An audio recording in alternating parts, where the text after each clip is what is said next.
In the Spirit of Hegel. A study of G.W.F. Hegel's Phenomenology of Spirit. Robert C. Solomon. It is not difficult to see that ours is a birth time and a period of transition to a new era. Spirit has broken with the world it has hitherto inhabited and imagined, and is of a mind to submerge it in the past, and in the labor of its own transformation. Spirit is indeed never at rest but always engaged in moving forward. But just as the first breath drawn by a child after its long, quiet nourishment breaks the gradualness of merely quantitative growth, there is a qualitative leap, and the child is born, so likewise the spirit in its formation matures slowly and quietly into its new shape, dissolving bit by bit the structure of its previous world, whose tottering state is only hinted at by isolated symptoms. The frivolity and boredom which unsettle the established order, the vague foreboding of something unknown, these are the heralds of approaching change. The gradual crumbling that left unaltered the face of the whole is cut short by a sunburst which, in one flash, illuminates the features of the new world. Hegel, Phenomenology of Spirit, Para 11. It is early autumn, 1806. It is that time of year when philosophy professors are writing up their summer research, shaking off the pressureless days of thought and solitude, preparing with mixed anticipation, gratitude, and annoyance their lectures for the coming term. But this is 1806, and the city is Jena. The university is one of the oldest in Europe, but this is not a normal term. It will never begin, and it is on no one's mind. Within earshot of these hallowed academic halls are the troops of Napoleon. The cannonade has already started. The distant thunder foretells the crumbling of Europe's oldest empire, long disintegrated anyway into 100 squabbling states and petty principalities. Neither holy, nor Roman, nor an empire, Voltaire had quipped, a half-century before. There were many Germans who welcomed the intrusion, despite the dangers. To them, Napoleon was not merely a foreign invader, he was the incarnation of the glorious revolution in France which they had avidly followed as students. Wordsworth's words had never applied better than to them, 'twas bliss in that dawn, to be alive, but to be young was very heaven. Of course, many were shocked and confused about the later phases of the revolution, the reign of terror of 1792–95. But there were many intellectuals, Immanuel Kant, for example, who condoned even the terror as a necessary trauma in the realization of the new ideals, and even those who never took the revolution all that seriously, the great poet Goethe, for example, could become enthusiastic about the impending revitalization of German culture. Whatever one's views, the sheer imminence of Napoleon and his continental army made indifference impossible and anxious speculation inevitable. Few can view an invasion by foreign armies with unqualified enthusiasm. Napoleon was dangerous. But for a century and a half, since the 30 Years' War, 1618–48, most of the scattered and isolated German principalities, nearly 250 of them, had been badly ruled by petty tyrants who spouted the fashionable Enlightenment slogans in the courts of their feudal abuses. Jena, where Hegel wrote the Phenomenology, was something of an exception. In a Europe now prospering with bourgeois business and breathing the heady vapors of liberty, equality, fraternity, the petty princes closed their states to the world, taxed and demoralized their citizens, suppressed ideas and local culture, and retreated into the pretensions of French court life or the vacuum of medieval life, a life whose spirit had long since died but whose structures still stood, like the walls of the ancient towns. To the young breed of restless intellectuals in Germany, Napoleon did indeed seem like liberation, and since the emperor described his own policies in terms of liberation rather than conquest, whatever his designs, bringing with him the reforms of the French Revolution and the end of the old and already half-dead world, the general reaction in Germany could only be enthusiastic, if qualified. The dominant image of the epoch was the birth of a new world, a change in the very concept of reality. In spring of 1806, G.W.F. Hegel, an assistant professor at the University of Jena, ended his lectures, on the philosophy of spirit. Gentlemen, we find ourselves in an important epoch, in a fermentation, in which spirit has made a leap forward, has gone beyond its previous concrete form and acquired a new one. The whole mass of ideas and concepts that have been current until now, the very bonds of the world, are dissolved and collapsing into themselves like a vision in a dream. A new emergence of spirit is at hand. Philosophy must be the first to hail its appearance and recognize it, while others, resisting impotently, adhere to the past, and the majority unconsciously constitute the matter in which it makes its appearance. Many years ago, he had followed the revolution in France with enthusiasm. He now watched hopefully as the fruits of that revolution were about to be brought home to Germany, the end of a world, the beginning of a new one. In the midst of all this trauma, he was finishing a book, The Phenomenology of Spirit. In this context of turmoil and terror, hope and expectation, what sort of book could it be? If one reads most of the commentaries and studies that have been written ever since, one would think that it is a ponderous book on metaphysics, perhaps a resurrection of Aristotle, a contribution to post-Kantian idealism and a most unorthodox defense of Christianity. For those more learned and schooled in German thinking, it is an introduction to a philosophical system which would compete with the rival but sibling systems of Johann Fichte and Friedrich Schelling. Marxist and existentialist readers seem certain that it is primarily a demonstration of a new form of logic called dialectic. Explicitly, it is an exercise in Wissenschaft or science, a journey to the absolute, but both science and the absolute are little more than obligatory bows to the internal politics of academic professionalism. Not that Hegel didn't indulge in that. The Phenomenology is Hegel's late attempt to enter the philosophical lists of German idealism, to prove his originality and independence from Schelling and the Romantics, to prove that, at the age of 36, he was capable of something more than academic reviews of his contemporaries. He also pursued the philosophies of Aristotle and Kant, Fichte and Schelling, Spinoza and the pre-Socratics, helped to develop what has since been canonized as dialectic, invented by the Greek philosophers and renewed by Kant and Fichte, and tried to portray his philosophy as science, when what he proved was that philosophy is an art. But all of this is not the point. Is it worth reading Hegel if all he's doing is competing with Fichte and Schelling, whom we read, after all, only to understand Hegel better? The Phenomenology was first of all a child of its time. It was the announcement and the formal recognition of the new world. It was completed, so the story goes, on the very eve of Napoleon's decisive victory at Jena. This was no academic treatise, no ordinary philosophy book. It was consciously intended to be a great book, a prophetic work, full of enthusiasm and excitement, even if German academic prose and Hegel's intentionally obscure style now render this enthusiasm less than contagious. The Phenomenology reached far beyond the confines of scholars to embrace what Hegel called the spirit of the times, the hopeful confusion of every peasant, craftsman, soldier, and businessman, in short, humanity. If it is a book that is often obscure in its references and perplexing in its organization, what else could be the self-consciously global expression of those confused and terrible times? Whatever the pretensions about science, the Phenomenology was a very personal book, an attempt to understand and to make reasonable an unreasonable world. If it is an exercise in dialectical logic, it is anything but logical. If it pretends to be historical, it gives us everything but history. The Phenomenology is a grand and passionate vision, a conceptual symphony, the recognition of a new spirit which was coming to be and needed a sense of itself, through the auspices of philosophy. The Phenomenology is not to be compared so much to Aristotle or Kant as to Goethe's Faust, or perhaps to Beethoven's compositions of the same time and similar circumstances.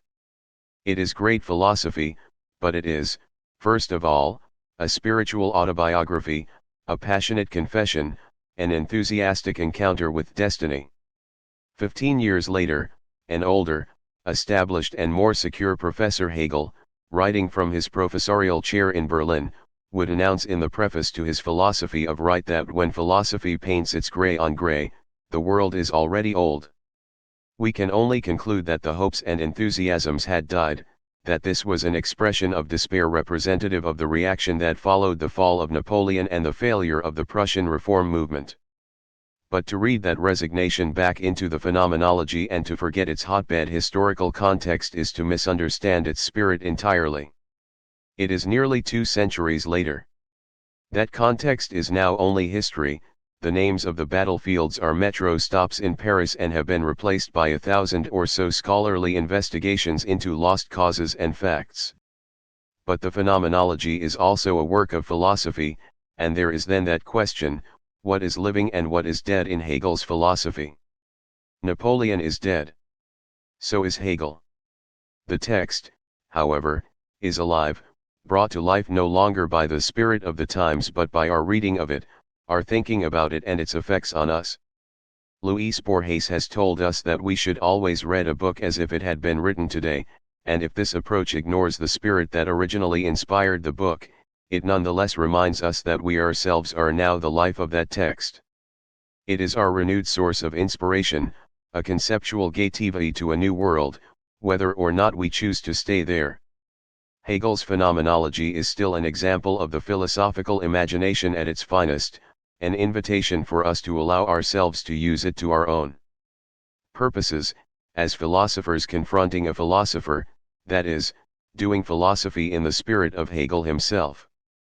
I have tried to combine 2 equally necessary approaches to Hegel, either or both of which are often missing to appreciate the historical and intellectual context which gives sense to Hegel's expressions and concerns, so different from our own, but at the same time to restate at every turn the substance of the argument in our own terms, according to our own concerns, which would have been by the nature of the case inaccessible or unintelligible to Hegel in his own time. The phenomenology is not just a corpse for scholars, drained of its spirit and ready for dissection. It is not merely a document of its times, like the list of prisoners in the Bastille on July 14, 1789. It is not a problem of biography, to be traced to college courses, friends and rivalries, tensions, toilet training, and perhaps birth trauma. It is not a holy text, hiding a fixed meaning, the intentions of the author, the right interpretation. We cannot understand the book as Hegel did, a Marxist cannot read it in the same way as a Christian, and Hegel, even if we could ask him, might well not remember what he meant or what he said or why he said what he said. He wrote very quickly, carelessly, the kind of writing that feels inspired at 3 in the morning, a bottle of Rhine wine by one's side, but often becomes kindling for the fire the following afternoon. The book was written in less than a year. What commentary on it has been written so fast? It is filled with infelicities that would not have survived a second draft, mixed metaphors that are almost embarrassing and such unfortunate devices as on the one hand, on the other hand. And thirdly, references are obscured, pronouns ambiguous, subordinate clauses left dangling, and worse, there are leaps in logic that on no account can be defended by the appeal to speculative thinking or the subtlety of Hegel's dialectic. There are schoolboy anecdotes slipped into the crevices of almost indecipherable arguments, and the overall structure of the book is so chaotic that it has been explained away by German scholars on the grounds that Hegel changed his mind in the middle of the book. Which is, of course, a way of not having to deal with it as philosophy. The book then becomes an archaeological artifact. Too many excuses have been made for abominable philosophical prose, so let us just say outright, Hegel was a horrible writer. His contemporary Jacobi commented on an unsigned essay, I recognize the bad style. We can only smile at the enthusiasm of J. N. Findlay, for example, who comments that Hegel was a literary genius and the preface of the Phenomenology a masterpiece. On the lighter side, the book is filled with jokes, puns, wisecracks, sarcasm, parody, and all those ingredients which tend to make an academic work not serious. But in no way does any of this mean that we should dismiss Hegel, as several generations of American philosophers have done. It means that we must read him as he insisted on reading the philosophers before him, with an appreciation for the historical and intellectual context within which we, but not he, can see his limitations, his blind spots and his less happy implications, recasting him in our own terms which, given what he sometimes seems to want to say, are better than his own. We can save him from his own language. Phrases like the self-realization of absolute spirit mean nothing to us, and any commentator who simply repeats such phrases is not even beginning to do his or her job. To read Hegel is to be bewildered, but also it is to insist in our peculiarly vulgar and intransigent American way on a tangible account of concrete and current concepts and images. If Hegel could not be taught to ordinary intelligent people, then I for one would not find reason to read him at all. I have tried to write a book about Hegel which will serve both as an introduction to a fascinating but formidable subject and as an appropriately scholarly and somewhat polemical reinterpretation of the phenomenology. Accordingly, the book falls into two somewhat unequal halves, the first aimed at non-philosophers and those readers unfamiliar with German philosophy and its cultural environment, the second intended for serious students of the phenomenology who are interested in a detailed reading and interpretation of Hegel's various forms and transitions in his book. I have tried to include sufficient quotations from the original to spare readers the trouble of having to shift back and forth between text and commentary, but my intention nevertheless is to provide something of an independent narrative, in the spirit of Hegel, which is not so much a commentary on someone else's book as an attempt to bring that book to life. I would see no reason to write a book about a book which is, as Charles Taylor describes Hegel's ontology, quite dead. The first 3 chapters are an attempt to provide a relaxed, non-technical introduction to the cultural and intellectual climate in which Hegel wrote his great book. Chapter 1 is a broad-stroke survey of the history and problems of Germany around 1800, Chapter 2 is a survey of German idealism, beginning with Immanuel Kant and proceeding through Johann Fichte and Friedrich Schelling, with some brief mention of other figures influential at the time. I ask those readers who are more familiar with German cultural history or the history of philosophy to bear with me during a much condensed tour for the uninitiated, or, better, to skip directly to Chapter 3 or 4 or 5. Chapter 3 is an account of younger Hegel in his early 30s, before he wrote the Phenomenology.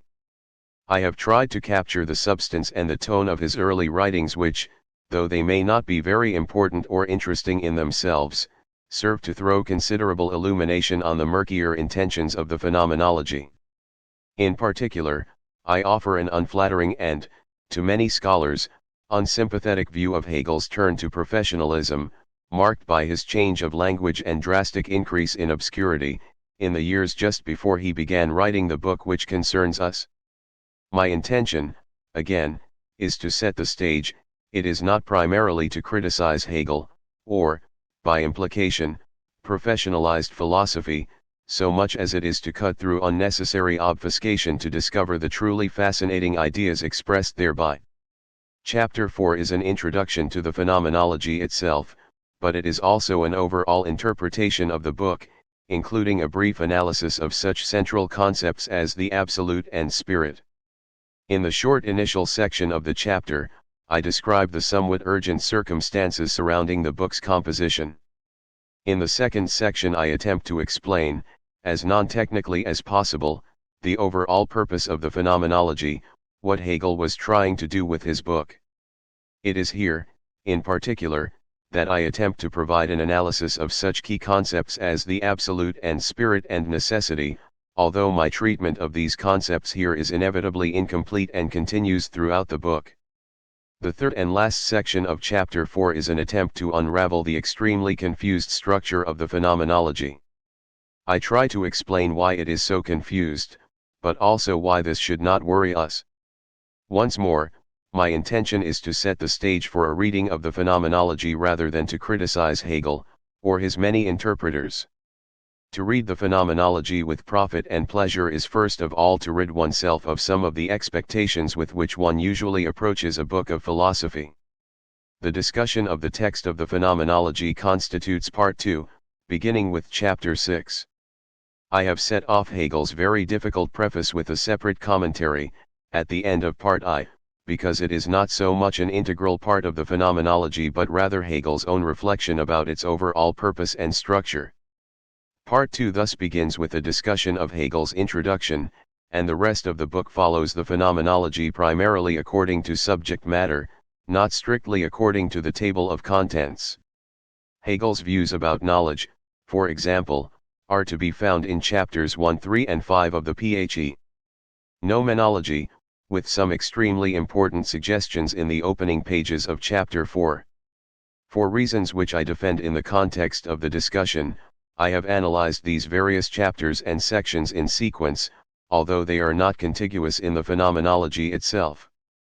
I have tried to focus on themes rather than attempt a line-by-line commentary, but it should be evident that the former depends upon the latter, and I believe that the thematic approach makes the phenomenology not only more accessible, it is also more faithful to the composition and texture of the book. In any case, my primary concern is Hegel's philosophy, and, unfortunately, this is too often obscured by the wordplay of the text. In the interests of the narrative, I have tried to minimize my references to other scholars and commentators. Where I do disagree, it is only to stress a point, and where I do not, it is probably because I have been fortunate enough to have the benefit of their knowledge and opinions. I want to express an enormous sense of gratitude, for example, to such scholars as J.N. Findlay, without whom I never could have gotten started on Hegel. He will, no doubt, find much of what I say about Hegel disagreeable.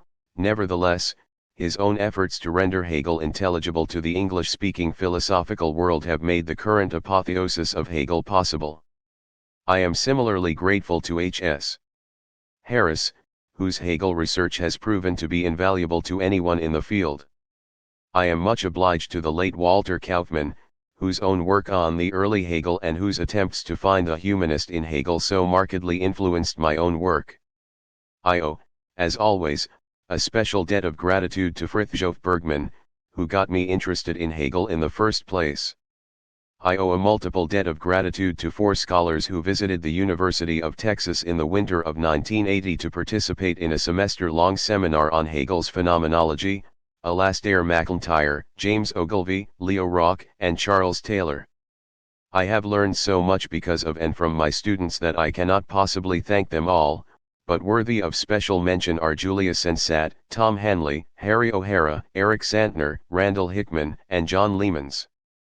I have profited greatly from seminars and discussions with Jim Schmidt, who also gave me the supererogatory benefit of his reading and criticism of my manuscript. Bill de Vries was immensely helpful in the chapters on Hegel's epistemology. I owe a very special acknowledgement to Jim Anderson, who encouraged me to write this book for Oxford and gave me so much help and advice during its 10-year gestation. My thanks too to Barbara Herbich for her energetic efforts during the final days of manuscript preparation. Gary Shapiro read the manuscript for Oxford and made helpful suggestions. Bruce Ballard was enormously helpful in the final stages of production, reading page proofs, and compiling the index. Thanks also to Tim Donahue for helping with the index, and to Kathy Antrim at Oxford for her help in publication. I am indebted to the National Endowment for the Humanities for a research grant in 1976 and to the University of Texas and its University Research Institute for leaves and support in 1977 and 1982, when most of the writing of this book was completed. My final words of appreciation, however, are for Christine Hansen and Beefeater, who made life during the writing of the book so gemütlich but whose opinions about Hegel are, for very different reasons, unmentionable. New York R.S. June 1982. Introduction. In the spirit of Hegel.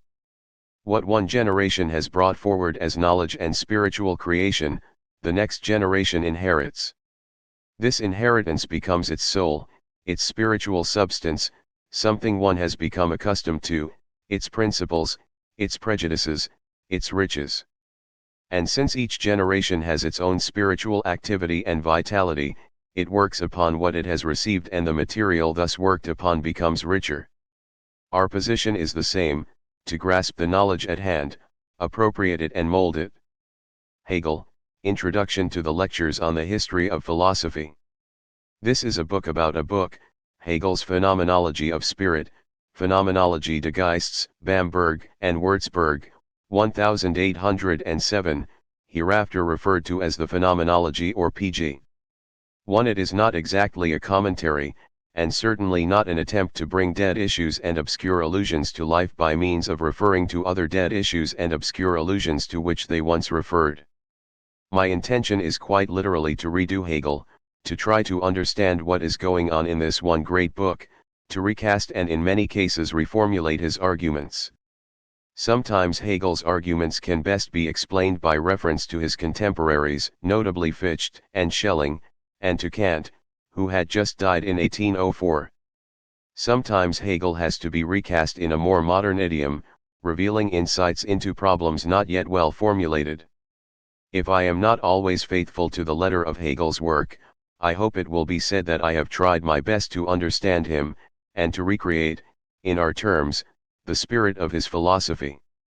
Hegel calls the truth of his phenomenology a bacchanalian revel. It is, in other words, an orgy of ideas, a conceptual debauch. Elsewhere, the book is called a labyrinth and a highway of despair. It does appear to be a maze of obscure forms, linked together by whim, struggling to reach clarification by devious or impossible routes. But whether the metaphor is revelry or despair, one thing is certain: this great book greets its every reader, whatever his or her expectations, as an enormous challenge to both patience and intellect. First, there is a formidable preface that begins with an explicit refusal to cooperate with the reader.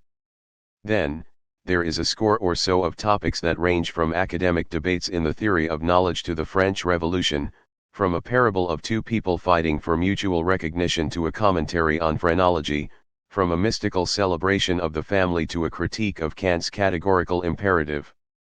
There are references without names, pronouns without referents, a chorus of narrative voices that interweave as in a fugue and contradict one another, all arranged as if they were the result of a bacchanalian thinking spree, or, perhaps, of the despair of an author who has too much to say and finally throws his thoughts together in any order whatever. Defenders of Hegel who know the book well come to see its logic and take it for granted. One gets used to anything, Camus's mother used to say. But the first thing that is needed, for anyone beginning Hegel or still less than comfortable with him, is a quick introduction, an interpretation, not necessarily the only one or the right one, but a philosophical handle, a way of proceeding. The reader has a right to know which Hegel he is about to meet: the great rationalist metaphysician, the Christian apologist, the theological heretic, the philosopher of the state, the proto-radical predecessor of Marx, the super-professor of Berlin, an alienated theology student of Tübingen, the spokesman for the absolute, or the precocious proponent of historical relativism for whom an idea is true only for its time. Every introduction is already an interpretation. A meeting of minds may nevertheless be full of mutual misunderstandings. But Hegel himself admits of multiple interpretations, and some of the least interesting among them, in fact, are those he provides for us himself. In the spirit of Hegel. The place of the phenomenology. Against reading Hegel backwards. It is perfectly true, as philosophers say, that life must be understood backwards. But they forget the other proposition, that it must be lived forwards. Kierkegaard, Journals. Hegel wrote the Phenomenology as an introduction to a much larger philosophical system, which begins more or less with his mammoth Science of Logic, written several years later, 1812–16. During the years in which he was thinking about and writing the Phenomenology, Hegel was also beginning a cycle of lectures which he would repeat with embellishments throughout his career, eventually to be published, in various versions, as his Encyclopedia of the Philosophical Sciences, 1st ed., 1817. 3. The easy inference, therefore, is to take Hegel at his word, and view the Phenomenology as the prelude or overture to his later work, and to suppose that its spirit is infected if not wholly determined by the professional ambitions he was clearly entertaining at the time. But that is not the Hegel who will appear in these pages, and not the Phenomenology either. Hegel at 36, whatever his ambitions and whatever his original plans for his project, was alive with philosophy and uncertainty. He was daring and experimental rather than merely reflective, speculative in the best sense of that word, trying to understand a world in chaos. This is a quite different Hegel from the senior professor at the University of Berlin who wrote of philosophy as the owl of Minerva, the great grey shadow that emerges only at twilight. Walter Kaufmann, writing of the later Hegel after 40, asks, whatever happened to him? We can answer that question in a single sentence. For 8 long years the poor man was headmaster of a German secondary school. 5. Hegel in 1806 was full of hope, his system had not yet become a habit, and the phenomenology was not merely an introduction to anything, except, perhaps, a new philosophical vision of the world. The phenomenology is a book unto itself, and if Hegel originally considered it to be the introduction to some larger systematic project, he demonstrably got carried away with it. It was as if, to use the popular metaphor of the day, a demon took hold of Hegel as he was writing and inspired a work quite different from what he originally intended, indeed, a work far too radical for his, later, more conservative philosophical sensibilities.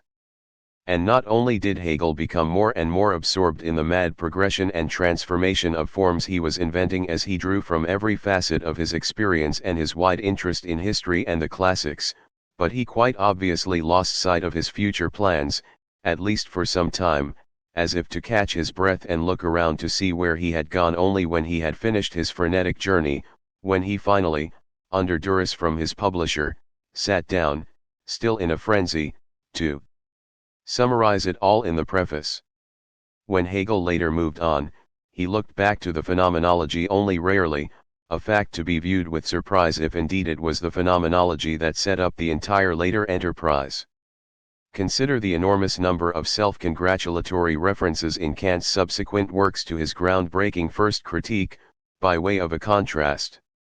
Hegel refers to his book infrequently, talks about it more than modestly, and when he introduces sections in the Logic and Encyclopedia entitled Phenomenology, there is shockingly little reference to the phenomenology even when he snatches entire topics and sections from it to be inserted in the later System 6. The conclusion I draw from this is that the Hegel of the phenomenology and the phenomenology itself are quite distinct from, perhaps even an embarrassment to, the older Hegel of the system and the system itself. The phenomenology is not an introduction. If anything, Hegel's problem was, to borrow an apt expression from Richard Rorty, what could he possibly do after the phenomenology as an encore? 7. Hegel as humanist. One may have all sorts of ideas about the kingdom of God, but it is always a realm of spirit to be realized and brought about in man. Hegel, Reason in History. The single most important interpretative guideline I can offer is that the Hegel we will meet in these pages is a strict humanist. I use this term in its predominantly 19th century context. Hegel is a strictly secular, virulently anti-theological, and more or less anti-Christian philosopher, not at all the Christian apologist or the theological heretic he has so often been made out to be in traditional German and English interpretations. 8. I see Hegel as the heir to the French and German Enlightenments, though heavily influenced by what we, not he, would call Romanticism. Hegel's Romanticism is most evident in his overall goal for philosophy, a sense of total harmony with the world, a sense of unity that, it seems, one may have known as a child, and then lost. But it is an essentially secular harmony, a sense of being at home in the world. 9. Hegel sees religion in the service of humanity, not humanity in the service of God. He sees God, insofar as we should use that word at all, as nothing more than human spirit writ large, or what Hegel calls Geist. 10. Thus, I could not be more in disagreement with Charles Taylor, otherwise a kindred spirit, who continually makes humanity into a vehicle for Hegel's Geist, always a part of something greater than itself. 11. I say that Hegel is, as a humanist, more or less anti-Christian because, since Christianity for Hegel meant Lutheranism, and since many of the theological doctrines he learned in the seminary were of the self-consciously modern and enlightened neo-Kantian variety, the lines of rebellion are never clearly drawn. Hegel used the standard theological vocabulary even when his meaning was entirely different. For example, in his use of the language of the Trinity and Incarnation and even the words religion and Christianity. He was steeped in theology at the Tübingen Seminary, but yet referred to his studies contemptuously as old sourdough. His early anti-theological writings 12 are very much in the Kantian mode, the underlying thesis being that religion is, only, a function and vehicle of morality and what might blandly be called being a good person, and that it has no other reason or justification. But yet, all the old concepts are still there: the Father, the Son, and the Holy Spirit, redemption, salvation, the fall, the old myths and legends. One might too easily join the vast array of English and German commentators from Sterling and Heim to Findlay and Werner, Marx in finding in Hegel and his phenomenology a revision of the old-time religion, updated in spirit but still tied to the old letter. But I propose another Hegel, a more French Hegel, perhaps in tune with the older Voltaire, Kojève, Sartre, and Merleau-Ponty, despite the web of obscuring terminology from German Enlightenment theology.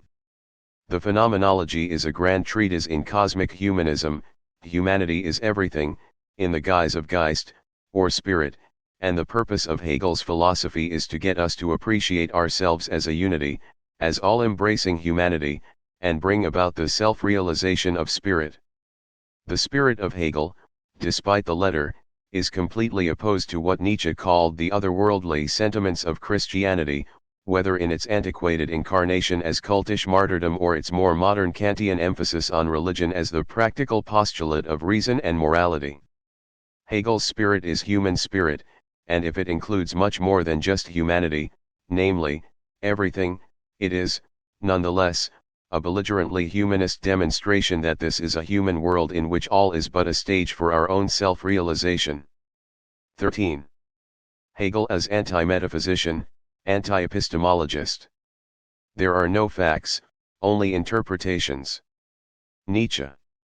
In his now classic but deservedly ignored book on Hegel, 14, Walter Stace proclaims with great irony that Hegel and his cronies were self-declared metaphysicians who, despite their reading and supposed allegiance to Kant, formed a sort of triumphal procession, proceeding, so to speak, with bands playing and flags waving, to occupy the citadel of reality itself. And this has continued to be the popular view of Hegel among the positivistically inclined, that Hegel and his cronies ignored Kant completely and made ever more extravagant claims on the basis of metaphysics Kant had proven impossible.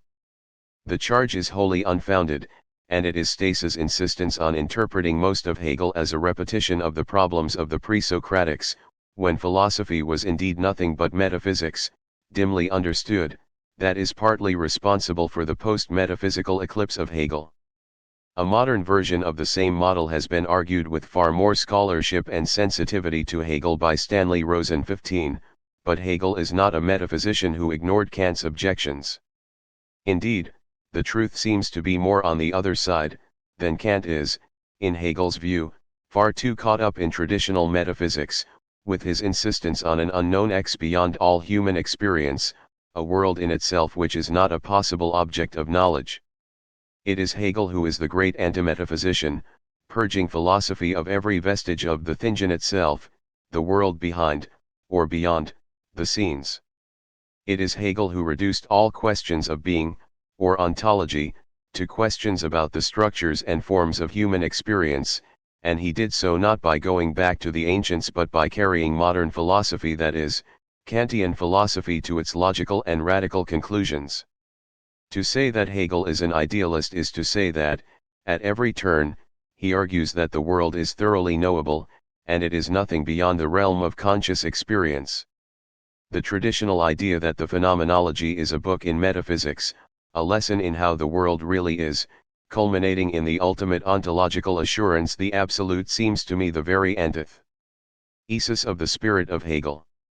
Whatever his belated ontological assurances, obscured by metaphors and his own uncertainties, the Phenomenology is a book whose whole point is the rejection of dogmatic metaphysics, a book far more in tune with the spirit of the logical positivists and the more modern pragmatism of W. V. Quine than the ontological speculations of Leibniz and Christian Wolff. Hegel rejects the very idea of a single worldview, and though he does indeed give us what he considers to be the best worldview, it is rather a meta-view, a view about the correctness of views, rather than a view as such. There is no reality beyond human experience, and no set reality within human experience a locant which our concepts and judgments must conform to. There is just this experience, and the business of philosophy is to describe this, in an all-encompassing way, to make sense of it, to recognize what it is and why it has come to be this way. The working title of Hegel's book was The Science of the Experience of Consciousness. This might well lead us to the conclusion that Hegel is best considered as an epistemologist. Indeed, I would argue that he can be viewed fruitfully in a way that has often been neglected, as a philosopher following the tradition and paradoxes from Locke to Hume to Kant and Fichte, all beginning with Descartes, concerned with the nature of knowledge and the relationship between our experience and reality. But, in another sense, Hegel is firmly opposed to precisely this tradition and its paradoxes, and he rejects the duality of experience and reality which lies at its foundations. In this, of course, he follows Kant and Fichte, though he goes further than they do. He rejects the epistemological problems that emerge in modern philosophy with what Richard Rorty calls the invention of the mind in the 17th century, the idea of consciousness as mirror of the world and the radical distinction between experience inside and reality out there, the external world. Therefore, one should probably conclude, insofar as this dualistic metaphor and the problems it entails have all but defined epistemology, that Hegel is no epistemologist. What he is, one can say unobjectionably, is a phenomenologist. He tells us that in his very title. But what this means, a century before Edmund Husserl appropriated the word as if it were his own invention, remains to be seen. 16. Phenomenology, the science of experience. Experience is what allows you to recognize a mistake when you make it again. Earl Wilson. Phenomenology, the word Hegel borrowed from Herder and Kant, among others, is the study of phenomena, the systematic description of experience, trying to make sense of it and showing it to have a certain necessity, that is, to have certain reasons for being as it is. This will strike many readers as a peculiar locution. More peculiar still is the German idealist understanding of the need for reasons, which includes not only the description of the order and structure of our experience but something like a justification of our experience in terms of certain purposes. Phenomenology here is to be distinguished from those forms of explanation that try to go behind experience, for example, with neurophysiology and a causal theory of perception, Locke, or by explaining the whole of our experience as caused by God, Berkeley, or, fancifully, by an evil genius, Descartes. The business of phenomenology, to the contrary, is to provide us with the basic rules governing our experience and, for Hegel, to show us the purpose of experience, to show us what conceptions of experience are superior and better fit this purpose. 17. It should be evident that the notion of experience employed here is a more glamorous notion than one finds in most philosophers, for instance, in the British empiricists and even in Kant. Too often, philosophers reduce experience to the passive reception of sensations or, in Kant for instance, to the limited world of observation and knowledge. But for Hegel, it is essential to experience that we are participants, not just observers, that we are active not only as understanding beings who interpret the world through our concepts, as in Kant, again, but also as living, desiring, energetic, insecure, ambitious beings for whom experience is as much adventure as scientific observation. For a good discussion of this, see Quentin Lauer, Hegel and Husserl in Essays in Hegelian Dialectic, New York, Fordham University Press, 1977. And as much action as knowledge. This is the inheritance of Fichte. Contemporary analytic philosophers sometimes look with suspicion on the notion of experience, either because it is too technical and restricted, as in sense data or raw experience, or too dualistic and mysterious, as in the realm of experience or the field of consciousness. But the concept of experience that we find in Hegel is in fact much more like the familiar notion captured in the expletive "what an experience." or the qualification of having experience, in a career or in sex, for example. It does not mean the minimal input of the senses, it does not refer to some inner world. It refers rather to those particularly definitive and memorable episodes which throw into high relief the outlines of our lives. Indeed, if we would look for a similar concept of experience, we would find it not in classical epistemology but in the much more practical-minded writings of the American pragmatists William James and John Dewey. For them, experience meant our active participation as well as reflection in the world. It did not refer to some curious inner phenomenon whose nature and existence were obscure, it referred to our very manner of consciously living, our way of not only looking at but being in the world. To ask for the rules and reasons governing our experience is therefore to ask why we live and think about our lives as we do. And to ask for the purpose of experience is, in effect, to ask the much more dramatic set of questions which are usually summarized as the meaning of life.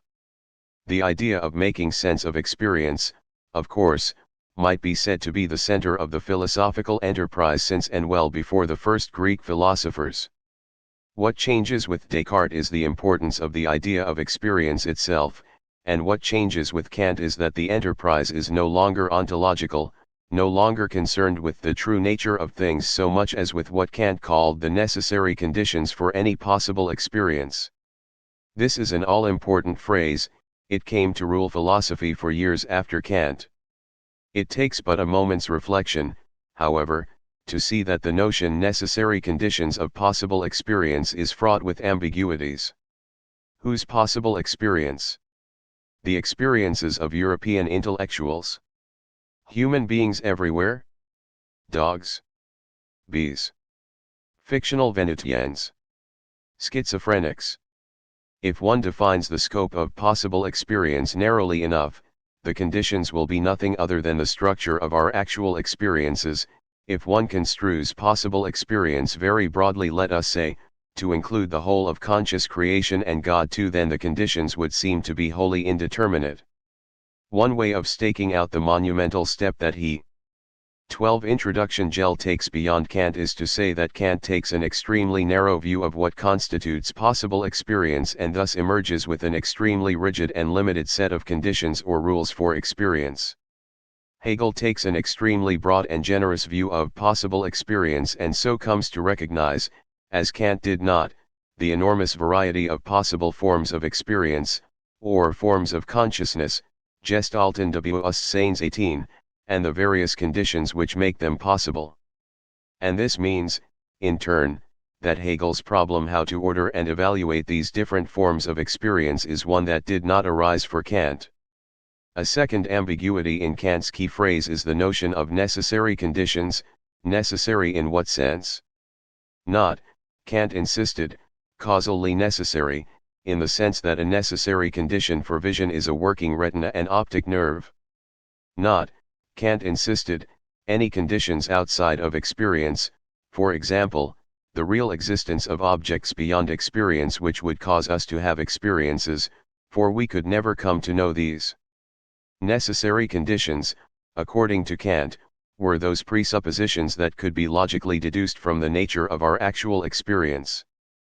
But it is revealing that this most brilliant of modern philosophers, when he attempted this transcendental deduction in his great critique of pure reason, failed to provide an argument that even looked like a logical deduction, and scholars have been fighting over what he actually did provide ever since.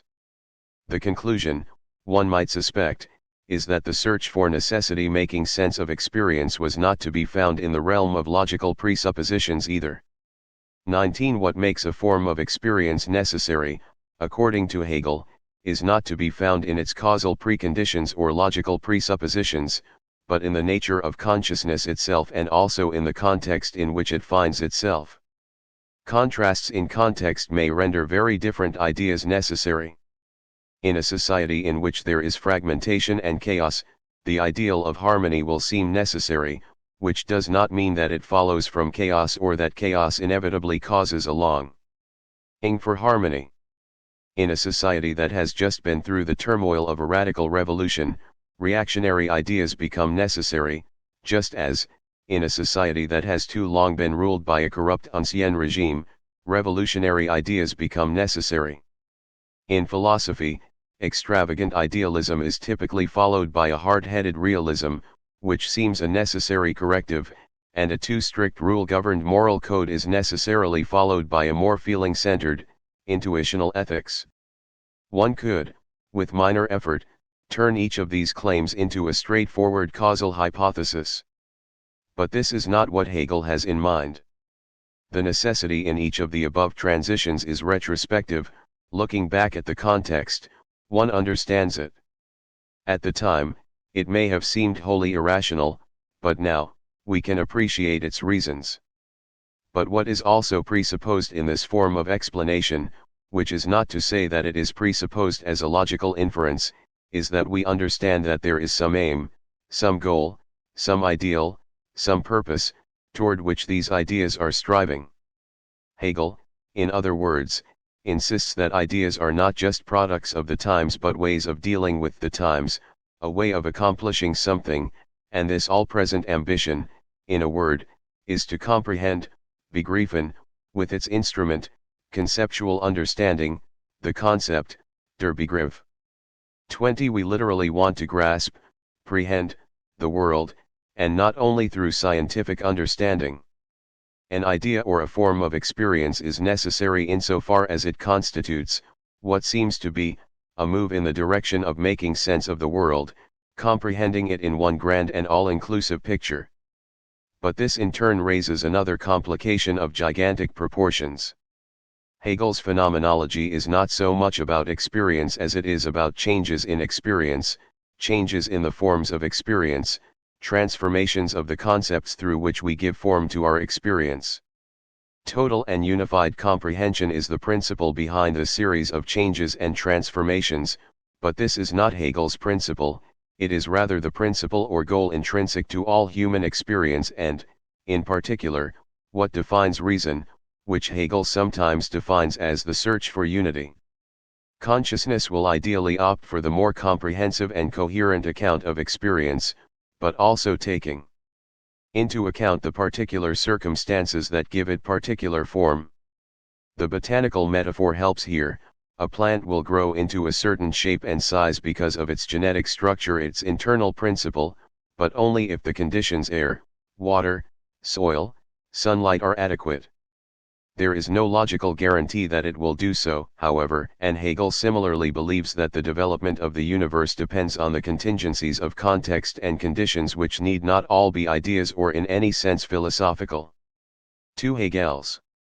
The sun is new every day. Heraclitus. As a philosopher of change, Hegel's prototype is not Kant but the pre-Socratic Heraclitus, the philosopher of the dancing flame, who taught that only change was real, even if the change followed an underlying logic or logos we might not understand. But here we begin to see the possibility of a deep tension in Hegel's philosophy. On the one hand, he is a philosopher whose main claim is to give us a unified all-inclusive worldview, which he calls the absolute. On the other hand, he is the philosopher of change, the phenomenologist of forms, who appreciates, as Kant and most philosophers did not, the rich variety of forms of experience and the complex transformations between them. But this means that Hegel is no mere phenomenologist, providing us with a detailed description or an encyclopedia of conceptual forms. He is also a dialectician, for whom the transitions between those forms are at least as important as the forms themselves. 21 But insofar as he wants to provide us with a single and, he would add, eternal view of a unified cosmos, the absolute, Hegel has to minimize the ultimate reality of differences and of change. Insofar as he stresses the differences and change, he has to deny or at least postpone indefinitely the absolute. And indeed, what we will find in the phenomenology will be two different Hegels, confronting each other. The first Hegel is the more orthodox, academic Hegel, the post-Kantian phenomenologist, whose business it is to establish the absolute, a single all-embracing system of philosophy that will bring that discipline to its conclusion, if not to an end. 22. Hegel is not the first German philosopher to want to put his profession out of business, of course, nor will he be the last. This Hegel says, is not only the explicit goal of philosophy, but the intrinsic desire of human consciousness as such. But the second Hegel is a much more radical Hegel, a historicist 23 Hegel, who sees that the necessary movement and transformation of the forms of experience need not be going anywhere in particular and need not have a reachable goal in order to have a goal. One can reach for the moon, and try to love forever.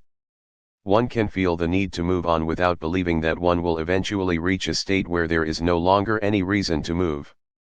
But because these various moves are all ways of conceiving of the world, and there is no end to them, and because there is no world apart from our various conceptions of it, what would follow from this is that there is no way the world is.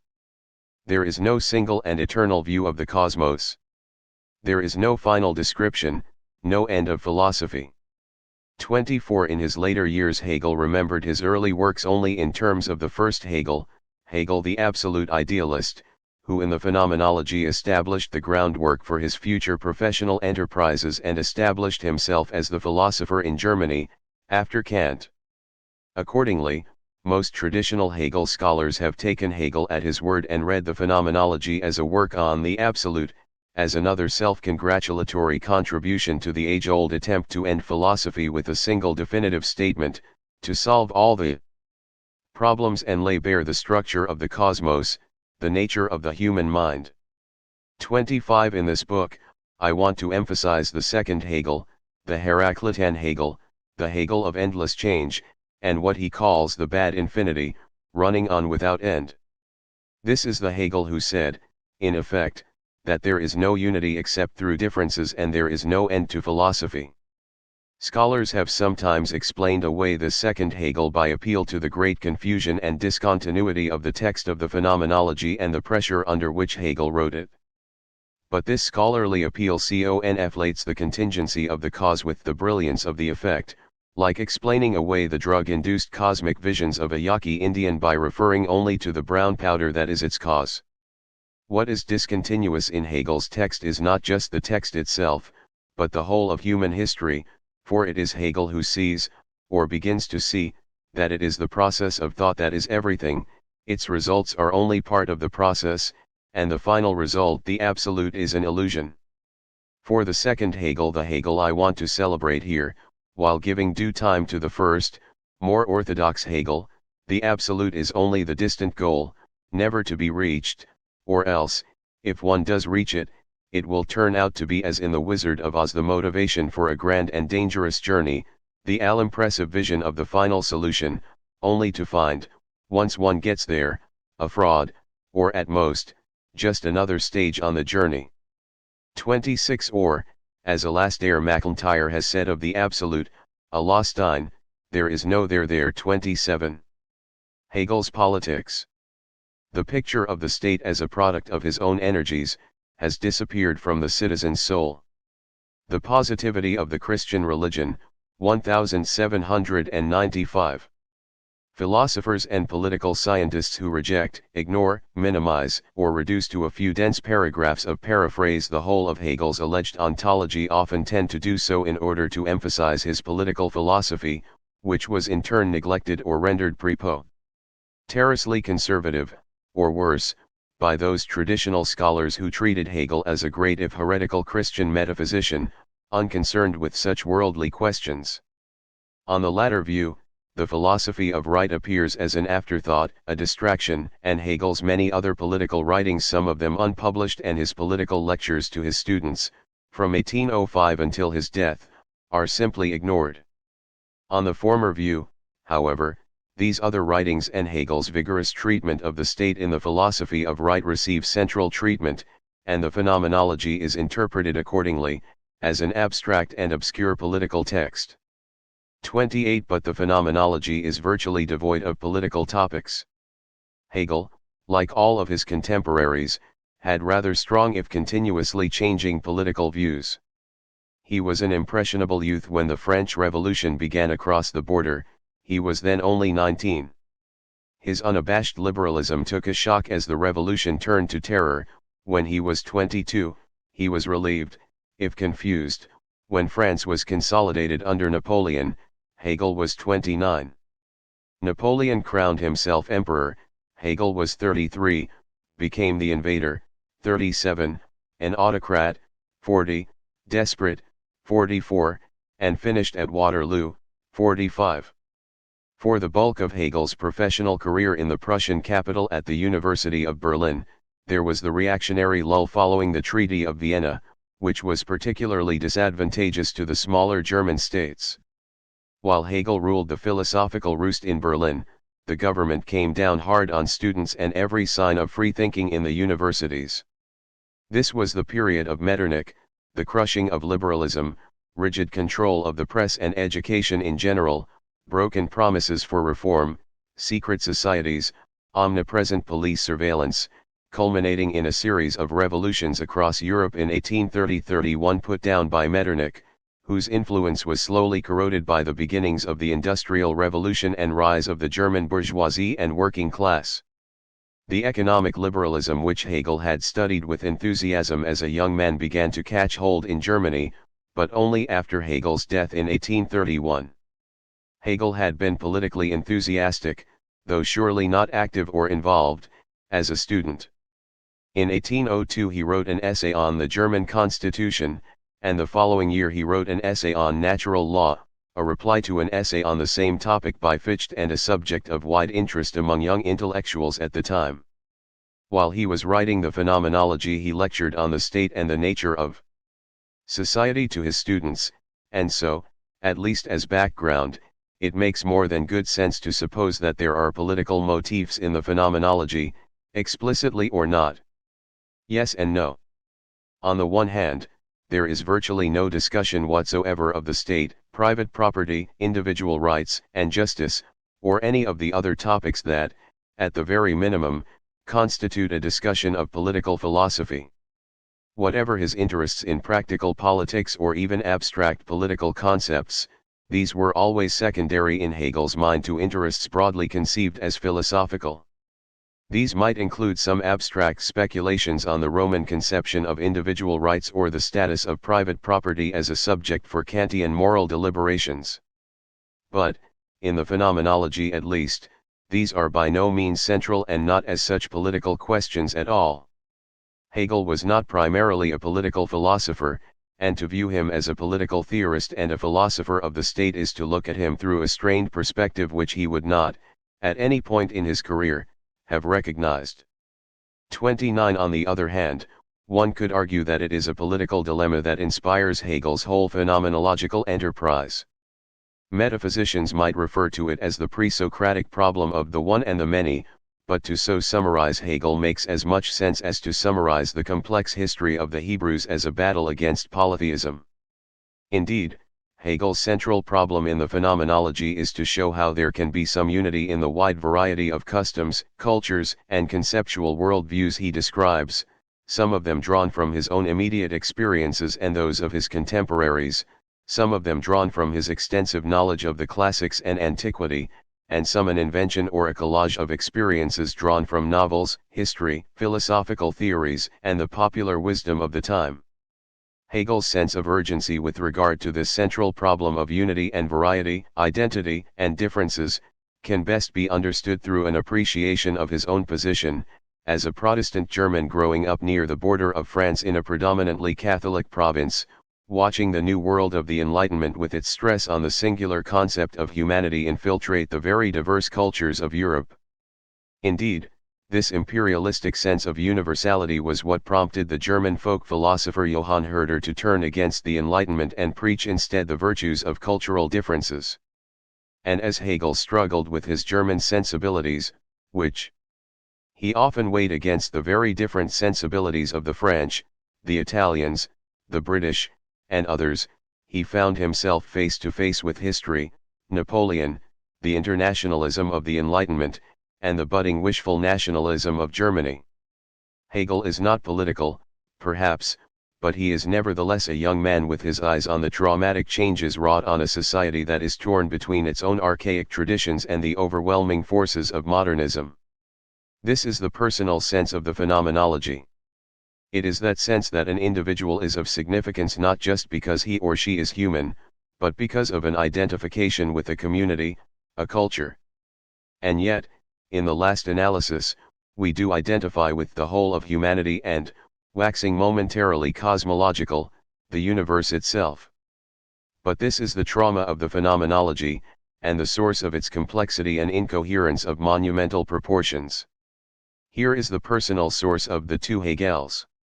On the one hand, there is Hegel's sense of particular contexts, communities, and cultures.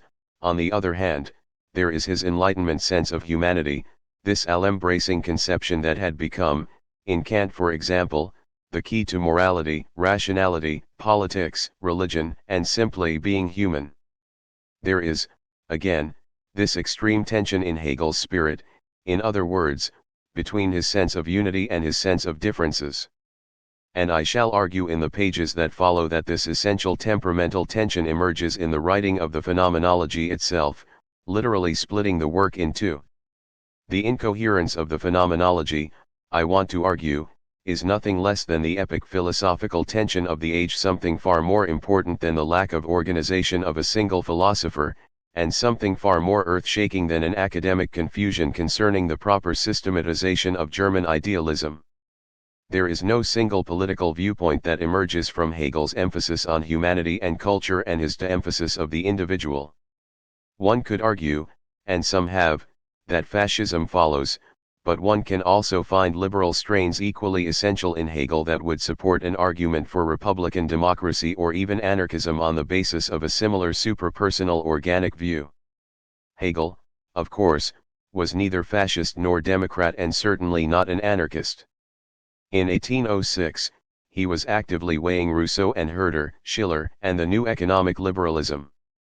But in the phenomenology there is no particular political vision, even if, for example, in his residual admiration for the Greek Poles there is an implicit attack on the foundations of most modern political theories.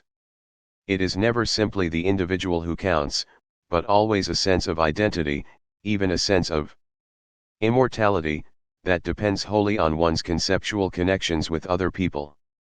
Hegel's rejection of the ultimate importance of the individual raises a question of considerable importance not only in his political philosophy but in the phenomenology as well.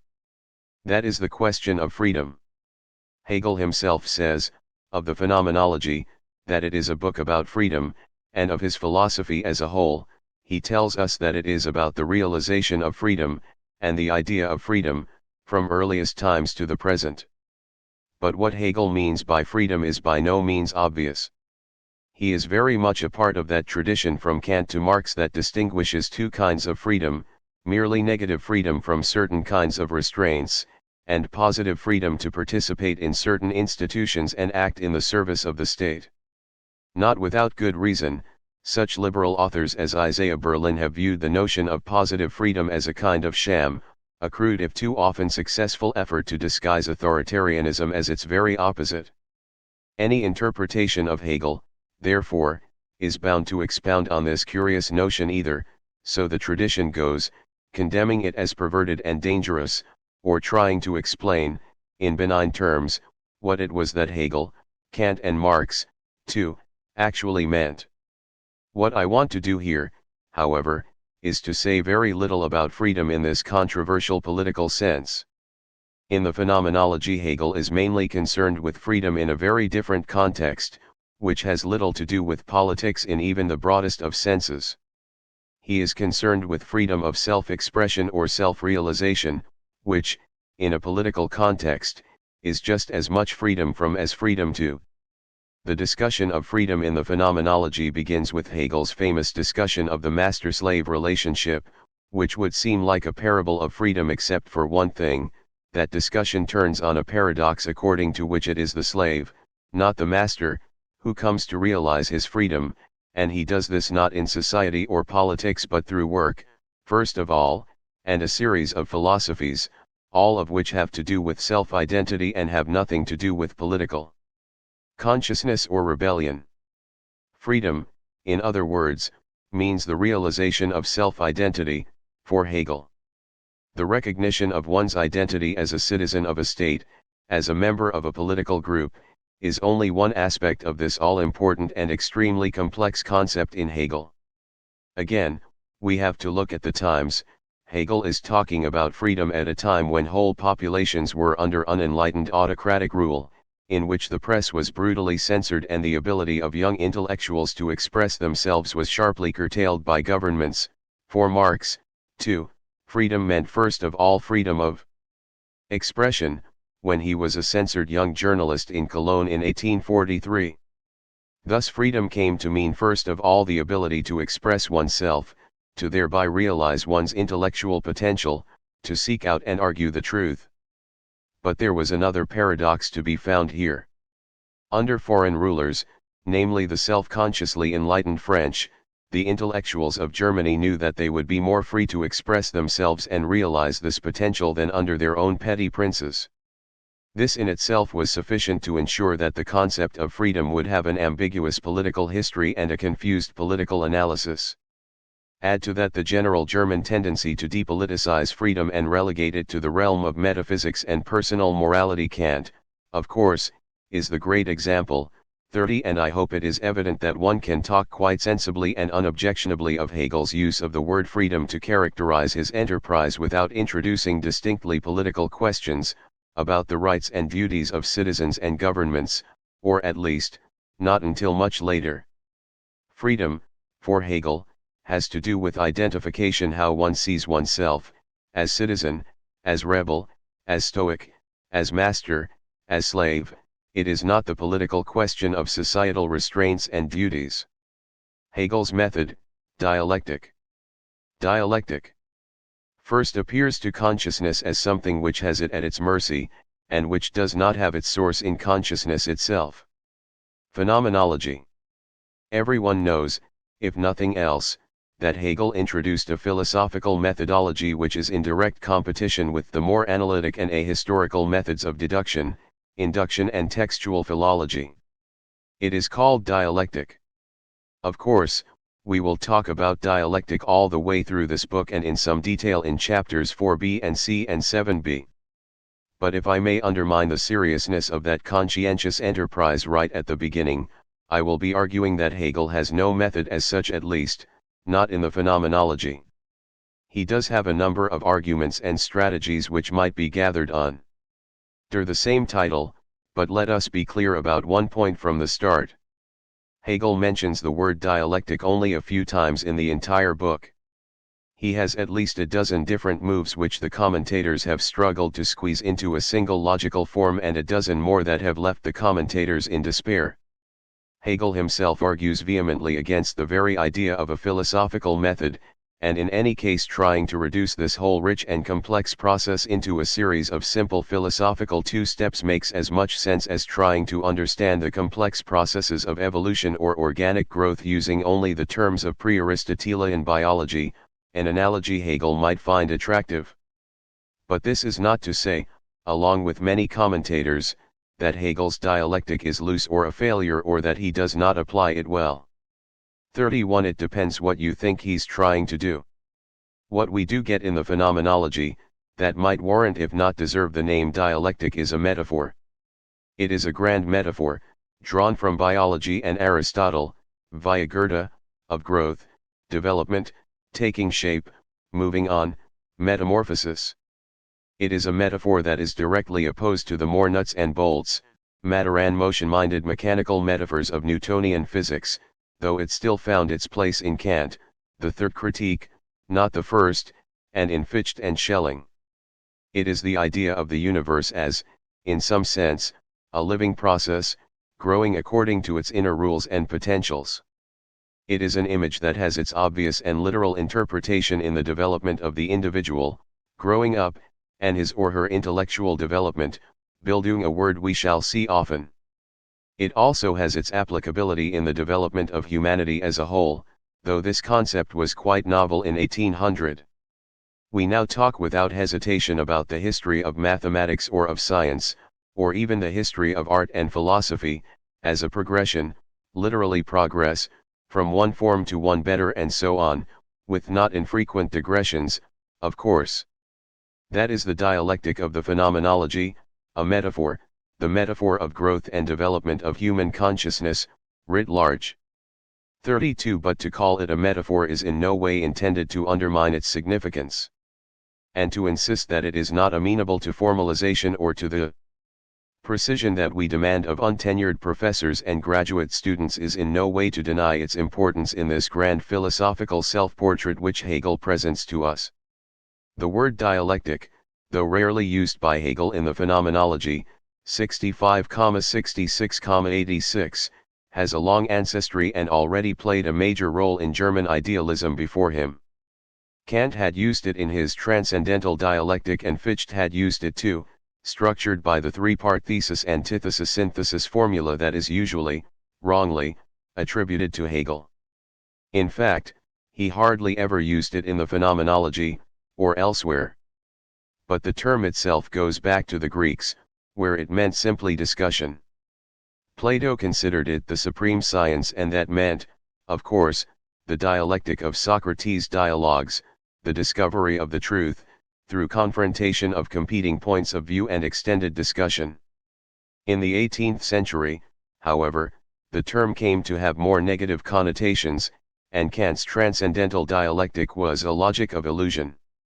Kant showed in his discussion of the antinomies in particular that the dialectical application of reason beyond the bounds of experience resulted in contradictions.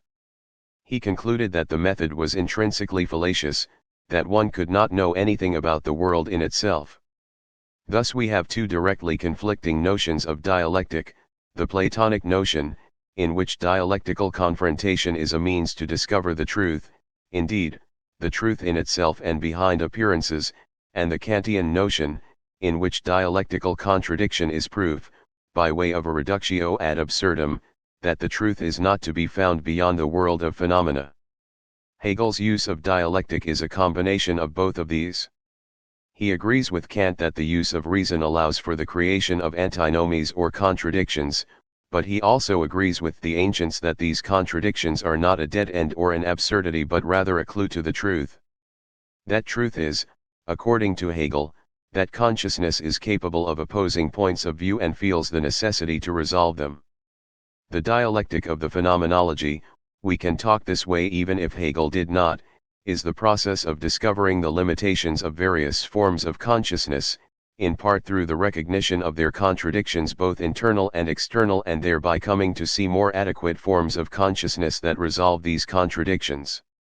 This is not to say that dialectic proceeds only through contradictions and their resolution, thesis antithesis synthesis, and it is to leave open the central tension in Hegel's philosophy, that is, whether the resolution of contradictions ultimately leads to a single, wholly harmonious philosophy free of all tensions and contradictions, or whether the resolution of contradictions, and the need to overcome the limitations of our current form of consciousness, is a perennial process that never comes to an end and never reaches the absolute. What is more, let us not assume too quickly that this represents anything that deserves to be called a philosophical method in any usual sense. Indeed, Hegel seems to indicate over and over again, against Fichte and Schelling, that to impose a method on a subject matter, rather than to allow the subject matter, in this case, human consciousness, to develop according to its own internal necessity, is to distort the subject matter and defeat the very purpose of philosophy. Of course, one might call this a method, just as one might call total permissiveness a method for training dogs and children or laissez-faire in economic policy. But Hegel would rather call it a phenomenon, not a method part of the subject matter itself rather than the tool of the philosophical observer.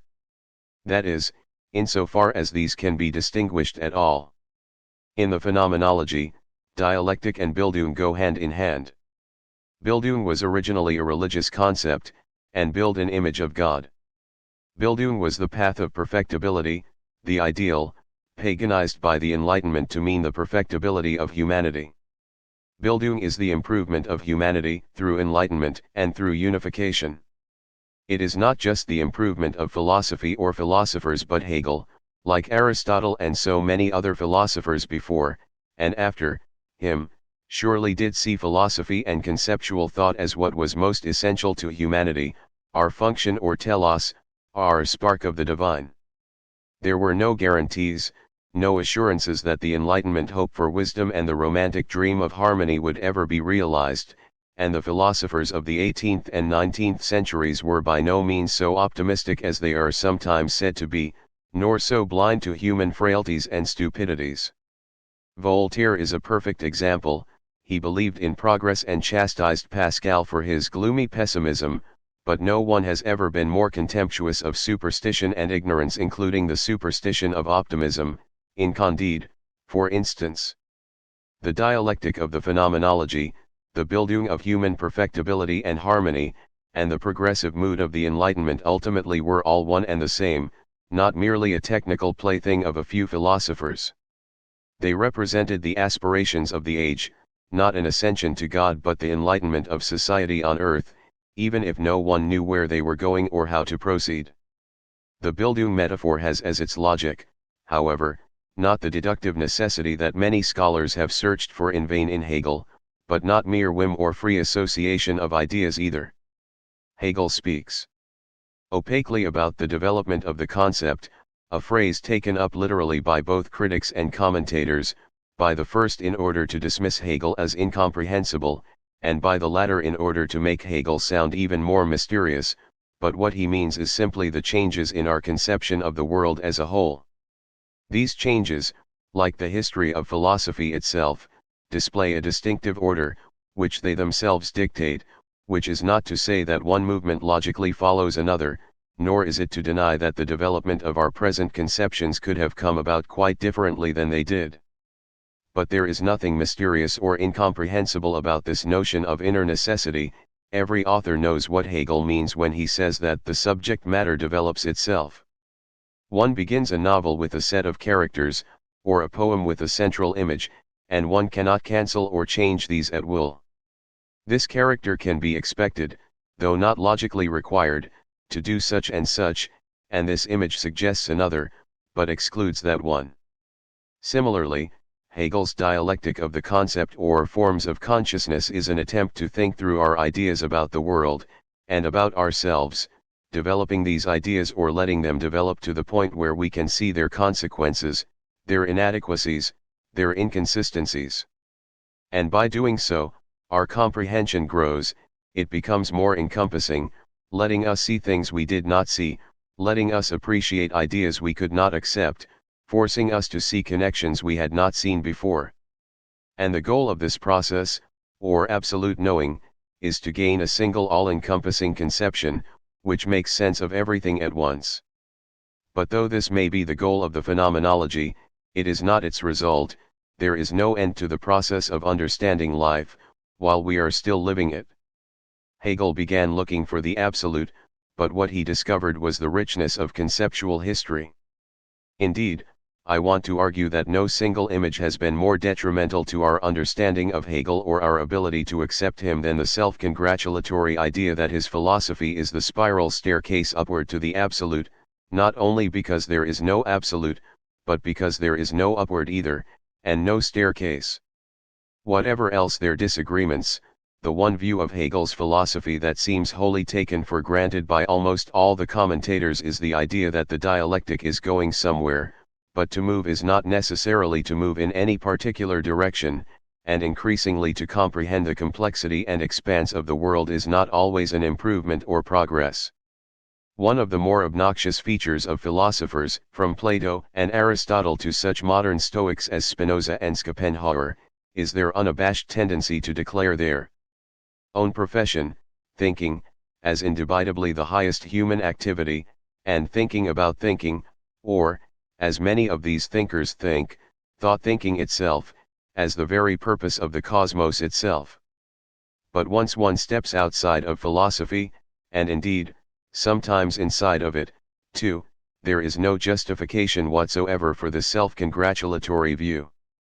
To think with increasing clarity and comprehension is an undeniable desideratum of thought, and increasingly to appreciate both the unity and differences of what we call humanity may be an important goal in a world which is quickly shrinking, getting more crowded and more violent.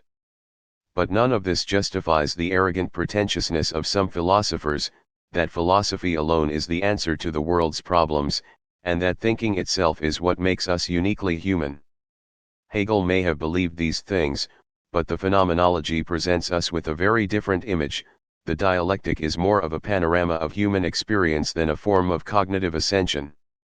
It has its definite movements, even improvements, but it is the journey, not the final destination, that gives us our appreciation of humanity, its unity and differences. And if, as in Goethe's Faust, there is a sudden but unanticipated divine act of salvation at the very end of the drama, this is more poetic license than the conceptual climax of all that has gone before it. Growing does not mean growing up, and any morbid sophomore can tell you that every step along the path of life is also a step toward death as well. But the dialectic of the phenomenology also suggests another biological metaphor, less botanical and more carnivorous than the growth metaphor. In fact, it is downright cannibalistic. It is the picture that we get throughout the phenomenology. There is a great deal of oral imagery, of consciousness as voracious, as gobbling up, Hegel's term, everything it confronts. But it does this, not necessarily by physical subjugation, though sometimes this, too, but through conceptual comprehension, begriffen, indeed by naming. Thus Jean-Paul Sartre tells us in his autobiography the words that he took possession of objects by writing about them, and the ancient astrologers sought to conquer the heavens, 4,000 years before the Apollo 11 mission, through simple understanding. Adam, Hegel tells us, showed his dominance over the animals by naming them 33. Thus there is a kind of conceptual imperialism in Hegel's phenomenology, itself a product of the Enlightenment and the whole of Christianity, a cannibalistic consciousness that insists on assimilating everything, in particular, everything human. Thus what can too easily be viewed as the banality of humanism becomes in Hegel a voracious arrogance, which Claude Lévi-Strauss, criticizing neo-Hegelian Jean-Paul Sartre, calls transcendental humanism, and which I have elsewhere called the transcendental pretense 34. This is the view that all of humanity can be understood in our own image and in our terms. Hegel's dialectic will stop at nothing, or rather, it will not stop until it has encompassed everything. In the phenomenology, at least, the transcendental pretense is more than balanced by Hegel's appreciation of differences. But in the absolute and in what is often made out of Hegel, the entire cosmos is made over into a function of the spirit of German philosophy. That is not a higher synthesis, as the jargon goes, it is European cultural imperialism and a historical rationale for murder. Hegel, an interpretation. Theoretical work, I am more convinced each day, brings to the world more than practical work. Once the world of ideas is revolutionized, actuality cannot remain as it is. Hegel, Letter to Schelling. The Hegel who will emerge from the following pages and from the phenomenology is a very humanist, and human, Hegel. He is an anti-religious and anti-metaphysical proponent of the varieties of human experience, a conceptual anthropologist rather than an ontologist. 35 He is not particularly political, but he knows what is going on and is visibly affected by it. He has a keen sense of our each having been thrown into a world not of our own choosing, but we are responsible thereby for making sense out of it. We are raised in a particular culture and with our own narrow views of the world, which we are taught almost inevitably to be uniquely true, only to find ourselves, at some point in our lives, facing a world which is no longer familiar or simple, and we have to understand these breakdowns and, if possible, transcend them. That is the Hegel I find most appealing, the Hegel who will be found here. He is an existentialist of sorts, as Merleau-Ponty argued some 25 years ago, in the sense that he insists that we now make for ourselves the meaning which as children we once took for granted in the world, and that we are ultimately responsible for the way the world is. 36 What we do not get out of Hegel, of course, is that other existentialist tenet, of individual freedom of choice, but neither does he in any way preclude this freedom. Indeed, it is no mistake that such outspoken champions of individual freedom and responsibility as Jean-Paul Sartre and Maurice Merleau-Ponty remained unabashed Hegelians throughout their existentialist careers, and Søren Kierkegaard, the first existentialist, was simply mistaken when he viewed Hegel as the ultimate collectivist and rationalist who had taken the risk and the passion out of our existence and replaced them with his system. For Hegel, too, the universe was fragmented and torn, but Hegel insisted that we must attempt to mend it. Quite to the contrary of ignoring passion and subjectivity, Hegel argued that every generation must see the whole of human history as a gigantic drama, a stage on which we are ready to begin what may turn out to be the definitive act. 37 Hegel may have little to say about the existential dimension of our lives in the individual sense, where he presents us with personal dilemmas. The tragic dilemma of Antigone, for example, he treats them as a step in a process, without individual resolution. But yet there is another side of this picture, which Kierkegaard in his intense individualism would not consider: the motion of collective responsibility and self-determination, leading up to and including the self-realization and universal unity of humanity, in all its variations, as a whole, at one with the universe. Whatever he may have said later on, Hegel's phenomenology is no treatise on passive resignation, but a call to action, if first of all, but not only, as Kierkegaard charged, in thought. And if, in his successful years in Berlin, the dialectic became a tired formula, in 1806 in the Phenomenology, it is full of hope and enthusiasm, taking the reconciliation of the warring factions of humanity not as a foregone or inevitable conclusion but as our common and shared goal, a genuine possibility, to which we had never before been so close. The Phenomenology is a summons to the world in unappealing philosophical prose, perhaps for a mutual appreciation of differences and at the same time a sense of common spiritual unity. It is a view of self-identity that rejects the autonomy of the isolated individual, but it also rejects the banal and contentless concept of a human being. It is full of appreciation for what is still platitudinously called the human family, in which, as Marx was to dream, too, a half-century later, each individual can realize his or her full potential, as an artist, a worker, a family member, and as a citizen. We create oppositions and conflicts, and we can transcend them. The Phenomenology is an inspiring picture, it can easily be turned into an insipid one. But our suspicions betray our own disillusionment and cynicism, which the older Hegel would have shared with us. In 1806, however, Hegel was dealing with an international situation unprecedented in the history of the modern world, which certainly seemed, at the time, apocalyptic.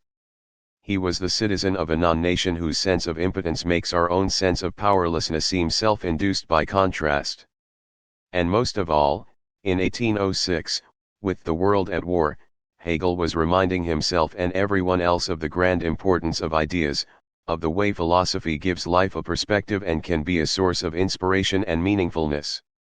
He did not think that philosophy was everything, but at least he saw it as something. What a telling contrast to our own times, when college students argue the absurdity of human existence because gasoline prices are climbing toward the $2 mark, and when philosophers argue amongst themselves solutions to technical problems which they themselves have invented and soon will abandon without consequence. In a world that has come to see ideas and collective enthusiasm with horror, Hegel becomes a gateway to a new world, where ideas are the key to consciousness, where the philosopher becomes the spokesman for the times and the prophet of a united humanity. It is a world in which archaic terms like harmony and humanity still make sense indeed, still give us something to hope for. It is a world worth, at least, considering. Part 1. Chapter 1. The philosophy of history is nothing other than an approach to history as the product of reason. To him who looks with a rational eye, history in turn presents its rational aspect. Hegel, philosophy of history. History unquestionably is conspiratorially manipulated from time to time, but even if it weren't, we would want to think so, hoping against hope that a secularized world can still, however dreadfully, make sense. If the CIA did not exist, it would probably be necessary to invent it, along with international communism, Zionism, the Mafia, the PLO, the John Birch Society, OPEC, and bankers. Thomas R. Edwards, NYRB, February 8, 1979. Philosophy is the expression of its culture and its time.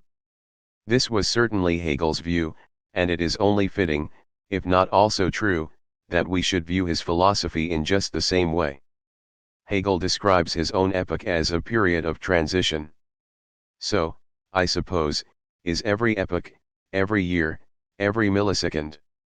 But in that short 15 years between the French Revolution and the march of Napoleon across the face of Europe, the description acquires a special poignancy.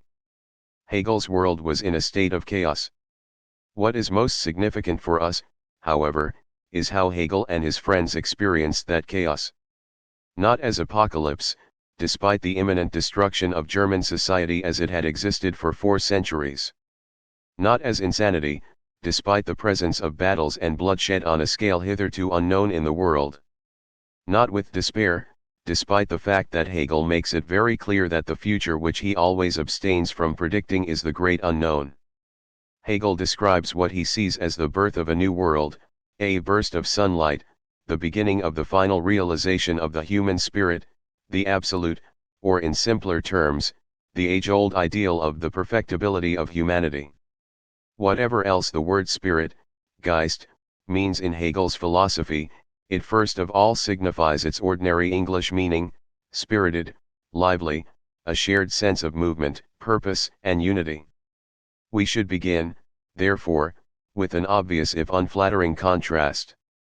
In the midst of our own society with a standard of living and sense of security unknown in the history of the world, the spirit of our times is anything but spirited. Our sense of aimlessness and fragmentation, so evident in our popular literature as well as the more successful philosophical movements of the century, is in marked contrast with the enthusiastic if also anxious optimism that permeates Hegel's phenomenology and the other literature of the time. Many of today's students seem to think that the human condition is absurd, to use one of their most common melodramatic phrases, because there is an energy crisis, inflation, the prospect of a less than exhilarating job, some vague apprehension of nuclear disaster, and the overall banality of television programming. Hegel, anticipating the obliteration of the world he knew, was already celebrating the birth of a new one. To understand Hegel, then, begins with an understanding of that sense of awakening that is now so far from our own attitudes. Whatever else the pretentious term absolute will designate in his philosophy, it first of all connotes confidence, certainly not omniscience, as his critics have sometimes suggested. It is the sense that we do have knowledge and are learning ever more, it is the sense that life has meaning, even in the face of Napoleon's continental armies, in the face of death, and perhaps, too, the death of God.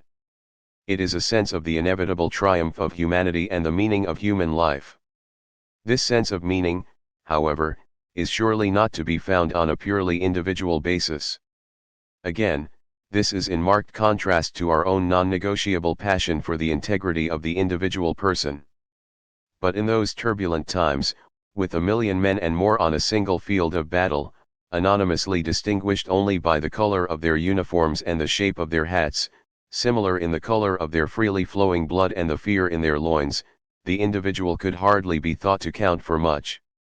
In fact, even whole societies were dwarfed in this cosmic spectacle, so that the difference between Saxon and Prussian, Polish and Russian, depended far more on the daily status of tenuous and often broken treaties than the cultural distinctions upon which they prided themselves. The meaning of all of this, given the insistence on finding one, could only be found on the level of humanity as a whole. We too look at history, trying to find within it some basis for hope. We no longer see the beneficence of God's creation. We cast our jaded eye at science, no longer an unqualified source of pride. We admire the history of art but hardly see it as the source of the meaning of history. We too might describe history, as Hegel did, as a slaughter bench. But where he found hope, we find absurdity and stupidity. Where he discovered a sense of providence, we manufacture a sense of conspiracy.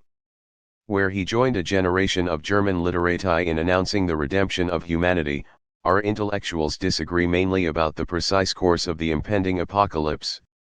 The images are religious, but the impulse is thoroughly secular and humanist, the perfection, realization, of humanity, spirit. We assume as our dogma the priority of the individual and the individual freedom, individual rights, individual happiness. We reject as anathema what we take to be the authoritarianism entailed by the Hegelian view of a spiritual, unified humanity, and we reject as absurd the optimism with which he presented that view. But is his collective euphoria to be so easily despised, if the alternative is our own desperate isolation and sense of absurdity? I am not going to try to answer that question in this book, but I at least want to try to understand it. And that means, first of all, getting a sense of a period and its outlook which now seems as foreign to our own as the world of the ancient Greeks, to which Hegel so often appeals. The New World, 1806. Ours is a birth time and a period of transition to a new era. Spirit has broken with the world it has hitherto inhabited. It is never at rest but always engaged in moving forward. And in its formation matures slowly and quietly into its new shape, dissolving bit by bit the structure of its previous world. Phenomenology: the emperor, this world soul riding through the city. It is indeed a wonderful feeling to see such an individual who, sitting on a horse, reaches out over the world and dominates it. Hegel, Letter to Needhammer, 1806.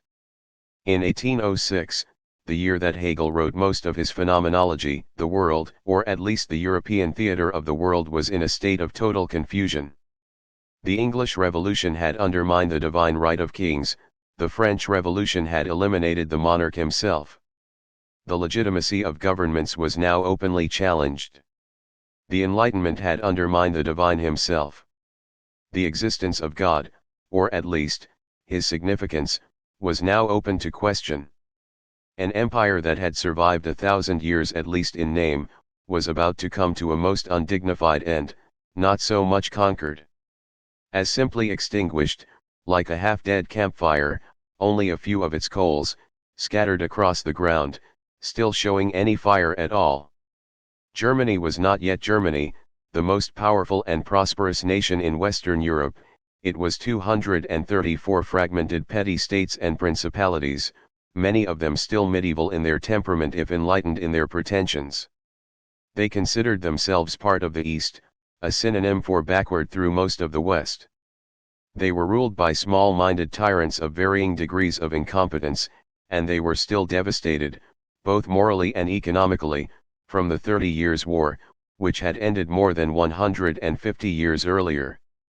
By 1806 Napoleon had crushed the forces combined against him, brought mighty Prussia to her knees, unceremoniously absorbed the former Holy Roman Empire and installed himself as its new Charlemagne. He consolidated many of the scattered German principalities into a single confederation of the Rhine, with new and enlightened rules of government, the Napoleonic code of laws and the new and revolutionary promises of liberty, equality, fraternity. After years of despair and looking in envy across the French border, the hope of a modernized and revitalized Germany had become a very real possibility. And with it, the hope of a united, peaceful, and prosperous Europe. Only a few years later, there would be wars of liberation against Napoleon. But at the turn of the century, he was still the liberator. Whatever their doubts, and there were reasons for doubt even before 1806, young Germans saw him as their instrument of destiny, clearing away the corrupt and stagnant structures of still feudal Germany to make room for the bright new world. In 1802, one of the princes of the new confederation summarized the widespread attitude. This extraordinary man, who brought order out of the anarchy of France, has the greatness of soul that is needed to rise above being merely the benefactor of a single nation to become the benefactor of mankind one. Of course, Napoleon used the German Confederation merely for his own convenience, as a buffer against Prussia and the Austrian Empire in the East. He gave the Germans their strength and autonomy, but he made sure that they remained wholly dependent on France. Whatever his motives, however, the results were real enough, and if Hegel too had his doubts when he watched this world soul on horseback parade with his troops through Jena, he already knew how to distinguish between the personal ambitions of such world historical individuals and the cunning of reason which used them for its own purposes. Besides, Hegel had grown up in Stuttgart, near the French border, in the Duchy of Württemberg and thus an integral part of the Rhenus Confederation. In Württemberg, loyalty to Napoleon ran especially high, continuing even through the wars of liberation. To distinguish the extent to which this was political expediency from the degree of genuine gratitude presumes a dubious clarity in human motivation. What is clear, however, is that Hegel carried that sense of Napoleon's importance even to Berlin, and when Napoleon was exiled to St. Helena and Europe entered the reaction, Hegel expressed in no uncertain terms his sense of disillusionment. But in 1806, the New World was just beginning, and Napoleon was the instrument who had made it possible. It was a world that had long been defined by philosophers, whom Hegel considered, with the poets and playwrights, the consciousness of humanity, and it could be understood, in one important sense, only in terms of the new philosophy of humanism, self-realization, and freedom. The vehicle of salvation, however, would certainly be the new culture of a revitalized Germany, not the armies of France. The new German sense of mission was expressed by virtually every German writer of the period, but by no one more eloquently than Johann Goethe, who was largely responsible for the cultural rebirth that made that sense of mission possible. When I was 18, Goethe later said, Germany was only 18 herself. He had then been part of the Sturm und Drang, Storm and Stress, movement of the 1760s and 70s, his sentimental novel, The Sorrows of Young Werther, 1774, had been an international bestseller and a first contribution to what Goethe called world literature. It was a German soap opera that caught the feelings of all of Europe, a private emotional purge that announced the romantic adolescence of a new Germany and symbolized the sentimental unity of human nature. Goethe, like Hegel and Napoleon, was a world historical individual who pursued the goals of the man's spirit while expressing his own needs. If I didn't write poems, I would perish, in the cultural idiom of his own language. Humanity was one, but it was only in the diversity of cultures that this unity could be realized. Goethe's greatest work would not appear for many years, but when it did, Faust would summarize not only the new German aspirations but the nature of human life as such. Faust was not just the story of a German medieval magus who bargained his soul with the devil. Goethe often said that a demon had entered into him, and forced him to write just as it forced Napoleon toward his obsessive and ultimately self-destructive conquests. The demon was the dark and picturesque image of what Hegel would call spirit, but his appearance as Mephistopheles in Faust appealed to future generations far more than Hegel's cold concepts. Both are concerned with a central theme, the ceaseless struggle and striving of life, never at rest, Hegel says in his preface, tenuously leaping from one uncertain experiment to the next. It was an appropriate theme for the new century. To rest content in a restless world was damnation, the struggle itself, salvation. Goethe believed that Germany had little role in the new political order. He disdained the wars of liberation as pointless vanity, and he too remained loyal to his emperor even through Waterloo and the Treaty of Vienna. The virtues of Germany, he argued, were cultural, not political. The Germans should be dispersed throughout the world like the Jews, in order to develop all the good that is in them for the benefit of mankind. Letter to Müller, 1808. Hegel had used the same comparison in 1800, in an unpublished essay. The German mission, in other words, was the cultural redemption of humanity.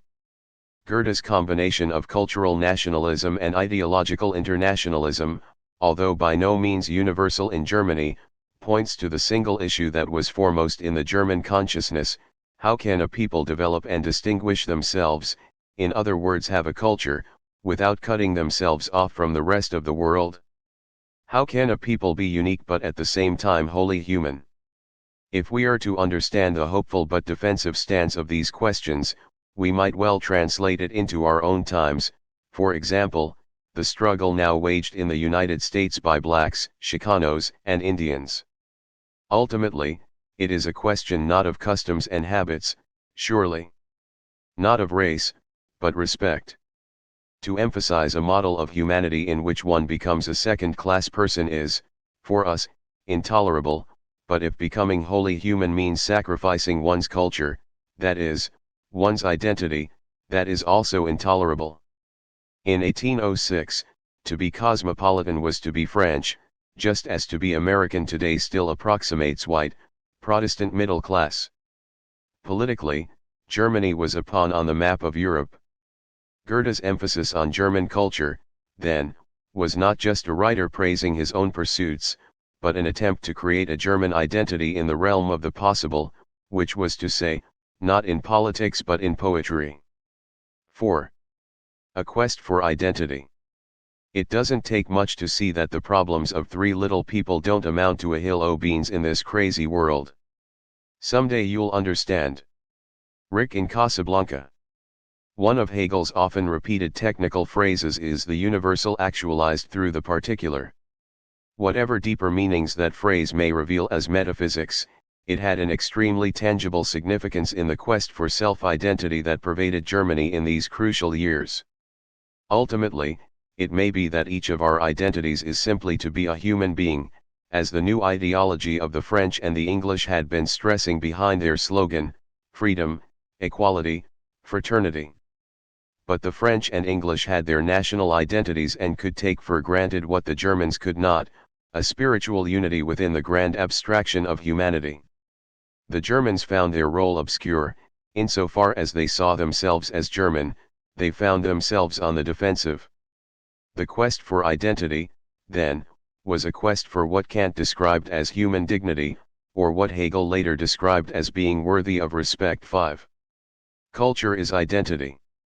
In our American sense of individualism, devoid of history and blind to the social matrix within which we distinguish ourselves, we tend too easily to forget that identity is not so much the petty differences between us, owning a Chrysler, working for A&M Company, being the boss, as the ties that bind us together, a common history, an inherited experience, a common language. When traveling, for example, one finds relief with virtually any other American who speaks the same language, uses the same metaphors, refers to the same institutions, knows at least some of the same cities. And in Asia, for example, one might find relief with any European, with whom one can at least exchange mutually understood pleasantries. We take our language for granted, but it is in and through our language that we define ourselves. With this in mind, we can fully appreciate the problems of identity in Germany at the turn of the last century, when even the King of Prussia, the mightiest German state, could not speak fluent German. He spoke French. The fashions of the court were French. The literature was French. Even the ideas were French. It should not be surprising, then, that Goethe and other Sturmuendrang poets, and philosophers like Lessing and Herder, should have seen the German struggle for cultural independence primarily in terms of German literature, German theater, German expression of German ideas. Through philosophy and poetry, there would be a German revolution, equivalent in its profundity to the violent altercations in France. To be part of humanity required first a cultural identity of one's own. 6. The problem of German identity was, quite simply, that there was no such identity. One tended to identify with the town, or one's family, or perhaps the local prince or duke. Or in accordance with the new principles that had changed the shape of Europe, one might identify with the whole of humanity, a profound abstraction to be sure, but still an abstraction, hardly an identity one could wear on the street. Or, even more abstractly, one could identify with the cosmos, the all, in the underground Spinozistic fashion then circulating among the German intellectuals, what Hegel and other German idealists would call the absolute. 7. But that concept was not only abstract, it was obscure and all but incomprehensible without the differences within the absolute that made up humanity. Humanity or spirit was the boundless circumference of a concentric and crisscrossing set of more concrete identities, particularly at the cultural level, and this was precisely what the Germans did not yet have. What they required was a picture of their place in the world, their role in humanity, their mission as a culture, to make their traumatized life make some sense, have some significance, and to make them, in the often repeated phrase of the times, Worthy of respect. Atomistic, individual identity is not identity. An individual alone, Hegel argues, is nothing. Antigone was a tragic figure, according to Hegel, because she was torn between two identities, two sets of obligations, human and divine. Some Americans, however, have 6 identity crises before breakfast. Identity for us has become a great muddle, an individual problem which is, of course, itself the problem. But for Hegel too, the problem of identity was largely the problem of a multitude of conflicting identities: family, class, community, Germany, God, church, Napoleon, and humanity. One no longer found natural identity, for what is natural for us, like everything else, had now become an open question. 8. How transitory all human structures are, nay, how oppressive the best institutions become in the course of a few generations. The plant blossoms and fades, your fathers have died, and mouldered into dust, your temple is fallen, your tabernacle, the tables of your law are no more, language itself, that bond of mankind, becomes antiquated, and shall a political constitution, shall a system or government or religion endure forever? Johann Herder, To a Philosophy of the History of Man. The quest for identity is not, some existentialists aside, a perennial question. It emerges within a culture or a person when one's sense of self-worth is in question. In 1806 the French did not have an identity crisis, they asked only how far they could get, and what was the cost. They needed no phenomenology, they had Napoleon. It is the poverty of 19th-century French philosophy that is significant. Germany, on the other hand, was a fragmented victim, devastated by the last war, stagnant for years, and now absorbed as a buffer in the continental system. The Germans needed a sense of themselves. Since they could not find it in the present, they turned to the past, to the Middle Ages and the great rulers of history, real or imagined. While the French fought for eternal principles and, if they looked to history at all, saw only Louis XIV and the ancient Romans, the Germans reconstructed a murky medieval past, a sense of destiny as a nation, a mystical sense of identity in such folk legends as Faust. As virtually every intellectual historian has pointed out, the most distinctive contribution of the Germans to the intellectual history of this period was their sense of history itself, so glaringly absent in the French and English ideologies. But this sense of the past, of imaginary Bildung rather than progress, was not merely an invention of the intellectuals. It was an essential part of the quest for identity, a particularly German identity, which could not yet look to its success in the present for a sense of self-worth. It was a desperate sense, not so much concerned with what one has done nor even with what one might become so much as a mere sense of duration, survival, and emergence. The French talked revolution, the Germans, redemption. The difference in the dominant metaphors is extremely significant. The French owned the world. The Germans, with history as their justification and consciousness as their continental army, would comprehend it in the realm of thought. The turn to the past had 2 different forms in Germany, 2 different pasts, in fact. First, there was the old Germany medieval, before the Reformation, feudal but familial, united by a single religion and a folk culture. Once it had been a world empire, not French but German, ruled not by Charlemagne but by Karl der Grosse. Hegel describes such a past, for example in his 1800 essay The German Constitution.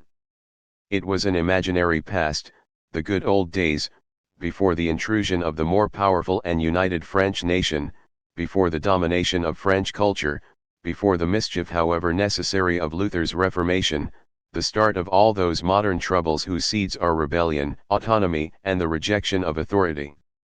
In fact, from some of the descriptions, it becomes clear that the reconstructed German past went clearly back to the Romans, the tribes described by Tacitus, the barbarians who overran the Roman Empire and, in 476, placed one of their own on the throne of the world.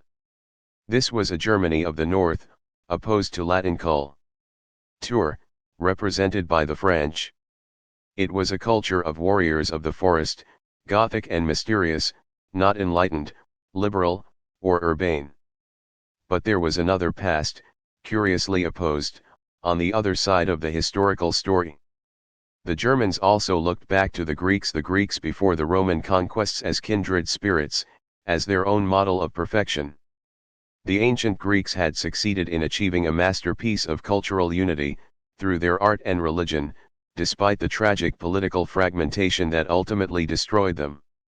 The Greeks, as opposed to the Romans, were a spiritual people, much like the Germans. The Romans, on the other hand, were primarily political people, and the French fascination with Rome, not Greece, was perfectly appropriate to their sense of political rebirth, their sense of republicanism and, after Napoleon's self-coronation in 1804, their sense of empire as well.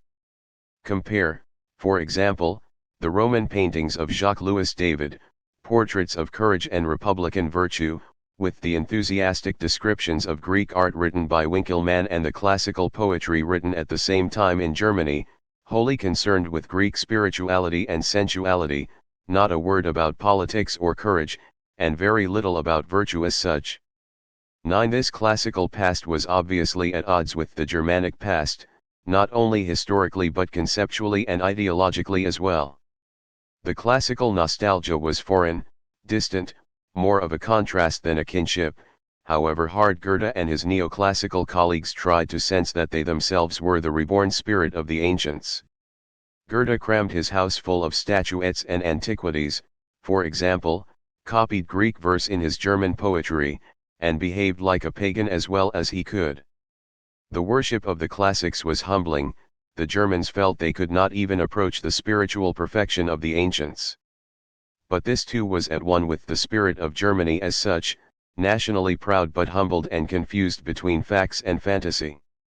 The classical image provided an aesthetic and, ultimately, a philosophical ideal, but it was the German identity that would provide that sense of culture that the Germans needed most. The quiet simplicity and simple grandeur that Winckelmann fantasized in the Greeks was hardly appropriate to Germany in the world of 1806. Not surprisingly then, the rage, for the classics that had defined Goethe's work through the 1780s and 1790s, with his friend Schiller and the young poet Friedrich Hölderlin, quietly and simply burned itself out by 1804, when Winckelmann was murdered in Trieste, when Goethe, speaking Winckelmann's eulogy, was already turning away from the past and back toward the present via Faust. Schiller died, and Hölderlin became hopelessly insane. And yet, we must not underestimate the powerful influence the classical nostalgia would have on young Hegel, who would continue to use the ancient Athenians as a model straight through to his last works.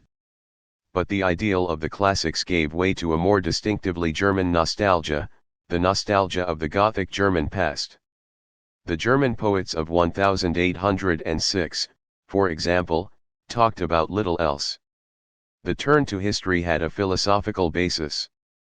The French-Swiss philosopher Jean-Jacques Rousseau, and many of the English theorists as well, had based their utopian visions of the ideal state on a mythological construction about the state of nature and the life of humanity before the conventions of society and complexities of modern life had their irreversible effects. For Rousseau, this pre-social life literally began before society, with individual creatures wandering around in the woods, much as he wandered about in Paris, his natural goodness deeply at odds with the artificiality of French society. But in Germany this image was adapted to a more social conception. Much as, in Rousseau's second discourse, the noble savage also gives way to a more tribal image, but still before society as we know it. 12. The early Greeks were the model for this natural state, an ideal. Harmony in both personal life and domestic politics. Perhaps the early German folk were natural too, or naturally supernatural as one current expression would have it. For Rousseau, this pseudo-historical image provided an explanation and a basis for the construction of society. For the Germans, it was more like edification, a sense of the past, but these images too indicated the course most desired, most natural for the future. The shift from the Greek past to the German past therefore becomes highly significant, and the year 1804, when Hegel was beginning his phenomenology, becomes the year of a momentous change of attitude. The fantasy of the sunny skies of ancient Greece is given up in favor of a search into the shadows of German history and culture. But in 1806, that history was plainly in the future. Sun and shadows. Enlightenment. By this simple means pure insight will resolve the confusion of the world. Phenomenology. In the prelude to his invaluable study of Hegel's early development, H.S. Harris explains his title, Towards the Sunlight, as a series of metaphors, all of which deeply affected the young Hegel as a student. 13 Harris emphasizes the sunlight of ancient Greece and the Platonic allegory from the Republic, the sun of eternal truth, in contrast to the mere shadows in which most men live. Most immediately, however, is the sunshine of the Enlightenment, the German Aufklärung, the light of reason celebrated by Descartes, and the bright new world that Hegel had read about in Voltaire, Diderot, Rousseau, Condorcet, promised by the French in the West and defended by Immanuel Kant far to the east in Prussia. This would be the sunburst of Hegel's phenomenology, the new light of truth that German philosophy would announce to the world. The Enlightenment metaphor, which had already inspired revolutions in England, America, and France, now passed into Germany, as Aufklärung, literally a clarification of the world. The Enlightenment defined itself by its dedication to reason and its devoted attack on prejudice and superstition. Its French practitioners called themselves philosophers, although their criticism was more often political and social than metaphysical. In fact, they tended to despise metaphysics and philosophy as such. The Enlightenment was self-consciously cosmopolitan, it concerned itself with humanity and systematically denied any significant differences between peoples or periods. David Hume summarized the attitude in his Inquiry of 1749, when he wrote, "It is universally acknowledged that there is a great uniformity among the actions of men, in all nations and ages, and that human nature remains still the same, in its principles and operations. Mankind are so much the same, in all times and places, that history informs us of nothing new or strange in this particular." Inquired on human nature. It was a powerful political weapon, this notion of universality. We find it, for example, in our own Declaration of Independence. We hold these truths to be self-evident. Self-evidence was another irrefutable pretension of Enlightenment thinking, that all men are endowed by their Creator with inalienable rights. Among these are life, liberty, and the pursuit of happiness. Enlightenment principles lay behind the liberty, equality, fraternity of the French Revolution, and it was in the name of Enlightenment principles that Napoleon liberated Germany. By the turn of the century, the Enlightenment spirit of criticism, eminently practical, political, concerned not so much with abstract ideas as the good life for humanity, absolutely dominated Europe. 14 In Germany, the Enlightenment had its most able defender of all, the philosopher Immanuel Kant. From his safe and distant perch near the shores of the Baltic Sea, over 1,000 miles from Paris, Kant applauded the French Revolution, not only in its first days of enlightened reform, but even through the reign of terror of 1790–95, when other Germans, including Goethe and young Hegel, began timidly to turn away. But Kant was an anomaly in Germany, not only because of his abstract political radicalism but because of his defense of the Enlightenment itself. Kant was defending the clarity of reason at a time when the general sympathy of the German intellectuals was turning increasingly toward mysticism and anti-intellectualism. Even in his hometown of Königsberg, where he was indeed the philosopher king, Kant had to share attention with his good friend, but an obscure and forgettable philosopher, Johann Hamann, who followed the mystical tradition of Meister Eckhart rather than the illuminating ideals of Voltaire and Hume. Kant defended Newton and the new physics when most of his compatriots, Goethe, for example, thought Newton's views godless and vulgar and preferred biology and the life sciences as the paradigm of knowledge. And just as Kant defended the international and cosmopolitan values of the French and English Enlightenments, The German intellectuals were becoming increasingly obsessed with the idea of folk spirit and a distinctively German culture. And while Kant was following the Enlightenment and trying to modernize and rationalize Christianity, many of his intellectual comrades and students were converting to Catholicism, precisely in order to reject the divisive attempts to modernize Christianity that had defined the German Reformation. 15 In Germany, the Enlightenment, the Aufklärung, never achieved the unchallenged ideological status it already enjoyed, and still enjoys, in England, America, and France. The bright new world of enlightenment dimmed in the shadows of a culture devoted to the darker side of human nature, to Faust and mystery. While Napoleon was building the magnificent Madeleine in Paris, with the bright marble and clean simple lines of classical antiquity, the young intellectuals of Germany were rediscovering the Gothic cathedral complex, mysterious, medieval, whose very purpose was to inspire mystery and awe and defy understanding. While the French rejected virtually the whole of history since the ancient Romans and Greeks as dark ages, the young German poets began to look at that same past with a kind of nostalgia. And so, even if it is true that Enlightenment premises and promises were a source of inspiration to Hegel and his friends, it is equally true that they were affected by an extremely powerful anti-Enlightenment mood throughout Germany. In this sense, Kant was not so much of an influence as a foreign voice, more representative of the English and French philosophers than the spirit of Germany.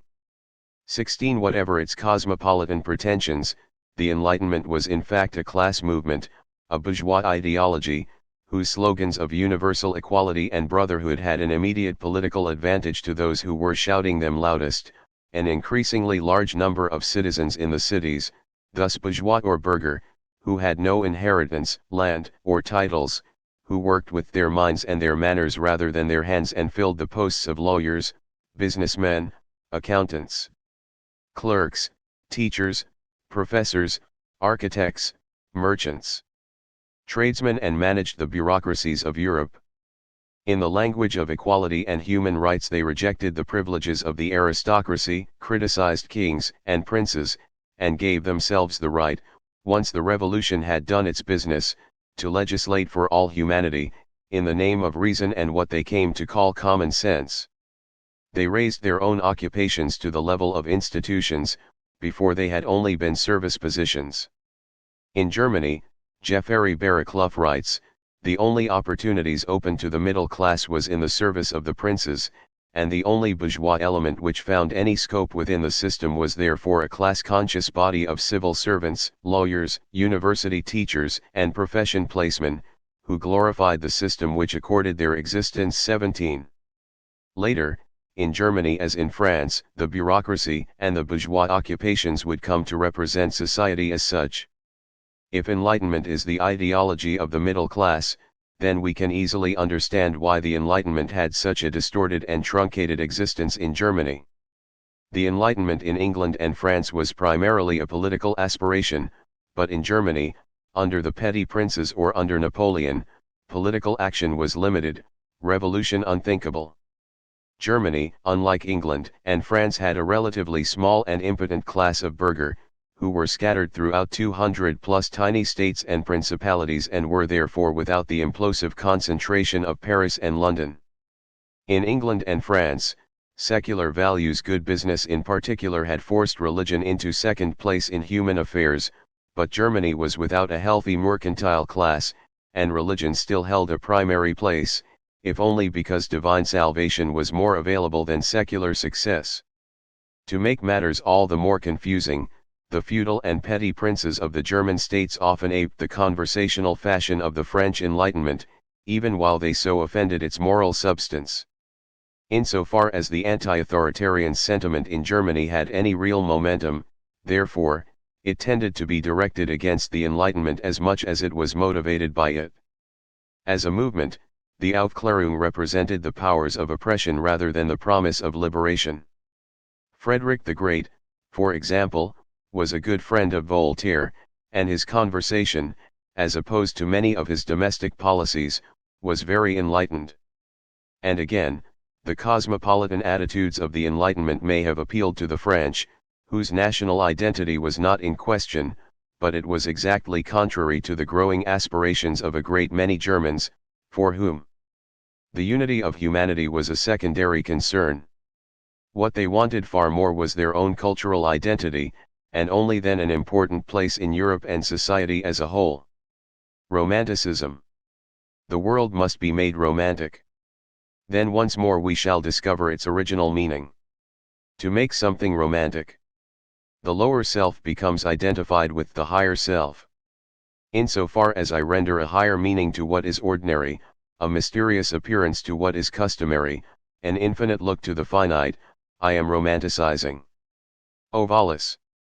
The name most often given to this anti-enlightenment reaction, by its own authors in fact, was Romanticism. In the manifestos of the turn of the century, Romanticism was promoted as essentially modern, despite its yearning for the Middle Ages. Schlegel, who invented the term, defined it as the spirit of modern poetry, for example. It was, following the philosopher Herder, extremely folk-minded. It was tended to be anti-rational, thus dismissing philosophy in the name of poetry even as it launched into long philosophical tirades, following the greatest philosophers of the age and producing others in their own ranks. The Romantics followed Kant, but not the Kant who defended the Enlightenment so much as the Kant of the Critique of Judgment, who there defended the significance of aesthetics, talked about the role of genius, and presented a woolly picture of an evolving, living universe very much at odds with the spirit of his other works. In general, Romanticism was defined defensively, belligerently, just as the Enlightenment had been defined by Voltaire and its early defenders in France, but now against Enlightenment. If the Enlightenment prided itself on its secular status, Romanticism made a conspicuous show of religion. If Enlightenment denied the past and celebrated the future, Romanticism would celebrate precisely that past. If the Enlightenment celebrated the ancients, then Romanticism would identify with the barbarians. If the Enlightenment prided itself on reason, the Romantics would place all of their emphasis on passion, and if the Enlightenment celebrated humanity and the cosmopolitan viewpoint, then the Romantics would worship the individual, the cult of genius, most of them thinking themselves geniuses, of course, and the ideals of the hero and the savior, though who among them this would be was not decided. The Enlightenment denied the signifi. 50. Cants of individual cultures and local customs in the name of universal principles, so the Romantics celebrated precisely the local and the colorful.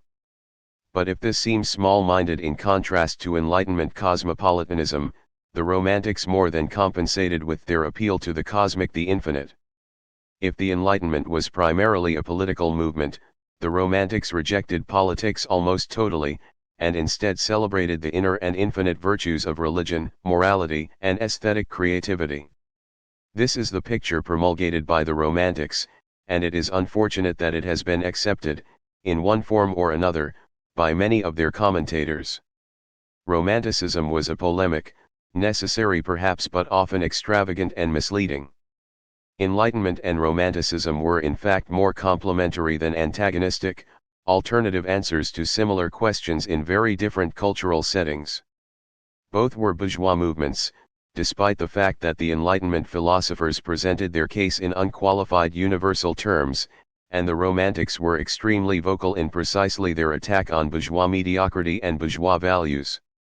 Both were efforts toward self-realization, although this was first of all a political effort in Enlightenment France. It was, due to their political impotence, an inward, more spiritual struggle for the Germans. The Enlightenment was nothing if not passionate, however the philosophers celebrated reason. If the Enlightenment proselytized its universal humanism and its cosmopolitan attitudes, it is nevertheless from the Enlightenment, not from Romanticism, that we have inherited our strong sense of individualism, individual rights, and individual freedom. And however much the Romantics stressed the role of the exceptional individual, the hero, and the genius, they also believed that the significance of such individuals was precisely their role as representatives and examples for all humanity, in fact, of world spirit itself. If Voltaire once said that he found heroes boring while romantic Byron began his Don Juan sarcastically declaring "I want a hero," the difference, perhaps, was more that Voltaire assumed that he himself was one while Byron was still looking for his. The Enlightenment philosophers and the Romantics shared a philosophical hero too, Jean-Jacques Rousseau, the single most important philosopher for Kant, for Herder, for Goethe, and for Fichte, Schelling, and Hegel. Both Enlightenment and Romanticism were declared to be modern, in contrast to the other, and if the Romantics turned to the Middle Ages as a source of inspiration, we must not forget that the Enlightenment turned to the ancient Greeks and Romans for exactly the same purpose. Classicism, which is often contrasted with Romanticism in the arts, might 51. Be seen as the aesthetic equivalent of Enlightenment, and its vicissitudes in Europe following much the same patterns. Both Enlightenment and Romanticism were bourgeois efforts to make a place for themselves in a particularly insecure world, the Enlightenment providing structure, promises, and principles to a violent world of revolution, the Romantics trying to inspire enthusiasm and vitality in a world of political stagnation and spiritual devastation. 18. However excited he may have become on reading Voltaire and Rousseau, Hegel was directly inspired by Lessing, Herder, Goethe, Schiller, and the German nationalists. However he may have lampooned the Romantics in the phenomenology, he was their kindred spirit, if not exactly one of them, and his attacks on some of their pet themes, for example, their emphasis on feeling and intuitionism, was more a matter of stress than substance, and of little significance in the crossfire of ideologies at the time. German Enlightenment and Romanticism, whatever their internal polemics, which were in no way distasteful to Hegel, who enjoyed them, were part of one and the same ideology, one and the same effort at self-realization, one and the same attempt to find dignity of self and a role in the new world, whatever it would be, that would replace the rotted and now demolished Holy Roman Empire, in the autumn of 1806. In Hegel's philosophy, Enlightenment and Romanticism play absolutely essential and complementary roles, which is not always evident in what he says about them. 19. Poetry and Prophecy. Every extraordinary man has a mission to accomplish. If he has fulfilled it, he is no longer needed upon this earth in the same form, and Providence uses him for something else. J. Goethe. Everything human must slowly rise, unfold, and ripen. Schiller. In France the philosophers attacked most traditional philosophy, especially metaphysics. The German Romantic poets, on the other hand, attacked philosophy, but in the name of a metaphysics that extolled poetry, not metaphysics, as the mother tongue of truth. The battle between Enlightenment and Romanticism thus produced an embarrassingly artificial and confused conflict between philosophy and poetry. It was not a new conflict. Plato urged the expulsion of the poets in the name of philosophy. And yet, in Germany at least, they both were expressions of self-aspiration, the non-political equivalent of revolution in France, the vehicle of redemption, with philosophers and poets alike as prophets. Hegel's friends Hölderlin and Schelling had already taken up the Redeemer's robes, one through poetry with a philosophical base, the other through metaphysics in defense of poetry. And if Hegel's phenomenology strikes the American reader as closer to poetry than what we, in our English Enlightenment tradition, call philosophy, far richer in imagery and connotations than strict definition and argument, it is because poetry and philosophy in Germany were to serve one and the same end, to present a picture of the universe in which one's own place would be defined, and a mythical past harmony, long since lost, was about to be recaptured. The pivotal figure in this prophetic confrontation of philosophy and poetry, and a powerful influence on Hegel, is Friedrich Schiller. On the one hand, Schiller was an extremely close friend and collaborator with Goethe, on the other, he was a student of Kant's philosophy and thus in a particularly favorable position to forge the synthesis between poetry and philosophy, between Goethe and Kant, and to set the stage for the prophetic union of the two. He combined the moral fervor of Kant, and later Fichte, with the artistic enthusiasm of Goethe, and later Schelling. He too had been one of the Sturm- Drang poets, and his precocious play The Robbers had been a powerful influence on the growth of Romanticism in Germany, like Goethe's The Sorrows of Young Werther. He too had given up that rebellious sentimentality for a more disciplined classicism, freedom within limitation Goethe called it, and looked to the ancient Greeks as a kind of ideal. And all of this he tempered with Kant's philosophy, forging a vision that brought together the confused aspirations of a young and struggling society, torn by conflicting ideologies and seeking an identity of its own. The vision is complex, as it would have had to be, drawing not only on Sturmundidrang enthusiasm and ancient ideals, on Kant and Goethe, but the whole of the German experience toward the end of that century, after the French Revolution but before the emergencies wrought by Napoleon. Schiller shared with Goethe the emphasis on what we may call the growth metaphor, or Bildung, drawn from biology and Aristotelian cosmology, rendered in the terms of modern metaphysics in Kant's critique of judgment and, a few years later, to become Hegel's dialectic. Schiller shared the sense of momentous and imminent change. But like many Germans, he had been stunned by the turn of the French Revolution to terror, and so he too turned away from political aspirations to a more personal ideal, what we might call the whole person, as Schiller envisioned the citizens of ancient Athens, at one with themselves, society, and nature.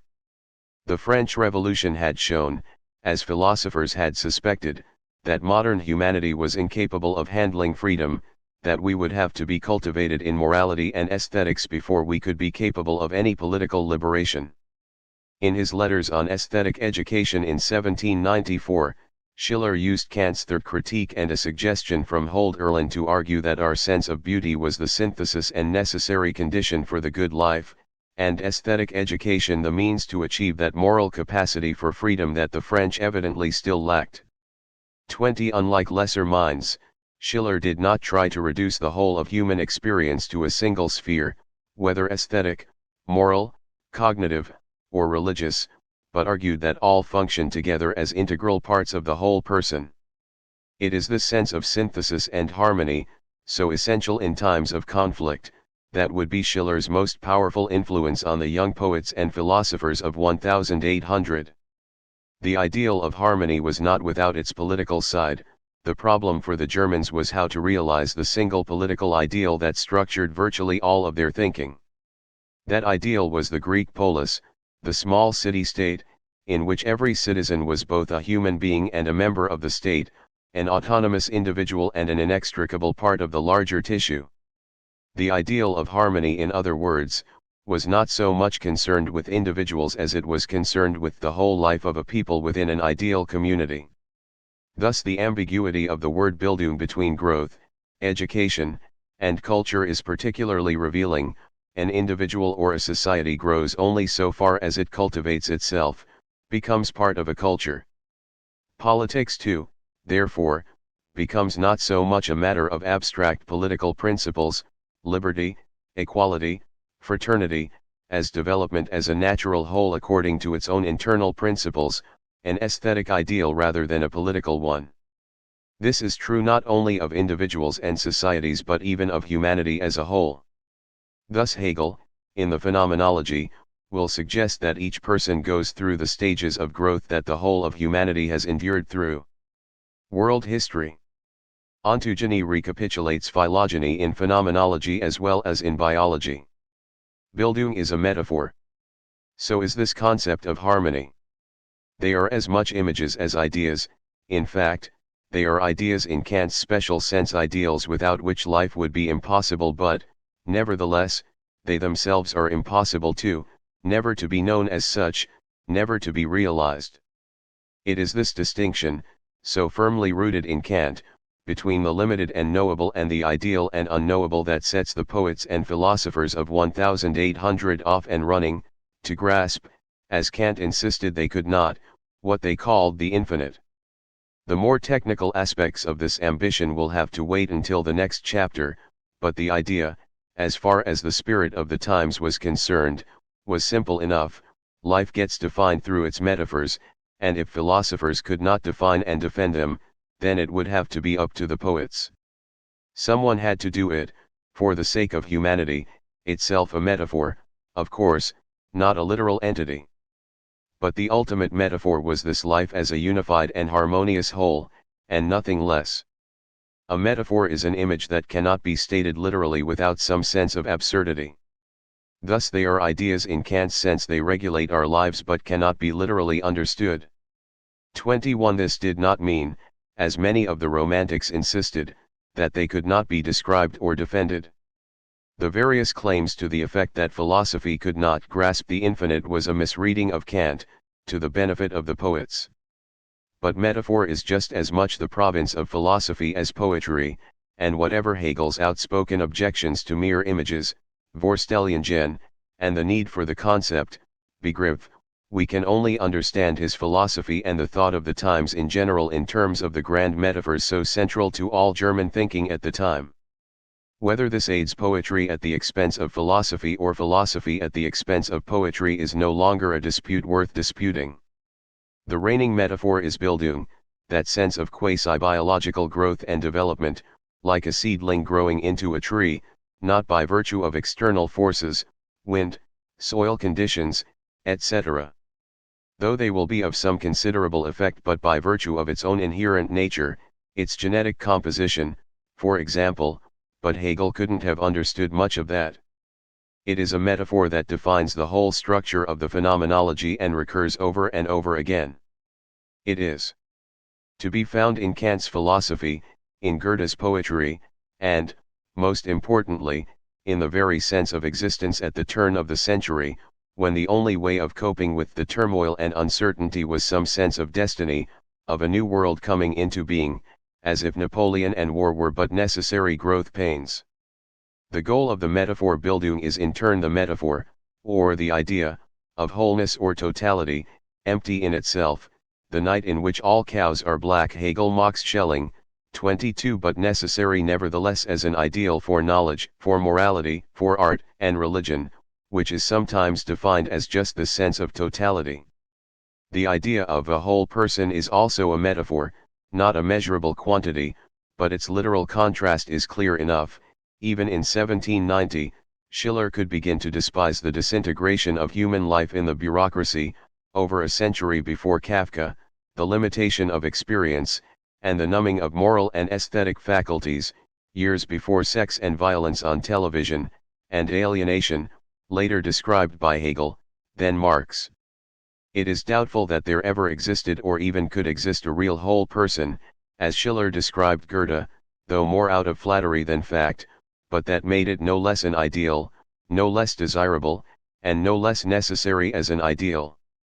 23. From the Enlightenment, however, there was a competing metaphor, which found its place primarily in Kant, but in altered forms in Schiller and the philosophers Fichte, Schelling, and Hegel as well. It is the image of autonomy, which is sometimes referred to as infinity too. Autonomy was the image of self-containment, the resistance to all external determination. The political analogues were obvious even at the time. This self-determination, however, was not to be construed as a particularly individual concept of freedom of the individual from interference by others, whether individuals or the state. Autonomy meant the ability of the individual to discover for himself or herself the universal rules of morality, or science, or aesthetics, and it meant moreover the autonomy of the community in which individuals were members. It is the community, and, ultimately, the whole of human spirit that becomes autonomous, according to Hegel, not the individual. Indeed, the tension between the whole and the individual, the universal and the particular, would be a point of considerable tension in German idealism. But whatever its subject, the goal of enlightenment, and in Hegel, the goal of Bildung and the phenomenology, is rational autonomy, self-realization according to reason. 24. To call these crucial philosophical ideals metaphors is not at all to dismiss them. In fact, it would not be at all un-Hegelian to insist that metaphors are more primary to our thinking than literal understanding.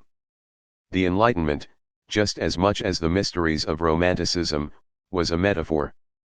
Progress is a metaphor, and so is the German sense of mission, their sense of redemption, and the grand abstraction humanity.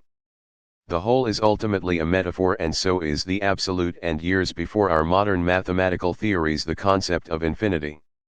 But to say that these are metaphors is only to say that their truth is in their role in human experience, which perhaps too is a metaphor, that to demand too strict a definition of them will almost always yield either platitudes or nonsense. Thus Aristotle insisted that we should not demand more precision of a subject than it is capable of giving us, and the spirit of the times, in Germany in 1800, was notoriously imprecise, as the guidelines to human life had also become notoriously imprecise. What they wanted was a set of ideals, edification, and encouragement, not hard-headed analysis.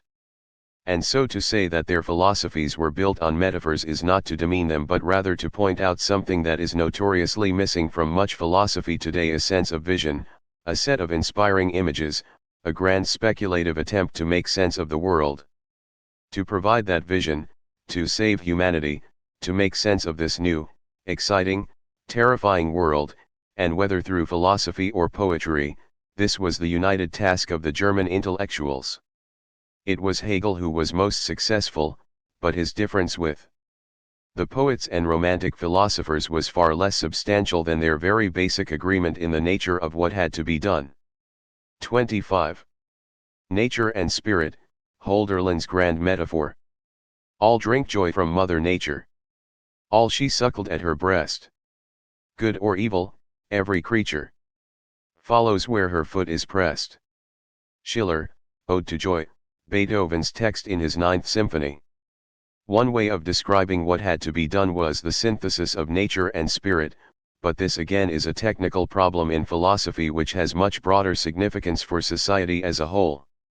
The new humanism had replaced both the old naturalism and traditional religion, particularly in France, where the revolution destroyed whatever faith might have been left in either the intrinsic goodness of human nature or the watchful eye of God on man. As for nature as such, its sudden eclipse before the bright new sun of human affairs was already so evident in England, in the early days of the Industrial Revolution.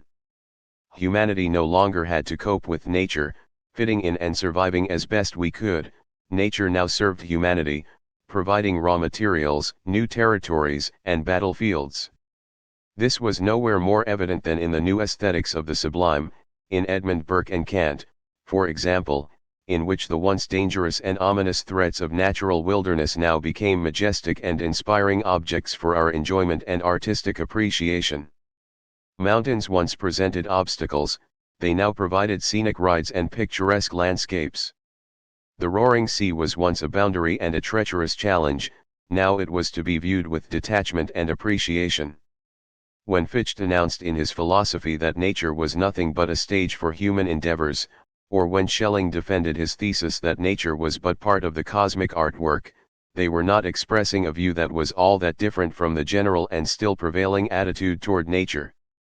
The threats of this world were now for the most part human, and if there were still famines and occasional earthquakes, they would be considered more the impertinence of a usually obedient servant rather than the authority of a masterly nature. And yet, the German ideal typically stressed man's unity with nature, a unity that seemed to have been lost in the complexities of modern society. Urban human life had domesticated nature, reduced it to the small plots and preserves called parks and caged it in zoos. In this perspective, Hegel's Swiss Alpine hikes are not of mere incidental interest. We can see him, like Rousseau, wandering through the forests of Saint-Germain, at peace with the world and away from striving and struggling humanity, at least for the weekend. Accordingly, the poets and philosophers made a myth out of the country, the simplicities of rural life, the natural life. 26 By 1800, then, the citizens of the cities of Europe experienced a sense of alienation that would have been unimaginable only a few decades before, a sense of detachment from nature, a sense of its utter irrelevance to human concerns. With this in mind, Fichte's philosophy, for example, is not nearly so incomprehensible as it might be otherwise. Nature in itself means very little to us in our sense of ourselves. Schelling was outraged by Fichte's easy dismissal of the whole of nature and science, but his own view also rendered nature an intrinsic part of the human world, even if in itself as well. 27 Nature had been conquered, it now threatened to become all but extinct as well. A similar alienation was evident in the vacuum of what once had been an all-powerful religion that dictated even the minutest details of people's lives. By 1800, Christianity was but an institution. God was too abstract, too far away, too transcendent. One could reach out to him, but the business of the world was far too immediate, what Hegel calls in the phenomenology the preoccupation with the sensuous. Like worms, contenting themselves with dirt and water. In this new world of wholly human hopes and conflicts, then, one of the necessary tasks of philosophy would have to be to bring nature and religion back into human life in some relevant way. The problem was given a certain technical posture by the fact that Kant made a brutal distinction between the world of knowledge and nature and the world of morality and faith, but despite the centrality of the demand to systematize Kant among the post-Kantians, the drive behind this technical demand was a very real and common concern for the place of nature and spirit in the new world of human affairs. It is at this point that we should introduce the single most powerful influence on Hegel's vision in the phenomenology, Friedrich Hölderlin. They met in 1789-90 and roomed together in a loft in Tübingen the following year. They were the same age, shared many of the same interests, and quickly became fast friends. Even as a student, Hölderlin began to prove his poetic genius, and by 1800 he was recognized by Goethe and Schiller as an extremely promising young writer. But in fact, his works of genius had already been written, if not fully appreciated by those two poetic tyrants in Weimar. 28 Hölderlin did not by himself invent the grand metaphor of the age, which was soon to find its way into the greatest philosophy book of the new century, Hegel's Phenomenology. He drew it from the whole culture around him, from Goethe and Schiller and the Lutheran theology, from Kant and Fichte, from Klopstock and the early Sturmuendrang poets and, perhaps most of all, from his reading of the ancient Greeks. It is an image which seems foreign to us, but it would have seemed almost commonsensical to his generation. It is this, the image of a universal spiritual force, which manifests itself in all things and uses them to its own purposes. The spirit has no existence of its own, if by that we mean some independent status apart from its various manifestations in the world, like the traditional Judeo-Christian God, who exists apart from and existed before his creation. But yet, on Hölderlin's view, everything is a manifestation of the divine spirit: the cockroach on the wall, the tragedies of human history, the conventions of civilized society, and the words and inspirations of the poet. And since everything is a manifestation of spirit, everything too, no matter how seemingly pointless or devoid of meaning to us, has its necessary place in the overall scheme of things. The grand metaphor is one of a fusion, cosmic spirit making itself known to us and to itself through its use of nature, human history and, most of all, the spiritual sciences, Geisteswissenschaften, and poetry in particular. He, Hölderlin, is a spokesman for the divine. His poetry is divinely inspired, but he is only a vehicle, used by the spirit. Goethe had employed a similar metaphor, but by way of a more personal demon. Hegel would also see himself as a spokesman for spirit, but for him, more than for Hölderlin, that spirit is distinctly human. But it is Hölderlin who raises this vision of all-encompassing or absolute spirit realizing itself through all of us, infusing nature as its physical manifestation, pervading human history as the path of its self-realization, and speaking through the poets as a way of finally coming to realize who and what it is, namely, everything. But for Hölderlin, everything has a distinctly spiritual hue. There is no such thing as mere matter, dull nature as an impersonal Newtonian mechanism. There is no mere contingency to human history, one damn thing after another, according to poet John Masefield. Nature itself is spiritual. Humanity and human history are spiritual. And God, who had been denied by the more atheistic thinkers of the Enlightenment, now re-emerges in nature and human history. The role of religion. Through the bath of its revolution. I think it would be interesting to disturb the theologians as much as possible in their ant-like industry as they amass critical building materials to strengthen their Gothic temple, to make everything difficult for them, to whip them out of every nook and subterfuge till they had to show their nakedness in the daylight. Hegel, Letter to Schelling, 1795. The period that concerns us is often characterized in a very different way, as the breakdown of religion and the chaos that follows. Of course, religion had been breaking down for many years, even before the Reformation, but the Enlightenment in England and France contributed more than its share to the near-total secularization of human life. I want to challenge this too common view on at least two counts. First, it is a negative view, like talking about the fall of the Roman Empire without asking what replaced it. Dark Ages won't do, a classicist conceit. In fact, the barbarians who replaced Rome were those we now proudly call Europeans. If religion collapsed, it was because something more powerful and more attractive had replaced it, the new world we keep alluding to, a world in which human happiness, human dignity, human autonomy reign supreme. Second, the idea of a religious breakdown ignores the internal development. 61. Of Christianity itself, although whether this represents progress or regress depends on your point of view. The question of the role of religion in modern society is essential because Hegel is typically viewed as a Christian philosopher, in fact, a philosopher whose main concern was the defense and rationalization of Christianity. And so we shall have to come back to this question again and again. 29. The demise of religion was the beginning of a new world, a thoroughly human world. Hegel, in particular, was very concerned with and disdainful of the whole traditional opposition of God and man, which he viewed as nothing less than a master-slave relation which made impossible human dignity. Before him, Kant, whose piety was never in question, insisted that religion be wholly subservient to morality, a postulate of practical reason, thus dramatically reducing its status from absolute to derivative and dependent. Before Kant, Hume had written a devastating set of arguments against even this conservative enterprise in his dialogues concerning natural religion, 30, and, of course, there were many who would say that even Luther half destroyed Christianity by turning it inward, rejecting church authority, and secularizing its spirit. But the reasoning behind all of this seems to me far more important than the survival of religion as such.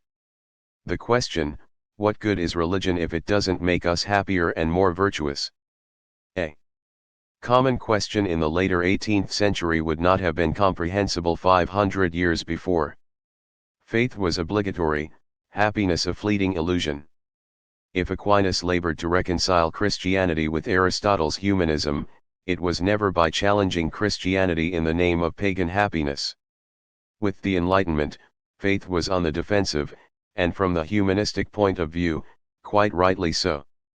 31. Within the Christian religion, however, the seeds of secularization can be traced back to the beginnings. Judaism, whatever else it was, began as an attempt to cope with everyday life. It was a religion of laws and practices rather than theology and faith. Jesus, Hegel argued in his early years, was fundamentally a moralist, and in the 4th century, Saint Augustine fought an eventually losing battle with the English monk Pelagius, who defended the importance of good works as well as faith in Christianity.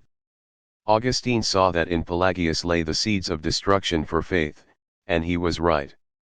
The Pelagian heresy increasingly humanized Christianity, until the Enlightenment completed the long process by insisting that religion, like art, morality, and science, was a purely human institution. The philosopher Spinoza, who had enormous influence in Germany around the time of Hegel's youth, 100 years after Spinoza's death, had woven an image of a single pantheistic universe, in which God was nothing other than his creation, and the philosopher Fichte, just older than Hegel, went so far as to suggest that God was nothing other than the human moral order. But what makes all of this confusing is the fact that virtually all of these thinkers, except a few of the French atheists and David Hume, continued to call themselves religious and used traditional religious terminology. Spinoza still called the universe, the one substance, God, and Fichte sometimes employed figures from the Trinity in his arguments. We have already seen that even Goethe used the language of salvation and the redemption, and so, when Hegel uses similar language, including his most central word, spirit, we must be extremely cautious. 32. Sometimes, he and his colleagues define religion as nothing other than a concern for the infinite, but as we have anticipated, this may have minimal significance for what has usually been called religion. In fact, on such a view, the existence of God can be reduced to a mere tautology, a falsely pious way of saying that there is indeed a universe. And yet, the theologian Karl Barth has said without hesitation that Hegel's ambition was to be the Protestant Aquinas, and generations of Hegel scholars have taken his Christian ambitions, however unorthodox, to be the very heart of his philosophy. But the spirit of the times was going the other way, despite the countercurrent of Catholic conversions among the Romantics. Hegel, of all philosophers, was a self-conscious spokesman for his times. The problems of religion were now corollaries to the ideals of humanism, and if the language of Christianity still pervaded German philosophy, the substance had long ago been altered beyond recognition. A historian, perhaps, looking at the long and extremely varied tradition from Augustine and Pelagius to Luther and Kant, might be willing to say, with some qualification, that Hegel was still a Christian, in the much revised sense of that term. But as philosophers, looking ahead to the coup de grace by Feuerbach and Marx, we can just as easily say that Hegel was one of the first great philosophical humanists in a time when the world itself had become thoroughly humanized. Chapter 2. From Kant to Hegel. Kant is the basis and the point of departure for the whole of modern German philosophy. Hegel, logic. Hegel read widely in philosophy, both as a student and, more impressively, after he had graduated. He was, to say the least, an eclectic thinker, who would have admitted quite self-consciously that his influences included virtually the whole of Western thought. And some Eastern thoughts too. 2. One can trace his major metaphysical ideas to the pre-Socratic philosophers of ancient Greece, Stace, 3, or to Aristotle, Muir, 4 Weiss 5, or to Spinoza, who was enjoying an underground revival in Germany. Lessing, Jacobi, Fichte, Schleiermacher, and Schelling were all Spinoza enthusiasts. And of course, one can trace many of Hegel's ideas to Rousseau and other Enlightenment philosophers in England and France, as well as Germany, and to the usually woolly thoughts of the German Romantic poets, Herder, and the historians, and to the theological theories he studied as a student at Tübingen. 6. But the philosophical tradition in which Hegel emerged was most immediately dominated and defined by one philosopher alone, Immanuel Kant. It was Kant's view of religion as a function of practical reason, i.e. morality, that provoked Hegel's first serious philosophical polemics, and it was Kant's ethics that provided his first philosophical position as such. Ultimately it was the whole of Kant's magnificent revolution in philosophy that made Hegel's system possible. Hegel's technical apparatus and language are almost wholly Kantian. The approach his system assumes, the problems in philosophy it tries to solve, and most importantly, what it simply takes for granted, can only be understood in the context of Kant and his most immediate critics, in particular Fichte, Schelling, and the self-styled Romantic philosophers. 7. On the one hand, the problems facing Kant and his critics are extremely technical problems created by philosophers for other philosophers.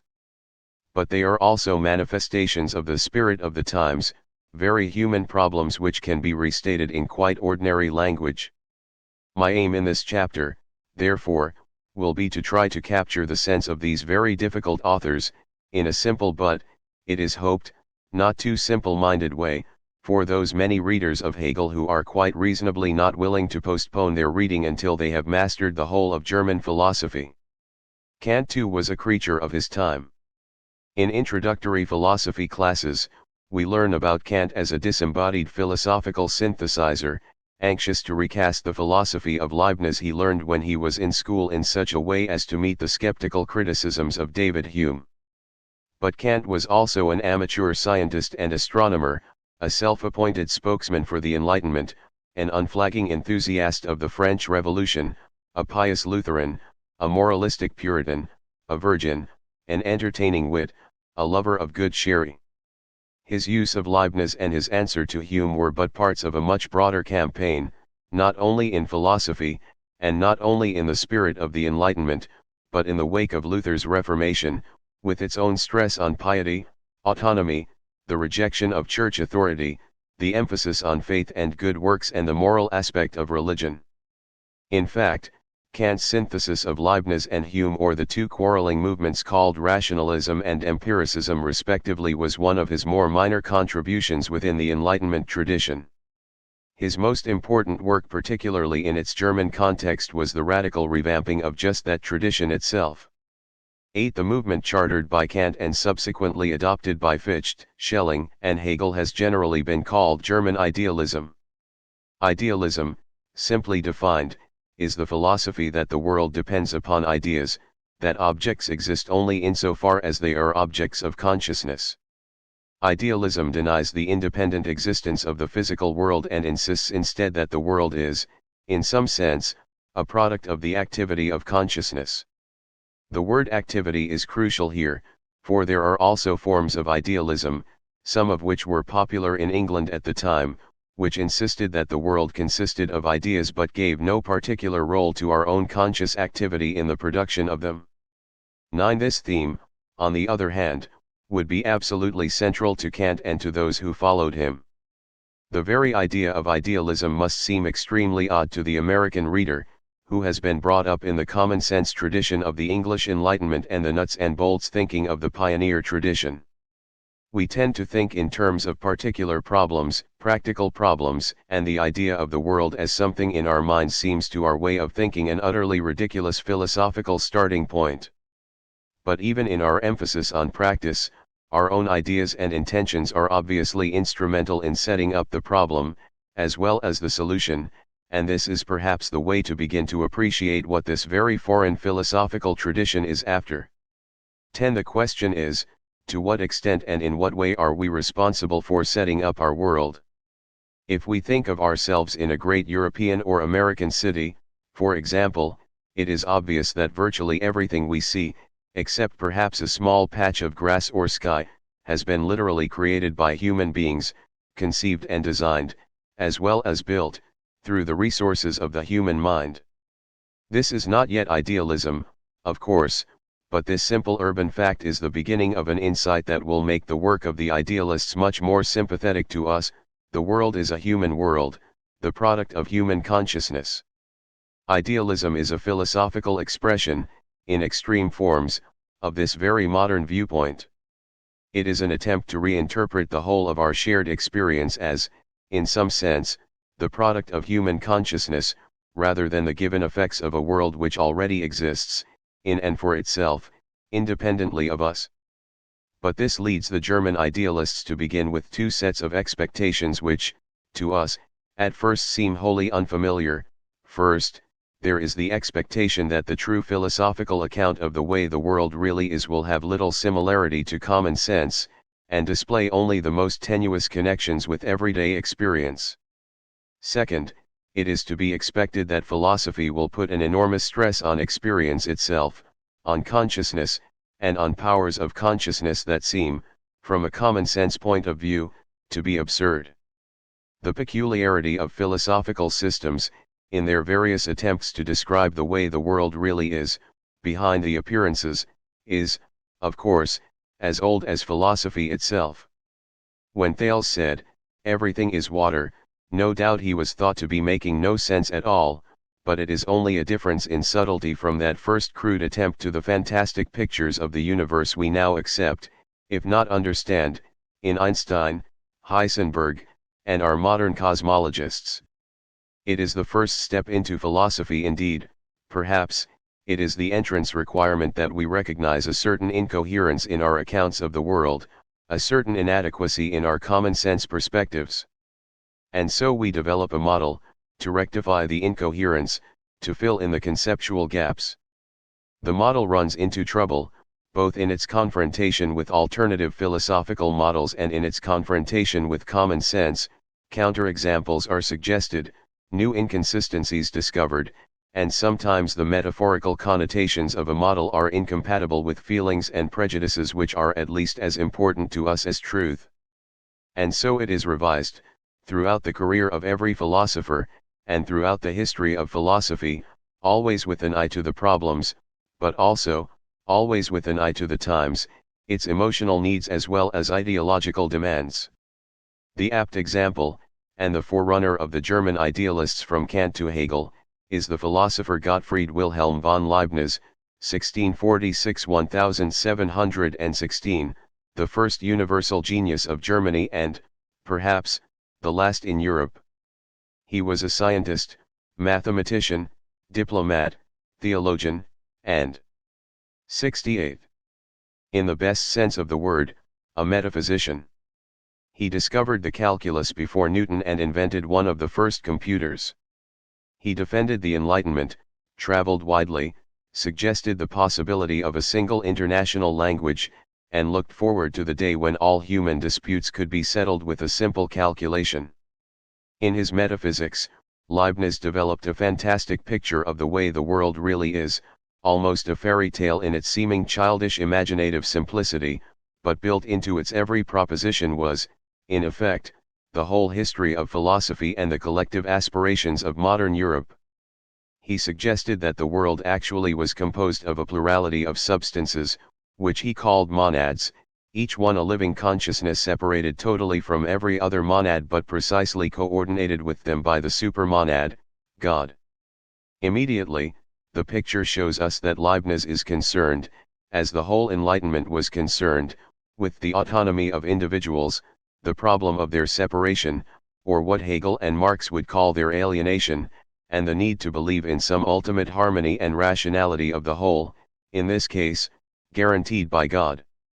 And that means that everything happens for a good reason, a doctrine Leibniz called the principle of sufficient reason.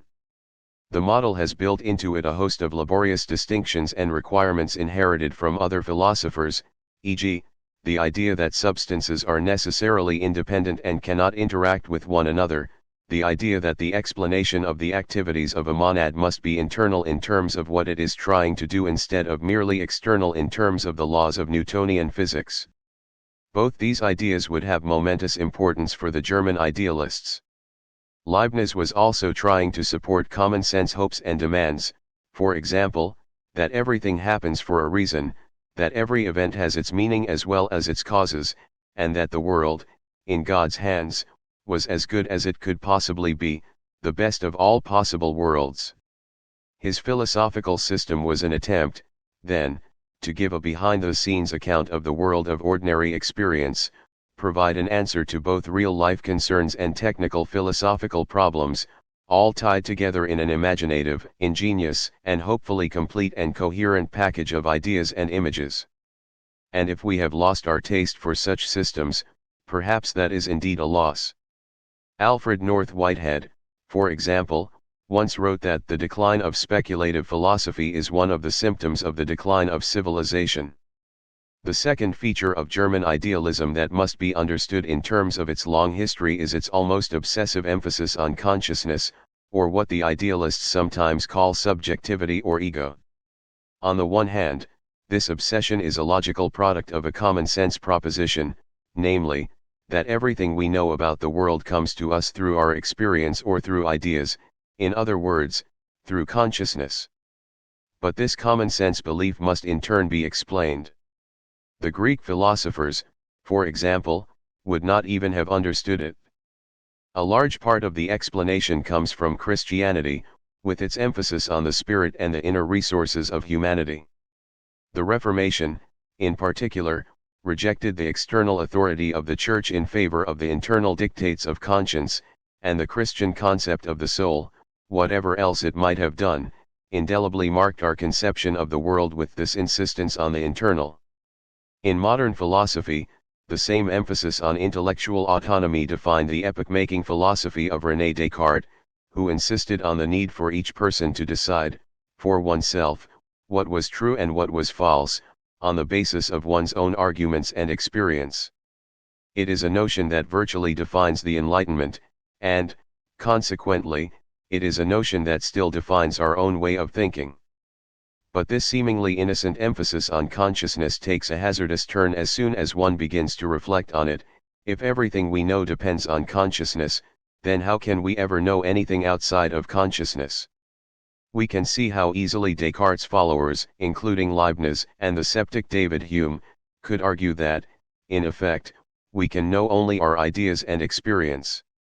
And from this, it is an easy step to the dilemma: either we accept the intolerable suggestion that we really don't know anything about the world outside of us, or, we somehow argue that our ideas and experience themselves are constitutive of the world.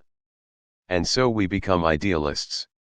This is where idealist metaphysics begins, and we shall see that Fichte, simply taking for granted the established idealistic tradition from Leibniz to Kant, starts his entire philosophy with exactly this chain of reasoning.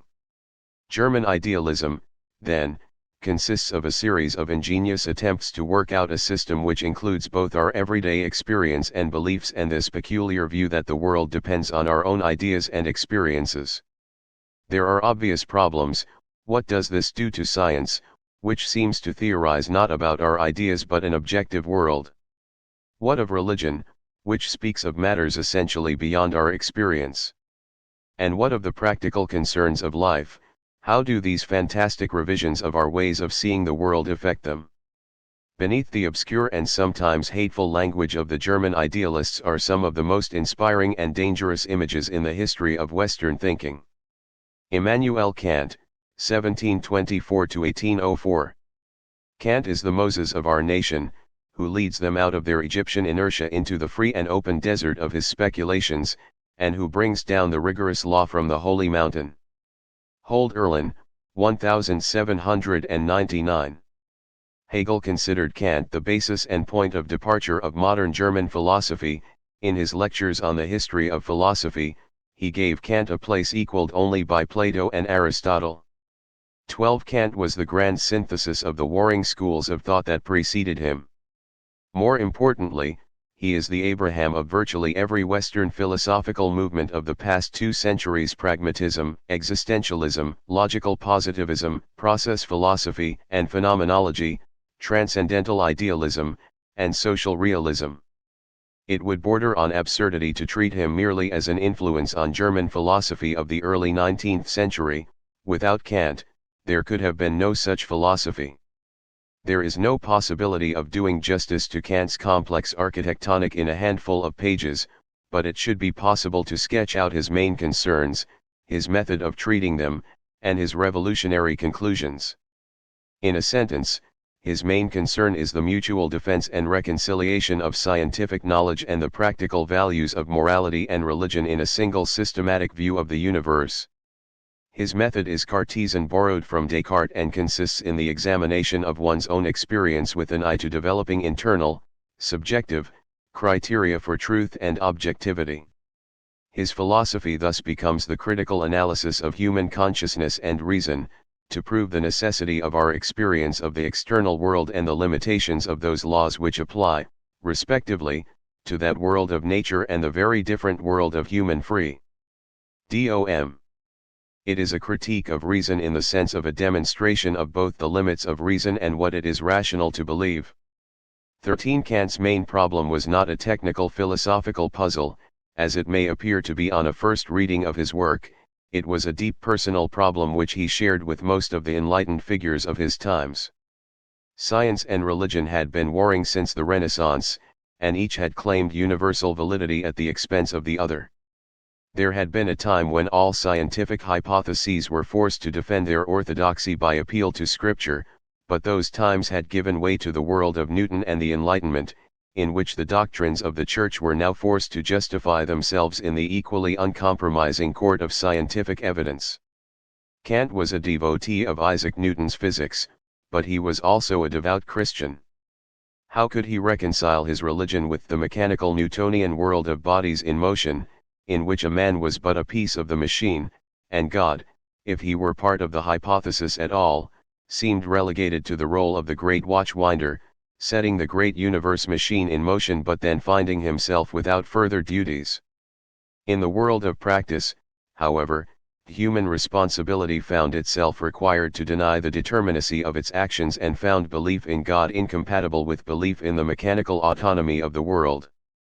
And so Kant's problem was clear: to reconcile these warring opposites and make it possible for a man like himself to be a wholehearted Newtonian, a devout Christian, and a responsible citizen. 14. The reconciliation of knowledge and practice was not Kant's only problem. Both realms had been recently under attack by the Scottish philosopher, David Hume, whom Kant credits with awakening him from his dogmatic slumbers. Hume had argued mercilessly that the principles upon which the Newtonian picture of the universe and our everyday knowledge are founded are impossible to justify, either by appeal to rational insight or by appeal to experience. However indispensable such principles might be, including, among others, our belief that the world exists outside of us, justifiable they are not. Similarly, Hume argued that moral principles and religious doctrines are also beyond the scope of rational or experiential justification. Our moral sense is mere sentiment and our religious beliefs mere superstition and fear. And so Kant found it necessary not only to reconcile the warring factions but to justify each of them as well. This second problem led to yet a third. Many philosophers before him had attempted to justify the basic principles of knowledge and practice, and the discipline which sought to do this, metaphysics, the queen of the sciences, had been a battleground for centuries for philosophers of various persuasions without the gain of even so much as an inch of territory by any combatant. Why was it so difficult for metaphysicians to determine what the world is really like? 2,000 years of interminable wrangling could only mean that something was drastically wrong with the way these disputes had been carried out. 15. And so we may summarize Kant's aims in philosophy, to defend and reconcile the metaphysical principles basic to scientific knowledge and the practical values of morality, religion, and we should add aesthetics. To do so he constructed, late in life, 3 monumental critiques: the Critique of Pure Reason, 1781, second ed. 1787, which attempted the defense of the metaphysical principles of science, mathematics, and knowledge in general; Critique of Practical Reason, 1788, which attempted the defense of the practical metaphysical ideals of morality and Christianity; the Critique of Judgment, 1790, which, in addition to tying the other 2 critiques together, attempted to defend the universality of aesthetic judgments of taste and defend an all-encompassing organic picture of the universe, beyond the mechanical causality of science and more in line with the German spirit of the times. These 3 impressive volumes were supported by various summary pamphlets and essays which elaborated upon specific aspects of the critical philosophy. 16. All knowledge, Kant tells us, begins with experience. But, he adds, all knowledge does not, as the empiricists argued, arise from experience. That is, some of the principles of knowledge, its most basic concepts and judgments, are supplied to experience. They are conditions that make our experience possible, they precede every particular experience and so, in Kant's terms, are a priori, literally, before. The standpoint is Cartesian, but the strategy is novel.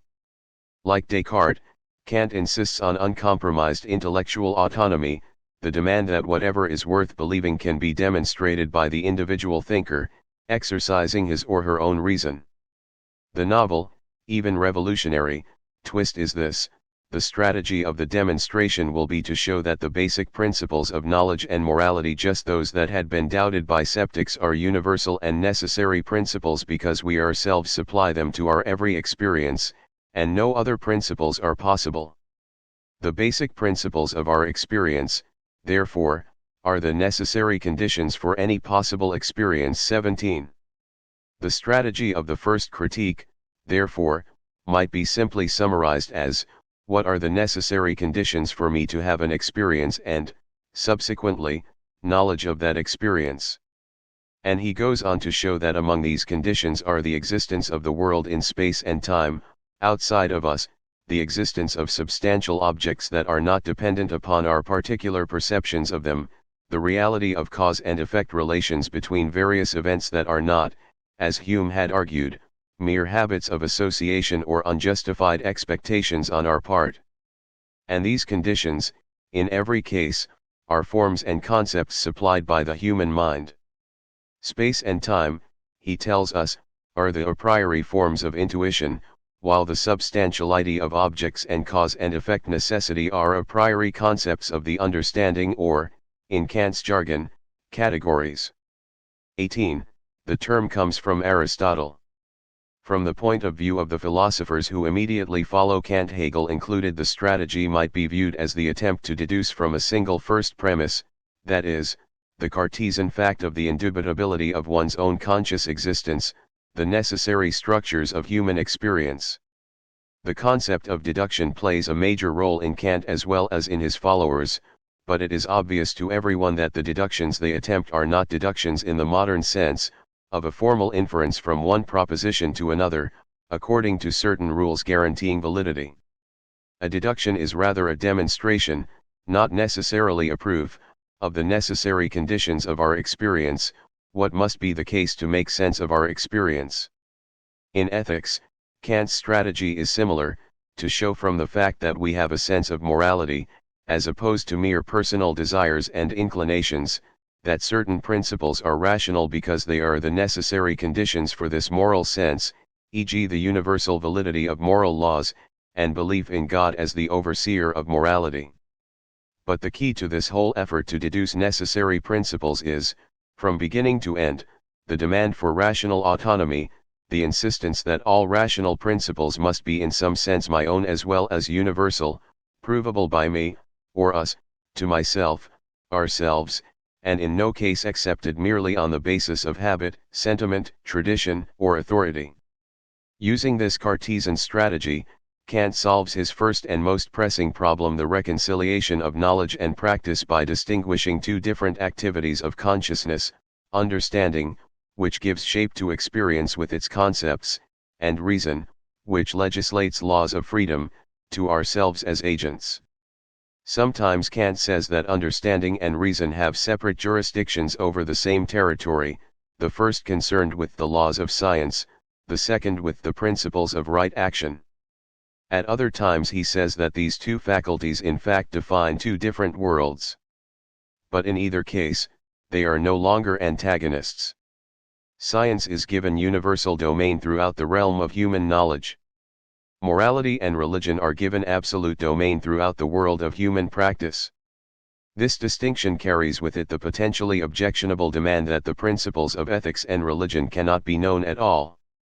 It also leaves us with a nagging suspicion that this radical separation will make even more difficult Kant's intention of reconciling the two realms in such a way that the world of knowledge and the world of action and faith are one and the same world. These two considerations will be the foci of the dissatisfactions of Kant's followers, notably, Fichte, Schelling, and Hegel. But before we dwell on the difficulties of Kant's philosophy, we have first to attend to the basic radical move, his Copernican revolution, which quite literally shifted the direction of philosophy from the nature of reality out there to the essential structures of human consciousness. For 2,000 years, since Protagoras and even Socrates, philosophers had been pursuing anthropocentricity in philosophy. Man is the measure of all things, know thyself. In modern times, this often arrogant anthropocentricity had manifested itself in the Enlightenment, in the rebellion of Descartes and Luther against church authority, and in the daring attempt by Newton to comprehend the universe in terms of human understanding. But, for the same 2,000 years, philosophers had timidly retreated from their goal, caught in the idea of the outside world, a world beyond our direct experience. For Plato, our human world was but a transient world of changes and becoming, a mere shadow of the real world of being. And for Descartes, all he could feel immediately certain about, at least prior to God's assurances, were his own ideas. The correspondence of these ideas to the physical world was a matter of doubt. Similarly, John Locke saw our ideas as mere representations of the outside world, and it was not a difficult trick, beginning from this position, for Bishop Berkeley and David Hume to show that we could never know anything but our own ideas. In response to this tradition, Kant makes the decisive step, but not the complete step that is left to Hegel, in the fulfillment of this long-standing human-centered ambition of philosophy. He radically reverses the priorities and shifts the burden of defense. Consciousness, not the world, becomes our fixed point of reference. Other philosophers had asked, how can I know that my ideas correspond to the way the world really is? Kant now asks, what must the world be like in order for me to know it? The change seems, At first glance, a mere sleight of hand, but as we pursue Kant's answer, we see that it truly is a revolution of Copernican proportions. He says, we should no longer ask whether we can know what the world is like, we should now ask what the world must be like as we know it. Here is his answer to Hume's skeptical challenge. The basic principles of metaphysics are not indefensible statements of fact about the world, they are rather descriptions of our consciousness of the world and the necessary structures which we impose on our experience. The laws of nature are nothing other than the rules according to which we constitute or synthesize our world out of our raw experience. The understanding is itself the lawgiver of nature. 19. The idea that we constitute or synthesize our world according to rules, through our productive imagination, sounds very much as if we, each of us, actually creates a world to his own fancy. But this is not Kant's intention, and he insists, first of all, that this activity involves a passive element as well, our sensibility, or intuitions, upon which we impose the concepts, or categories, of understanding. These intuitions also have a necessary form, namely, the form of space and time. Moreover, it is not as if our concepts or categories are a matter of choice for us. The bulk of Kant's first critique is dedicated to the demonstration that the set of categories which we use to understand our world is the only set of categories which any consciousness could use to experience and understand the world. Kant calls this demonstration a transcendental argument or deduction, and its purpose is to show that the categories of our understanding are both necessary and sufficient for any possible experience. Similarly, our experience of the world outside of us in space and time is necessary for any possible experience.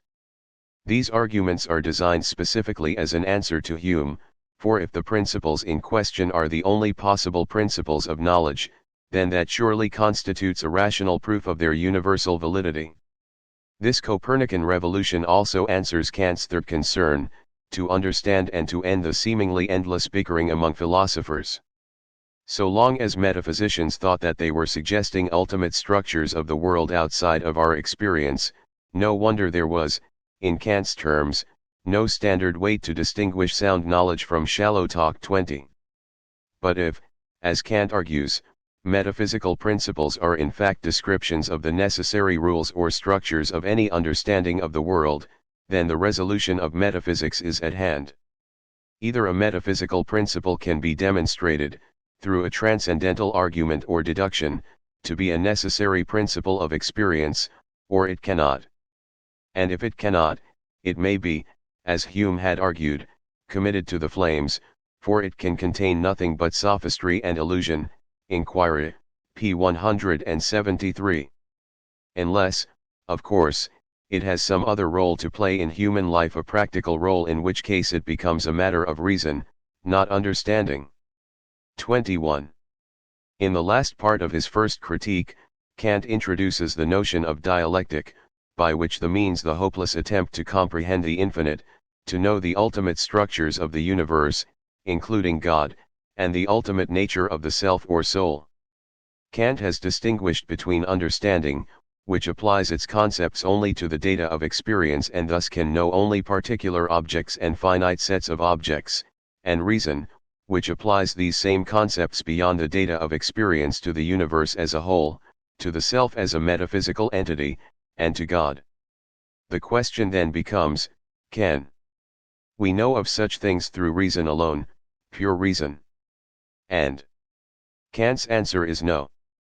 It is worth noting that Hegel acknowledges Kant's transcendental dialectic as his greatest contribution to philosophy, both for its basic distinction between understanding and reason and for its insights into the nature of our attempt to apply our concepts to the infinite.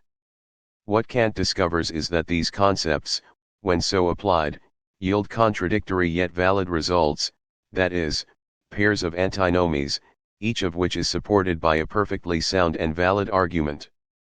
22. Kant argues that such absurd results can only prove that metaphysicians must give up the attempt to understand the infinite.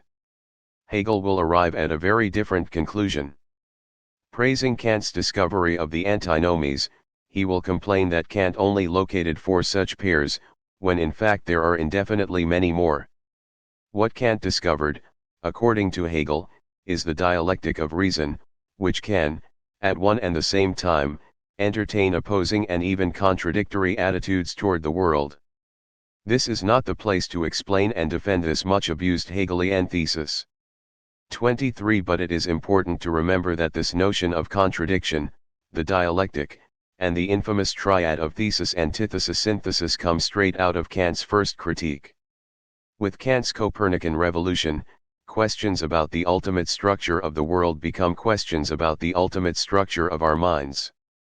But understanding nature is but one human enterprise among others, and the concepts of the understanding only provide us with one kind of principle. There are also principles based on the concepts of reason which have their own kind of validity, not as knowledge but in terms of practice. This is the basis of Kant's radical separation of the world of knowledge and science and the practical world of God and morality and human action. The first world, the sensible world of scientific knowledge and Newtonian mechanics, is viewed from the standpoint of the understanding, including the categories of substance and universal causality, applied to the data of experience within the forms of space and time. The second world, the intelligible world of morality, freedom, and good intentions, God, and the immortality of the soul, is viewed from the standpoint of man as moral agent, willing his good deeds on the basis of universally rational principles of duty. Within the sensible world of sensory experience and knowledge, the categories of the understanding and the forms of space and time reign supreme and unchallenged. Within the intelligible world of God and morality, the presumption of human freedom and responsibility and the inviolability of religious faith lie beyond the reaches of scientific determinism and demands for concrete evidence. Each of us lives in two worlds, and, in a sense, each has two selves: a self in each world, a knowing, or transcendental, self which applies the categories of understanding to experience, and a willing, rational self which acts in freedom and stands outside the forms of time and space before God. In both worlds, it is the ideal of rational autonomy that reigns supreme, but it is this dualism of worlds and selves that will drive the Kantian revolution to ever greater extremes, much as it was the contradictions in the French Enlightenment that drove the French Revolution to ever more desperate attempts to consolidate itself. Kant himself attempts such a synthesis in his third critique, but he remains, by his own admission, a dualist. Fichte, Schelling, and Hegel will be unyielding Copernican revolutionaries, but they are not willing to remain Kantian dualists. It is this ongoing drive for a synthesis of theory and practice that will carry the revolution to its intellectual heights of 1806, in Hegel's phenomenology. Kant's schizoid two-standpoint, two-world, two-self view would be trouble enough, but he compounded confusion by falling short in what was undoubtedly the boldest move of his philosophy. Just as so many philosophers before him had stated their anthropocentric intentions but then fallen back on the ominous idea of an outside world, a world beyond our experience, so Kant too felt obliged, with considerable hesitation at first, to reintroduce the idea of a world in itself, beyond experience, in juxtaposition to the world of our experience and understanding. Later philosophers, notably Fichte, Schelling, and Hegel, would attempt to minimize this fatal mistake in Kant's philosophizing. There can be no doubt, however, that this distinction between the world of our experience or the phenomenal world or world as phenomenon and the world as it is in itself the noumenal world or world as noumenon was absolutely essential to Kant's own thinking. For it was this distinction between the world of our experience and the world in itself that provided Kant with the basis for distinguishing his sensible and intelligible worlds. It is the idea of a world in itself that provides us with the passive element in our experience. The intuitions of sense which are given to us by the world itself. It is the world in itself beyond the categories of our understanding and the necessary form of time that explains how it can be that ourselves, that is, our noumenal selves, can be immortal and beyond the clutches of time. Similarly, it allows God to be outside the realm of Newtonian physics and outside of space and time, yet reserves for him the essential roles of divine judge and ultimate moral sanction. Moreover, it is this distinction which will ultimately allow Kant to defend a non-Newtonian concept of the universe, as itself a striving and struggling being, not as a matter of scientific explanation but nonetheless a matter of rational belief. These benefits are not without their cost, however. The addition of the world in itself has the effect, as Fichte and others are quick to demonstrate, of subverting the whole point of Kant's revolution. Moreover, the idea that our moral selves belong to the world in itself and not to the world of experience has the awkward consequence that our everyday moral actions and good deeds are performed outside of the physical world in which they have their effects. This is peculiar indeed, and its only resolution, attempted clumsily by Fichte, then by Hegel, is the elimination of the world beyond experience and all that goes along with it. Knowledge and practice must be part of one and the same system. In the realm of practice, Kant's strategy parallels that of the first critique. The critique of practical reason begins with the subjective fact of moral experience, and then attempts to show, by use of transcendental type arguments, that the principles of our moral life are universally valid and necessary for any rational creature. 24. This last phrase marks another great revolutionary step in Kant's philosophy, for one of these rational creatures, who is thus subject to the moral law, is God. This is a dramatic shift in priority from traditional arguments that base morality upon the word of God. For Kant, God's existence will be established on the basis of the moral law rather than the moral law defended by appeal to God's existence. Morality is the basis of the whole of practical reason, religion too. Kant's argument is that morality consists of purely formal principles in the form of categorical imperatives, commands to act which are unqualified and which make no allowances for personal preferences and individual circumstances. In mind, between duty, action on rational principle, and all motives of personal inclination, prudence, and sentiment anything other than the pure desire to do one's duty. Moral laws, therefore, are categorical imperatives which abstract from individuals and provide a formal morality for all rational creatures. The unconditioned universality of moral laws once again allows Kant to realize the ultimate ideal of his philosophy, rational autonomy. By insisting that morality is a matter of reason alone, he denies the necessity of an individual appealing to particular circumstances, or local customs, or contingencies of which he or she may not be aware. But the application of such principles in particular cases therefore remains an open question, and here Fichte and then Hegel raise the objection that Kant has failed to consider what is most essential to the moral life, the particularities of human moral claims. But for Kant, our moral sense, as wholly autonomous and independent of external contingencies, is the premise of practical philosophy, just as self-evident as the fact of one's own existence in the first critique. And with this, Fichte in particular could not agree more enthusiastically. 26. Having once established his abstract conception of morality, Kant proceeds to prove that a necessary presupposition or postulate of moral accountability is human freedom, and so freedom takes its treasured spot in the intelligible world, the world of freedom, parallel to the Newtonian principle of universal causality in the sensible world. Moreover, Kant attempts to show that this conception of morality, with its weighty reliance on duty, also presupposes the postulates of God and the immortality of the soul. Duty must be rewarded, and as it is evident that it is too rarely rewarded in this life, it is necessary to believe that it will be rewarded, and rewarded justly, in a future life. And this in turn requires a belief in the survival of the soul after death and the existence of a divine, omniscient, and benign judge who will arrange for this fairest of all possible arrangements, which Kant calls, after a long scholastic tradition, the summum bonum.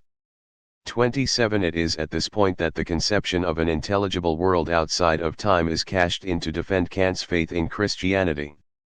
28. Needless to say, there are multitudes of problems here, but the project itself, the defense of Christianity as a rational religion whose function it is to support morality, is one that will greatly influence the young Hegel. In fact, it is this aspect of Kant's philosophy, which Kant had just argued separately in an essay, Religion Within the Bounds of Reason Alone, 1793, which was one of the most definitive influences in Hegel's first writings. 29. Kant's third critique, the critique of judgment, was his attempt to synthesize the two worlds view, but it was also a bold attempt, which would have tremendous influence on more romantic philosophers to follow, to defend a most imaginative and exciting picture of the supersensible world, the world in itself, as teleological, as having a purpose, what Kant calls finality, and struggling to actualize the new world preached so incessantly by the Enlightenment. Kant's starting point, very much in tune with the Enlightenment, is the sense of wonder and aesthetic appreciation at the intelligibility of nature, the marvelous simplicity of its laws and the way, Allah Leibniz's best of all possible worlds, nature has so much wisdom, economy, forethought, and beneficence. Kant's image, however, is very much a romantic image, and the universe he there describes looks far more like the cosmos of the poets than the nuts and bolts mechanism of Newtonian mechanics. But however invaluable this regulative principle of reason, inspiring us to seek ever further into the workings of nature, the ultimate intelligibility and purposiveness of the world can never be a matter of knowledge. It is, at best, a rational hope, perhaps even an unavoidable expectation. But the idea of a purposive universe, a belief which Kant also introduces into his ethics, if nature intended for us only to be happy, she would not have endowed us with reason, fits into the sensibility of Goethe and the Romantic poets as well as the Enlightenment sense of an orderly universe. Goethe often said that it was only Kant's Third Critique that he liked or could even read. The idea of a universe with its own internal principles of development, intrinsic finality, was wholly at one with Goethe's own Aristotelian biological conception of the cosmos, and the German idealists following Kant will take this image as the centerpiece of their entire philosophy, Hegel in particular. Furthermore, because Kant says that aesthetic judgment is a synthesis of understanding and reason, art takes on a new philosophical importance for the idealists much in tune with the new German spirit of poetry. God himself as the ultimate artist becomes a central theme of the more romantic-minded idealists, Schelling in particular. It is even Kant, before the Romantic poets, who declares the unique role of the artistic genius as beyond all rules, giving rise to some of the most obnoxious features of German Romanticism. 30 Compared with the first two critiques, Kant's critique of judgment has usually been judged a very poor third, with none of the single-minded coherence and argumentation of his theories of knowledge, morality, and religion.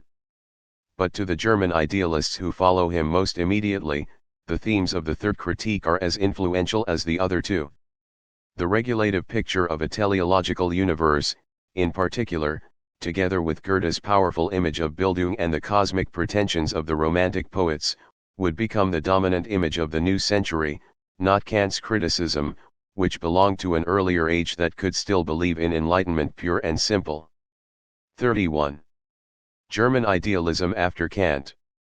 The Kantian philosophy needed to have its spirit distinguished from its letter, and to have its purely speculative principle lifted out of the remainder that belonged to, or could be used for, the arguments of reflection. In the principle of the deduction of the categories, Kant's philosophy is authentic idealism, and it is this principle that Fichte extracted in a purer, stricter form and called the spirit of Kantian philosophy. Hegel, 1801. From the moment of publication of the first edition of Kant's First Critique, Kantianism ruled academic philosophy. It also had enormous influences outside of philosophy, in poetry, literature in general, both literary and social criticism, psychology, anthropology, physics, and cosmology, and most important of all for the education of young Hegel in religion. The Kantian view of Christianity as a set of postulates of practical reason dominated the Lutheran theology Hegel learned at the Tübingen Stift. We shall talk about this in the next chapter. Here, I want to trace the philosophical development from Kant to Hegel through a single sequence of thinkers, from Kant to Fichte and then to Schelling, who was one of Hegel's best friends in college, that is, the stiff, and the brilliant speculative idealist who was responsible for Hegel's first professional opportunities. But first, I think it is important to undermine the impression, so easy to get from the Kant-Fichte-Schelling-Hegel sequence, that German idealism after Kant moved in a single direction, an impression, needless to say, that Hegel himself fondly fostered in his later lectures on the history of modern philosophy. 32. Fichte's reinterpretation of Kant, which we shall discuss in some detail, begins with the rejection of the thing in itself and a shift of the whole Kantian enterprise into the concerns of the second critique, that is, taking freedom and rational autonomy as primary, questions about knowledge and the nature of the world as secondary, and Newton's physics, which was extremely important to Kant, as not important at all.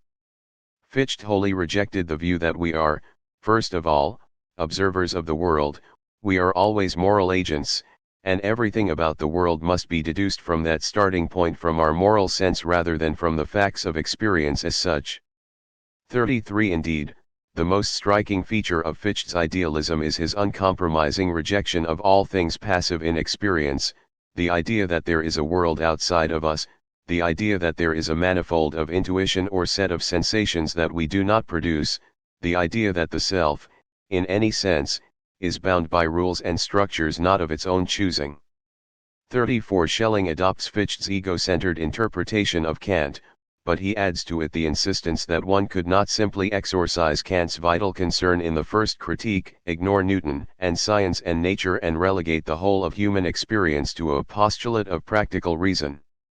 So Schelling takes up the subject of nature and develops a philosophy of nature, the point of which is to put Newton in his place, as the lowest level of nature interpretation, and defend instead an image of nature as a whole as a living, developing being, following the same course of self-realization as consciousness in fact, identical with it, as a parallel aspect of one all-encompassing world soul.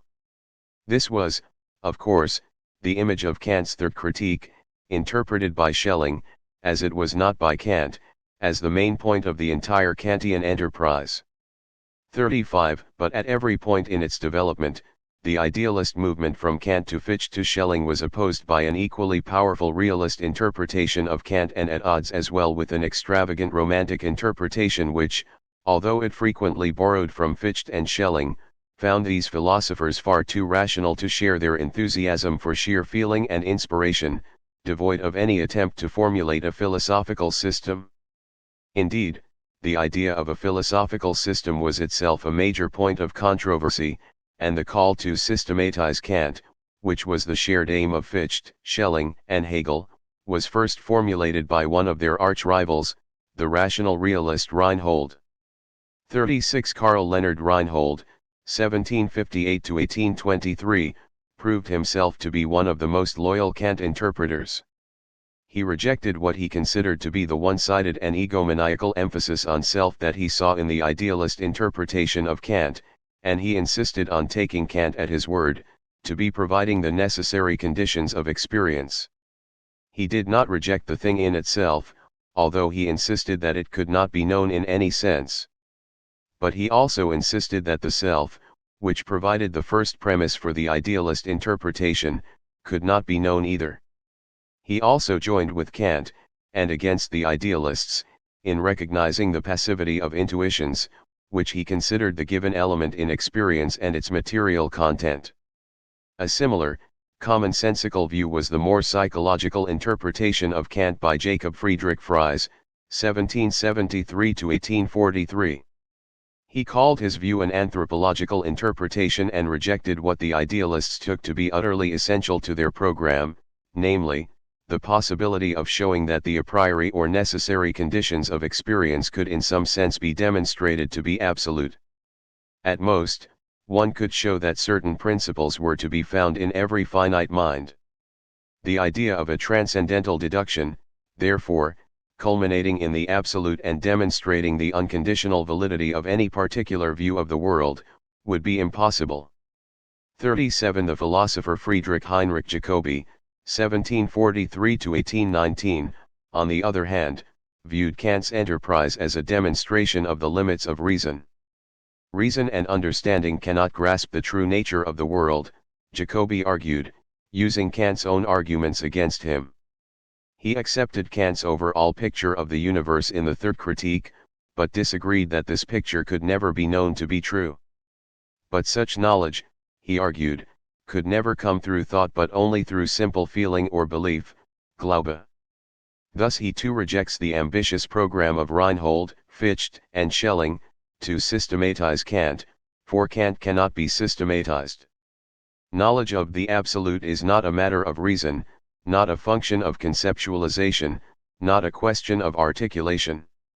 38. A similarly anti-rationalist view of knowledge of the world in itself, or the absolute, was defended for years by Friedrich Schleiermacher, 1768–1834, who would later be Hegel's colleague at the University of Berlin. 39. Schleiermacher too held that knowledge of the absolute, in this case God, was a matter of pure feeling, and he rejected Kant's attempts to rationalize religion. Accordingly, he would become Hegel's antagonist as well. Opposed to the rationalists too were the Romantic poets, led by August and Friedrich Schlegel, 1767–1845 and 1772–1829, and their friend Novalis, Friedrich von Hardenberg, 1770–1801. 40. They too accepted the final teleological vision of Kant's third critique but rejected the ideal of rational autonomy that permeated the first two critiques. And in the complex and often cacophonous interaction between these romantics and anti-rationalists and the rational realists, the various idealists and the ever-present authority of Kant's own works, a philosophical version of Hobbes's War of All Against All took over the German universities, as one professor, or aspirant, after another tried his own hand at recasting the Kantian philosophy into the definitive system. And it is in this morass of ambitions, hostilities, and mixed interpretations that the seemingly simple progression, from Kant to Fichte to Schelling to Hegel, has to be viewed. 41. Johann Gottlieb Fichte, 1762–1814. Fichte's philosophy has caused so much of a stir and has made an epoch to the extent that even those who declare themselves against it and strain themselves to get speculative systems of their own on the road, still cling to its principle, and are incapable of resisting it. Hegel, 1801. Reinhold made the first attempt to systematize Kant's philosophy, and won Kant's own approval and consequently the chair in philosophy at the University of Jena for doing so. Reinhold's successor, however, was a new brand of Kantian, not of an academic temperament at all, but a young radical, fired up by the French Revolution, Rousseau, and Romanticism more than the academic intrigues of the critical philosophy. Johann Fichte shared none of Kant's enthusiasm for Newton and physics, he was wholly caught up in the practical concerns of the second critique. For him, the Kantian philosophy became a search for a way of life. Kantian criticism became the search for a vocation of man, and the cold and critical arguments of Kant's transcendental deductions became a moral calling for a newly arising and rebellious German nation.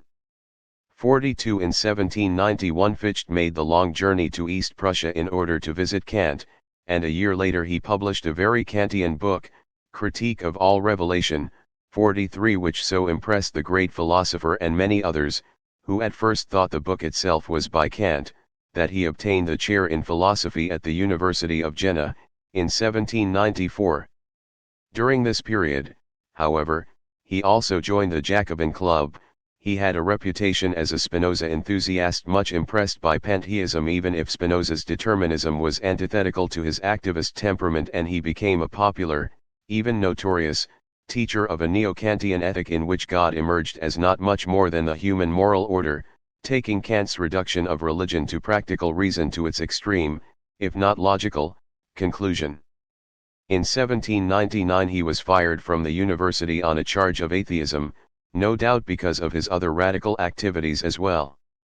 Hegel, who was just about to begin his own university teaching career in Jena, must have taken careful note of the circumstances.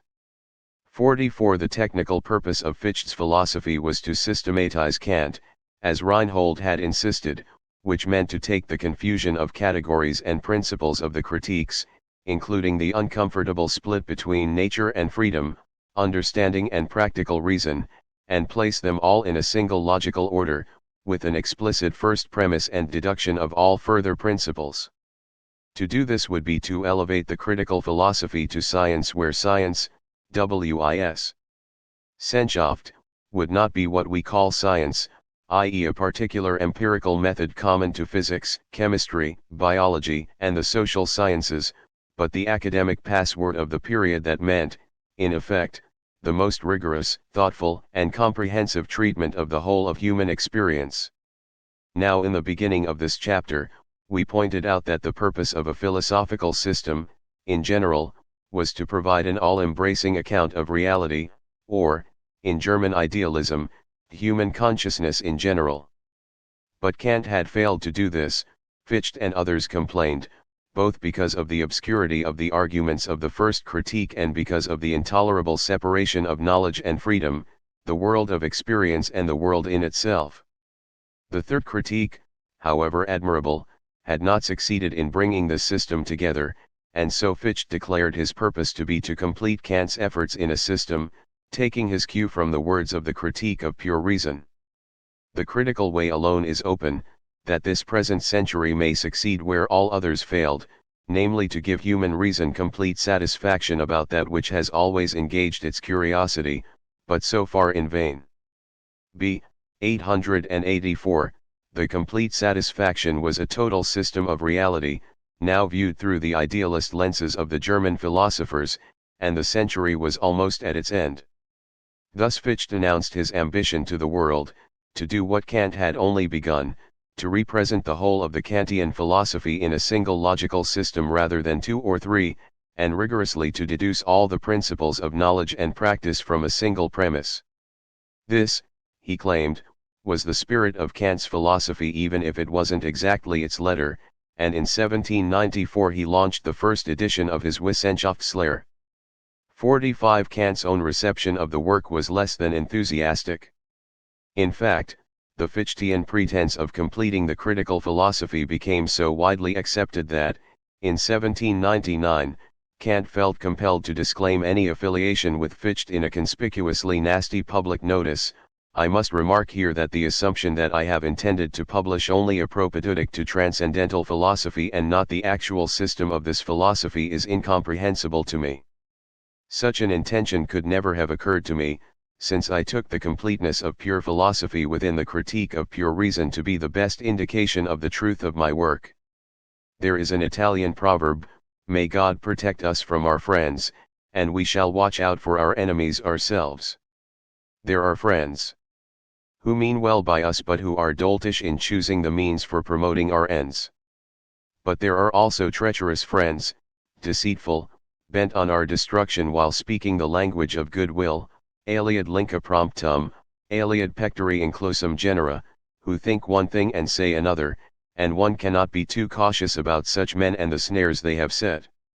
Nevertheless, the critical philosophy must remain confident of its irresistible propensity to satisfy the theoretical as well as the moral, practical purposes of reason, confident that no change of opinions, no touching up or reconstruction into some other form, is in store for it. The system of the critique rests on a fully secured foundation, established forever. It will be indispensable too for the noblest ends of mankind in all future ages. 46 But if Fichte's technical ambition of completing Kant's work bewilders us as it obviously annoyed Kant, then we surely can understand the motives that drove that technical ambition, in particular, Kant's uncomfortable division of the world, the self and human life, into two mutually exclusive realms. Beneath the technical ambition is a driving concern for morality, and Fichte's real ambition, however obscure its professional trappings, was to salvage the primary status of human morality, and life itself, from the imposing mechanical images of Newtonian science and Kant's first critique. He was, above all else, a moralist, and even his most technical writings reek of a kind of vindictive moralism that emphasizes moral culpability even in one's choice of a metaphysics. The Kant that Fichte most appreciates is not the Kant whose themes he employs from the first critique, but Kant the moralist of the second. The real premise of Fichte's overall philosophy is nothing so technical as Kant's formidably named transcendental unity of consciousness. It is rather that restless sense of an infinite striving self, the same sense that was also finding representation in Goethe's Faust. Goethe was a great admirer of Fichte at this time. 47 Fichte was far less interested in knowledge and science than he was in ethical struggle, a matter of personality, perhaps, but also, a matter of the violent times, right at the height of the French Revolution. This fundamental moral sense of struggle became obvious even in the technicalities of his revision of Kant. He was indifferent to the validity of Newton's physics. If physical determinism is incompatible with freedom, then so much the worse for science. Turning against Spinoza, Fichte rejects determinism in all its forms and makes the freedom-loving, aspiring self the centerpiece of his philosophy, even. Once more, that my system is nothing other than the Kantian. I have said this not to hide behind a great authority, but to speak the truth and be just. P4. Hereafter cited as wis. The absolute. 48. The whole of nature, as well as God, thus reduces to postulates of practical reason, mere supports for the moral self. Nature is a moral stage, on which all its men and women are moral players. Fichte's definitive work, his Wissenschaftslehre, the only one taken seriously by Hegel, made fully explicit his debt to Kant, and his ambition to raise the Kantian philosophy to a science. On a narrow reading, the problem that defines the Wissenschaftslehre is misleadingly well defined, given, in line with the Kantian philosophy, that a finite rational being has nothing beyond experience. 49. Then what Kant considered the passive element in human experience, the fact that intuitions are given to us and we cannot simply choose what we perceive, can be accounted for in only one or two ways. Either one accepts the odious Kantian thesis that there are indeed things in themselves determining our intuitions from beyond our experience, by the nature of the case unknown to us, or, one rejects the idea of things in themselves, more in line with the Kantian Copernican revolution, and insists that there is nothing beyond our experience, that therefore our intuitions too, as well as the forms of experience, are posited, from Setzen, by the self as a product of the productive imagination. The first solution Fichte calls dogmatism, the second, idealism, making it quite obvious which he prefers, and which we ought, as moral beings, to prefer. 50. The first position raises an insurmountable problem. By Kant's own standards, if causality is a category that we apply within our experience, then there is no sense to be given to the idea that our experience itself is caused by something outside of it. If objects are the objects of our experience, then there is no sense to be made of the idea of objects in themselves, beyond our experience. And if some of our experiences, namely, sensations, or intuitions, seem to be passive and caused in us by objects outside of us, then the conclusion must be that these are not really passive after all, despite initial impressions, but rather part of our own free activity in the positing of our moral world. 51. But even if there were no way for the idealist to refute the dogmatist, nor the dogmatist the idealist, Fichte makes it extremely clear that at least one consequence of dogmatism, the belief in universal causality and therefore the absence of human freedom, in Spinoza, for example, or in Kant's first critique, is a morally reprehensible position, an abnegation of responsibility. It is here that Fichte makes his famous pronouncement: what sort of philosophy one chooses depends, therefore, on what sort of man one is, for a philosophical system is not a dead piece of furniture that we can reject or accept as we wish. It is rather a thing animated by the soul of the person who holds it.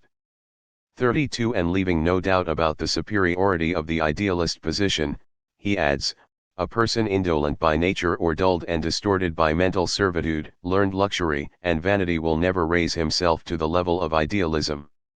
And of the dogmatist, we can bewilder and harass him from all sides, but we cannot convince him, because he is incapable of calmly receiving and coolly assessing a theory he absolutely cannot endure. 53. Thus the technical question of accounting for the seeming necessity of the contents of our experience is a strategy, so evident in Fichte's language, of promoting the moral point of view, the sense of ourselves as essentially free, striving for moral perfection. His answer to Kant and his systematization of Kant's philosophy then turns out to be, in effect, a reduction of the first critique to the second, a reduction of nature to a postulate of practical reason.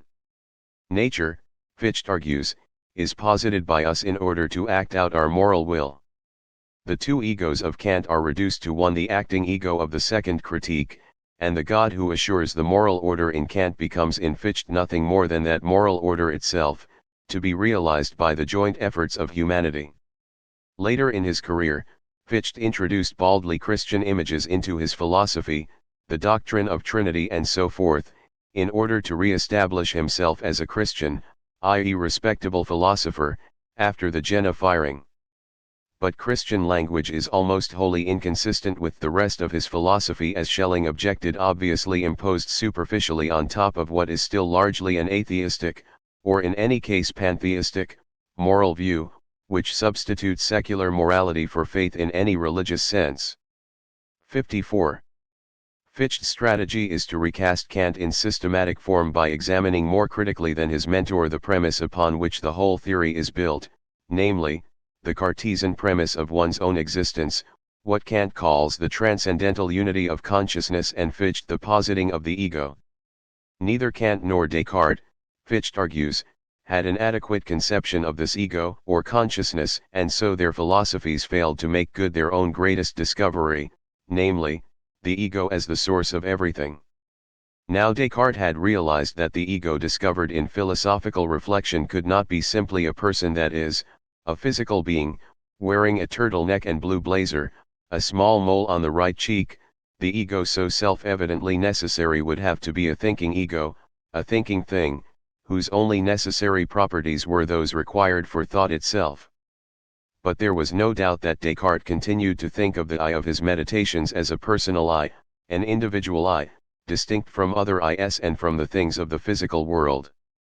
Kant rejected Descartes' conception of the I as a thing and insisted that it was but an activity, namely, the activity of applying the concepts of the understanding to intuitions in order to constitute objects. But with Kant, another significant shift prepares the way for Fichte's most extravagant philosophical move, the single most important philosophical move for an understanding of Hegel's philosophy too. Kant insists that the transcendental ego which applies the categories of the understanding is not to be thought of as a personal ego, that is, a personality which is unique to each individual, but rather, a consciousness in general, necessarily common, as he proved in his first critique, to all human beings. Kant still left it implicitly evident that the ego was individual, that is, that each person had his or her own transcendental ego, but Kant's own arguments prepared a case for the thesis that even this remnant of common sense was not justifiable. Once one tried to describe the identity of the ego that appeared to be so self-evident in Descartes' I think, therefore I am, no such distinctions between individuals were possible. Thus Fichte concludes, on the basis of a defensible chain of reasoning from Descartes and Kant's own starting point, that there is but a single boundless ego, an absolute ego, which is immanent in all of us. The absolute ego requires particular egos for its manifestation, but it is not limited to any particular ego or group of egos. It is nothing less than the whole of human consciousness, literally, consciousness in general. Absolute being and real existence, and employs the former as a basis to explain the latter. The Wis is not atheistic either, as Stoicism must be, if it is thoroughly worked out. Wis, 245n. If we are to have any sympathy or understanding of German idealism after Kant, it is absolutely essential that we appreciate this grand sense of immanence, of something acting through us, like Goethe's demon, or Napoleon's sense of destiny. It is, on the one hand, a quasi-mystical sense of oneness with the world and everyone else, but it is even more a very active, even Freudian sense of a power that is not our own, a drive that infects us but is not our personal creation, literally, a spirit of the times that determines our moods, our ambitions, and the direction of our lives. It is this sense that provides the premise of Fichte's philosophy, this sense of a cosmic self, of life in general, or simply the Absolute who speaks and acts through us. Later, we can try to make some of this more commonsensical, for example, by comparing this abstract theory with the quite everyday sense of being part of a giant and enthusiastic crowd, at a football game, for example, or in the middle of a Napoleonic battle. But for Fichte, it is a premise that has the golden philosophical virtue of its own self-evidence. To reflect on oneself is to know, immediately, of one's own existence as a self, an ego, a consciousness. There is no need for us to distinguish these now.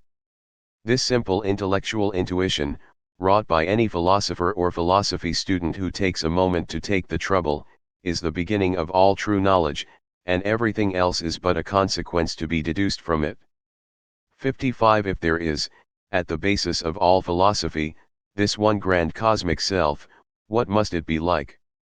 Kant distinguished two selves, the transcendental knowing self and the noumenal acting self, the will. Both were activities, but the first was concerned with knowing, the second doing. But it is the main objective of Fichte's systematization of Kant to reject his distinction between two worlds, and two selves. There is but one self, according to Fichte, an active, moral striving self, whose primary concern is moral self-realization. The nature of the self, he thus insists, is to act, and its essential goal is the realization of its own freedom. In other words, Fichte interprets the self he has derived from Kant's first critique with the essential properties of the self of Kant's second critique.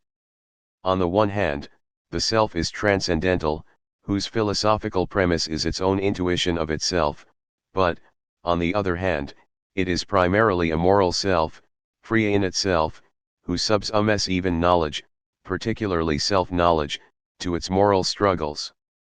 From this extravagant first premise, Fichte proceeds to deduce the necessary features of the world, the whole system of necessary presentations not only of a world whose objects are determined by judgment, but also of ourselves as a free practical being under laws. The notion of deduction, remember, is not what we usually think of by that term, namely, a kind of logical inference from one proposition to another. The word comes from Kant's transcendental deduction, which is a demonstration of conditions of possibility, or in Fichte's words, it shows that what is first set up as a fundamental principle and directly demonstrated in consciousness, is impossible unless something else occurs along with it, and that this something else is impossible unless a third something also takes place, and so on until the conditions of what was first exhibited are completely exhausted. 56. But if the reader looks at the sequence of conditions as a matter of epistemological necessity, which is what we expect to find in Kant's deduction, the logic will seem wholly elusive. The deduction is instead like that of the second critique, when Kant becomes openly teleological and derives from the nature of morality those postulates that would make it reasonable for a rational creature to be moral, such as, the assurance of one's own freedom, which Fichte too takes as the first principle of practical reason. The argument takes the form, what does this absolute self need to prove itself morally? And the steps in the deduction are the feature of our experience, products of the productive imagination, which make our moral struggles possible. Thus, first of all, the freedom of the self in itself is necessary, and then a world of the not-self is necessary, according to Fichte, in order for us, that is, the absolute ego, to have situations and obstacles against which to test ourselves. One might reflect here on the fact that we often enjoy making things difficult for ourselves, out of restlessness or in order to test our abilities. The particular things and events of the world are just such a test, just as, for example, God tests Job in the Bible, and, more currently, Goethe's Lord tests Faust on a bet with Mephistopheles, except, ultimately, we are testing ourselves. And to further the struggle, the absolute ego divides itself up in a multitude of individual, conditioned, egos, who then set about proving their moral worth against each other. This too is necessary given the ultimate moral striving that is the goal of the self in itself. In fact, in a curious perversion of Leibniz's best of all possible worlds thesis, Fichte argues that this must be the worst of all possible worlds, for only this will provide the maximum ground for moral self-realization. After all, what would be morality without temptation, or a sense of duty without individual selfish interests, or heroism without monsters, or good without evil, or striving without obstacles and competition? Thus the absolute ego posits the world and individuals, unconsciously as far as we individuals are concerned of course, as postulates of practical reason. 57. Now all of this must strike the reader as bizarre, to say the least, and if Kant's view that we in some sense constitute our world seemed extreme, Fichte's view that we actually produce our world for no reason other than to have a moral playground for our collective ego must seem to be the reductio ad absurdum of German idealism. But whether or not all this does indeed follow from Kant, it is essential to point out that nothing in Fichte's metaphysics is intended to contradict our everyday experience in any way. My desk, dog, and telephone remain exactly as they were. I still have a Friday appointment at the dentist, and the Eiffel Tower, so far as I know, still stands in Paris, with no danger of disappearing in a moment of inattention from the absolute ego. In fact, Fichte insists that systematically accounting for the whole of our everyday experience is exactly what his philosophy is about, and exactly what Kant failed to do, because of his schizoid two worlds two self view and because the world in itself, that is, the world, has been left inaccessible to us. What Fichte has given us, then, is rather a very different account of our everyday experience, though wholly at odds with dogmatic common sense to be sure. It is a grand humanistic image in which we are to see ourselves as essentially a unified whole, no small inspiration in those days of liberty, equality, fraternity, and mutual destruction. It is a call to see ourselves as struggling moral agents anticipating Fichte's celebrated Reden calls for a reawakening of the German people in 1807. It is a rationalization of the necessity for turmoil in a seemingly impossible world, not an insignificant task given the German sense of victimization in the face of the forces then gathering in Europe. The world is still the same, but it is entirely altered too. Our perceptions still seem passively received, but this seeming passivity is now to be explained in terms of our collective unconscious activity. We still see ourselves as individuals, but we can now see through this superficial individualism to the absolute unity below. And we still see ourselves and the world in finite terms, but beneath it we sense the infinity of a boundless self. The conflicts of the world are nothing less than the conditions we ourselves find necessary for our own self-overcoming. In his Vocation of Man, Fichte summed it all up: not to know but to do, is the vocation of man. 58. If the details are obscure, the central message could not be more loud and clear. One extremely important twist that Fichte gives Kant, though perhaps without realizing its momentous significance, is his variation on Kant's transcendental arguments concerning the universal necessity of certain concepts of the understanding. Kant insisted that the list of concepts, or categories, he provided in the first critique are necessary conditions for any experience whatsoever. But Fichte has argued that these categories are in fact optional, since we can also approach the world, as in his own ethical idealism, using only the principles applicable to ourselves as agents, not as knowers.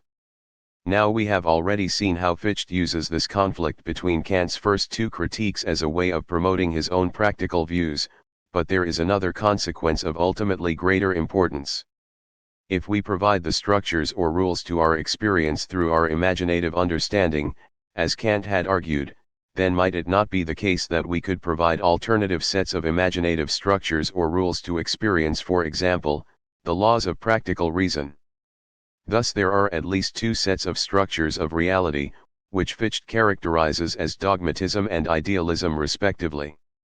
If this is so, then the business of providing transcendental arguments becomes much more complex than Kant could have admitted, and the critical philosophy would have to turn away from deduction as such to dialectic, that is, a contrast and comparison of different conceptual sets, different forms of consciousness, as Hegel will call them.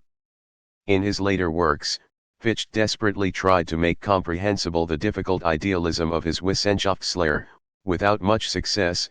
Even Hegel seemed intent on misunderstanding him. In 1801, for example, he published a sun-clear report, a plea to make the reader understand, but he never succeeded, whereas Schelling and Hegel did succeed, in making the idea of an absolute ego comprehensible to his readers. 59. In the moral and political sphere, however, where he was far more at home, Fichte scored considerable successes, regaining his university career and his popular following.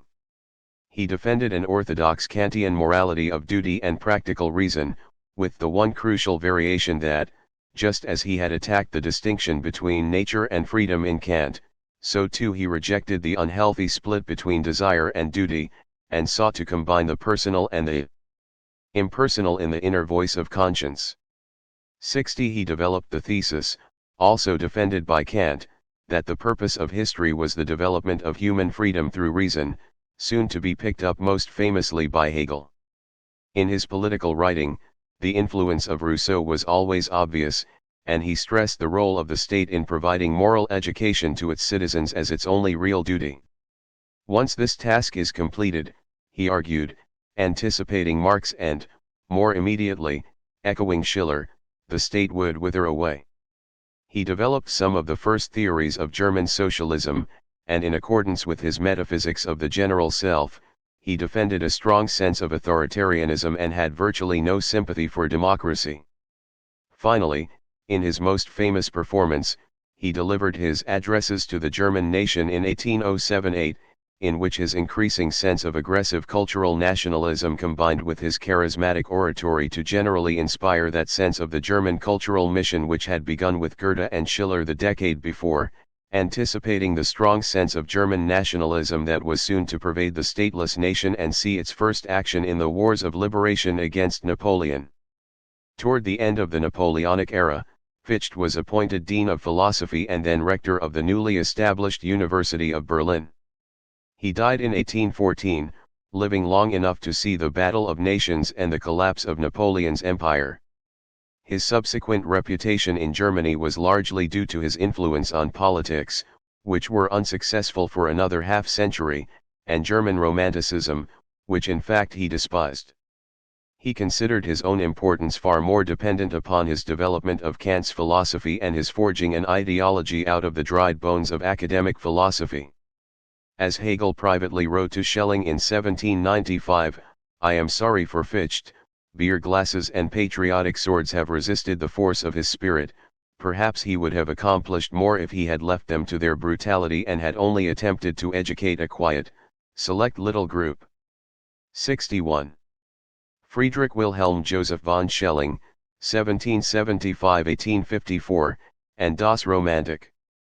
It was reserved for Schelling to introduce the absolute finitude of the infinite into philosophy. K. L. Reinhold. We argued in the preceding chapter that Romanticism was a powerful influence in German thinking from the Sturm-und-Drang poets until the end of the 19th century.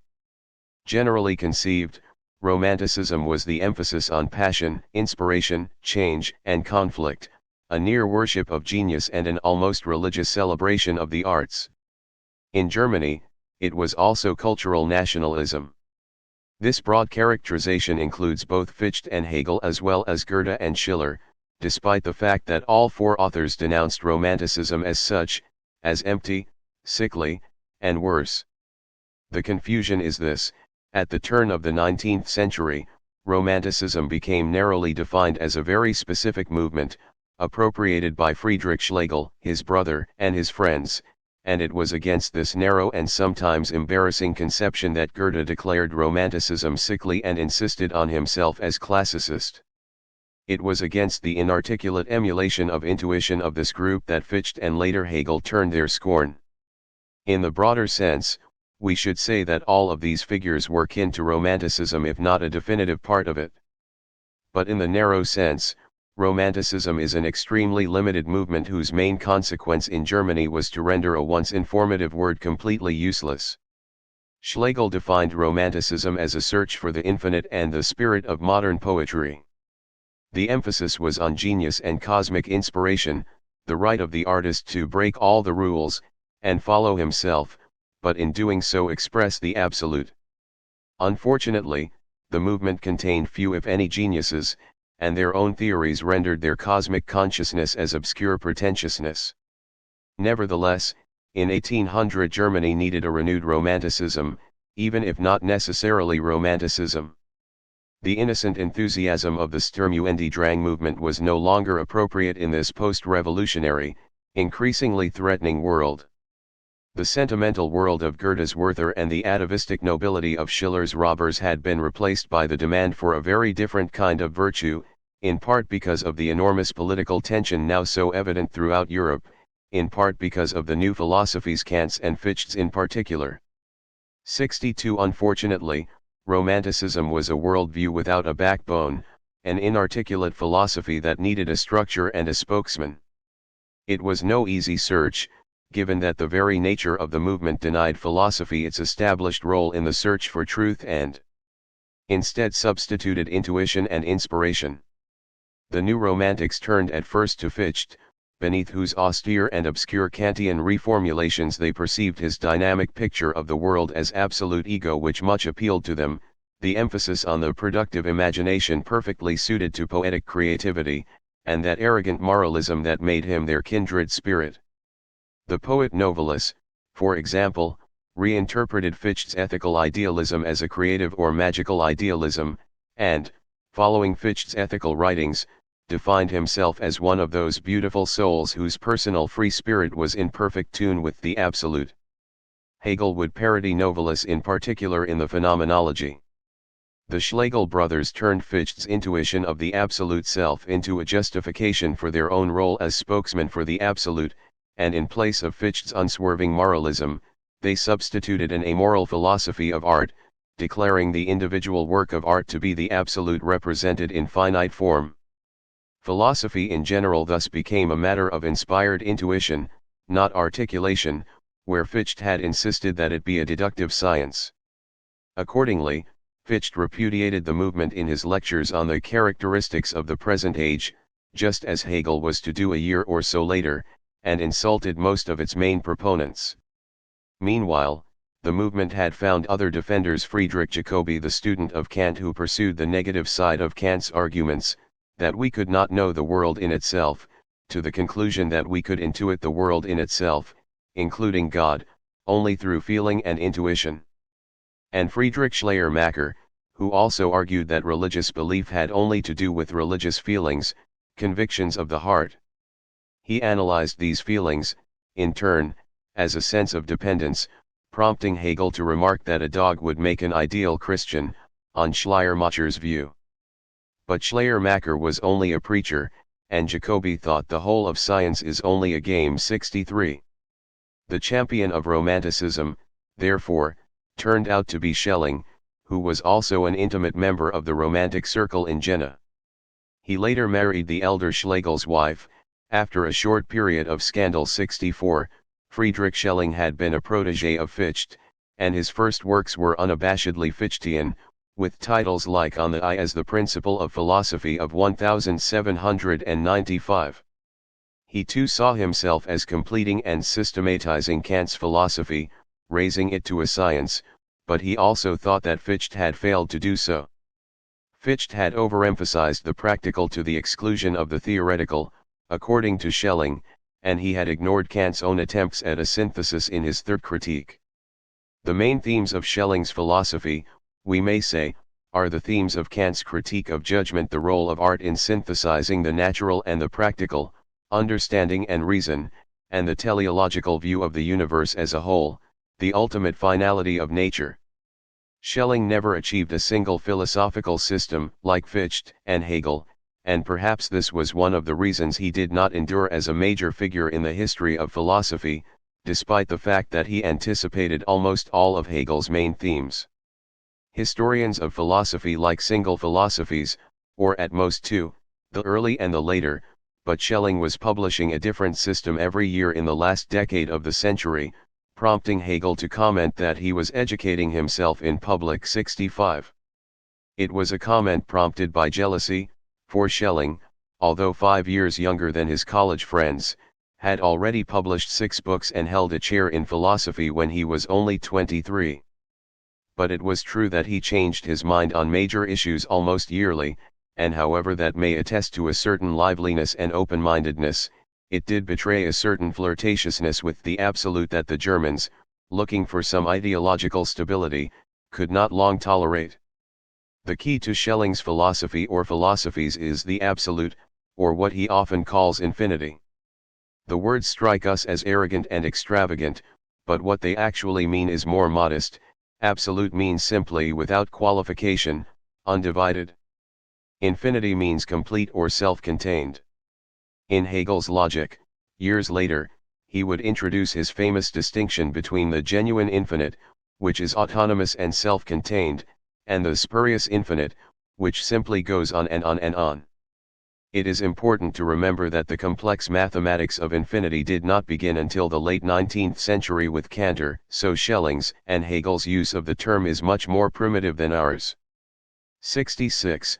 Knowledge or behavior that is limited, for example, conditioned by the senses, the forms of intuition, the categories, or the dictates of morality, is therefore only finite, not infinite or absolute. Such knowledge and behavior has its essential place in human life, of course, but it must be made sense of in the light of the whole, the absolute or infinite unity of human experience. It is an image which, simply stated, seems to us unobjectionable, even trivial. The world is one, and our experience of it is a unified whole, or what Kant called with reference to knowledge the transcendental unity of consciousness. Any philosophy that renders the world or our experience of it into separate, and therefore finite, segments is therefore incomplete and inadequate, and this is just what we find in both Kant and Fichte, according to Schelling and Hegel. 67. The absolute is also a poetic image, the ultimate romantic metaphor of cosmic harmony and being at one with the universe, which is why some thinkers, Jacobi and the Romantics especially, insisted that this ultimate unity could only be felt or intuited, not demonstrated in the necessarily limited, finite, world of concepts and language. Thus it is that Hegel and Schelling tried desperately in their convoluted language to demonstrate that reason could do this job, and their starting points were Kant, of course, and the poets, the great Goethe for one, and, closer to home, Schelling's and Hegel's mutual friend, Friedrich Hölderlin. It was Hölderlin who best captured the romantic insistence on the oneness of everything and the need to re-establish man's identity with nature. And it was Kant who set the terms for this identity, via Fichte, to show that a single absolute or infinite self was at work in both nature and individual human consciousness. The work of philosophy, therefore, was to make this absolute self explicit. For Hegel, this would mean a turn to the history of philosophy, and human thought in general, to show that all of our various forms of consciousness were striving to realize this ultimate sense of absolute identity. For Schelling, however, the Romantics still had their influence, and so, for him, the discovery of the absolute identity of nature and spirit had to be found through intuition, through religion, and what endeared him to the Romantic poets through art. 68. In contemporary terms, perhaps we can grasp this grand vision better negatively. The search for the absolute and the infinite is just that sense of integration and meaningfulness that Albert Camus, for one, declared in this century to be no longer believable, with much noise and despair. His is the final disillusion, that there is no God behind or on the scene, that there are no assurances that things will work out right, that justice will prevail, that Kant will have his summum bonum or Leibniz his best of all possible worlds. This is that sense that Camus captures through the example of Sisyphus, pointlessly pushing his rock up the mountain, only to have it fall meaninglessly back to the bottom. He scorns the gods, he is defiant, but Sisyphus knows that there is no meaning, his work will amount to nothing. 69. And Camus himself writes, though the philosophical point is more subtly made by some of his colleagues, Sartre and Merleau-Ponty, of human consciousness straining against an indifferent universe. All of this is too familiar. But to understand Schelling and Hegel and their times, what we have to appreciate is the fact that they would not have found Camus's imagery familiar, to the contrary, they would have found it nonsensical and obscene. Indeed, the one philosopher who did argue such an image of a meaningless universe in their own time, Arthur Schopenhauer, was wholly ignored until much later in the century, and for just this reason. The demand for a single synthesis of the whole of human experience had been elevated to a philosophical necessity, of course, by Kant. What was taken as a premise by the first Greek philosophers that reality was one had become the most persistent problem of philosophy ever since, from Plato to Descartes to Kant, as they divided up reality and experience in a variety of ways, but then found it impossible to bring the parts back together. For Schelling, the search for the absolute or the infinite is just this sense of ultimate identity of reality and consciousness, the identity of nature and freedom, the subject matters of Kant's two first critiques. 70 Schelling, however, replaces Fichtean freedom with the more religious toned spirit, Geist, and thus the object of his philosophy becomes the synthesis of nature and spirit. In Kant, the world of freedom was also the world of God, faith, and religion. Fichte, he argued, had accomplished such a synthesis only by reducing the one to the other, by collapsing all of nature into a postulate of practical reason, which he found absurd. In the technical language so often repeated by Schelling and later Hegel, this meant that Fichte had failed to achieve a system, and thus, true science. But in non-technical language, it simply meant, and the reader will probably agree, that Fichte gave ridiculously little attention to the most obvious fact of our experience, despite its role in the leading question of his Wissenschaftslehre, the fact that the world and its objects, in other words, nature, is given as objective, in other words, as outside of us and independent of us. Fichte's positing of the non-ego still leaves nature only for us and not in itself, not objective. But how can we understand nature as objective in this sense and still achieve an identification of nature and spirit? It is here that Schelling uses Fichte mainly to go beyond him, although the resemblance remains sufficiently striking so that their audience almost always identified them. It was this identity, desirable in the absolute ego but not in Schelling's own personal ego, that made him encourage his unknown friend Hegel to write his first major piece of philosophy, in which the differences between Fichte and Schelling were emphasized if not exaggerated, to the evident benefit of Schelling. 71. Schelling also begins his philosophy with a contrast of two kinds of metaphysics, dogmatism and idealism. Fichte is his example of the latter, Spinoza his example of the former. 72. Just as Spinoza had failed to achieve a scientific system, however, because of his overemphasis on substance and the downplaying of human freedom, Fichte had failed to achieve a scientific system because he overplayed freedom and underemphasized the objectivity of nature. But Fichte had also shown the way to overcome these one-sided semi-systems, in his initial intuition of the absolute ego and his use of Kant's productive imagination to generate the not-self. And if Fichte's readers had not understood the universal nature of this ego, Schelling would allow no such misunderstanding. He called it the world soul, Weltseele, as well as the absolute, and it was discovered, by the philosopher, immediately upon reflection, in an intellectual intuition exactly as Fichte had described. Whatever the diversity of the universe into things and peoples, in the absolute one could see the ultimate unity of it all. But this was not enough, according to Schelling, and here is where he went beyond his romantic friends. One also needed to follow Fichte in deducing the nature of this diversity, that is, in showing why the world, which was absolutely one, needed to be so diversified and divided. So he began, following Kant and Fichte, by asking why must our experience be as it is? A question he later transformed into the unfortunate query, why must there be anything at all, rather than simply nothing? But as in Kant and Fichte, this is a quest for a transcendental deduction, a demonstration of sorts to show why the world seems as it is, why we are as we are, what we can know, what we can believe, what we can hope. But like Fichte, Schelling takes the nature of this deduction to be primarily a teleological deduction. For what purpose? Like Kant and Fichte's practical deductions. For Schelling as well as Fichte insists that the ultimate nature of the absolute ego is its freedom, so long as this is not misconstrued as foreclosing its theoretical functions as knower to, as Fichte had done. 73. It is here that Kant's third critique becomes important to Schelling. It is in the critique of judgment that Kant returns to nature, not as the phenomenal world of the understanding and the causal laws of Newton's physics, but as the supersensible universe as a whole, beyond the bounds of our concepts, that is, as infinity, the absolute.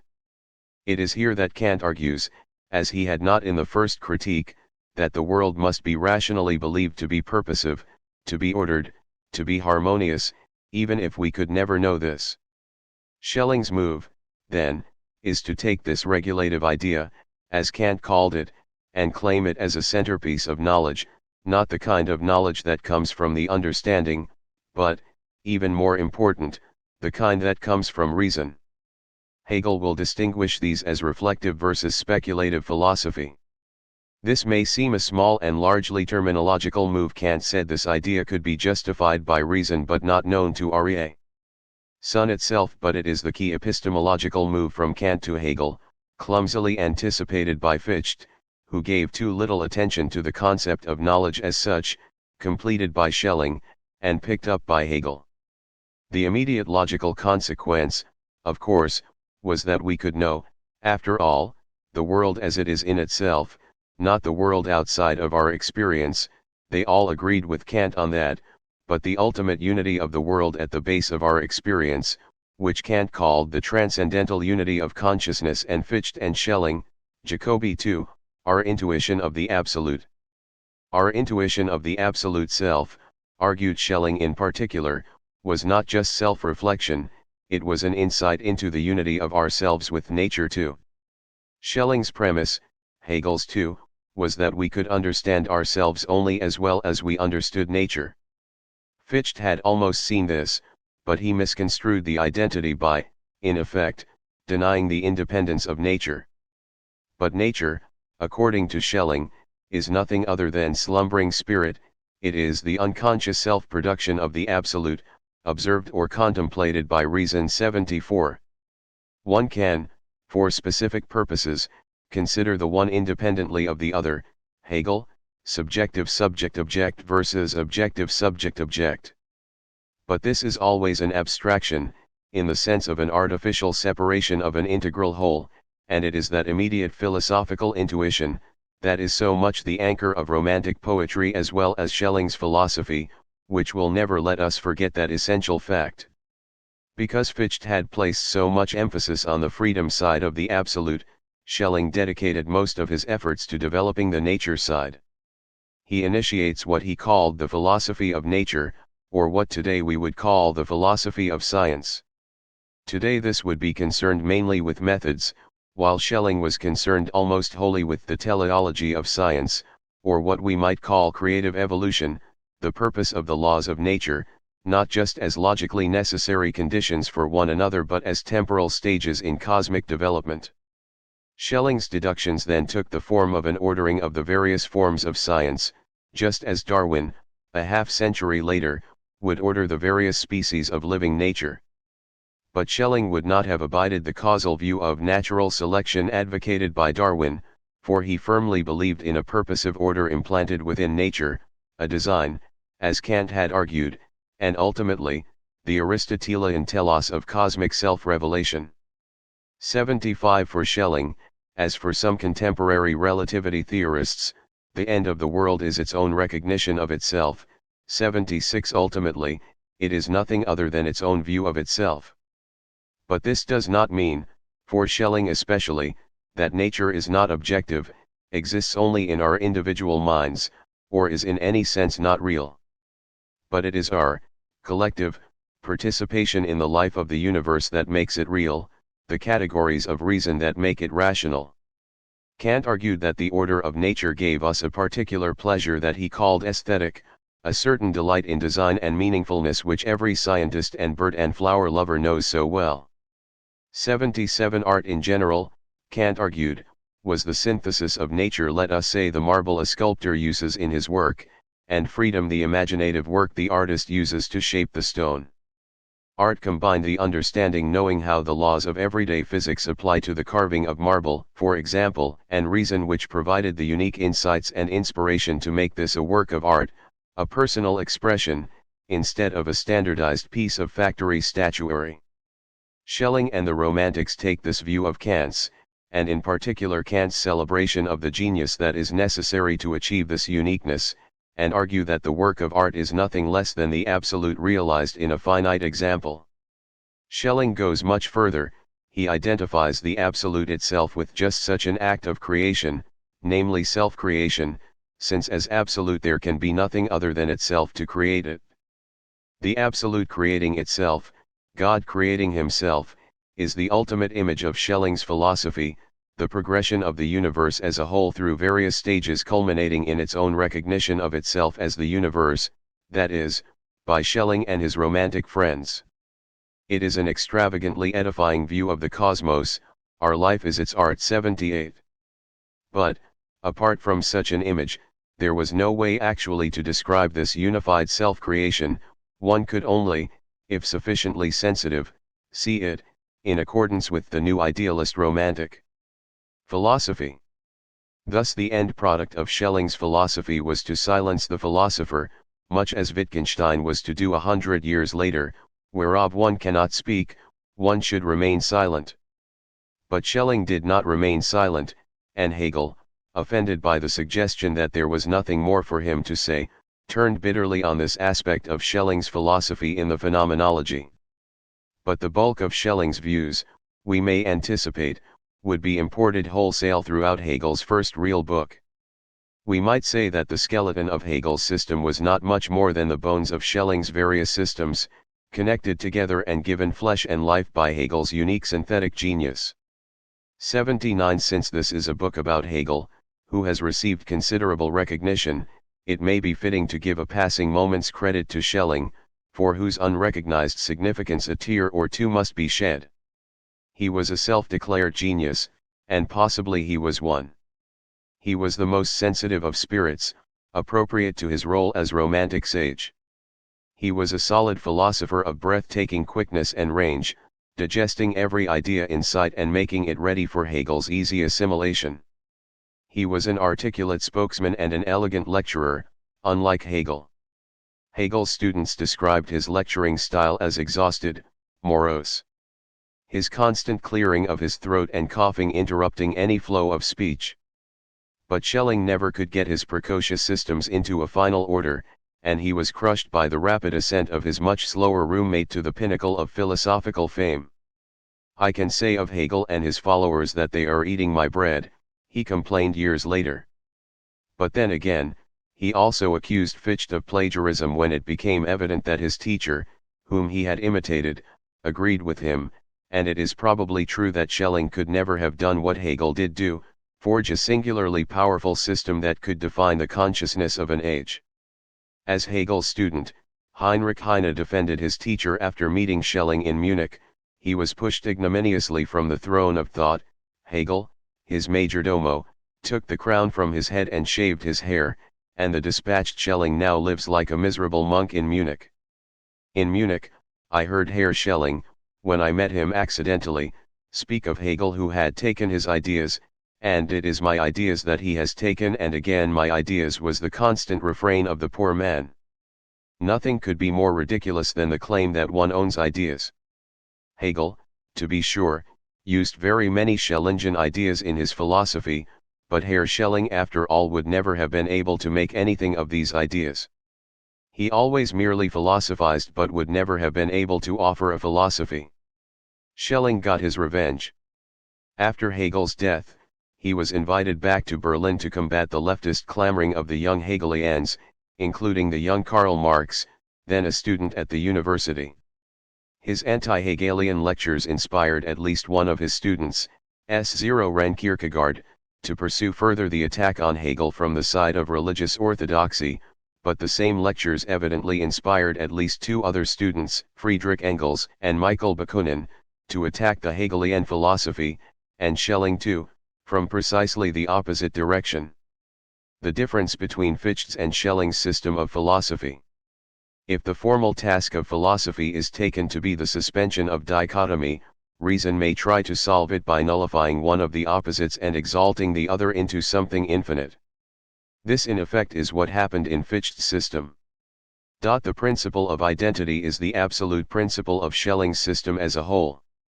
For absolute identity to be the principle of an entire system, it is necessary that both subject and object be posited as subject-object. In Fichte's system, identity constitutes itself only as subjective subject-object. It needs an objective subject-object to complete it. Difference Essay, 1801. Hegel's first acknowledged publication was the essay entitled The Difference Between Fichte's and Schelling's System of Philosophy, Differenz de Fichteschen und Schellingschen Systems der Philosophie, 81. He wrote it in the late spring, early summer of 1801, and it was published in the fall of that year in the journal Hegel was now co-editing with Schelling, the Critical Journal of Philosophy. The essay was prompted by, and was superficially a response to, an article by Reinhold, who by now had become an ardent critic of the new idealism of Fichte and Schelling. Thus the twofold purpose of Hegel's article was to defend the idealist movement against Reinhold and to distinguish the philosophies of Fichte and Schelling, which, according to Hegel, Reinhold had conflated and confused. In fact, the largest part of the essay is a critique of Fichte's philosophy and a demonstration that Schelling's system was not only different but very much an improvement on Fichte. 82. It must be said, without thereby dismissing Hegel's discussion, that the article was not entirely unbiased. He was not only Schelling's college friend, co-editor, and sometime roommate, he was himself almost wholly known via Schelling, and distinguishing Schelling from Fichte was the first step, one can see in retrospect, to his beginning to distinguish himself as well. Indeed, it has been argued convincingly that Hegel had hardly even read Fichte, but relied almost wholly on Schelling's discussions of his philosophy, 83. And in any case he was neither fair nor sympathetic to Fichte.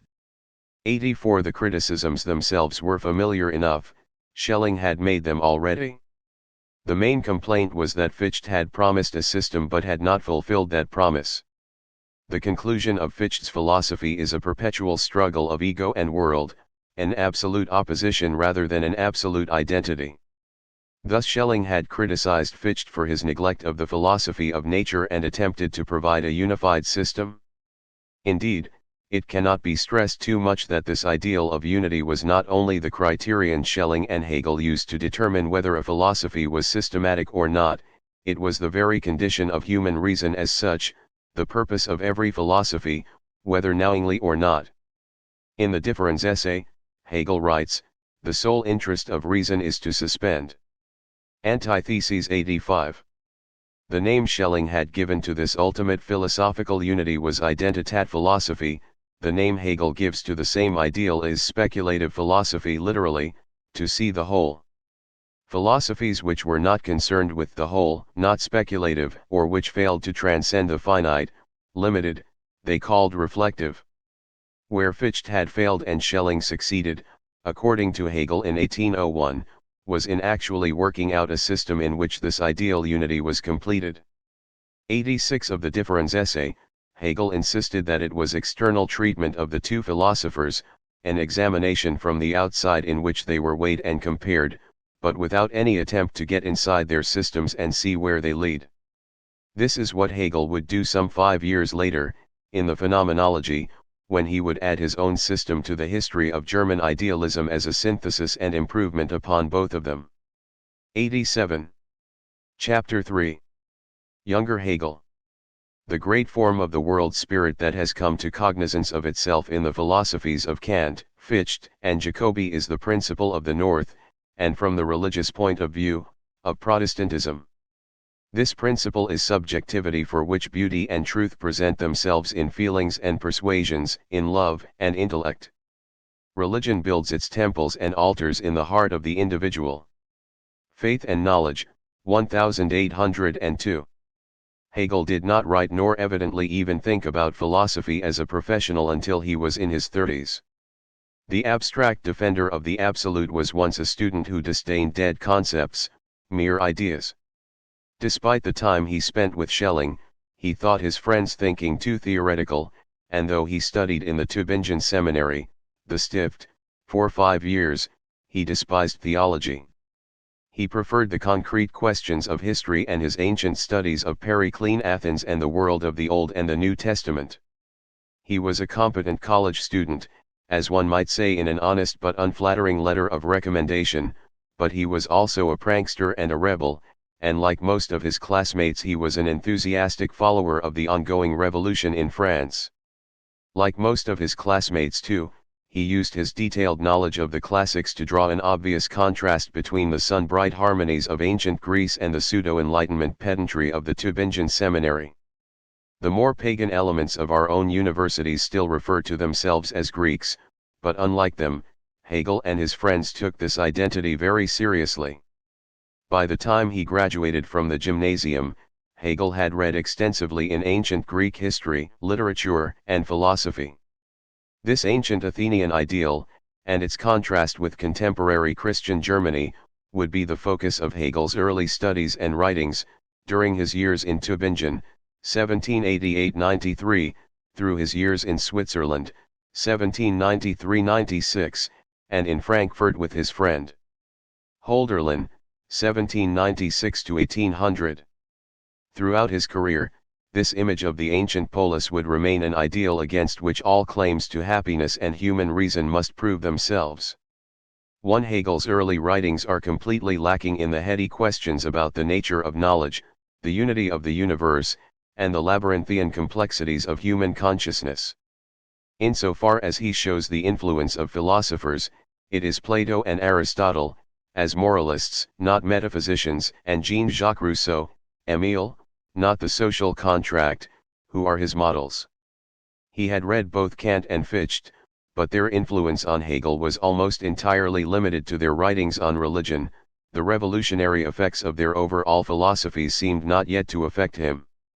In general, we should say that Hegel was tremendously influenced by the Enlightenment in its least philosophical aspects, Lessing's emphasis on religious tolerance and the general attack on superstition and prejudice, Rousseau's stress on the importance of education and the general notion of the perfectibility of humanity and man's natural goodness.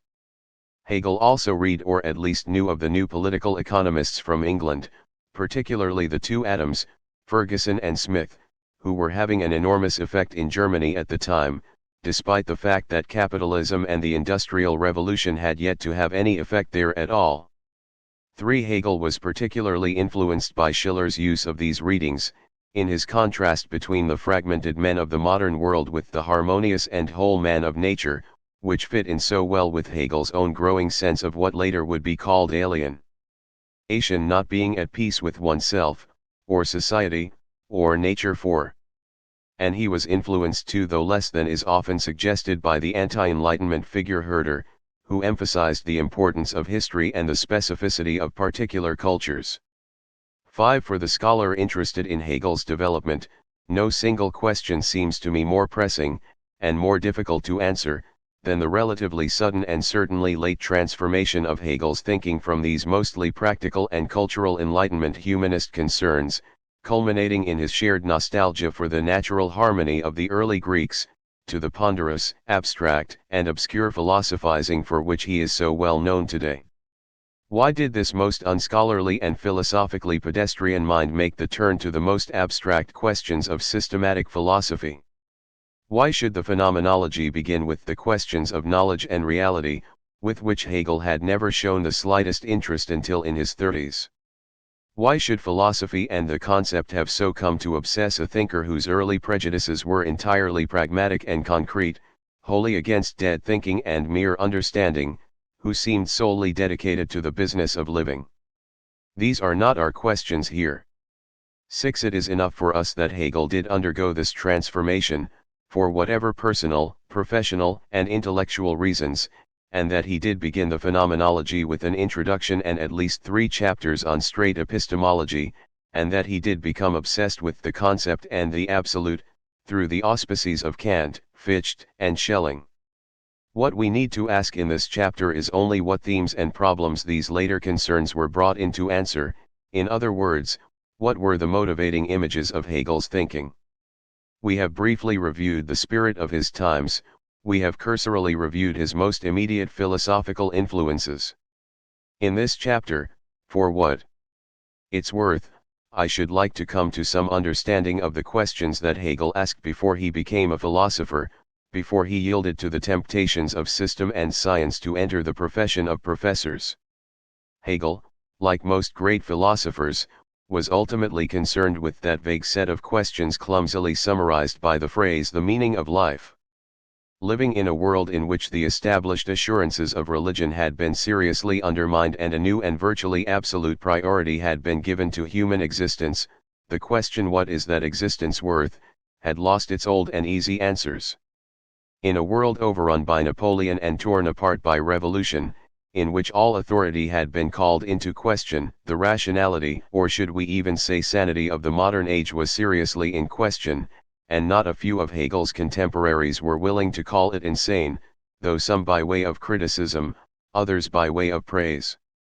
Long before Hegel began to write his Phenomenology, his thinking was dominated by a single image, derived most immediately from Rousseau and the Enlightenment, dressed in the idealized harmonies of the ancient Greeks and nurtured by German Protestantism and poetry. It was the image of humanity as a whole, unified after centuries of division and warfare. 7. In French Enlightenment terms, it was the image of perfectibility, cultivated and realized through a long and painful education. It was an absolute humanism, ruled by human reason, open to human freedom, and making possible human happiness. In German poetic terms, it was the theological image of Bildung, a 3,000-year period of growth suddenly culminating in a rebirth of sorts, a dramatic transformation to an entirely new stage of development, a redemption of the human spirit in the religious idiom of the times. In the Phenomenology, Hegel announces this new world. But more than 10 years before the Phenomenology, while still a student in Tübingen, Hegel was already asking the same questions: how could this new world come about? What is the purpose of human existence? Who are we? And inevitably, given such questions and the context in which they were asked, Hegel's attention was turned to the nature of religion. The youthful genius of a people senses itself and rejoices in its strength, falls ravenously upon anything new and is most vitally concerned with it, but turns again and leaves it to seize on something else. 8. George Wilhelm Friedrich Hegel was born on August 27, 1770, the same year as Beethoven, his spiritual contemporary, and a year after Napoleon, his world historical hero. It was the year of Kant's dissertation in Königsberg, in which the first signs of the Copernican revolution appeared, and it was the same year that Goethe was pouring his own youthful heart into the sorrows of young Werther. Hegel was the son of a minor bureaucrat in Stuttgart, then a small town in the Duchy of Württemberg, infectiously near the French border and just east of the romantic Black Forest. His biography, like all biographies in the cosmic perspective of universal history, is eclipsed by his work. 9. His mother died when he was 11. He had extremely close ties with his sister. We do not know whether he enjoyed macaroni and cheese as much as Beethoven did, though we can, given the tenor of the times, make educated guesses about his sex life, minimal, and drinking preferences, Rhine wine cheap. The psychosexual historian might well play with the frequent masturbatory imagery of the Phenomenology, the absolute disp ording with itself, in and for itself, and we might much more respectably follow H. S. Harris's fine account of Hegel's youthful reading, term papers, and letters. 10. But in our at least minimal fidelity to Hegel's own methods, it is essential to forego the pleasures of scholarly voyeurism and restrict ourselves to ideas in their context.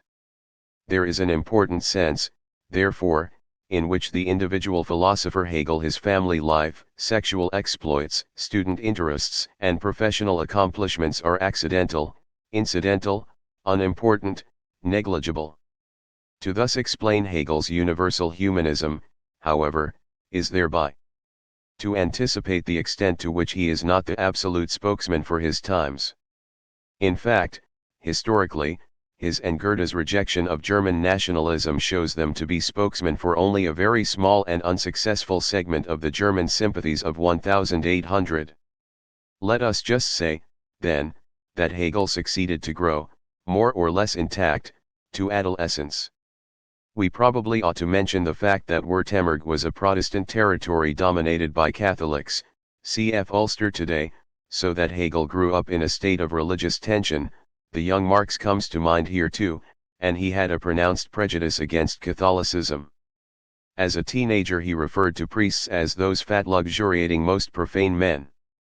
12. The strong republican political sentiments of Wertheimer got also be mentioned, since the proximity to the French and the distance from Berlin played no small role in Hegel's political allegiances. For example, the fact that he was, throughout the Napoleonic period, an enthusiastic defender of the emperor, a conscientious objector to German nationalism and the wars of liberation.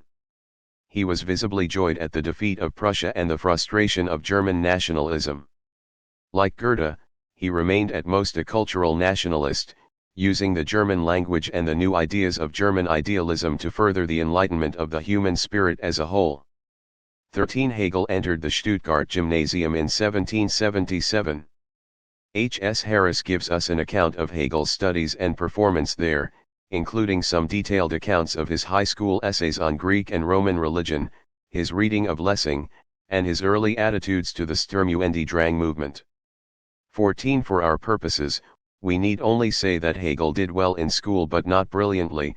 He read voraciously, particularly in the classics but also in history, physics, and literature.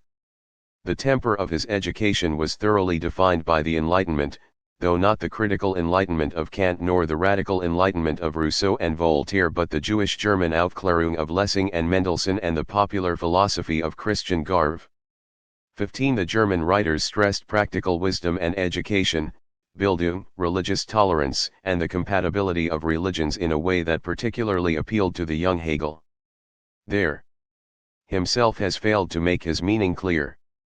Unfortunately, this will often be the case in our discussion of the phenomenology. Cf. Muir's comment, N. 6.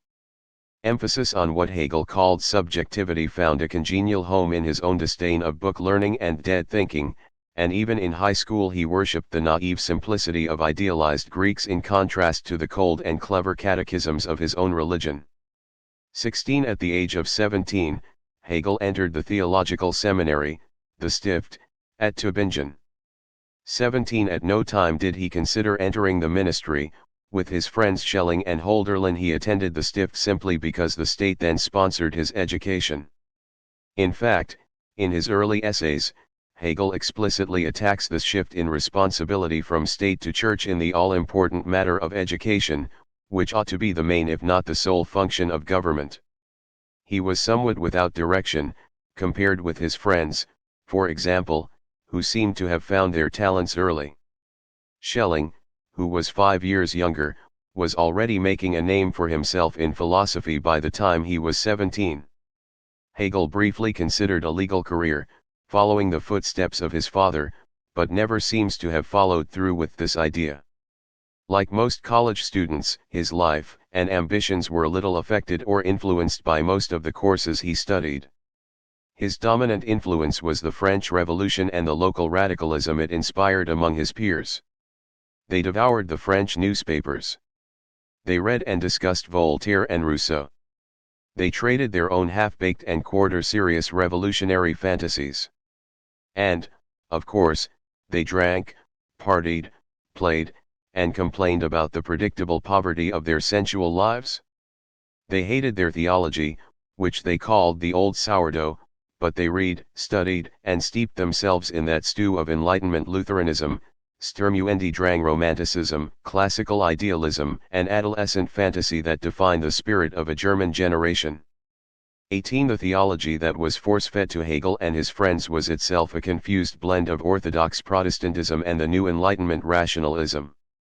It is important for us to remember that Kant, who to us is one of the classics in the history of philosophy, was then the hottest intellectual fashion, and the series of books which we now dust and catalogue was then just appearing, often serialized in journals before proper publication. With this in mind, Hegel's early indifference in the literature and philosophy of the final decade of the century. See also James Schmidt, Recent Hegel Literature, pages 126-27. To Kant is particularly striking. 19. He evidently had read Kant's first Critique for class as early as 1790, but seems not to have been profoundly affected by it. Kant's religion book would not appear until after Hegel's graduation, though its main arguments had been serialized in journals while Hegel was in school. The primary basis of the new rational theology was Kant's second critique, of practical reason of 1788, but it was so distorted and trivialized by pedants that Hegel and Schelling often lampooned the petty Kantians for their translation of every argument into a postulate of practical reason. Neither of them saw, at least not yet, the more radical elements in Kant's philosophy, and so their view of Kant's significance was distorted, an important point in understanding their later reaction both to his work and to the Enlightenment in general. 20. Fichte's critique of all revelation would not appear until 1793 either, but Fichte's name was already known in radical circles, and it is worth noting that when his critique did appear both Hegel and Schelling considered it to have reactionary tendencies, even while it was generally considered a radical thesis. 21. Their own radicalism was ill-defined, however, and by the time Hegel and his friends became intellectually sophisticated enough to define it, they had largely outgrown it. Or rather, the world of the early French Revolution had passed and turned to terror. And by the time the three friends had graduated, the upheavals in France had already begun to anticipate a 20-year international war which would leave nothing in Europe ever the same again. 22. Freedom, feeling, and folk religion. What arrangements are requisite in order that the doctrines and the force of religion should enter into the web of human feelings, become associated with human impulses to action and prove living and active in them? Hegel, 1793, 25.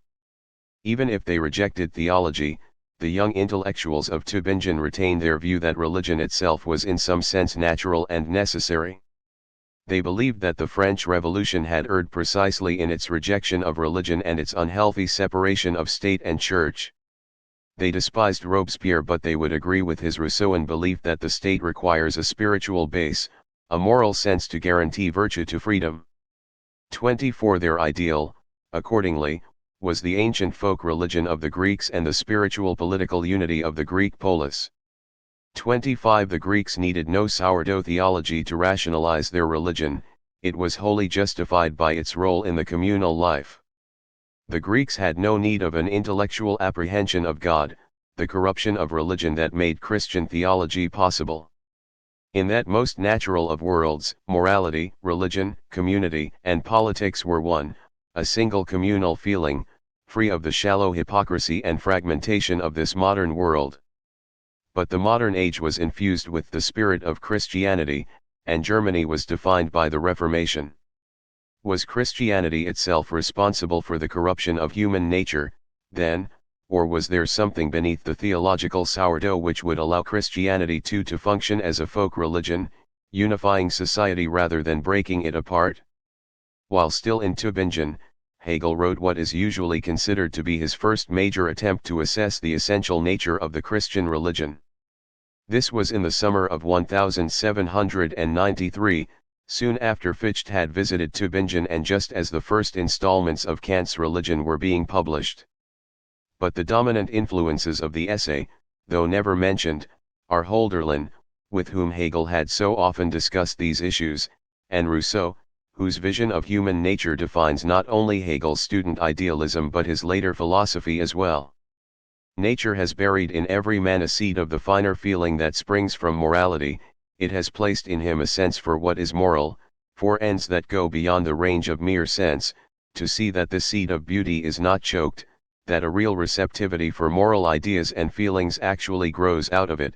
This is the task of education. Bildung. Religion is not the first thing that can put down roots in the mind, it must have a cultivated plot there before it can flourish.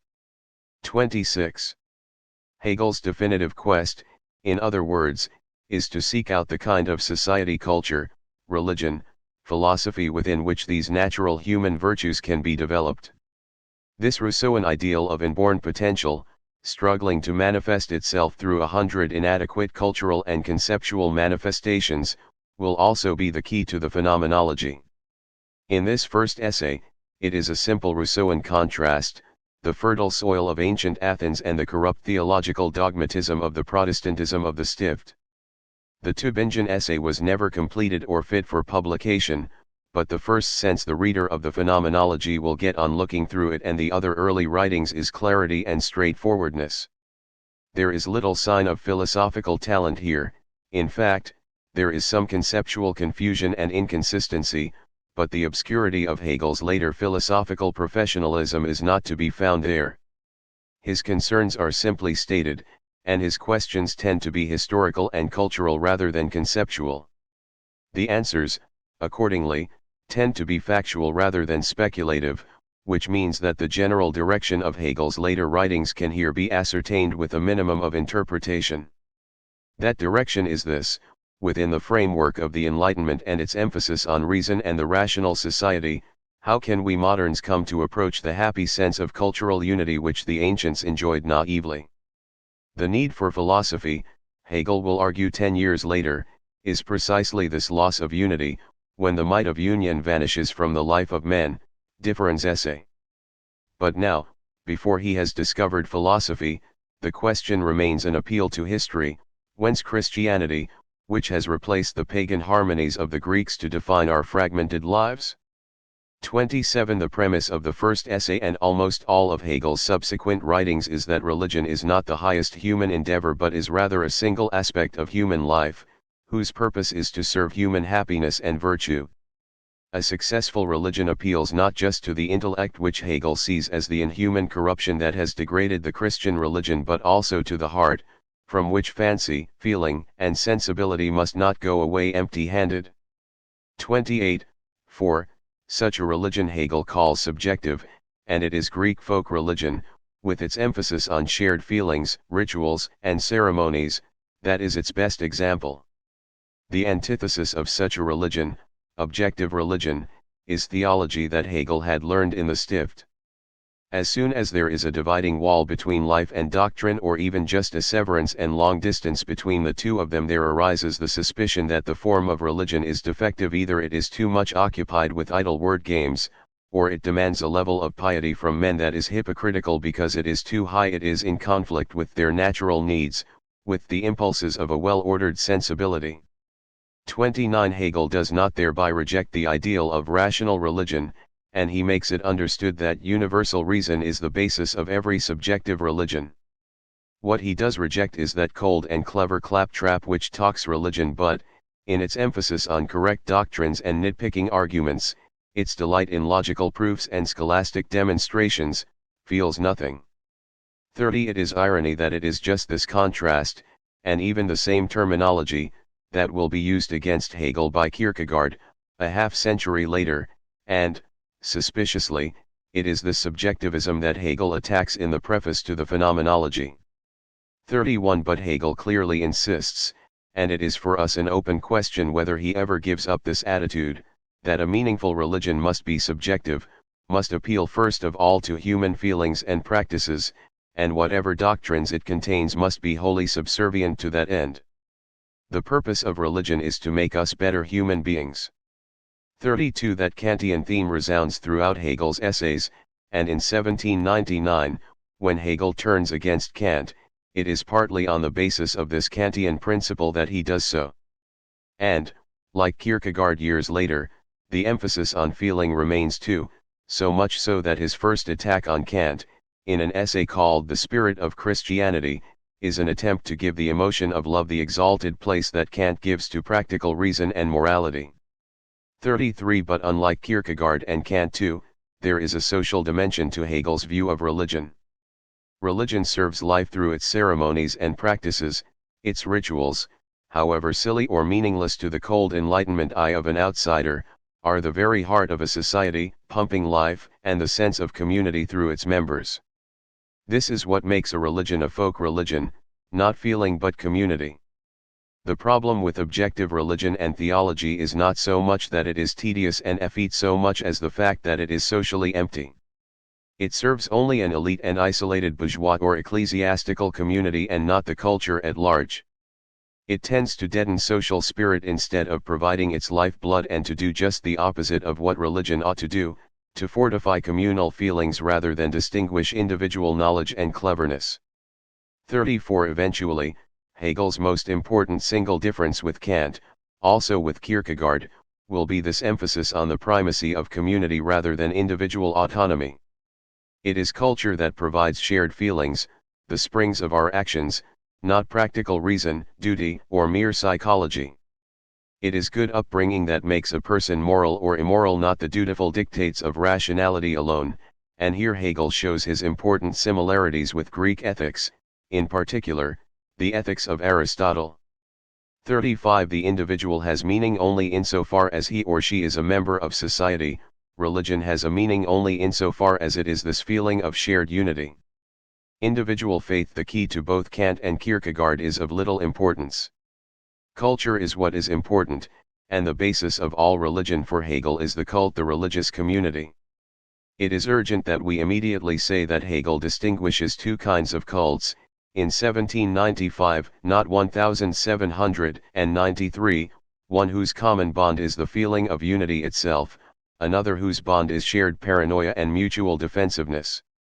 It is the latter kind of cult to which our attention has often been drawn as an object of loathing or fear, in which brainwashing and kidnapping charges so often appear, but then, assuming this is a distinction worth making, one can see that Christianity too, in fact every religion, at least at the beginning, was once a cult. And to be a religion worthy of the name, according to Hegel, it must remain a cult as well. Large societies, he will later argue, stretch these intimate bonds to the breaking point. Thus the Roman Empire, for example, degenerated into alienated individualism just because it lost the sense of unity it had once enjoyed as a republic. 36. It is important to notice that, if subjective religion is shared feeling, then subjective does not mean what we, and Kant and Kierkegaard, often mean by that term, something merely personal. In fact, just the opposite is the case, since Hegel explicitly claims that what is subjective is precisely what is universal, that is, true to our natural sentiments, our human nature, and therefore common to all people. It is in this sense that religion is natural and necessary to human life, and it is essential that we appreciate the degree to which Christianity does not have a special place in this concept of religion. In fact, it has less of a place than pagan cults, in which the role of community is made primary. It is also important once again to appreciate the influence of Rousseau and the sentimentality of the Enlightenment, not just the stress on feelings but the emphasis on basic, natural, and therefore universal feelings. Accordingly, Hegel argues that there is but one true religion, based on this sense of community, but that objective religions can be of any stripe. In other words, it is objectivity that is localized, a reversal of the usual senses of these terms that must be kept in mind when we see them so often repeated in the phenomenology. 37. Kant was enormously influenced by Rousseau, and Hegel was influenced by both of them. It is the Kantian emphasis on morality and practical reason that forms the standard by which Hegel measures religions, but it is the Rousseauan emphasis on sentiment that is ultimately more important for him. Since we have already emphasized the unflinching Enlightenment basis of Hegel's thinking at this time, it is equally important for us to appreciate his ambivalence toward certain features of Enlightenment and certain consequent leanings toward Romanticism. Rousseau, after all, became the patron philosopher of the Romantics, even though he was clearly a member of the Enlightenment as well. Actually, it was Rousseau, the novelist and author of La Nouvelle Héloïse, not the political philosopher and author of The Social Contract, who was the German's patron. Hegel's main complaint, more a product of his stiff education than an insight into the times, was the fact that Enlightenment restricted itself to the understanding, a complaint which he repeats throughout this early essay. 38. Considering the enthusiasm of the French Enlightenment, of course, which if anything was too limited in understanding and impetuous in its revolutionary action, this is a strange charge indeed. In the Phenomenology, Hegel quips sarcastically, Enlightenment, with pure insight this will solve the problems of the world. But even looking at the Aufklärung authors Lessing and Mendelssohn, one wonders where Hegel finds such overemphasis on understanding and neglect of practice. What is indeed missing is the radical political dimension of French Enlightenment, and one might well speculate to what extent, if any, Hegel is still, in 1793, a closet revolutionary, at least in sentiment. 39. But the more important point is to appreciate, beneath the criticisms and the unfair charge that Enlightenment as such was mere dry theory, the extent to which Hegel's whole philosophy is founded on just those same Enlightenment principles, the healthy sense of an intrinsically virtuous and perfectible human nature, common to all humankind, that anxious but still optimistic sense of the bright new world, harmonious as that of the ancients, just coming into being through Enlightenment.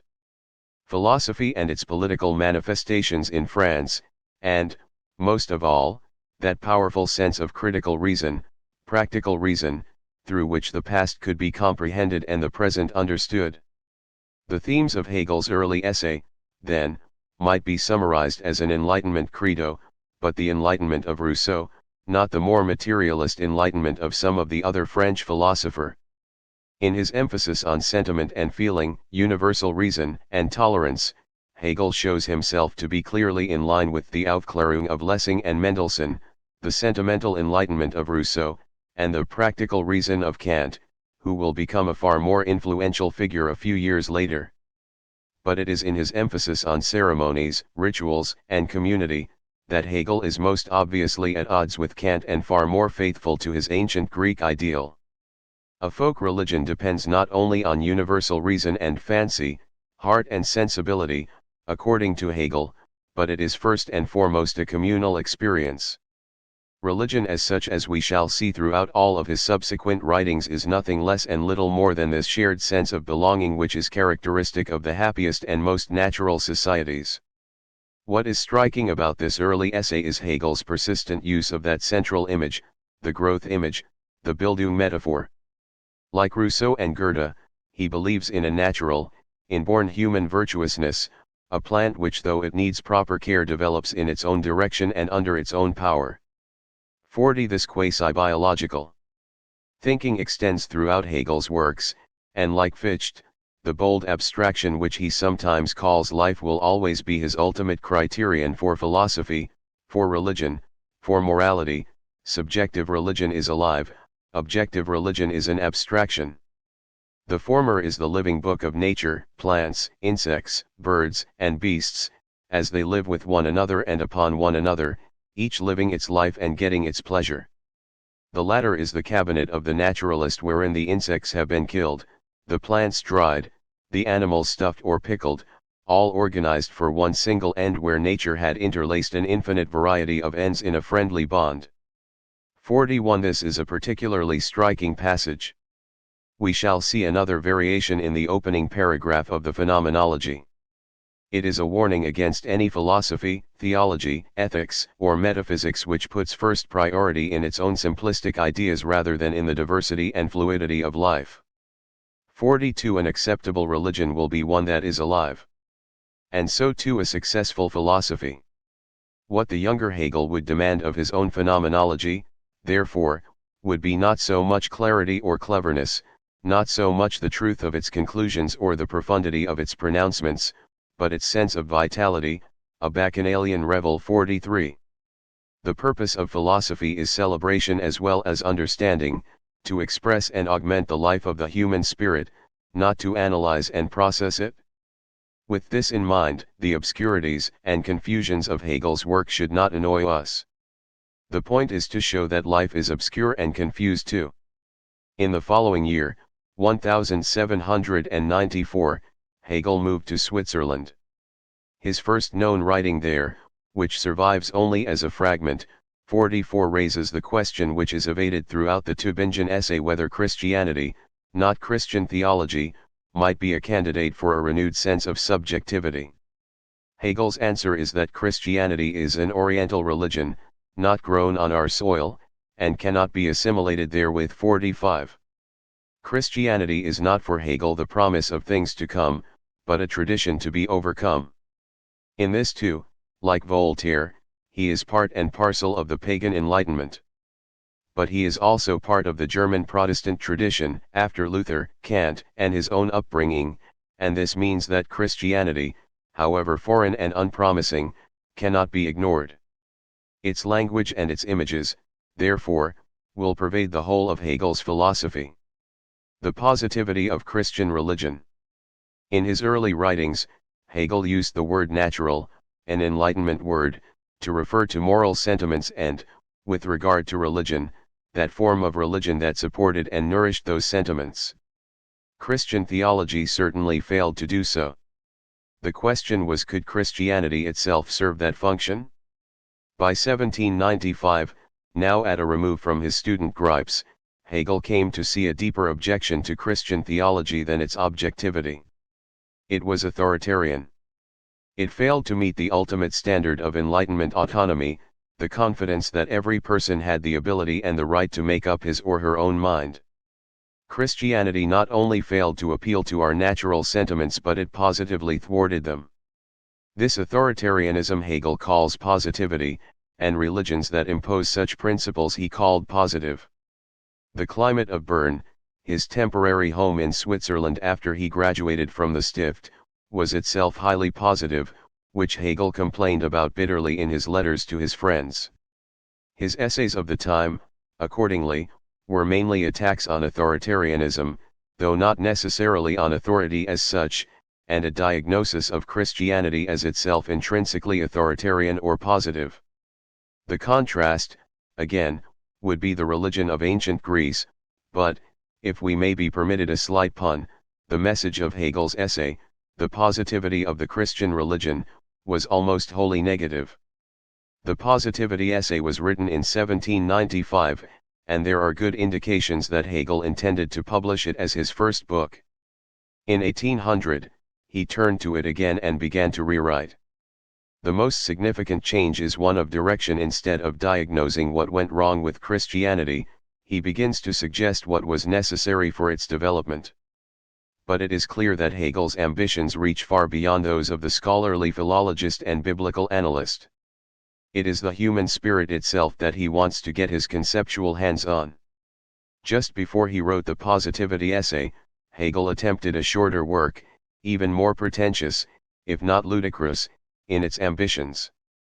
It was called The Life of Jesus, and it was, among other things, a secularization of the Christ story. God is pure reason, Mary is a naturally pregnant woman, and Jesus is a mere mortal who actually dies on a cross. 46 such attempts are commonplace now. In fact, they were a literary platitude by the middle of the 19th century. 47 But in Hegel's time, such attempts were blasphemy. Hegel's intention was nothing less than to recast Christianity as a wholly secular religion, in which Jesus was no more than a teacher of morality, specifically the moral philosophy of Kant, and the religion itself nothing other than an appeal to our own autonomous sense of virtue, an announcement of the categorical imperative. If Christianity were to be made acceptable and shown to be more than exotic imposition on the minds of the West, then it would have to be shown to be natural. The Life of Jesus was a clumsy attempt to do just that. 48 In the short time since he had written the Tübingen essay, Hegel had finally read Kant, not as a student, but as an enthusiast. Kant's Religion Within the Bounds of Reason alone had been published as a book in 1793, and of course Hegel knew his Critique of Practical Reason, 1788, from school. In the Stift, Hegel had been taught a poor imitation of its leading ideas, but now, with a new and more personal insight, Hegel was inspired to take Kant's critique of Christianity as a rational, i.e. natural, religion in an entirely new direction. 49 On the one hand, he wholly accepted Kant's essential thesis that the sole justification for religion was its effects on human virtue. But on the other hand, he rejected Kant's defense of Christianity as the religion that best served morality. Too much of Christianity was positive. Too much depended on authority and revelation rather than on the autonomous reason of the individual. Too much depended on divine sanction rather than on the intrinsic importance of virtue for its own sake. The Life of Jesus is a farce, but it is a farce with a powerful philosophical ambition behind it.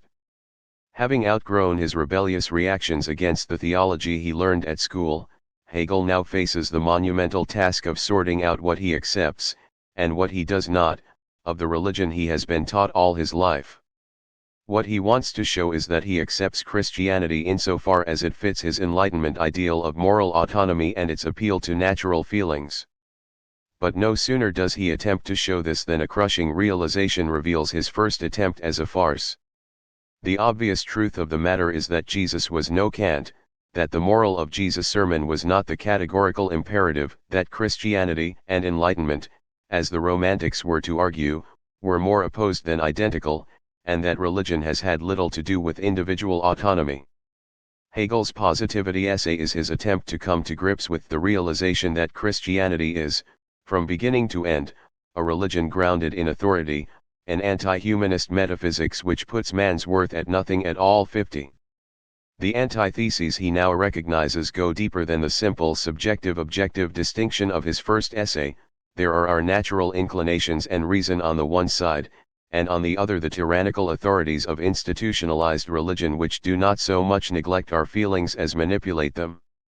The Sermon on the Mount was not just the Kantian appeal, follow your reason, but a terrifying set of threats which said, follow me or be damned. This was the foundation of Christianity, unnatural, authoritarian, antithetical to real human concerns and interests.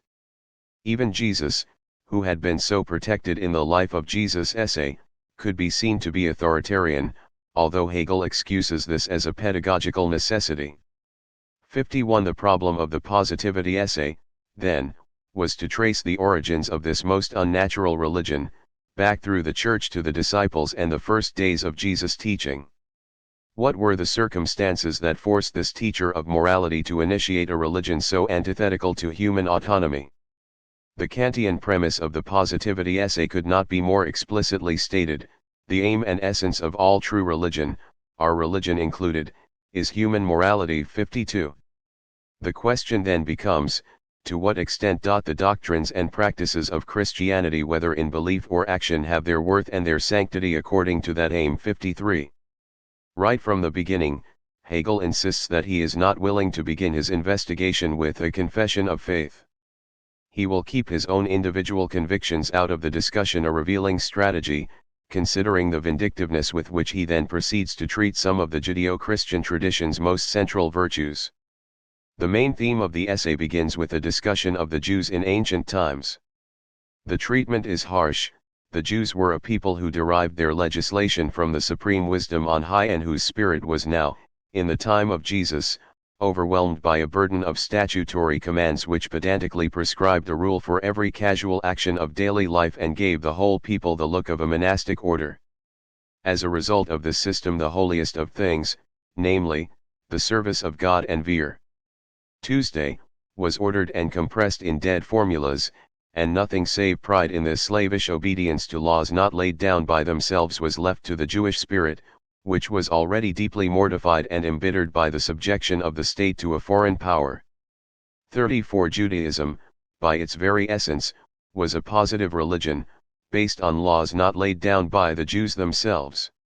This is the model, then, which Christianity had to follow, and the positivity of Christianity, according to Hegel, must be traced back to the environment within which Jesus sought his first followers. The argument, simply stated, was that Jesus, in addressing the Jews, had no choice but to state his case in a positive way, with no immediate connection with morality. His commands derive their validity simply from the fact that Jesus commanded them. 55. His aim was to show how Christianity became positive virtually from its inception, yet protect Jesus himself from that charge by interpreting his demagogical authoritarianism as a matter of rhetoric rather than content. The content of Jesus' teachings, however hidden in such talk of the Messiah and miracles, consisted of moral laws based on natural human sentiments. So even if he said, "I am the way," Jesus intended to instill a sense of virtue in his followers which was wholly natural. It was a tenuous argument. It began by being knowingly unfair to Judaism, which was, as much as any religion, self-consciously moral. Hegel knew this from Mendelssohn. It continued the dubious theme of the Life of Jesus essay, that Jesus was a Kantian in disguise as the Messiah, even if the identity was no longer presented as a farce. And, perhaps most seriously, Hegel saves Jesus from the charge of positivity only by rendering him wholly duplicitous and manipulative, even if for a good cause. Hegel's ambivalence toward Jesus and Christianity will remain with him throughout his career. His attitude toward the Jews, however, deserves some brief comment, at least in passing, since his often harsh indictments have frequently been interpreted as sowing the seeds of anti-Semitism that would have such devastating consequences in this century. First, it might be pointed out that the period in which Hegel is writing these essays was an exceptionally tolerant period in German Jewish history, for the French Enlightenment ideals, which included religious tolerance, had their effect in Germany as well as in France. Hegel was wholly sympathetic to this, and his analysis is more critical than vindictive or an expression of anti-Semitism. In fact, Hegel's early Enlightenment heroes in Germany were Jewish thinkers, especially Mendelssohn, who denied that Judaism was a positive religion based on authority and not autonomous, since the Hebraic laws, whether positive or not, were also expressions of essential human needs and sentiments. 56 Second, it should be pointed out that, during the reaction of the 1820s, Hegel placed himself at some risk, which he was not prone to do, on behalf of Jewish rights in a period that was becoming virulently anti-Semitic. Third, if his remarks are harsh, in general they were not wholly different from the kinds of complaints often leveled by the Jews themselves and the kinds of disputes within the various sects of Judaism, how literally to interpret the laws, how secular, how assimilative, how democratic, and how authoritative. And finally, Hegel's treatment of the early Christians, including the founders of the Church, is no more sympathetic than his treatment of the Jews. It is the whole tradition he rejects. Revealingly, what he says of the Jews, e.g. their self-contempt because of their political impotence, was an accurate depiction of German self-identity too, a point he makes clear in Part 2 of the essay and in a draft of the essay on the German Constitution of the same year. 57 What Hegel is doing here is playing a double game. On the one hand, he is attacking Jesus himself and the very roots of Christian theology, but at the same time, he is excusing Jesus by shifting the blame to the Gospels, and his audience, who were simply not developed enough to understand the dictates of rational reason, so needed miracles and revelations instead. The ploy comes straight out of Kant, who says that Christianity, the religion of reason, adapted itself to the prejudices of those times. But this idea of the truth being presented and taken up in some sort of primitive and inadequate form is the idea that will also form the core of the phenomenology of spirit, whose central thesis is that the truth, a quasi-mystical proposition, already defended by Schelling as the absolute, is present in all forms of consciousness but in most of them distortedly and inadequately. Here, the truth is at one and the same time ascribed to and denied to Jesus who, after all, could not contradict his friends. Hegel's clear prose allows his own ambivalence to be clear too, unlike the later writing in the Phenomenology. Is Hegel attacking Jesus as he tries to protect him? Or he is praising Jesus even while undermining him? There can be no doubt that Jesus is accused of being personally authoritarian. In one particularly sarcastic section, Hegel contrasts Jesus with Socrates, much to the disadvantage of the former. Socrates, Hegel comments with a sneer, had no reason to form a closed cult. Jesus had thought fit to fix the number of his trusted friends at 12, and to these as his messengers and successors he gave a wide authority after his resurrection. Every man has full authority for the diffusion of virtue, and there is no sacrosanct number of the men who feel called to undertake the founding of God's kingdom on earth. Socrates did not have 7 disciples, or 3 times 3, any friend of virtue was welcome. 58 Socrates, unlike Jesus, encouraged individual thinking in his friends, and embraced the democratic spirit, according to Hegel, and in tune with the Enlightenment thinking of Hegel's time. In fact, one of the reasons for Socrates' condemnation by the Athenians was his opposition to democracy. 59 From their youth up, the friends of Socrates had developed their powers in many directions. They had absorbed that democratic spirit which gives an individual a greater measure of independence and makes it impossible for any tolerably good head to depend wholly and absolutely on one person. In their state it was worthwhile to have a political interest, and an interest of that kind can never be sacrificed. Most of them had already been pupils of other philosophers and other teachers. They loved Socrates because of his virtue and his philosophy, not virtue and his philosophy because of him.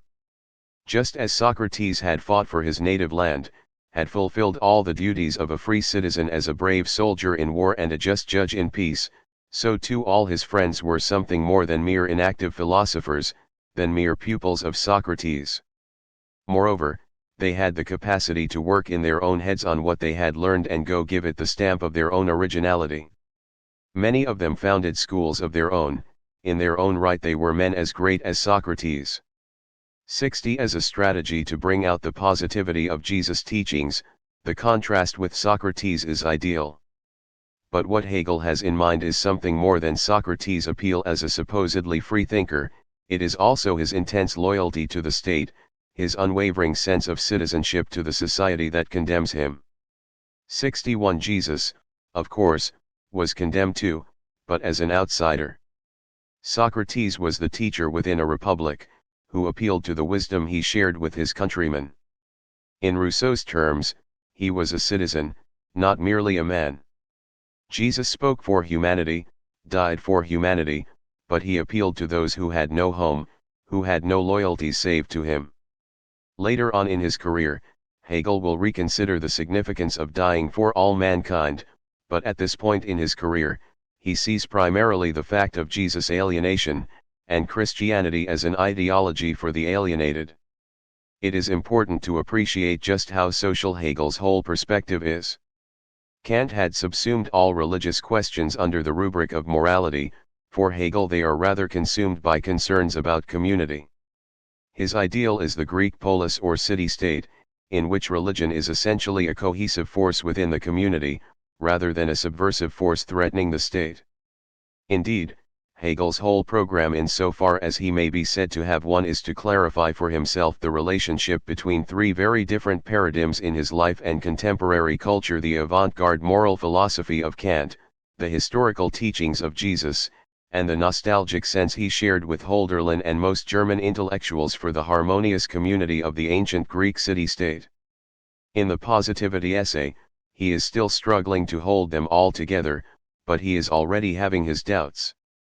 Thus his ambivalence toward Jesus, and his later ambivalence toward Kant. But even in the Phenomenology, 11 years later, it will be Hegel's sense of admiration for the polis that lies at the heart of his views about spirit and religion in general. And yet, the underlying contrast of the entire essay, including the revised version of 4 years later, is this unflattering portrait of an impersonal, alienated, authoritarian cult of Christianity versus the sound intuition and pure morality of the Greeks.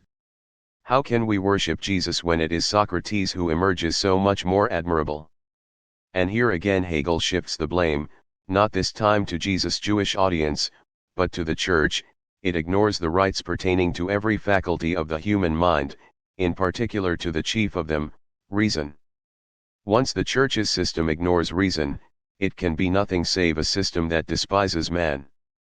62 But the Church, according to Hegel, is an institution that is primarily political, not religious, and its authoritarianism is bound to increase as it increases its base of power.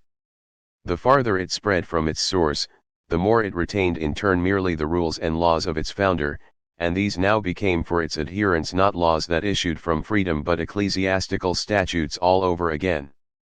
63 Religion necessarily begins in sects or cults, Hegel tells us, small, intimate groups of like-minded peers for whom religion is first of all a bond of friendship, but as they grow, these become increasingly defensive and, finally, offensive, as intimacy and personal bonds give way to abstract rules and impersonal rituals. And what begins as interpersonal love and respect turns into a mere abstraction. Equality, for example, was a principle with the early Christians. Men were to be valued not by honors or dignity, not by talents or other brilliant qualities, but by the strength of their faith. This theory, to be sure, has been retained in all its comprehensiveness, but with the clever addition that it is in the eyes of heaven that all men are equal in this sense. For this reason the theory of equality receives no further notice in this earthly life. 64. This kind of political sarcasm, attacking religion for its failures in the social realm, is the key to the essay. But it must be noted that Hegel is thereby reconsidering one of the central tenets of the Enlightenment, the total separation of church and state. This is tantamount to depriving a society of its moral authority, he argues, as well as the substance of its spiritual, i.e. communal, life. One might well speculate on how Hegel would respond to our own contemporary rebirth of Christian cultism, for he too was torn between the Enlightenment sense of toleration for different religious beliefs, like Rousseau, for example, who thought only that some such belief should be mandatory, and his sense that the sole function of religion was to provide the unifying spiritual force to community.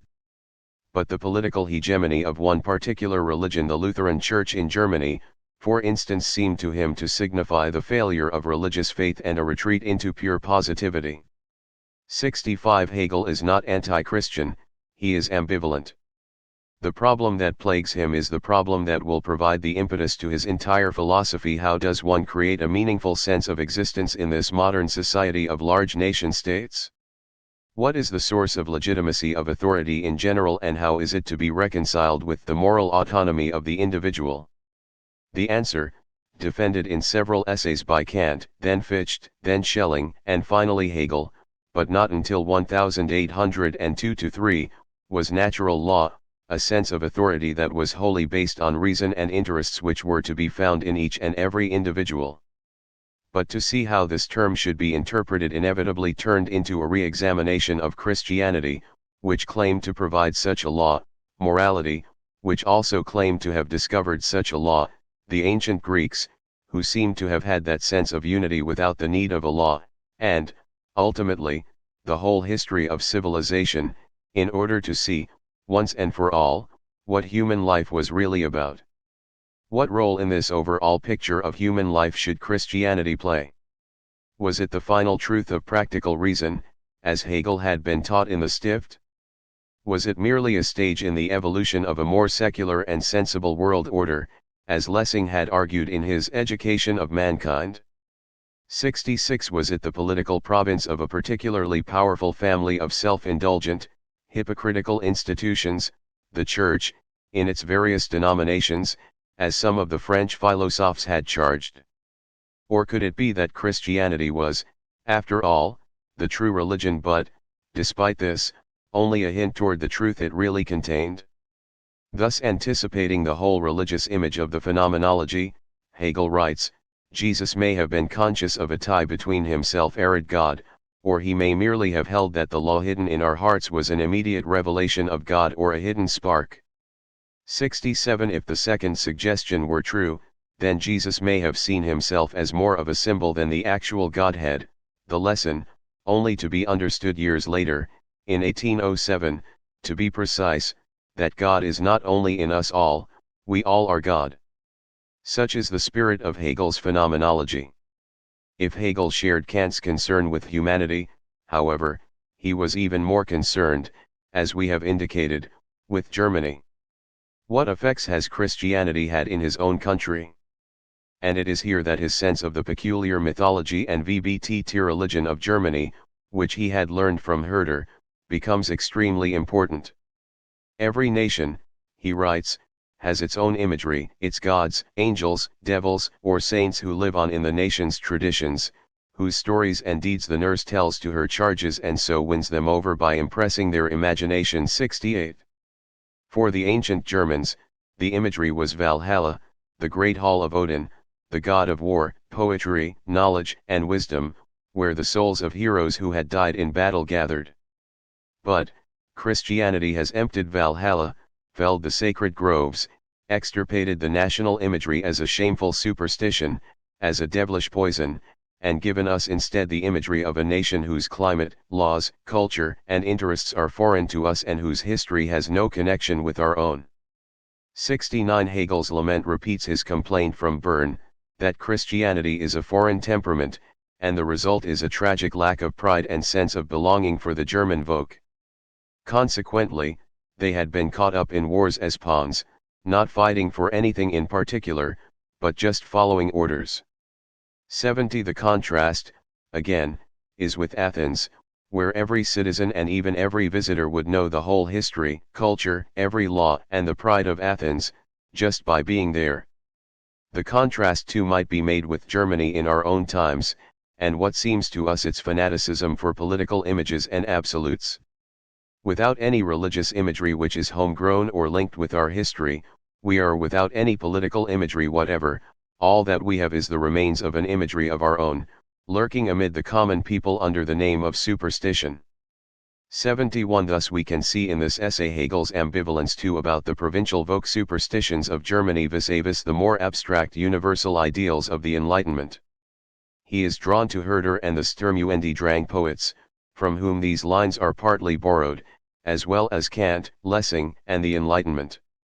He even rejects the Greek mythology of more educated people, 72 for it too is not homegrown and no longer plausibly universal.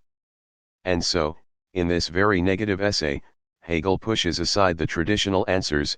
The worlds of the Old and the New Testament are dead and gone, the wisdom of the folk is too naive to be the whole truth. Greek mythology is a handy contrast, but one cannot go back, as Rousseau too had warned. Germany had lost its imagery and nothing seemed ready to replace it. The world had lost its sense of community, and Christianity was not the religion which could provide it. In fact, Hegel here raises the question that later was so to vex Nietzsche, and had already been raised by Rousseau, namely, how was it possible for Christianity, a slave religion, to conquer homegrown pagan religions socially so superior?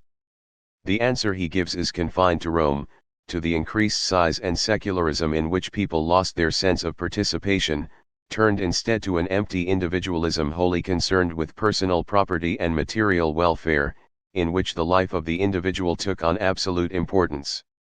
The same argument reappears twice in the Phenomenology, in chapter 6. The undoing of this view, however, was death, for every individual, death, the phenomenon which demolishes the whole structure of his purposes and the activity of his entire life, must have come to be something terrifying, since nothing survived him. But the Republican's whole soul was in the Republic survived him, and there hovered before his mind the thought of its immortality. 73 And in the face of this terrifying, total end, Christianity looked most attractive. But notice that immortality here refers not to the survival of the soul after death, but the continuation of the meaning of one's life in the community. 74 And this is what Hegel wants to reformulate, this sense of meaning, against the individualism of his own time, in which life is something more than personal well-being, a notion which had become extremely tenuous in the shadow of the violence of the French Revolution. How could this be done? Not by simply rejecting Christianity, not by simply reinterpreting Jesus as a proto-Kantian, and not by blindly idolizing the Greek polis, so different not only in size but in form from the modern nation-state. But this is the task of Hegel's philosophy, and, in particular, the vital task, as opposed to the merely more academic problems, which drives us through the Phenomenology. After school at Tübingen, the three friends, Hegel, Schelling, and Hölderlin, kept up their correspondence and their mutual affections. It was Hölderlin who secured Hegel jobs as a tutor in the lean years after graduation. It was eventually Schelling who arranged his first academic job and launched him on his philosophical career.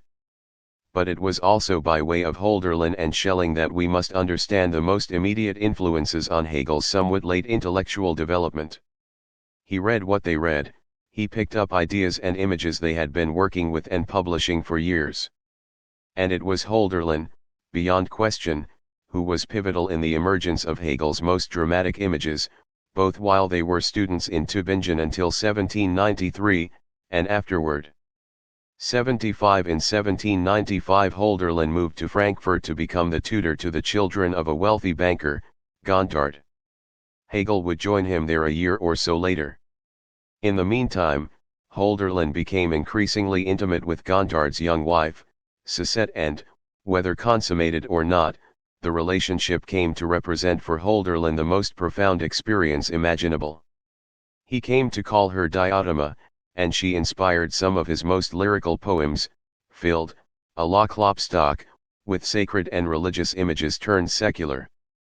76 Philosophically, she presented him with an experience which came to represent to him the ultimate realization of the cosmic spirit, in a word, an enthusiastic harmony in which all of life comes together in a single seemingly eternal moment.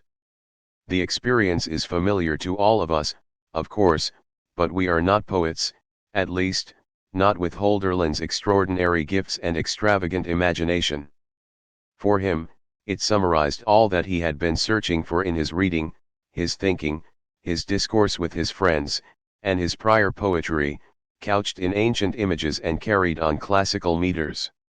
77 Now the experience he imagined to be the common lot of the Greeks had become his too, and his poetry broke through the bounds of Greek meter, and his thoughts, though couched in language of the divine, became increasingly secular, concerned with nature and the tangible.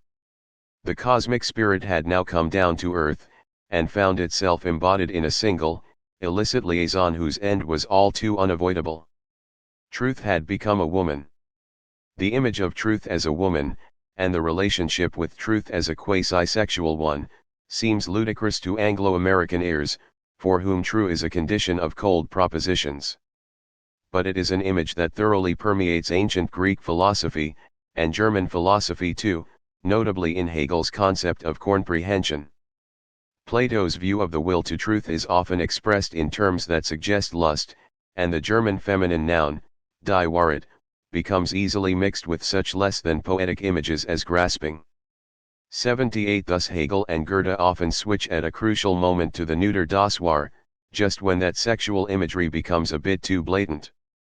Nietzsche, who was profoundly impressed by Hölderlin, would later preface one of his books, Beyond Good and Evil, with the speculation, suppose truth is a woman. Is it not possible that philosophers have not known how to handle her? The imagery is obviously well entrenched even in the German language itself. This is an important metaphorical feature of our discussion, therefore, which should not be lost in the too ponderous prose in which such images are often buried. But in Hölderlin, who had poetic license in such matters, the image is bold and forthright. Through their correspondence, Hegel, Hölderlin, and Schelling began to evolve a religion based on the worship of the ancient gods Zeus and Ceres, the goddess of earth, with a mystical sense of the substance that permeated and held the universe together, the ether. This is a theory thoroughly discredited by modern physics, which no longer abhors a vacuum, but the idea of a universal substance then seemed inescapable. Along with the spiritualization of nature in general, the ether had to be spiritualized as well. The clumsy attempt at forming a new religion was exactly right for Hegel's own clumsy attempt to criticize Christianity and suggest some version of Greek folk religion that might take its place. In a much more sophisticated mode, it also provided the romantic outlet for Schelling's now very Fichtean philosophy, and the concept of the world soul which he was developing for his philosophy of nature. 79 And it was spectacularly suited to Hölderlin's nostalgic poetic genius and his desire to revitalize our concept of nature, reintegrate humanity and nature, and interpret the whole under the image of a unified world spirit, struggling for its own self-realization. Hegel arrived in Frankfurt late in 1796 to begin tutoring in January. Hölderlin and Schelling had lost contact, but both were in touch with Hegel. Hölderlin, meanwhile, had been carrying on a correspondence with Schiller, but a one-sided correspondence, for Schiller was slow in answering and sometimes ignored him. As something of an overseer of the poetry of Germany in those days, Schiller, with Goethe, had a disastrous effect on Hölderlin. His rejections were like wounds, his neglect left Hölderlin brooding and morbid. And at the end of the summer of 1798, Hölderlin was expelled from the Gotthard household. He did not move far, only to Hamburg, but the word that permeates his letters to Suzette, and hers to him, is pain. 81 Meanwhile, Hegel could not have been much by way of emotional support, for he was going through his own inner crisis. H.S. Harris quotes Hegel's sister Christine describing him as very withdrawn 82 and surmises that Hegel's depression continued for some time after his move to Frankfurt. It has been suggested, for example, by Lukács and T.M. Knox, that this brought about a revolution in Hegel's thinking, which Harris denies. 83 But this much is clear, that Hölderlin's influence on Hegel was never greater. Harris suggests that Hegel's goal was perfectly clear, an inward certainty, but that he did not know how to get there. 84 But it should be noted that Hölderlin was also taking a turn back toward Christianity, and Hegel's apparent change of tone from utter antagonism to appreciation for Christianity can be understood largely in terms of Hölderlin. Just before coming to Frankfurt, Hegel wrote a poem, Eleusis, under Hölderlin's influence, and the poem is addressed to Hölderlin. It is distinctly unphilosophical, even mystical, and it is an expression of the half-baked neoclassical religion the Friends were in the process of inventing. He says it is the ether of my homeland / the solemnity, the splendor that surrounds you. It is the spirit of the Greek goddess, the great Earth Mother, who is the poem's subject, and God is the human absolute of the free heart. When they were together in Frankfurt, there can be no doubt about the richness of the exchange between them, which seemed to pull Hegel out of his depression and get him working again.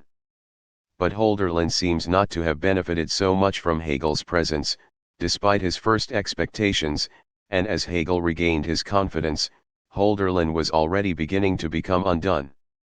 85 It is hard to say, in the absence of more evidence, which of the Friends suggested which of the images, but the bets seem heavily to favor Hölderlin. 86 In particular, the image of the cosmic spirit, effusing itself throughout nature and history, seemed to come from him, to be played out in philosophy first by Schelling, a decade later by Hegel. The vital image of the ancient Greeks, which had interested Hegel even in high school, probably became a passion only with Hölderlin, and it is not coincidental that Hegel's enthusiasm for the Greeks begins to wane just when he and Hölderlin are separated.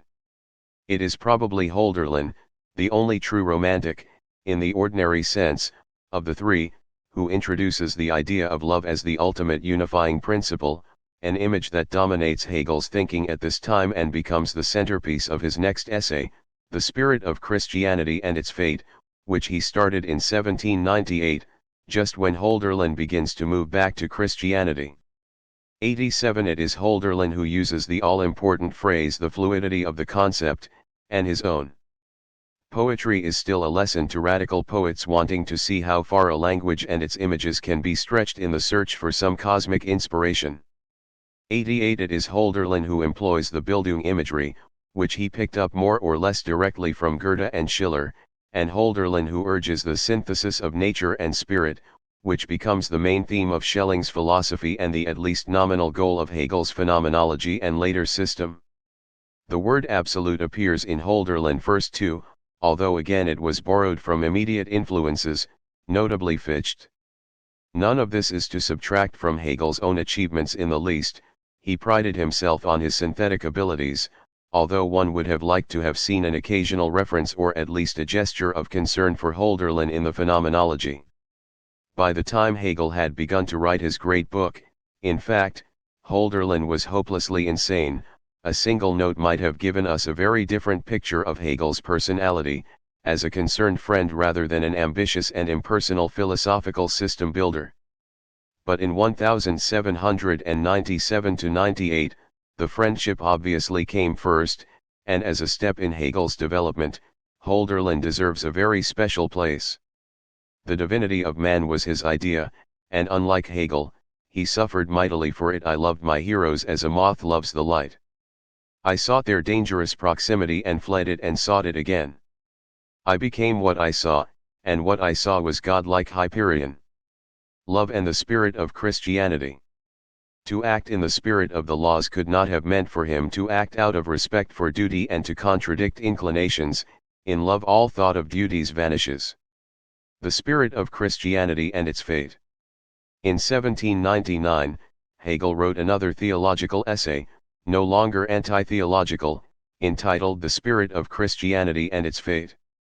Wilhelm Dilthey and later Richard Kroner called it the most beautiful thing Hegel ever wrote. That is a matter of opinion, of course, but what almost every reader of Hegel's early works would agree about is the fact that, between the positivity essay of 1795 and this essay of 1799, his style had changed dramatically. During this period, he had left Bern, where he felt completely cut off from everything, and moved to a tutoring job in Frankfurt, which Hölderlin had arranged for him. He spent 2 seemingly stimulating years in the active intellectual climate provided by his old friend, and in 1799 Hegel's father died, leaving his son enough money to allow him to think for the first time about an ill-paid but prestigious career in the universities. For the first time too he seems to have begun to think of philosophy as the answer to the questions he had been formulating awkwardly for years. Unfortunately, to be a philosopher with professional ambitions, then as now, meant that one had to be profound, i.e. obscure, and serious, i.e. humorless and extremely tedious, and so Hegel began to learn the jargon and elongate and qualify his sentences in the speculative style of Schelling, who in fact was a much better and much livelier writer. Gone was the obvious sarcasm of the earlier essays. Edited out or qualified to death were the themes that earlier, if published, would have assured him lifelong exile from the academic establishment, like the young Hegelians 40 years later, including young Marx. Gone too was the fresh innocence of the social critic in his 20s, taking on the whole of human nature in a few simple essays, no more simple reflection, i.e. ordinary attempts at understanding, only speculation, which breaks through the distinctions of ordinary speech to provide a language which only a handful of colleagues can possibly understand. Whether reality is better expressed thereby is a question which I do not want to take up here. 89 The Spirit of Christianity, however, is still readable. Written in Frankfurt in 1798-99, it might at once be viewed as an extension of his arguments in the positivity essay and as a reaction against them.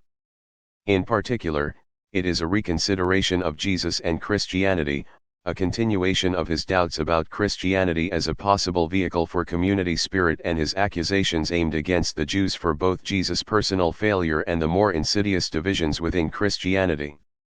What is quite new here is a rather sharp turn against Kant 90, whom Hegel now sees as embodying the same faults as Christianity rather than providing a viable alternative and a much more accepting attitude toward what he considers the spirit of Christianity, now interpreted not in contrast to the Greeks but in contrast to Jesus' own reclusiveness, render therefore unto Caesar the things which are Caesar's.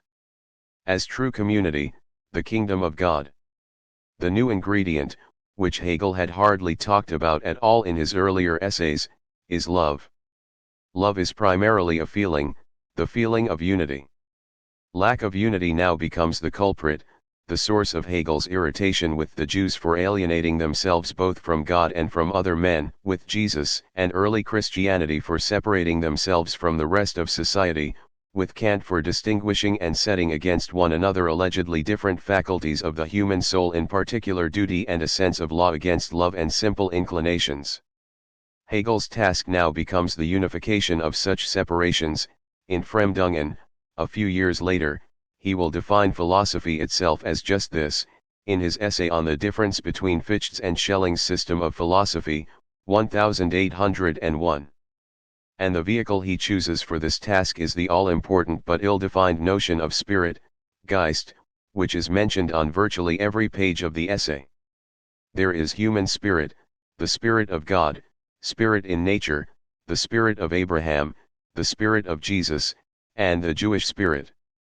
Sometimes spirit means mind, sometimes feeling, often a motive force or a project for action. But in virtually every case, spirit means something like inner unity, and this will remain its primary meaning through the writing of the Phenomenology, and later too. The essay begins with another attack on the Jews, not because of their positive preferences but because of their demand for discord. In their view of God, they conceived of a supreme being, master of the world, over and above men, who thereby became God's slaves. The story of Noah has special significance for Hegel, much as the Abraham story would take on special significance for Kierkegaard. Years later, it represented in a single incident the absolute domination of God over man, even including God's willingness to destroy or threaten to destroy everyone and everything if we refuse to submit to his will. Moreover, Hegel says, the story of the flood expresses quite clearly the antagonistic attitude of the Jews toward nature, as an alien force, and Abraham expressed the same alienation of man from nature when he left his homeland of Chaldea, left his natural relationships, and refused, in his wanderings, to stop and settle the land, making himself at one with it.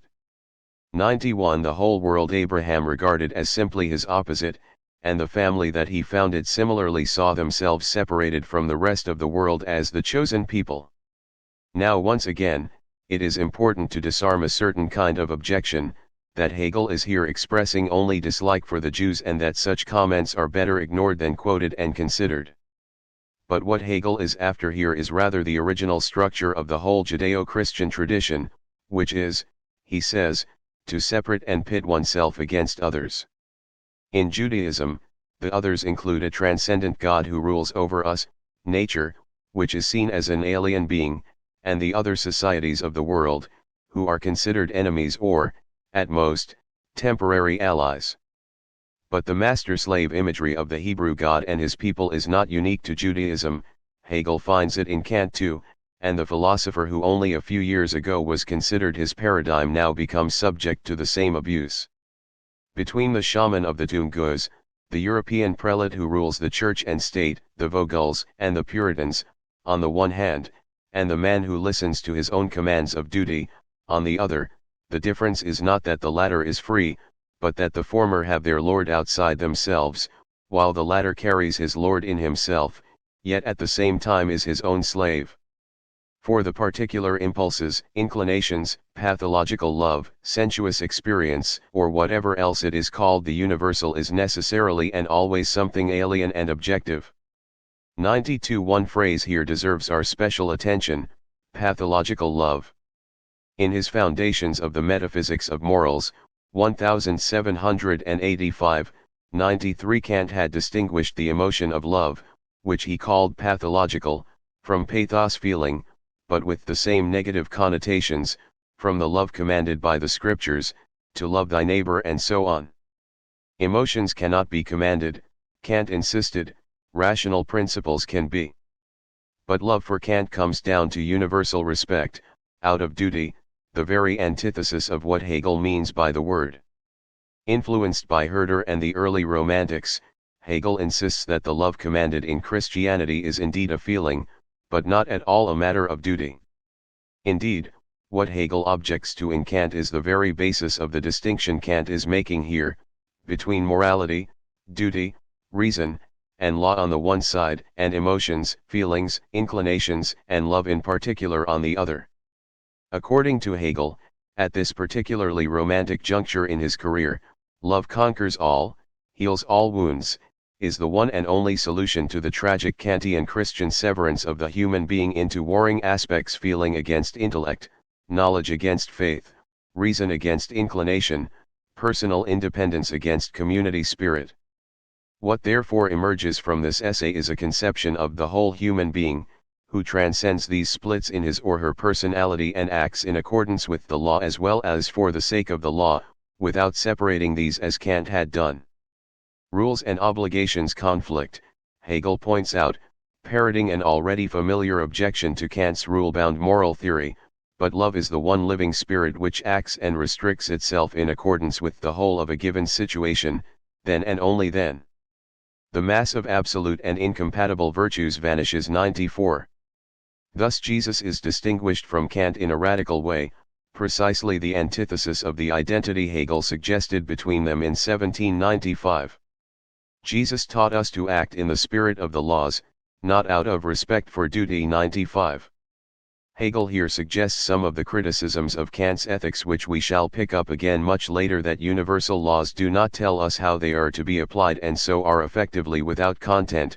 96. As well as the contradiction between various laws and the intolerable antagonism between doing one's duty, against inclination, and the desire, out of inclination, out of love, to do what, it happens, one ought to do. One might say that Hegel is precociously defending what a few years ago was called situation ethics, the idea that rules were often confusing and sometimes got in the way, and so it is better to do what one feels is right in the particular situation. Luckily, although Hegel continued his criticisms of Kant into his later philosophy, he saw right away that love and situation ethics were simply a way of hiding a problem rather than solving it. The phenomenology has relatively little to say about love. Romantic soft-headedness aside, Hegel's view here has its solid foundations in the Greek view of virtue. For Aristotle, for example, virtue was a question of character, a matter of motivation. A man who did his duty without wanting to do it, who was just doing his duty, would not be considered virtuous. So too, Hegel points out, the man who acts out of fear of punishment is not a good man. Punishment, even if necessary in a society, also serves to promote disunity.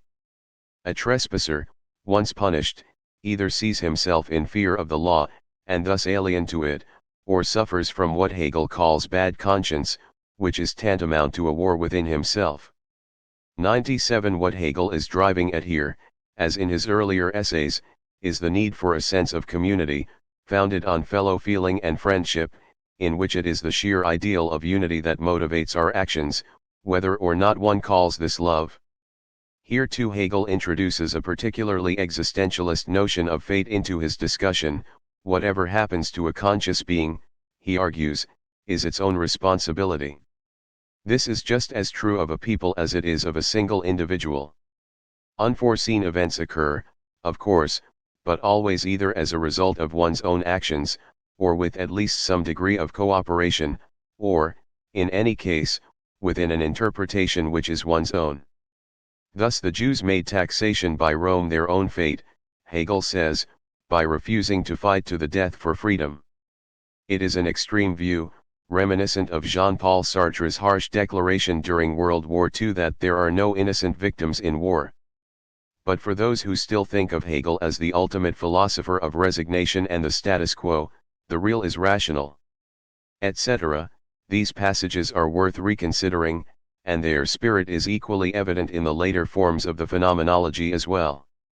98 It is with this conception of fate in the background that Hegel here explicitly blames Jesus for the failure of Christianity, which is not yet necessarily its fate. Jesus visualized the world as it was to be, but circumstances weren't ready for what he preached. Love presupposes common needs and shared interests, as well as a shared faith, but faith can only unify a group if the group sets an actual world over and against itself and sunders itself from it. 99 But this in itself makes universal love impossible, and so the sectionalized and fragmented cults of early Christianity were already antithetical to Jesus' intentions. But Jesus, instead of fighting these conditions, withdrew from them, as a beautiful soul. 100 If any side of him is touched, he withdraws himself therefrom. To renounce his relationships in this way is to abstract from himself, but this process has no fixed limits.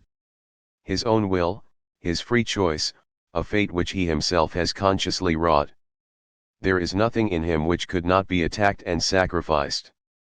Like a sensitive plant, he withdraws into himself when touched. Rather than make life his enemy, rather than rouse a fate against himself, he flies from life. 101 Thus Jesus celebrated sensitivity and unearthliness, in Hegel's critical secular vision, is more akin to what Sartre would call mauvaise foi, bad faith, or like Camus's Clamiance in The Fall, judge not, that ye be not judged, Matthew 7.l. It is in this context too that Hegel considers the Christian virtue of forgiveness, not as a moral virtue but rather as an attempt to put oneself above the law, or to ignore it, but in any case to put oneself outside of it, thus alienating oneself from the body of society in general. Thus, in the phenomenology, Hegel will say, the beautiful soul, lacking an actual existence, that is, participation in the life of society, entangled in the contradiction between its pure self and the necessity of that self to externalize itself and change itself into an actual existence. This beautiful soul wastes itself in yearning and pines away in consumption. 102. But despite this attack once again on Jesus, Hegel holds out the hope that the fate of Christianity is yet to be determined, and its spirit yet to be realized. In this essay, Hegel holds out the singular ideal of love as the message of Christianity and the spirit of Jesus' teachings. But what love means is just the feeling of unity. Is there an idea more beautiful than that of evoke of men related to one another by love? The word love drops out, but the word spirit is ready to take its place. And even in this essay, this crucial term is beginning to take on the pantheistic, organic, Bildung image that defines the phenomenology. To the spirit, to life, nothing is given. What it has acquired, that it has itself become, its acquisition has so far passed over into it that now a modification of itself, is its life. 103 And it will be spirit, no longer love, that is a unification of life.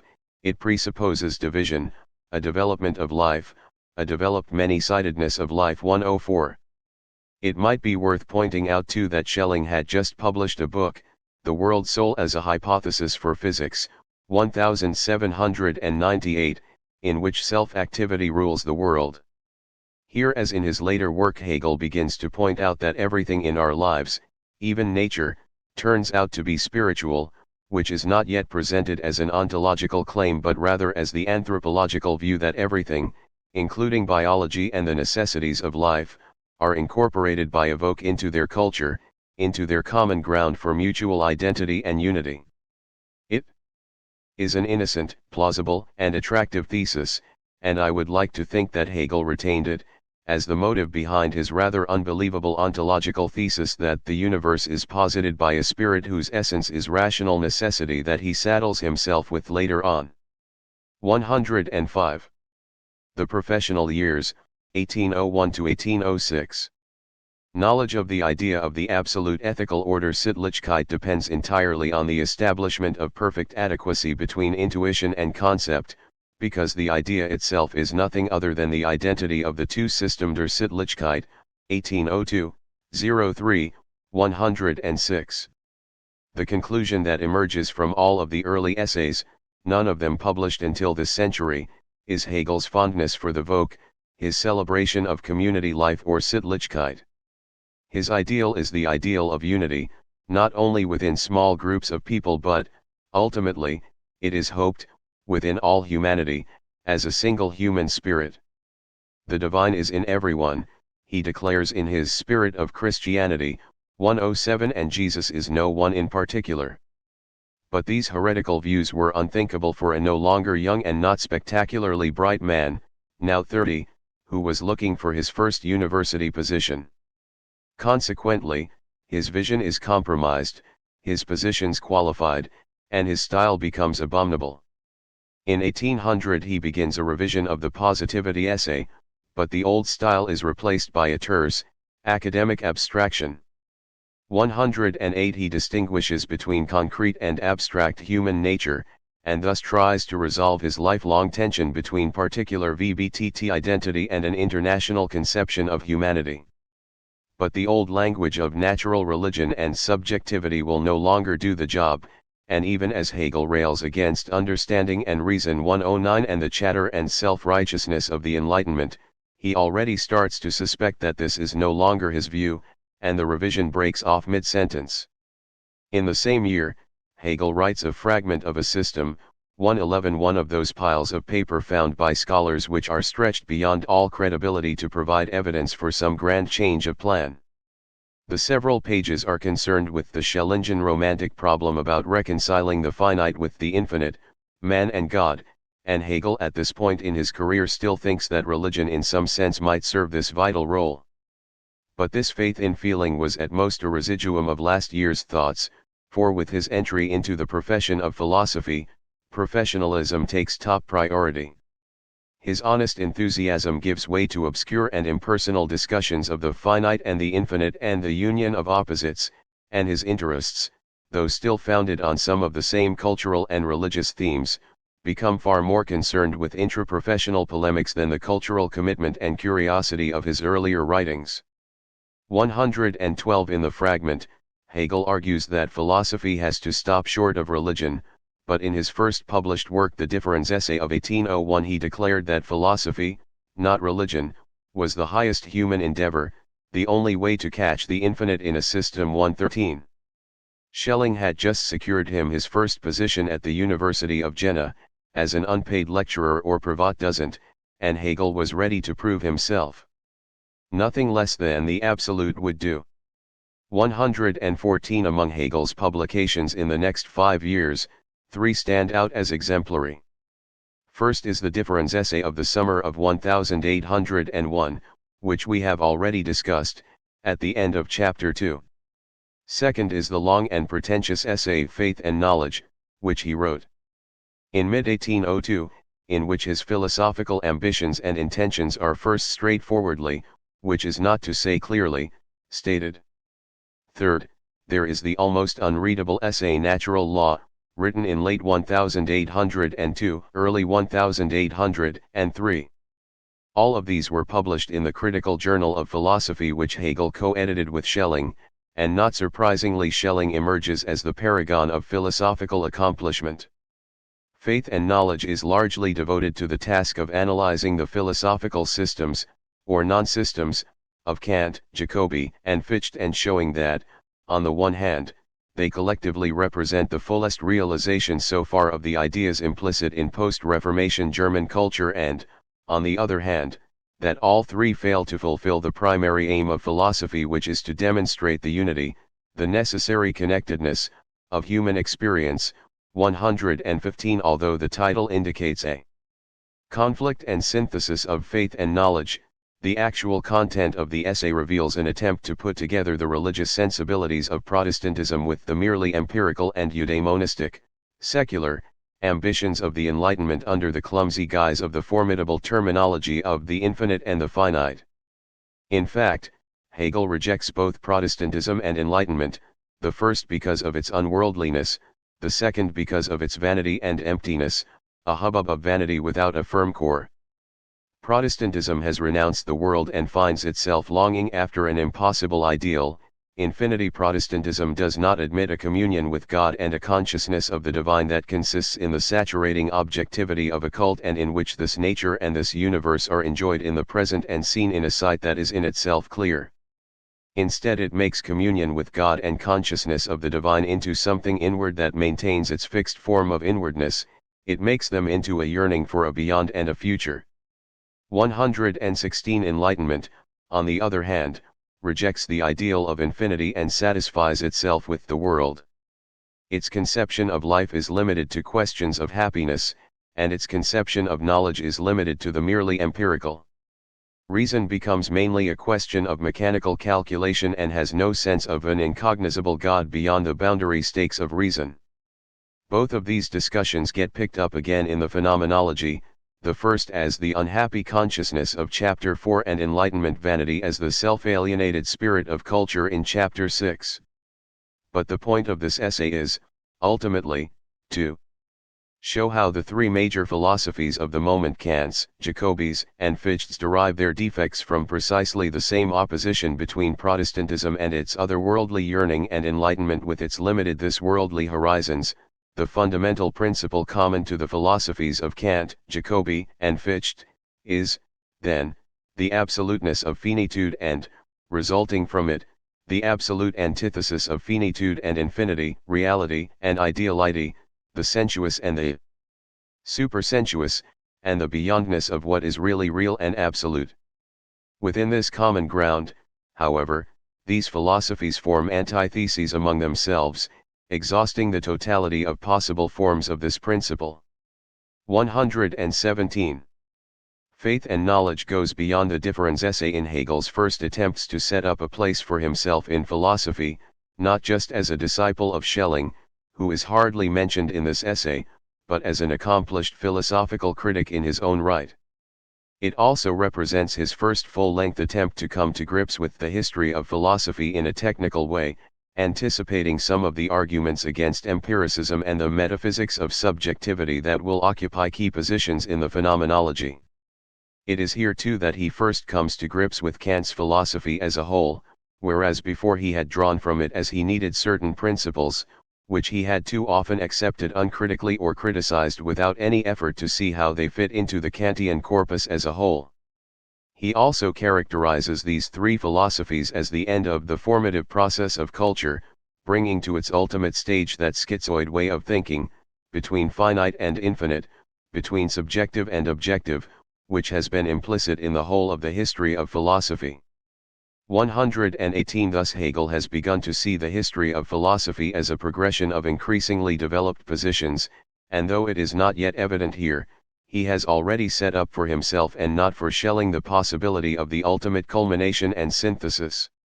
In terms of the phenomenology, faith and knowledge already prefigures, though in a purely negative way, the development of a series of philosophical forms from the finite, that is, limited, view of the empiricist in the introduction and first chapters.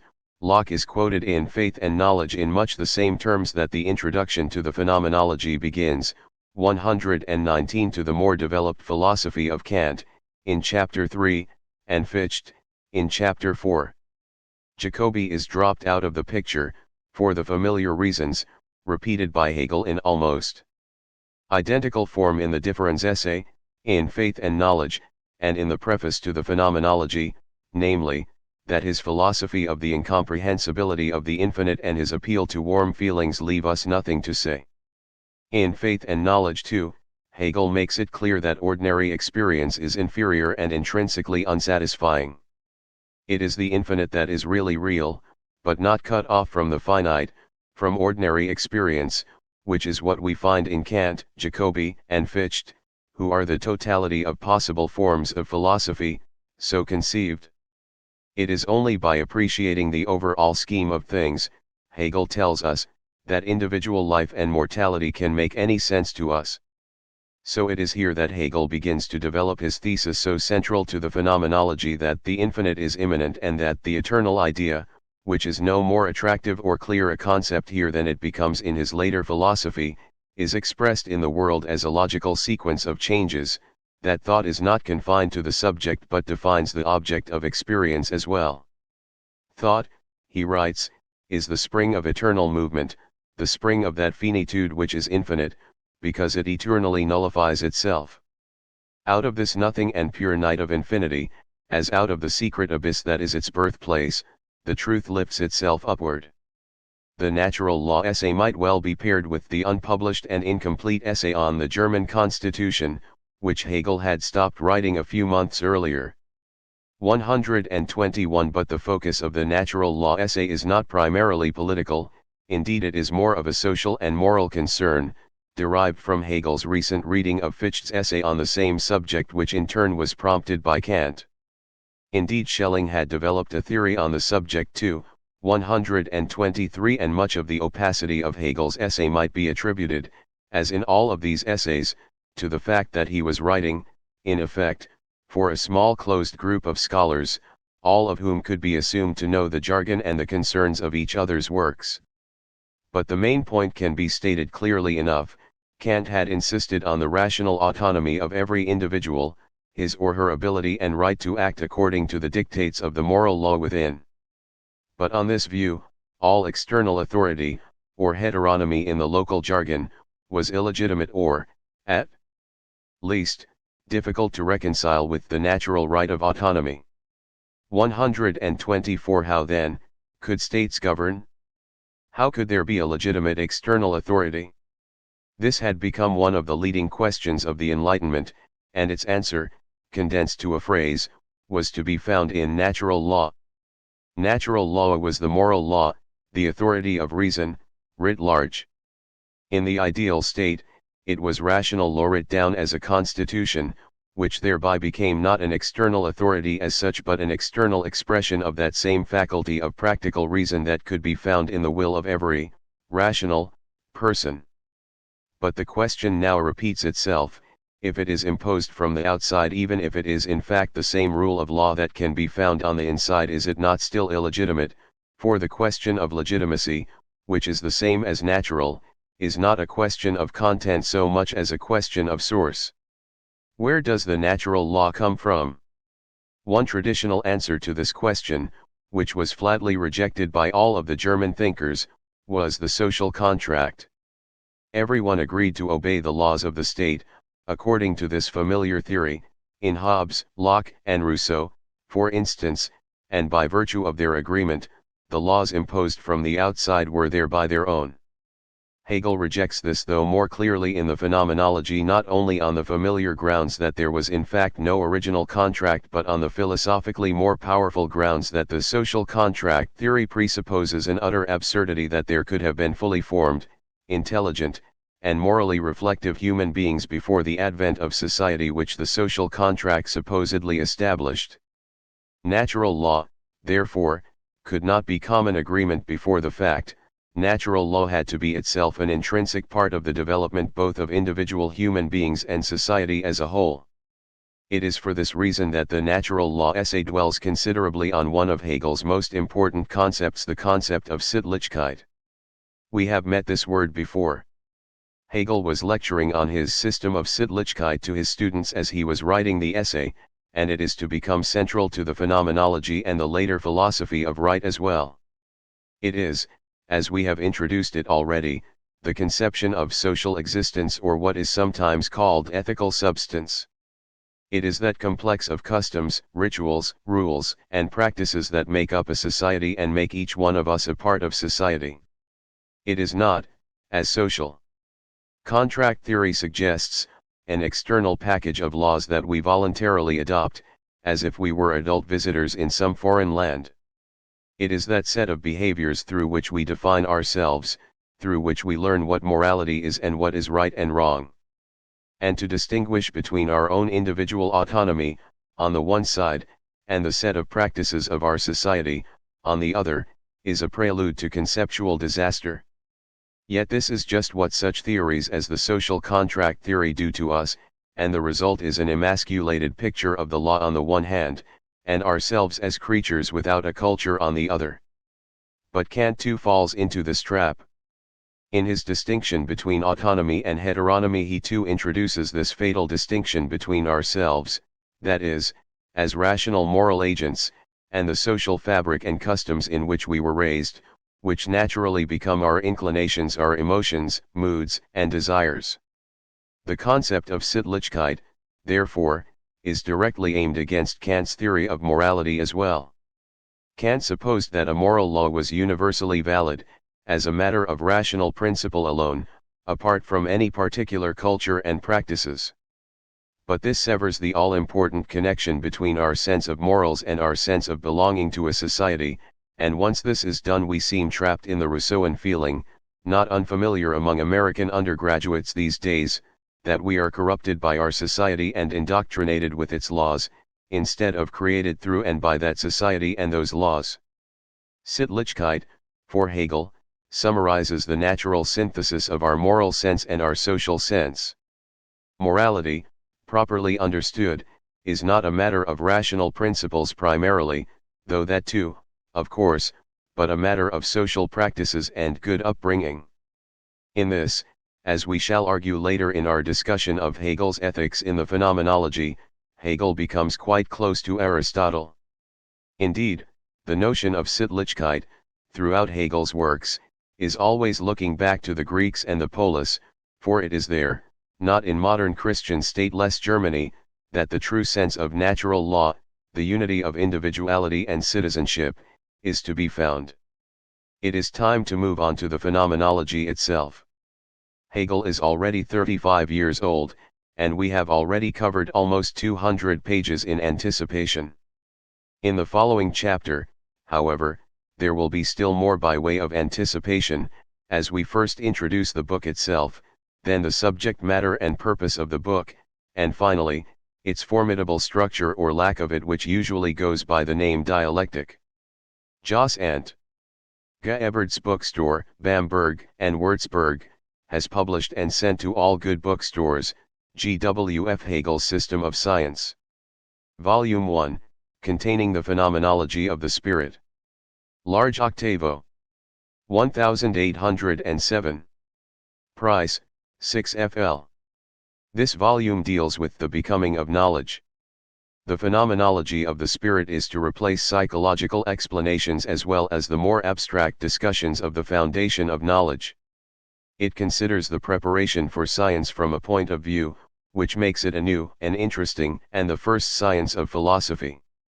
It includes the various forms of the spirit as stations on the way on which it becomes pure knowledge or absolute spirit.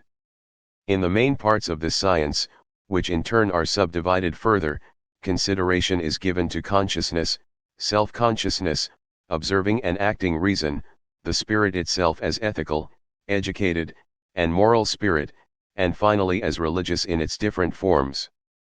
The wealth of the appearances of the spirit, which at first glance seems chaotic, is brought into a scientific order which presents them according to their necessity, in which the imperfect ones dissolve and pass over into higher ones which constitute their next truth. Their final truth they find at first in religion, then in science as the result of the whole.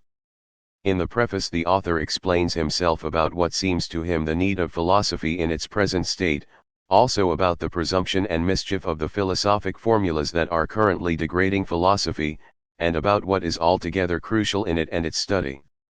A second volume will contain the system of logic as speculative philosophy, and of the other two parts of philosophy, the sciences of nature and the spirit.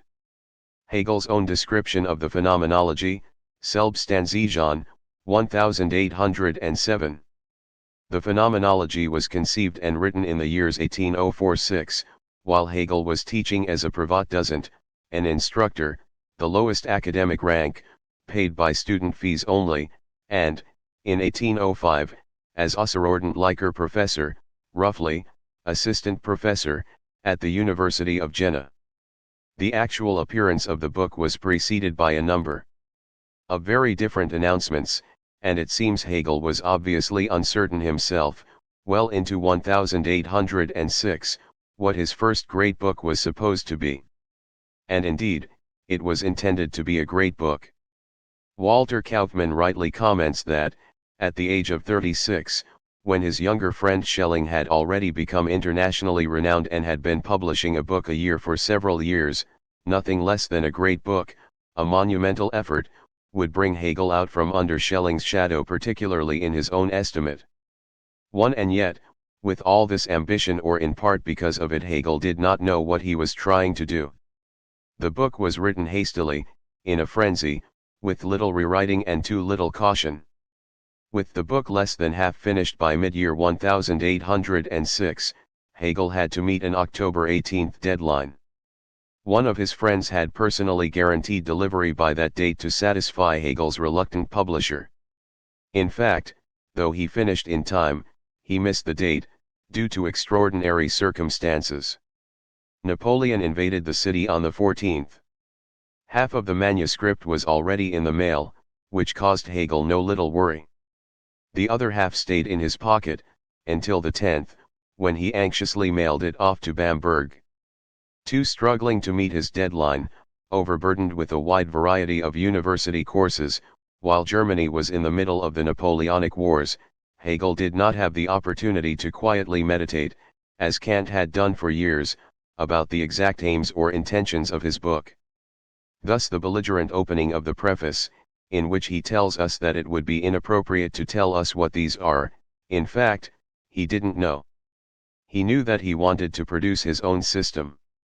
He knew that its introduction would have to establish the absolute unity of experience, at which point he could begin his study of logic and metaphysics, the subject matter of the book.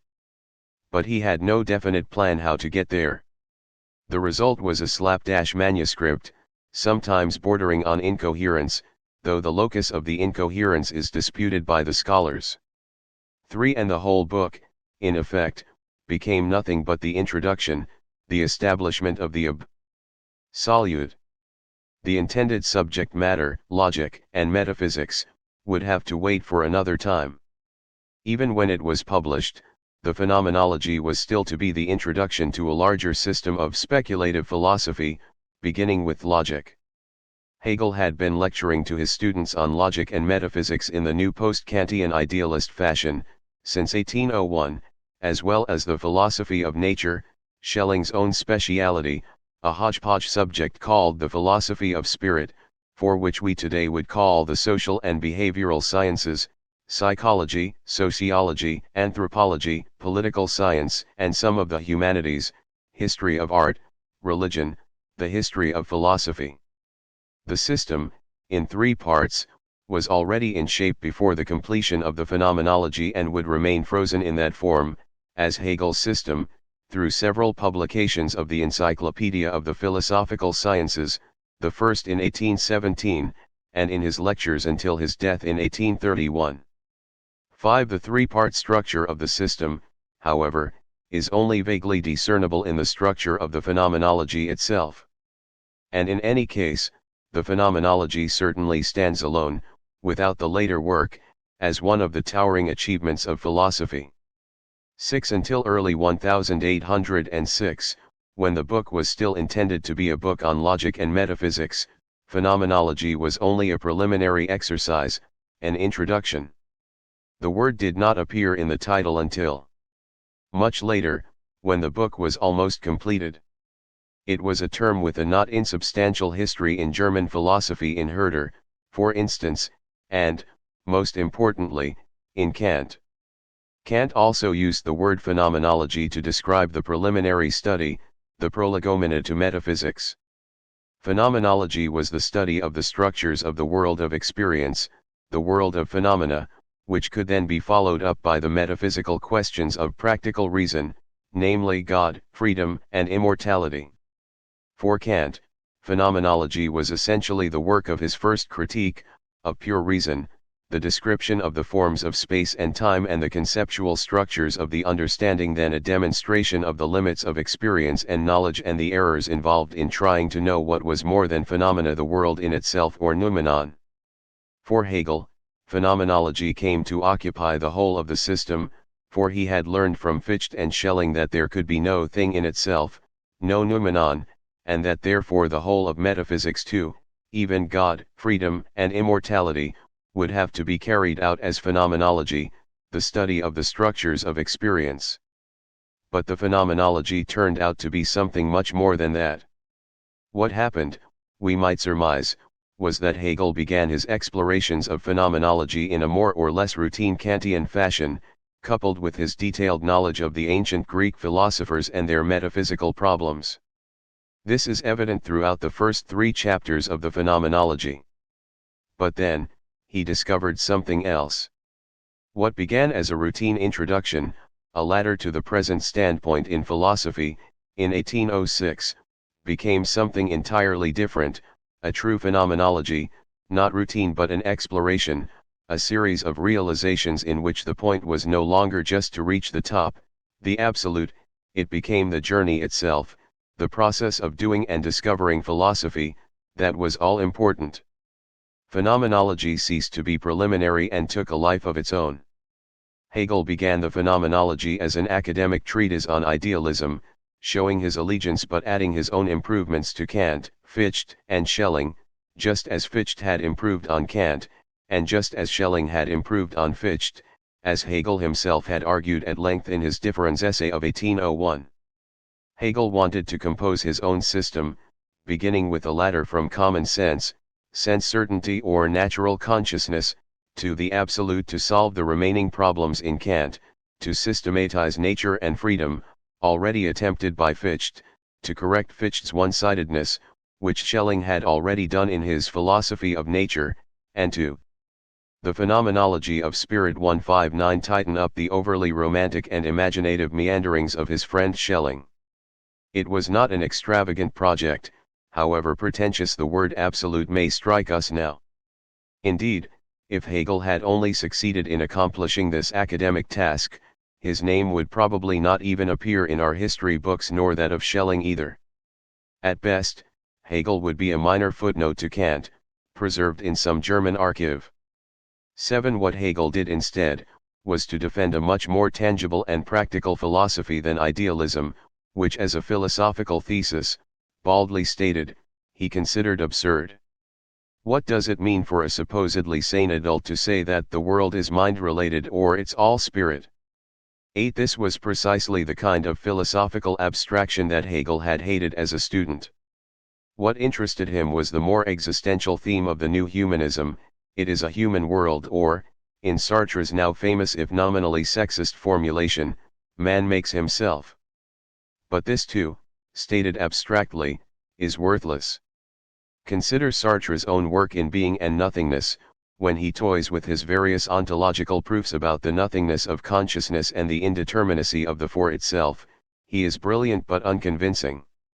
It is when he turns to the examples and not just because of his literary flair for vivid description that he succeeds. He shows us what a mere argument will not prove to us. So too with Hegel, what he does in the Phenomenology is to take up the thesis of humanism and demonstrate it in a dozen different ways, in the realms of knowledge, society, morals, and even religion. The absolute becomes not an abstract philosophical thesis but the result of a score or so demonstrations, grounded in the concrete questions of life. The Phenomenology of Spirit might be compared to several other classic works. Indeed, it has often been compared quite convincingly to Goethe's Faust, which it parallels in its ambitious imaginative structure. So too Dante's Divine Comedy. Or Tristram Shandy, a book about itself and defined by its own embedded self-references. In the perspective of Hegel's mature system, it is often viewed as comparable to Kant's Critique of Pure Reason, as the beginning but by no means merely introductory volume of a monumental philosophical effort.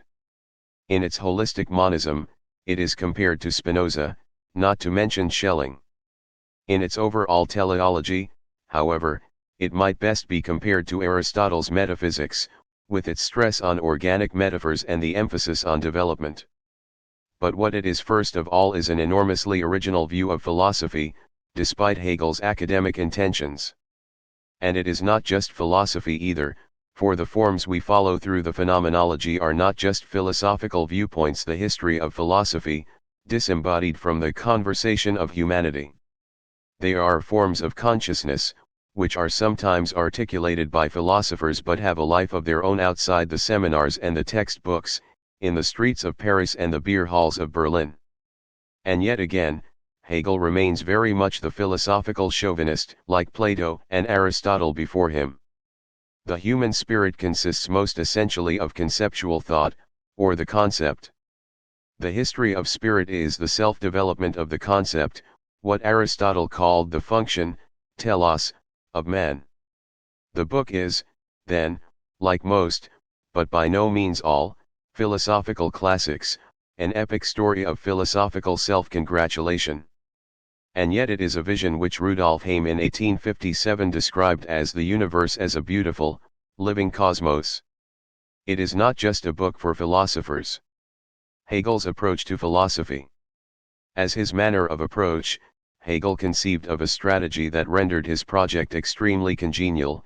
Instead of adopting the usual academic arrogance of picking a position and defending it against all comers, gathering evidence for it and contrasting it favorably with the opposition, Hegel would simply ride the wave of all the great philosophers before him, from the pre-Socratics and Plato up to Kant and the Neo-Kantians.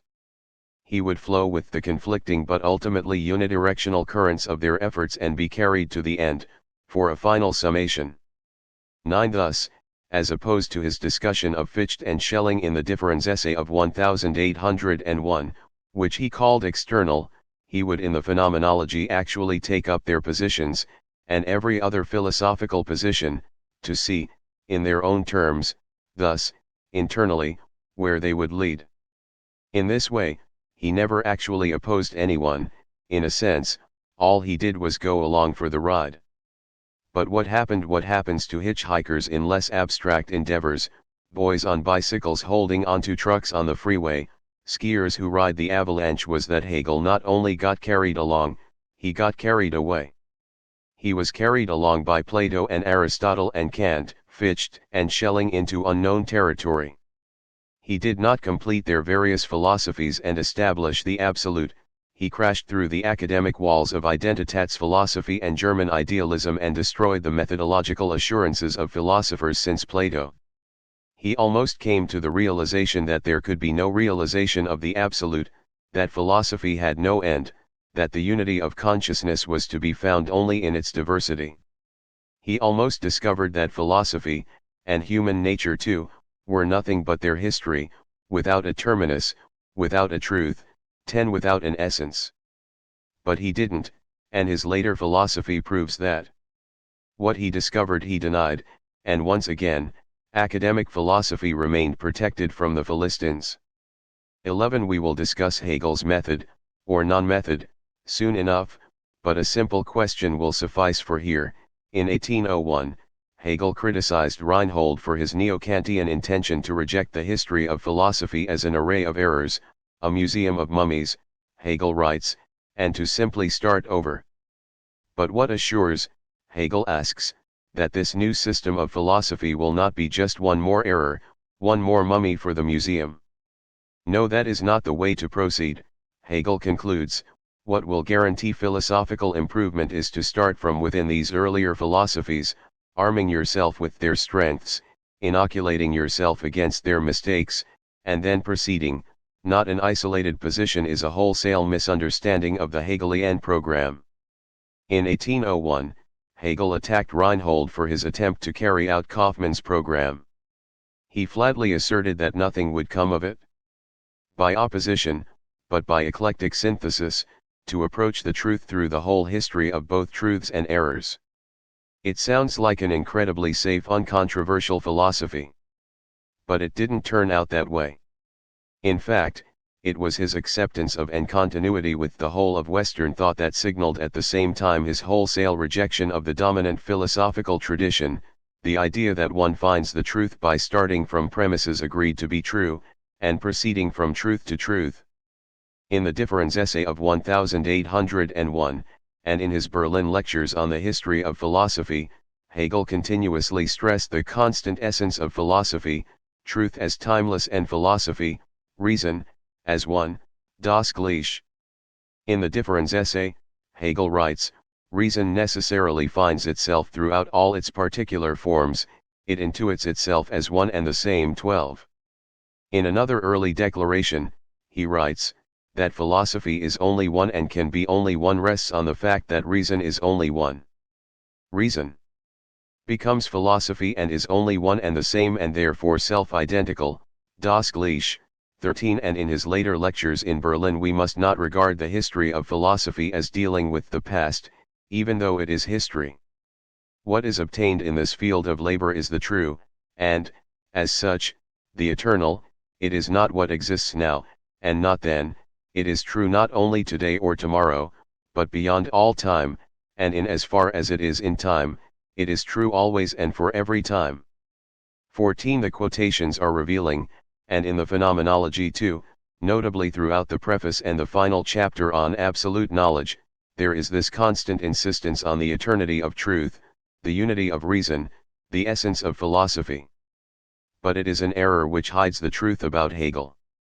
Buried beneath these Platonic images is the confusion between singularity and changelessness, for to insist that a process is a unity is surely not necessarily to insist that there must be any single principle that runs through the whole. A strong rope may be composed of hundreds of relatively short threads, woven together into a single continuous braid. Indeed, what Hegel would seem to have shown us is that philosophy and the forms of consciousness have no single essence, unless one wants to say that restlessness and change are their essence, which is something of a sleight of hand. Thus we see in Hegel much the same tension that one finds in the ancient philosopher Heraclitus, the celebration of the reality of change, on the one hand, but the residual insistence on an underlying logos, which still retains the old prejudice for stasis, something that does not change, an anchor for eternal reason, an absolute. But why, we should ask at every turn, do we need an anchor? Or why, to use Hegel's own terminology against him, does the absolute have to be absolute at all? Perhaps, after all, the absolute is just a word. Hegel's language. Luther made the Bible and you have made Homer speak German. I want to say of my own efforts that I will try to teach philosophy to speak German. Hegel, Letter to Voss, 1805. Here again, we see language as the existence of spirit. Language is self-consciousness existing / or others, self-consciousness which as such is immediately present, and as this self-consciousness is universal. Phenomenology. The Phenomenology is written with an obscurity that is inexcusable, even allowing for difficulties in the structure of the book, Hegel's inconsistent motives and achievements, and the haste with which he composed his text. Some of the difficulty lies in the fact that Hegel goes out of his way not to tell us what he is talking about. The book is full of allusions to philosophers, historical and fictional figures, and topics without names. Walter Kaufmann rightly warns that this tends to turn the reader into a detective instead of a critical philosopher, and Hegel himself, Kaufmann suggests, often gets carried away with his allusions and turns his examples into the subject matter itself. 15. In Hegel's defense, we might point out that every philosopher, looking for examples, naturally finds them in the work he or she knows best, in books recently read or topics current at the time. But it is important, especially for a philosopher who throughout his work minimizes the importance of individuals, not to allow the reader the impression that he is concerned with a particular case, an ad hominem, or feminine, analysis, but in every instance the analysis of a type, a form of consciousness. Thus the preponderance of pronouns, where we would rather expect names and nouns, and the intentional vagueness of Hegel's references. Part of Hegel's obscurity, then, is simply due to his attempt to make his arguments very general and not confined to just this or that problem or this or that philosopher or philosophical school. There is a more profound form of defense of Hegel's obscure language, however, which not coincidentally has had particular popularity among Heideggerians, since it applies rather straightforwardly to the intentional and often perverse obscurity of their own master as well. This is the view that Hegel, running up against the limitations of ordinary language, was forced to invent his own language. Heidegger does this quite explicitly, and Hegel makes at least one Heideggerian point in the preface of the Phenomenology to the effect that the subject-predicate structure of ordinary German, as English, is too easily and wrongly assumed to reflect the essential ontology of the universe. Phenomenology 60-62. But this single comment hardly constitutes a theory of language, and it is surely not an announcement of so radical an intention as the revision of philosophical language as such. Hegel may or may not have invented a peculiar linguistic entity called the speculative sentence, but there is little substantiation in the phenomenology that he has done so there. Furthermore, Hegel, unlike Heidegger, did not have the advantage of the considerable fund of modern research on the structures of language, although certain topics concerning the use of language emerge periodically in the phenomenology. Consider, for a moment, a typical sentence from the phenomenology. The result was the unconditioned universal, initially, in the negative and abstract sense that consciousness negated its one-sided notions and abstracted them, in other words, it gave them up. 134. The sentence is ripped from its context, of course, but the difficulty is not just because of this. The use of specialized philosophical terms, the particularly clumsy grammar, the vagueness of reference these block our reading even before we are ready to ask what the sentence means and how it fits into the larger work. But these difficulties also point to a partial explanation. Hegel is concerned with what he calls the concept, or what many philosophers today would call conspiritual analysis. That is, he is concerned not with the particular details of specific instances or events so much as he is concerned only with universal conceptual structures and relations. This is common in philosophy, though it is rarely so brutally deprived of supporting examples and helpful analogies. We would like a few examples of one-sided notions. We would like an example of an unconditioned universal. We are a bit uneasy about the phrase, in other words equating negated and abstracted with the colloquial gave them up, and we are uncomfortable with the common Hegelian repetition of in the negative and abstract sense and negated and abstracted. Hegel has a nasty habit of introducing technical terms and phrases without warning or explanation. The unconditioned universal appears here without warning or explanation. Usually, what Hegel means by unconditioned universal is a concept. But here, the phrase refers not to a concept nor even concepts in general but rather to a philosophical theory about concepts, in particular, Kant's theory, but this is not the place to explain this. There is a general and serious difficulty in the phenomenology in that Hegel often fails or refuses to distinguish between concepts and views about concepts, using versus having concepts, recognizing versus having a concept of a concept. Thus the first and continuous problem of understanding Hegel's language will be deciding whether he is talking about something particular, for example, a concept, or something more general, all concepts, or a philosophical theory, about concepts. Next, notice the repetition of two key words, negative/negate and abstract/abstracted. First, these words are not used in their usual, German or English, senses. Second, and worse, they are not even used in the same senses in their two appearances in the same sentence. Negative does not mean denial or demeaning, it means something more like by reference to something else. Abstract does not mean theoretical or abstruse so much as it means partial, or one-sided. But then, Hegel uses negated and abstracted as equivalent to gave them up.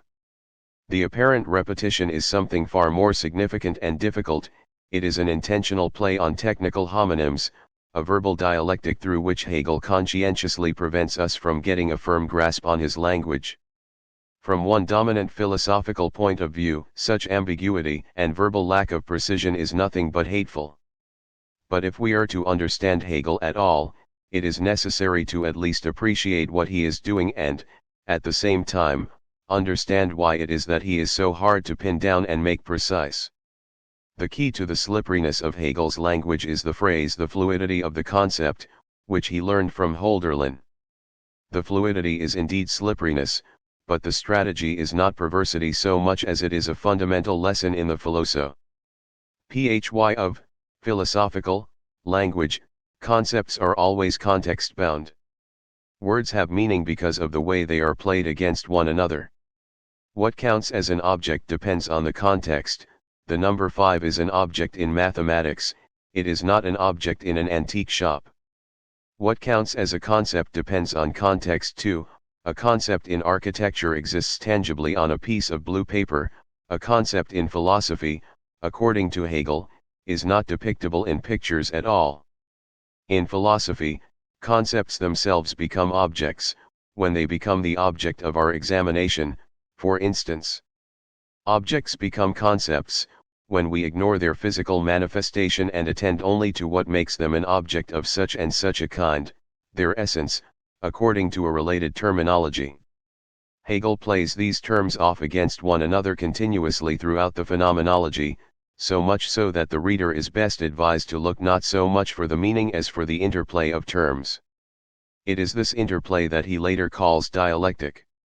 When Hegel contrasts a universal and a particular, it depends on the context which is which, and since contexts often overlap, Hegel will often play off the fact that a universal in one context is a particular in another. Dog is a universal, a concept, is contrast to particular dogs. Dog is a particular, an empirical, specific concept, in contrast to the more general concept of a living being. But even living being is particular in contrast to the concept of life itself. The reader who is not familiar with Hegel's philosophy could not be expected to understand the philosophical vision that lies behind the sequence of examples, but the point here is just to understand the point and purpose of Hegel's unusual use of language. He uses what we would call abstract terms and plays them off against one another in various contexts. The philosophical word immediate, to take one more example, sometimes means next to, sometimes means instantly accessible, sometimes means identical to, with just that kind of variation that one would expect in ordinary English. My immediate kin is my brother, who is 3,000 miles away. My immediate neighbor is a complete stranger, who lives right upstairs. My immediate reply to your question took 6/7 ths of a second, while my immediate reply to your letter took 2 days. One can give a rough definition of the word immediate, unmittelbar, 17, but more important is the understanding that it is in every case the context that determines the specific meaning. It is the dialectical use of philosophical terms, not their precise meaning, that illustrates the overall point that Hegel is trying to make. What is that point? In one sense, it is simply the point that all concepts are context-bound, the fluidity of the concept. But in a larger sense, The point is that philosophical terms and statements are essentially interrelated. They receive their meaning and their plausibility, or lack thereof, only by virtue of other terms and statements, against a background of other claims and principles, within the history of a discipline which has developed a certain way of looking at the world and certain terms to express it. Indeed, the main point of the phenomenology, which we will examine in the following sections, is just this historical unity of conceptual thought, the dialectical movement which holds our shared consciousness of the world together even as it pulls it apart with differences and conflicts of opinion. Hegel's language, and the structure of the phenomenology itself, are composed precisely to make that point, indeed, a point which is rarely stated as such in the book because it is so incessant in the presentation itself. Hegel's language is not so much vague or obscure as it is itself the illustration of the dialectical thesis of the phenomenology. The particulars of life are hard to pin down. Notice that the subject of the illustrative sentence is consciousness. It is consciousness that negates and abstracts and gives up its notions. The subject is not we or some philosophers or certain philosophical viewpoints nor even Western thought, it is consciousness, in general, unqualified and unexplained. This is in itself a rather massive philosophical commitment, needless to say, and we shall spend many of the following pages trying to understand it. But in terms of Hegel's use of language, it raises a number of problems in addition to the metaphysical questions. Usually, Hegel is content to use consciousness as the subject. Occasionally, he interrupts this usage with we or we who are watching the process. Sometimes, he does qualify consciousness as consciousness of a certain type, for instance perceptual consciousness, in Chapter 2. This changes what first appeared to be an unusual philosophical voice into a chorus of contrapuntal voices. Distinguishing them and understanding the counterpoint is one of the most pervasive and difficult tasks in reading the phenomenology. And the semantic properties of consciousness we shall find, are unlike the usual properties of speakers and subjects. Notice how the translator retains the capitalization of notion, from Begriff, in this sentence. 18. This is a standard convention, which we will continue in our discussion of the phenomenology. But the use of capitalization must be viewed with caution. It distinguishes certain key philosophical terms, but it does not grant them special metaphysical status. If we capitalize the word truth to distinguish a very special philosophical concern, what is truth? From more ordinary attempts to learn the truth about Ronald's private life, if we capitalize spirit to distinguish Hegel's central term from more pedestrian uses of the term, the spirit of the team, that should be taken as a warning, not as divinization. The fact is, of course, that the carryover from the German is most misleading, since all German nouns are capitalized and Hegel's own capitalizations were therefore nothing more than a matter of grammatical necessity. In our sample sentence, we might just as well have capitalized result, universal, and sense. In following the convention we should also be continually wary of it. 19. We said earlier that Hegel did not have the advantage of the comprehensive theories of language that we have today. And yet, Hegel did develop a quite sophisticated view of language and he did have the advantage of several prominent but conflicting theories. There were Platonic theories that treated the concepts that language expressed as independently existing entities, and there were Kantians who saw concepts as faculties of the human mind itself. There were Imagists who conceived of concepts as images, John Locke, for instance, and there were Nominalists who conceived of concepts mainly in terms of the use of words, David Hume, for example. 20. Most important, however, were two very broad views of language that were defended by the Enlightenment and Romanticism respectively, though of course there were wide differences of opinion within these movements. The Enlightenment philosophers Leibniz most famously held the view that the concepts expressed in the various known languages were basically the same, and the essential concepts expressed in philosophy were the essence of reason itself. Indeed, Leibniz proposed the formulation of a universal language on precisely that basis. Concepts were the same, only the words were different. Certain Romantic theorists, Herder for example, were more prone to stress the significance of the differences between languages. Particular languages define a particular people, a language defines a community as well as provides the vehicle for articulation through which that community expresses and recognizes itself. These two different views of language reflect profound differences in both the concept of a culture and in the concept of a language. We have already discussed the differences between the emphasis on culture among the Romantics and the emphasis on universal humanity in the Enlightenment, but the differences in the views of language have even far more striking consequences. Insofar as Hegel argues that language is capable of grasping the absolute through concepts, he is committed to the Enlightenment view, and antagonistic to that Romantic view of Jacobi and others which denies this. But insofar as he follows Herder, on a more philosophical level, and insists that language is part of and intrinsic to a particular form of consciousness, Hegel is committed to a more daring thesis to the effect that the concepts expressed by various languages might be different too. 21. These two conceptions of language are at odds with each other and reflect the more general tension between historicism and absolutism in Hegel's philosophy. Not incidentally, this tension also wreaks havoc on Hegel's language, resulting in even more obscurity and awkwardness of expression.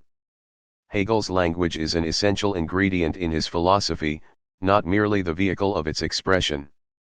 His constant wordplay and ambiguity makes precise analysis difficult if not impossible, but what is important is understanding what a sentence is doing, just as much as trying to understand what it means. Reading Hegel involves a kind of textual hermeneutics that is not usually necessary in reading the great philosophers, but then, it is just this that Hegel holds against the great philosophers, that they do not see themselves in context and do not see their language as a fluid medium of consciousness. Hegel's obscurity may be regrettable, but it illuminates a pervasive philosophical message all the same. Hegel's language may be extremely difficult, but it is language, he insists against the Romantics, that makes knowledge possible at all.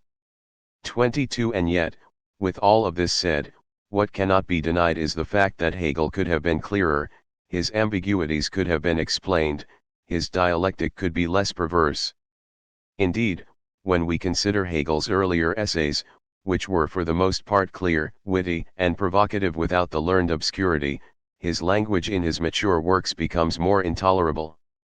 Moreover, in the year or so just after publication of the Phenomenology, having lost his professorship at Jena, Hegel edited a popular newspaper in Bamberg. He knew how to write a simple coherent German sentence. The profundities of dialectical thinking aside, why did he refuse to do so?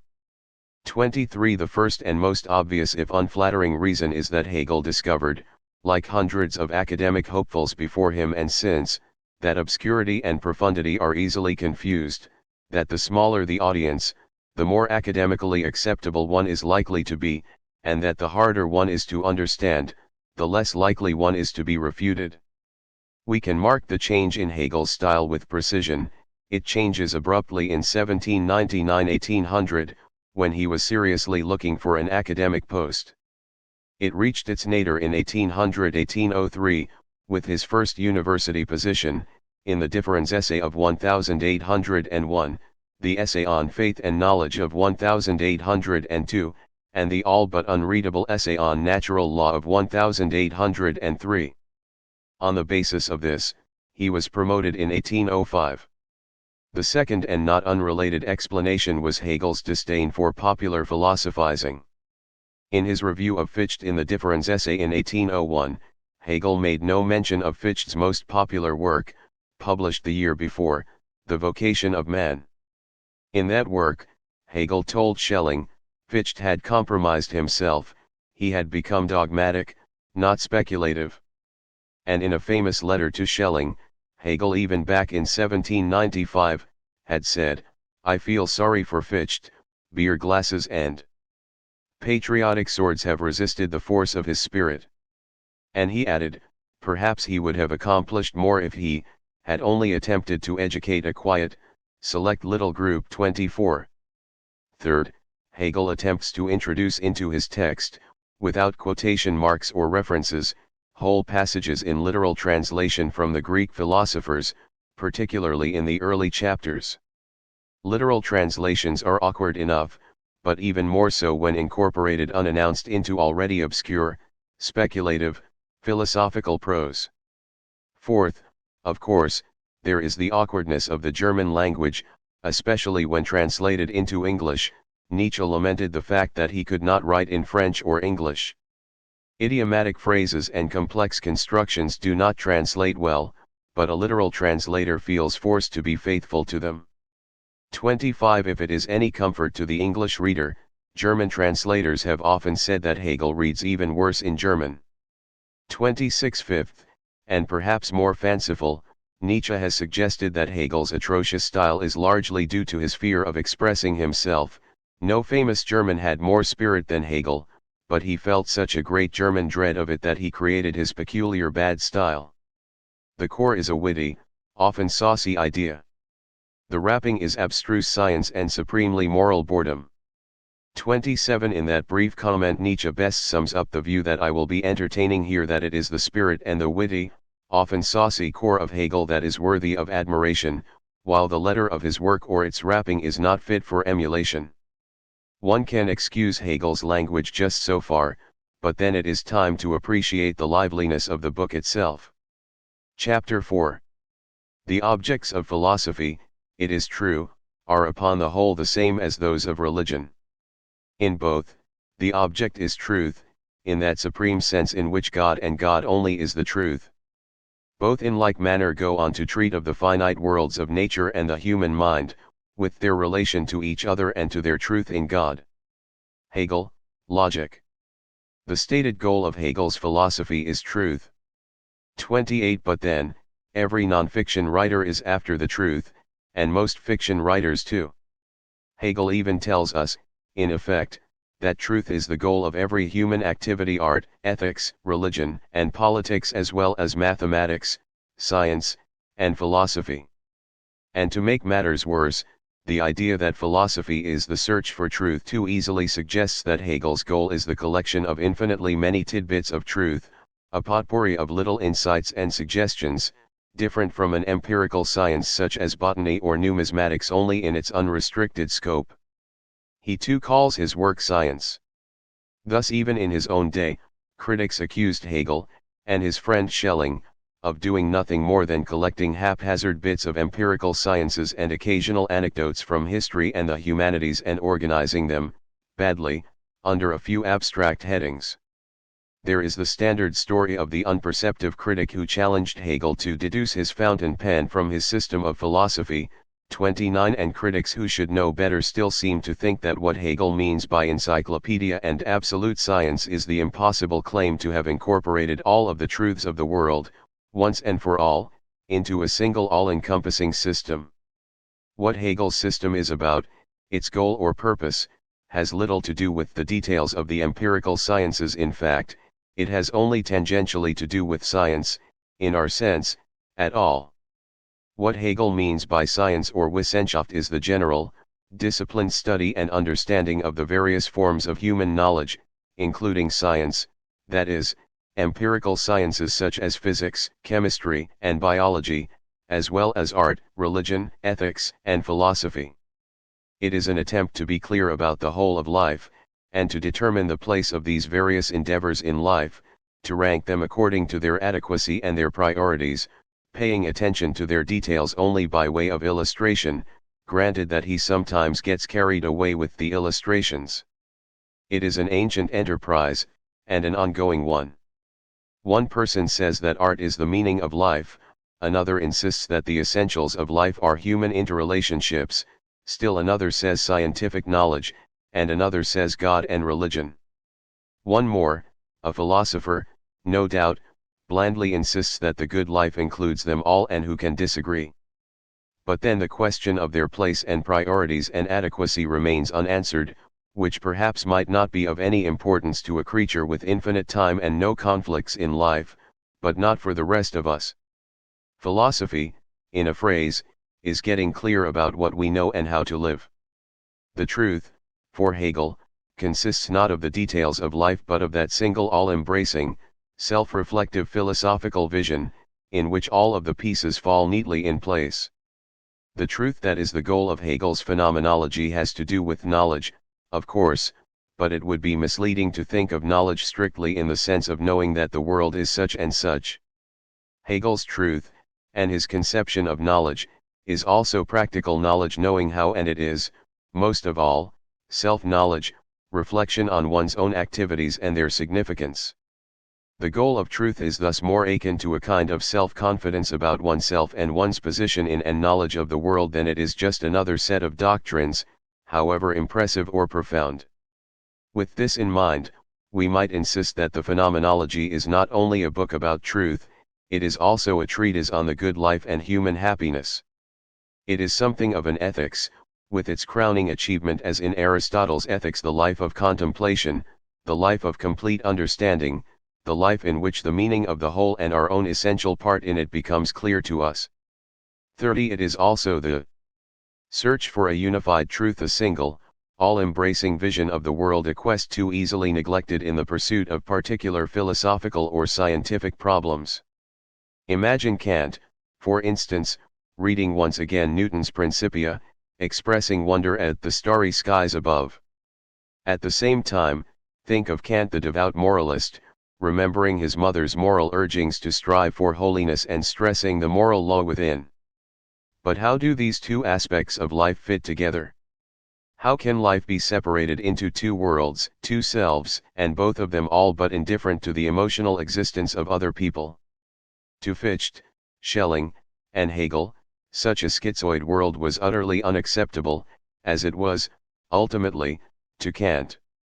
Philosophy had to be the quest for overall unity and comprehensibility, not piecemeal analysis and justification of particular human endeavors, even such large human endeavors as science and morality. Truth had to be first of all this comprehensive worldview, in which the order and the intelligibility of the various forms of human experience could be established. From a theoretical point of view, the truth might be conceived as a philosophical doctrine establishing the unity and intelligibility of our experience and the world. It is, in more traditional terms, an account of our knowledge of the world such that we can be assured that the world is indeed comprehensible and, equally important, comprehensible by us. But from a more practical point of view, the truth is concerned rather with human happiness or well-being, eudaimonia, in Aristotle's language. And like Aristotle, Hegel found the ultimate ingredient in that truth, the philosophical life of contemplation. The truth, in other words, was mainly thinking, in particular thinking about thinking, Aristotle's formulation again. The good life, the best life, was the life of the philosopher. If there were no more philosophical reason for questioning Hegel's absolute, this alone, for non-philosophers, should be sufficient. Why, pray tell, should the truth, so defined, turn up ultimately in the realm of the philosophers?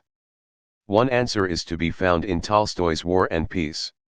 History is written by learned men, and so it is natural and agreeable for them to think that the activity of their class is the basis for the movement of all humanity, just as it would be natural and agreeable for merchants, agriculturalists, and soldiers to entertain such a belief. If they do not express it, it is only because merchants and soldiers do not write history. If one defines the truth as an all-embracing harmonious participatory view of the world, as Hegel often does, it is clear that philosophy at least has a role in the search for truth, if not, perhaps, an absolute role. But if we are to understand Hegel and his philosophy, it is just as important to appreciate the large roles he gives to non-philosophical pursuits.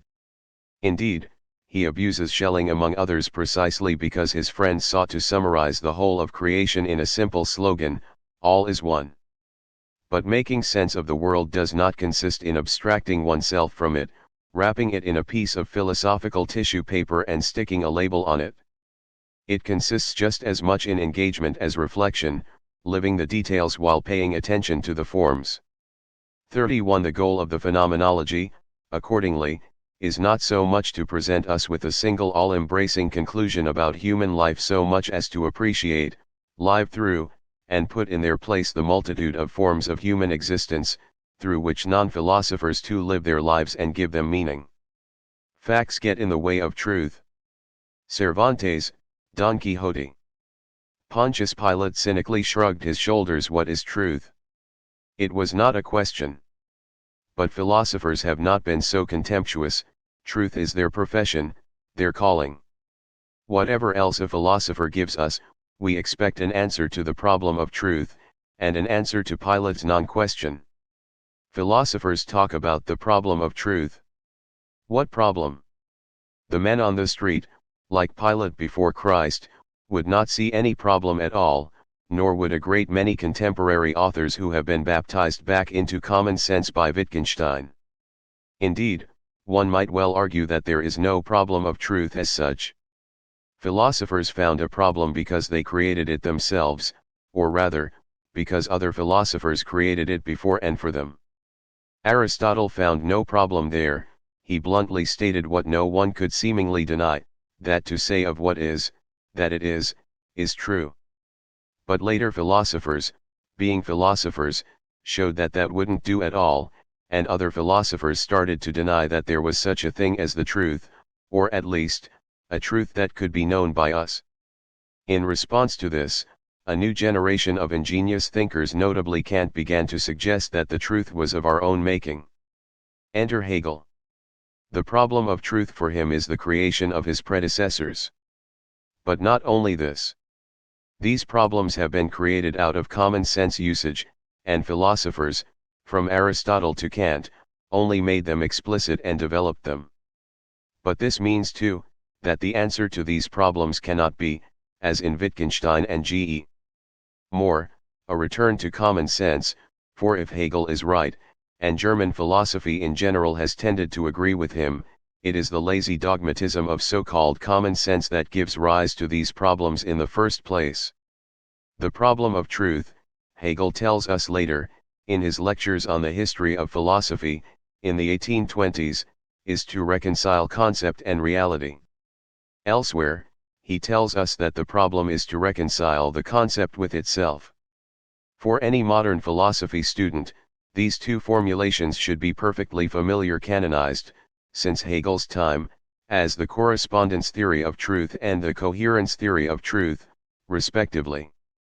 The correspondence theory insists that truth is a one-to-one matching, or correspondence, between our concepts, beliefs, statements, or judgments, and the facts of reality. The coherence theory rather insists that truth is internal agreement and interdependence of our concepts, beliefs, statements, or judgments, and not correspondence to anything outside our experience at all. The facts, according to the coherence theory, must be functions of our concepts. Hegel rejects the correspondence theory completely. He agrees that an adequate theory of truth must account for our knowledge of particular facts and objects, but particular facts and objects are not the focus of Hegel's quest. The primary demand for a theory of truth is that it provide us with the structure of reality, the absolute, as a whole, and demonstrate the all-embracing coherence of reality and our knowledge of it. Thus Hegel leans toward, but does not exactly adopt, a coherence-type theory. Indeed, one of his primary requirements for a theory of truth is that it be wholly self-contained, and that it be able to demonstrate its own adequacy. It is not enough to account for the truth, lowercase t, of our ordinary empirical beliefs, the province of the correspondence theory. A philosophical theory of truth must also explain the nature of philosophical truth itself, in other words, establish the validity of an all-embracing model of the world and our knowledge of it rather than simply assuming such a model and arguing from it.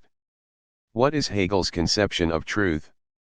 First of all, it is a heavily practical conception of truth, with strong affinities to what has been defended in this century, by William James and others, as the pragmatic theory of truth.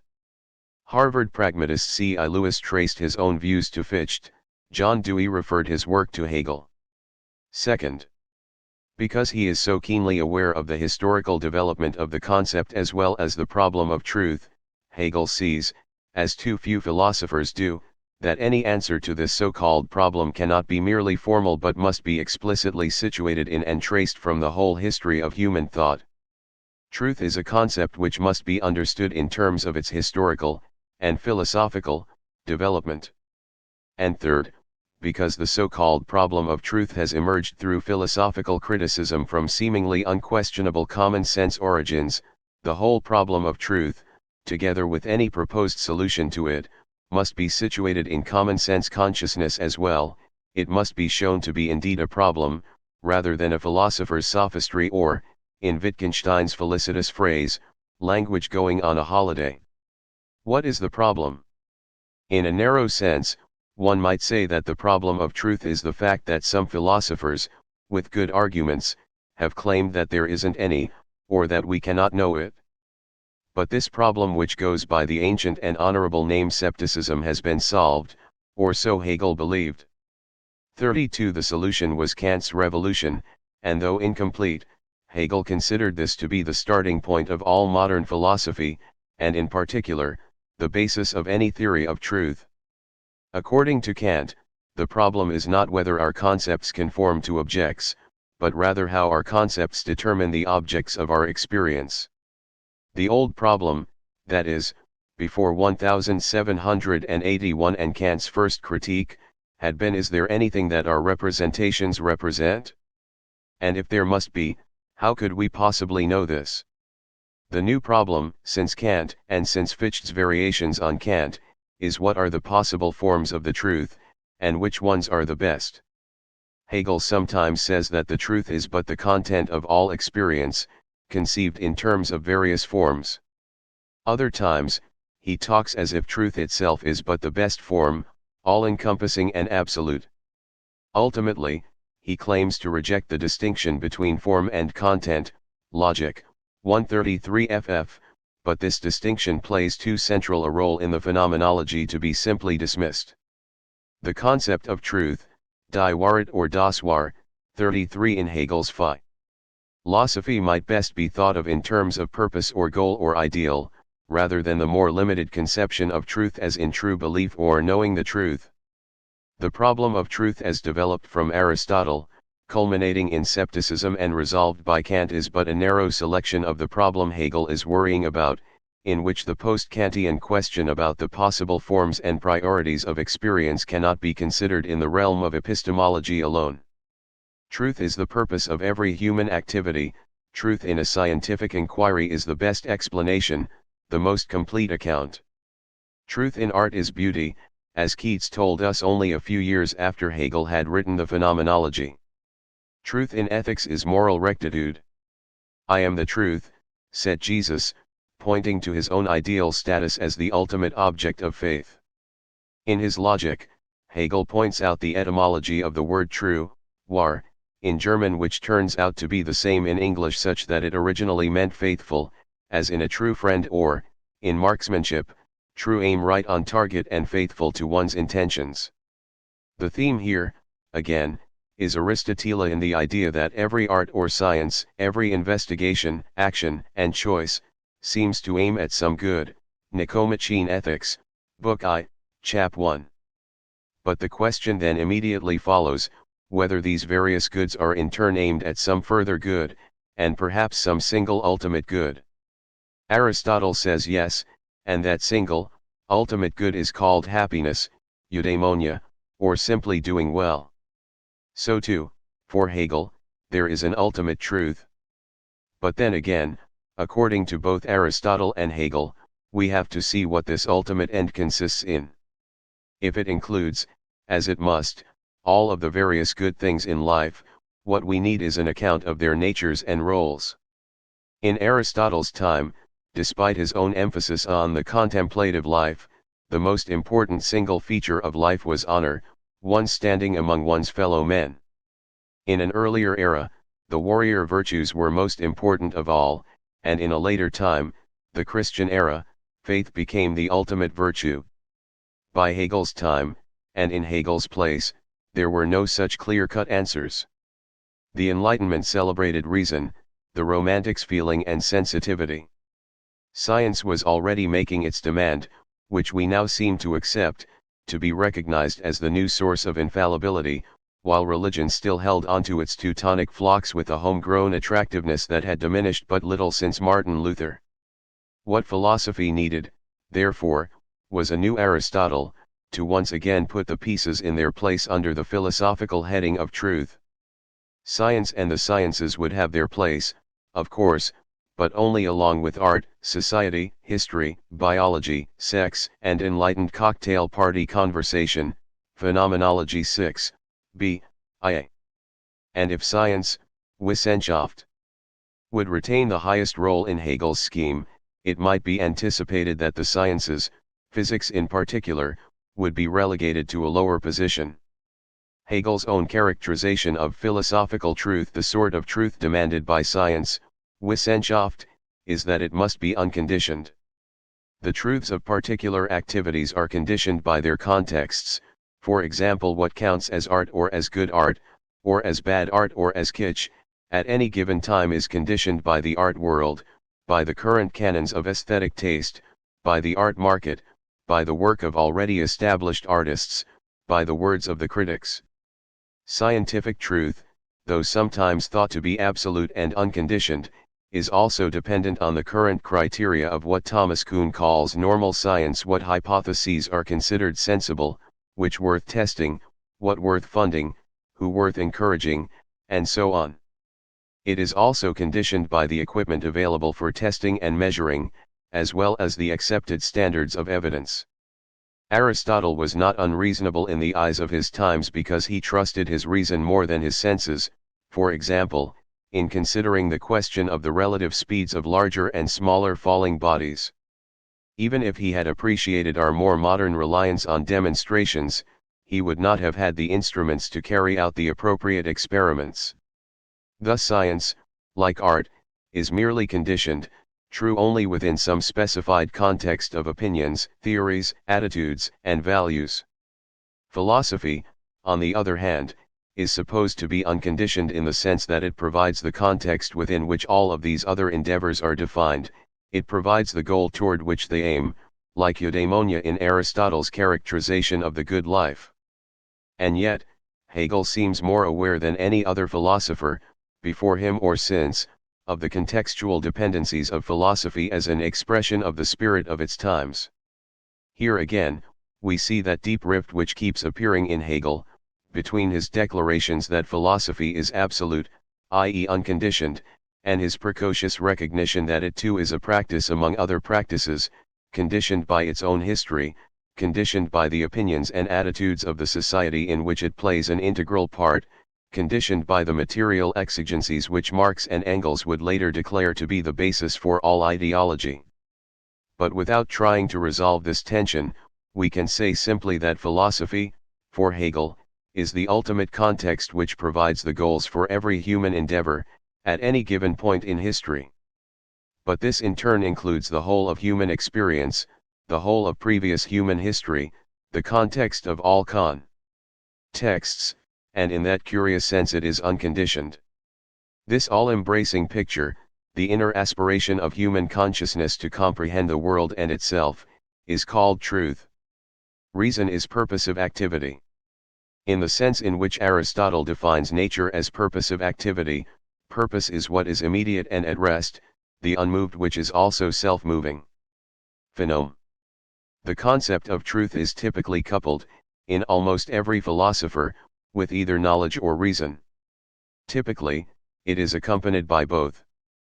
But this seemingly sensible trinity had been thrown into disarray by the modern epistemologists, by Hume, who demonstrated that reason could not give us knowledge, and by Kant, who agreed in a sense and added the even more intolerable conclusion that the truth gained by knowledge was entirely different from things as they are in themselves. And since it is almost a tautology to say, as Aristotle said, that to say of what is, that it is true, Kant seemed to be saying the absurd, as Hegel would soon point out, that a belief can be true even if it has no relation whatever to the way things are in themselves. The concept of reason takes a shift in Hegel's philosophy of no less significance than does the concept of truth. Hegel is often said to be a rationalist, and in opposition to the romantics and intuitionists of his day that contrast makes a good deal of sense. But Hegel is anything but a rationalist in the sense attacked, as Hegel's own, by Bertrand Russell in the first years of this century, as the bloodless logician who thought that nothing existed but thoughts, and that human life was essentially nothing but reason, that is, the manipulation of concepts which applied, perhaps, to nothing whatsoever.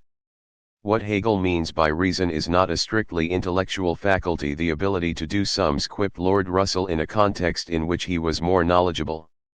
Reason means purposive activity, and thus is to be found in the very nature of intentional actions of all kinds. Indeed, Hegel even equates it with the inner forces of life itself. Reason is the purposive activity of which truth is the goal. An event is rational if it serves some purpose, attains some ideal. Thus in his early works Hegel argued that a religion would be rational if it served the purpose of morality.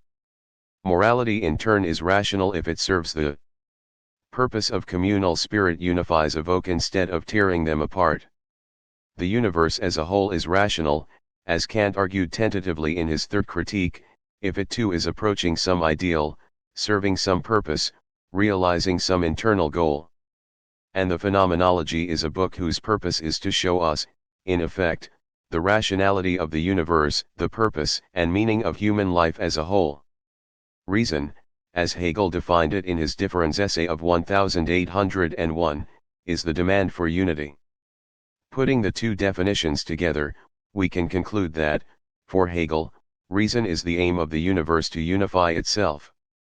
And since he accepts the image of the age of the universe as essentially spirit unfolding itself, through nature, through history and through human consciousness, it followed for him, as for Aristotle and, more immediately, Hölderlin, that it would be through a select particular human consciousness, perhaps even a Swabian assistant professor at Jena, that this cosmic urge would finally attain its full realization. The desire to find a purpose for the universe, and reasons for everything in it, sounds odd to us, with our uncompromising sense of contingency, but in Hegel's time, this would have been virtually a matter of common sense. It was a desire that had its formal expression in Leibniz's principle of sufficient reason. Whatever happens, God has a reason for it, but it had its roots in the whole of Western science, its presupposition that the universe was rational and orderly, and in religion too in the presumption that God has done everything for the best. Indeed, Hegel's Phenomenology is sometimes called a theodicy, the justification of the ways of God on earth. Reason and rationality refer both to that conscious ability to think abstractly and reach ultimate, absolute, truth, and to the existence of reasons for something. Notice that Hegel does not distinguish between there being reasons for and our finding reasons for something. So long as the latter fit together in the overall picture, there is no difference between them. The reasons, after all, are ultimately our reasons, and there is no difference, he would insist, between our having a reason and there being a reason, which is not at all to say that we always know those reasons. That is why we need the Phenomenology. The unconscious was alive and well in German philosophy years before Freud, as he himself was the first to acknowledge. Notice too that Hegel does not distinguish, as Kant does, between practical reason and theoretical reason. Following Fichte, Hegel denied this distinction, and in the Phenomenology defends the thesis that reasons for knowledge are, at least in part, practical reasons. Certain parts of the Phenomenology lend themselves to characterization as theoretical, others as practical, but it is essential not to make too much of this division. What we believe is part and parcel of what we do, and Hegel's continued insistence on the rationality of spirit, which is one formulation of the overall goal of the Phenomenology, means both that spirit is the abstract faculty of theoretical reason and finding reasons, and that there is purpose in spirit's activities. Indeed, these ultimately are the same, in Hegel as in Aristotle, for the grand purpose in the existence of spirit is its recognition of its own reasons for being and, finally, the realization of its total unity. The problem of knowledge and the obviousness of idealism. Weary of dogmatism, which teaches us nothing, and of scepticism, which does not even promise us anything, even the quiet state of a contented ignorance disquieted by the importance of knowledge so much needed, and rendered suspicious by long experience of so much knowledge which we believe we possess or which offers itself in the name of pure reason, there remains but one critical question on the answer to which our future depends, namely, is metaphysics at all possible? How is knowledge from pure reason possible? Kant, prolegomena to any future metaphysics. Hegel says that his goal is philosophical truth, but what he talks about for the most part is knowledge. The book begins, for example, with our most naive form of knowledge, sense certainty, and ends, notably, with absolute knowing. In a simple-minded, common-sense way, we might say that truth is what we know, and knowledge is our recognition of it, or we might say that the truth is the facts and the things in themselves, while our knowing is a conscious activity that somehow, through the senses, through our use of God-given reason, through mystical intuition, grasps and articulates the truth. But this simple-minded, common-sense distinction will not do, first of all, because Kant had built an unbreachable wall between knowledge, or understanding, which had to do with the objects constituted by experience, and the things in themselves, which we could not know at all. And second, Kant's formidable apparatus aside, the suggestion that truth is simply there, independent of our cognitive activities, and the image of consciousness grasping for the truth, like a drunk in the dark, lead inevitably, or so says Hegel, to the intolerable conclusion that truth and knowledge are quite distinct, in separate philosophical realms, the former ultimately inaccessible to the latter. Thus, for Hegel, truth and knowledge must be, in some sense, one and the same thing, indistinguishable even in theory. On the one hand, Hegel sees that any hint of a distinction between truth or things in themselves and knowledge or our faculty for grasping the truth will lead inevitably to that philosophical bogeyman, skepticism. And this he considers an absurdity. But on the other hand, one cannot deny the common sense idea, which is the first stage of the phenomenology, that the truth is for consciousness something other than itself.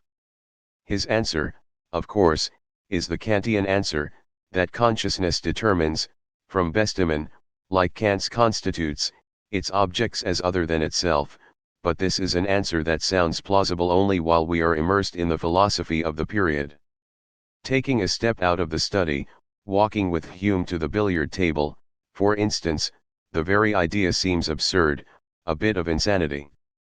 But once again, we have to look at the problem of knowledge, like the problem of truth, not as an immediate puzzlement but rather as a long development, starting from common sense but ultimately involving the whole history of conceptual thinking about knowledge and truth. The specific steps from common sense certainty to the Kantian view take up the introduction and first several chapters of the Phenomenology, and we will discuss them at length in chapters 6 and 7. But we can encapsulate Hegel's analysis in a few paragraphs, at least enough to show how his view of phenomenology and absolute knowing is an answer to both the problem of truth, what is truth? And the problem of knowledge, how can we know the truth? Which turn out to be, for the post-Kantian idealist, exactly the same question. Hegel's whole approach to these epistemological questions turns on two presumptions that he shared with almost every other thinker of his times, indeed, with most philosophers today too. The first is that knowledge begins with experience, that our contact with the truth is in some sense by way of consciousness. The most dramatic and explicit statement of this position, of course, begins with Descartes' famous cogito I think, therefore I am, from which he attempts to derive the whole edifice of his knowledge about God and the external world. But one can perform major surgery on the Cartesian position, removing the I and radically altering what is meant by think and am as well, without killing the position itself. Hegel and Kant are both often treated as antagonists of Cartesianism, but regarding this basic starting point, it never would have occurred to either of them to question it. Thus the phenomenology begins, like the first critique, with the declaration that, in Kant's words, all knowledge begins with experience.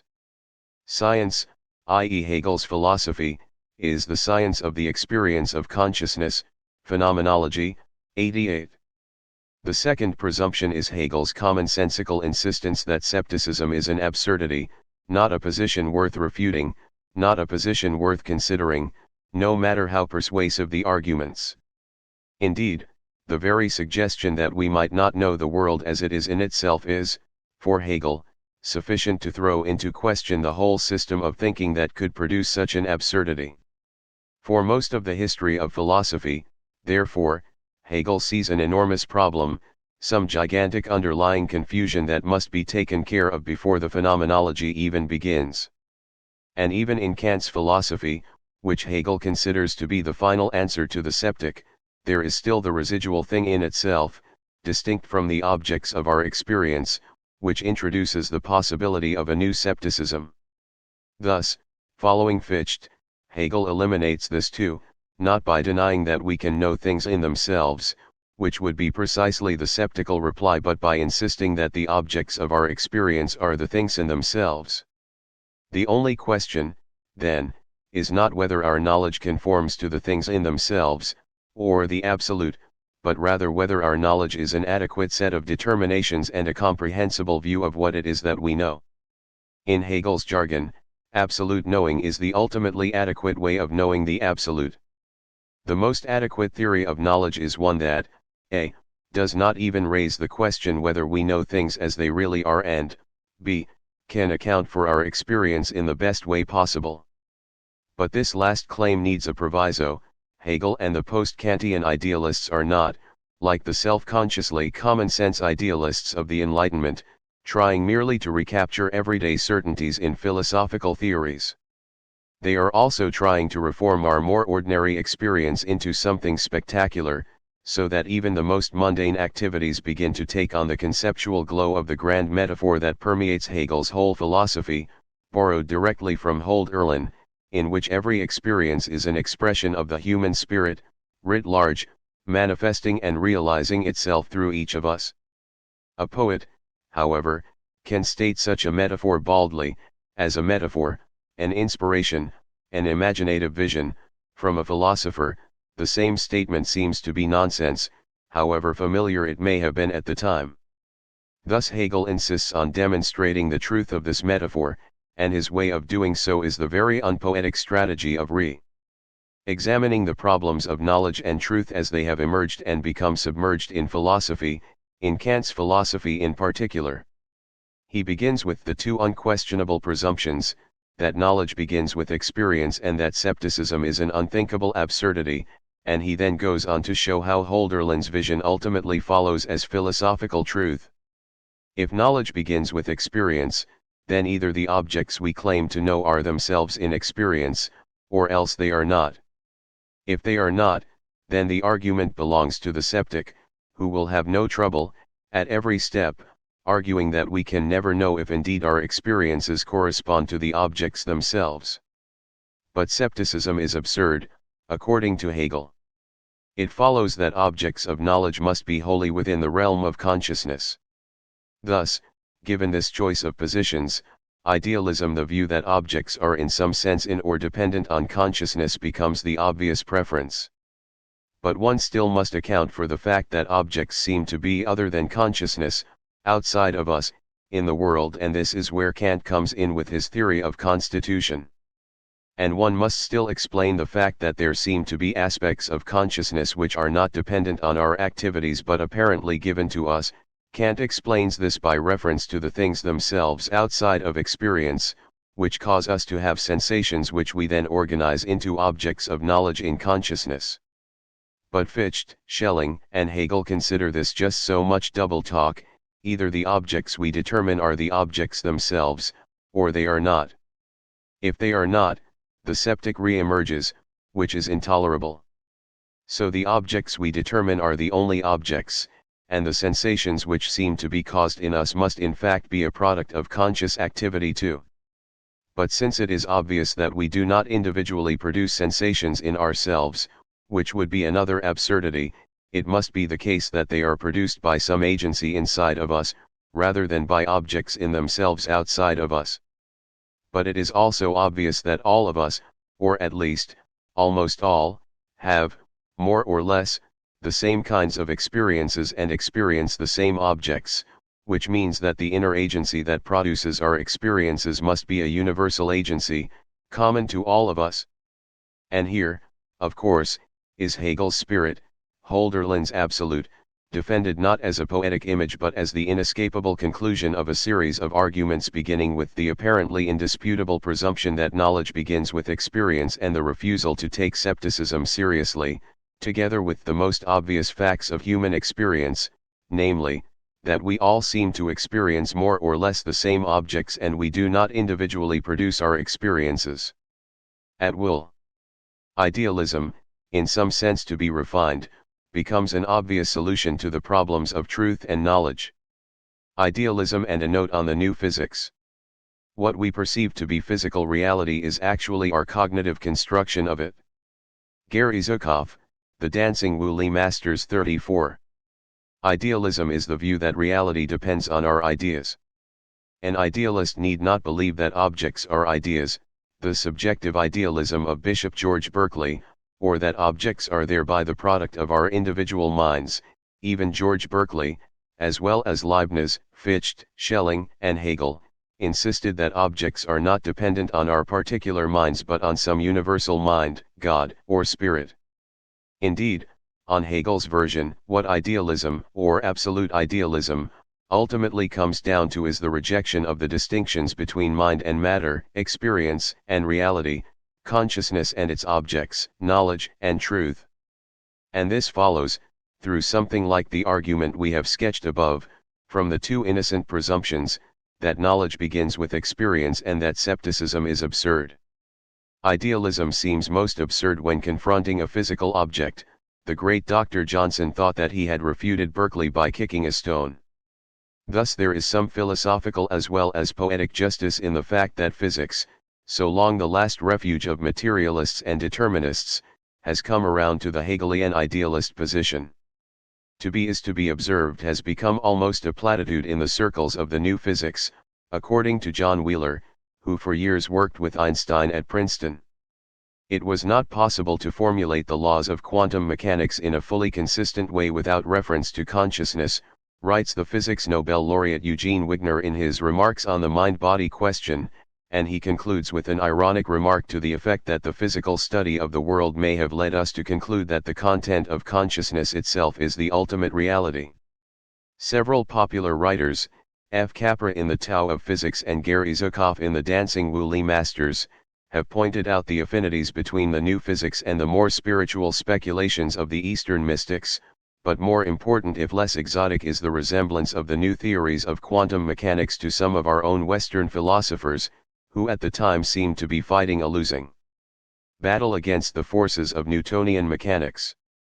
But if the Newtonian view of absolute space and time held sway for a while, the more Leibnizian Kantian Hegelian view that space and time are strictly relative to the observer has now become almost unchallengeable, and the physicist Werner Heisenberg has gone so far as to claim that space and time are nothing but the contents of our minds.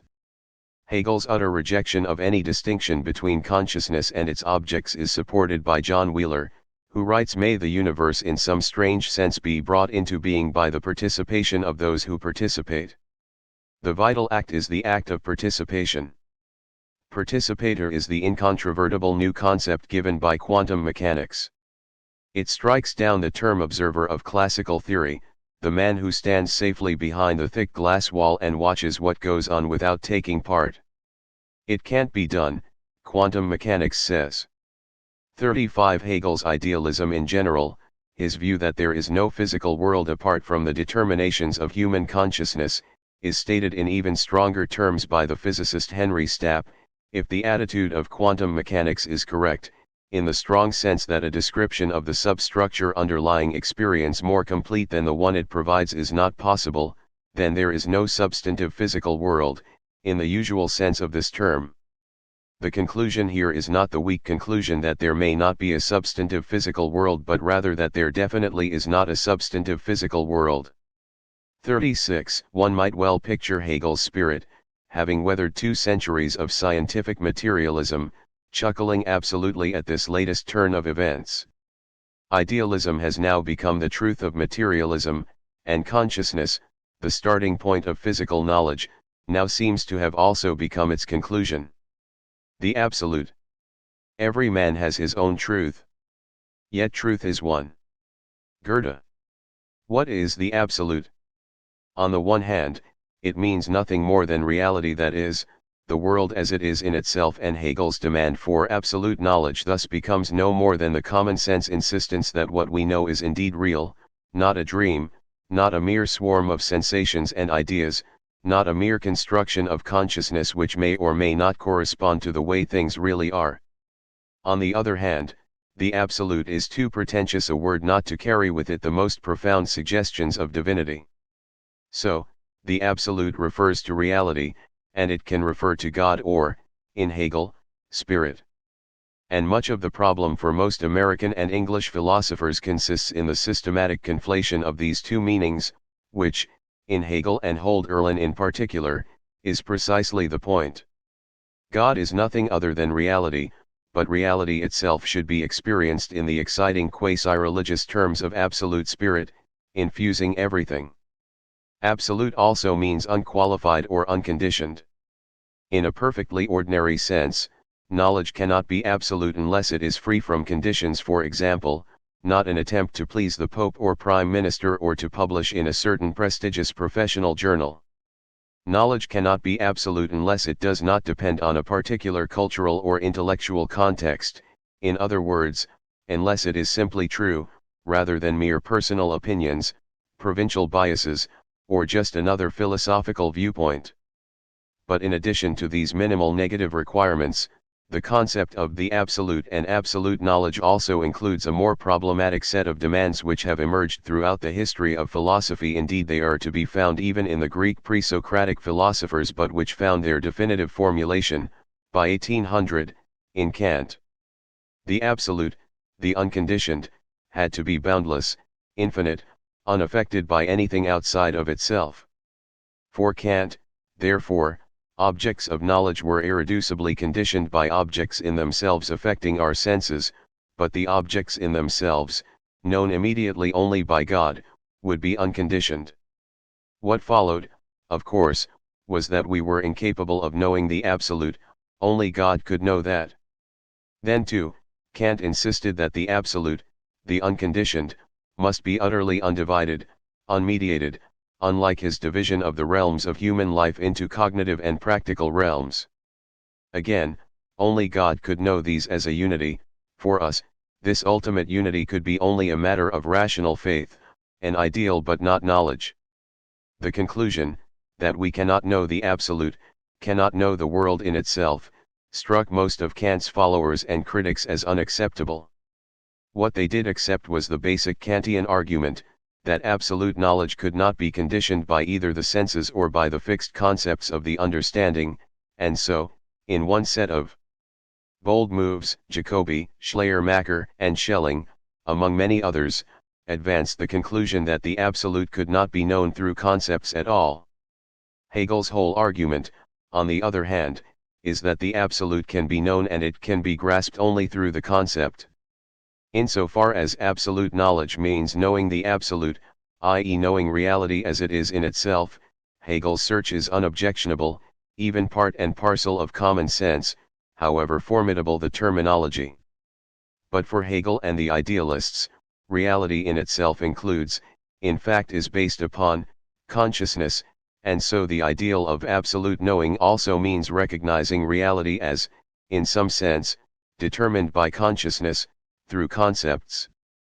This thesis is surely peculiar to common sense, but nevertheless, it follows from the tenets of idealism in general, as we have already argued. The problem with absolute knowledge becomes apparent, however, when we see that Hegel wants to claim much more than the reasonable proposal that we know reality through our concepts. He is not just talking about knowledge of the absolute, he is also talking about a special kind of knowledge, which itself is absolute. It is one thing to say, as the Greeks too said long ago, that reality whatever it is everything. It is something else to say that our knowledge of reality can be unlimited. Since the Greeks, this special kind of knowledge has received a special name, nous, or intellectual intuition. Indeed, it is nous that Kant grants to God, and nous that Jacobi and Schelling claim for themselves. But Hegel will not have this. For him, the unconditioned must be grasped through the concept. This would seem to be undermined by Hegel's own arguments. Concepts are by their very nature mediating, they create oppositions and distinctions. They divide up and give certain form to their subject matter. They are always context-bound, tied to other concepts through language and, though Hegel is ambiguous on this, bound to particular cultural contexts and experiences forms of consciousness. Of course, one can increasingly empty certain concepts of all content or fill them with everything which similarly deprives them of their concrete usefulness. Then we emerge with that set of categories and ideas which in Kant's philosophy represent the conceptual limits of all experience. But insofar as these concepts have any determinate content, by Hegel's own insistence, they are also divisive and mediating, they condition our knowledge. And this means that the only unconditioned concepts are wholly empty, or wholly full, with which we can assert nothing at all. Indeed, this again is the source of Hegel's jibe at Schelling, the night in which all cows are black. What does one say by asserting reality is everything or all is one? Absolute knowing, therefore, becomes a strictly negative set of requirements not divided, not affected from the outside, not context-bound, not dependent on the senses. The absolute sounds like a spectacular philosophical object, but as reality, lowercase r, it loses something of its glamour. Insofar as absolute knowing means simply knowing reality, it is something quite ordinary. Indeed, as Hegel reminds his philosophical colleagues, it is something most animals seem to possess at least as much as many philosophers. Insofar as absolute knowing is the mere philosophical facility to know that one knows reality, Hegel's absolute has a bit more substance, vis-a-vis the skeptics, for instance, but it still deserves less than the star status it has often received. Insofar as absolute knowing is supposed to mean knowing reality unconditionally, however, the historicist Hegelian conclusion, versus the absolutist Hegelian conclusion, must be that there is no such possibility. We might know absolutely that what we know is reality, at least, after reading certain philosophical treatises, but we know reality only within a particular intellectual, cultural, and linguistic context, never unconditionally. Our concept of reality might be unconditional, but only insofar as it is wholly uninformative, as in reality is, a derivative Gertrude Steinism. Apart from such empty claims, there are no context-free knowledge claims. Indeed, doesn't reality is depend on certain concepts and grammatical oddities of English and the verb to be not found in many other languages? What is grasped through the concept is the realization that all forms of consciousness are part of the same grand tapestry of human experience, different perspectives of the same reality, which has no existence or form apart from those perspectives and that tapestry of experience. What is unconditional if anything is our sense that it makes no sense to deny that what we know is reality. But reality itself and our knowledge of it is always conditioned. Hegel sometimes suggests that the absolute is an ideal, but it is an impossible ideal, despite the fact that he claims to have actually achieved it at the end of the phenomenology. One might turn around and call this knowledge that there is no unconditional knowledge absolute knowing, but that is just playing with paradox. 37 And when Hegel finishes off the phenomenology with just such a paradox, we might say that his academic expectations got the better of his historicist insights. In the end, the absolute is just a word. 38. From the absolute to absolute relativism. The world as contradiction. All this is in some sense true, as it is in some ways false. Saint Augustine.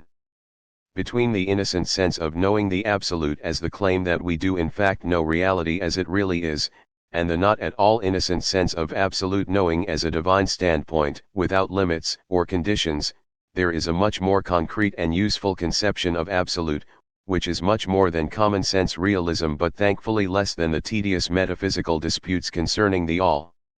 In this sense, absolute knowledge means unconditioned in the straightforward sense we mentioned before, unconditioned by any particular set of experiences, not restricted to some strictly personal perspectives, not context-bound to any particular culture or worldview.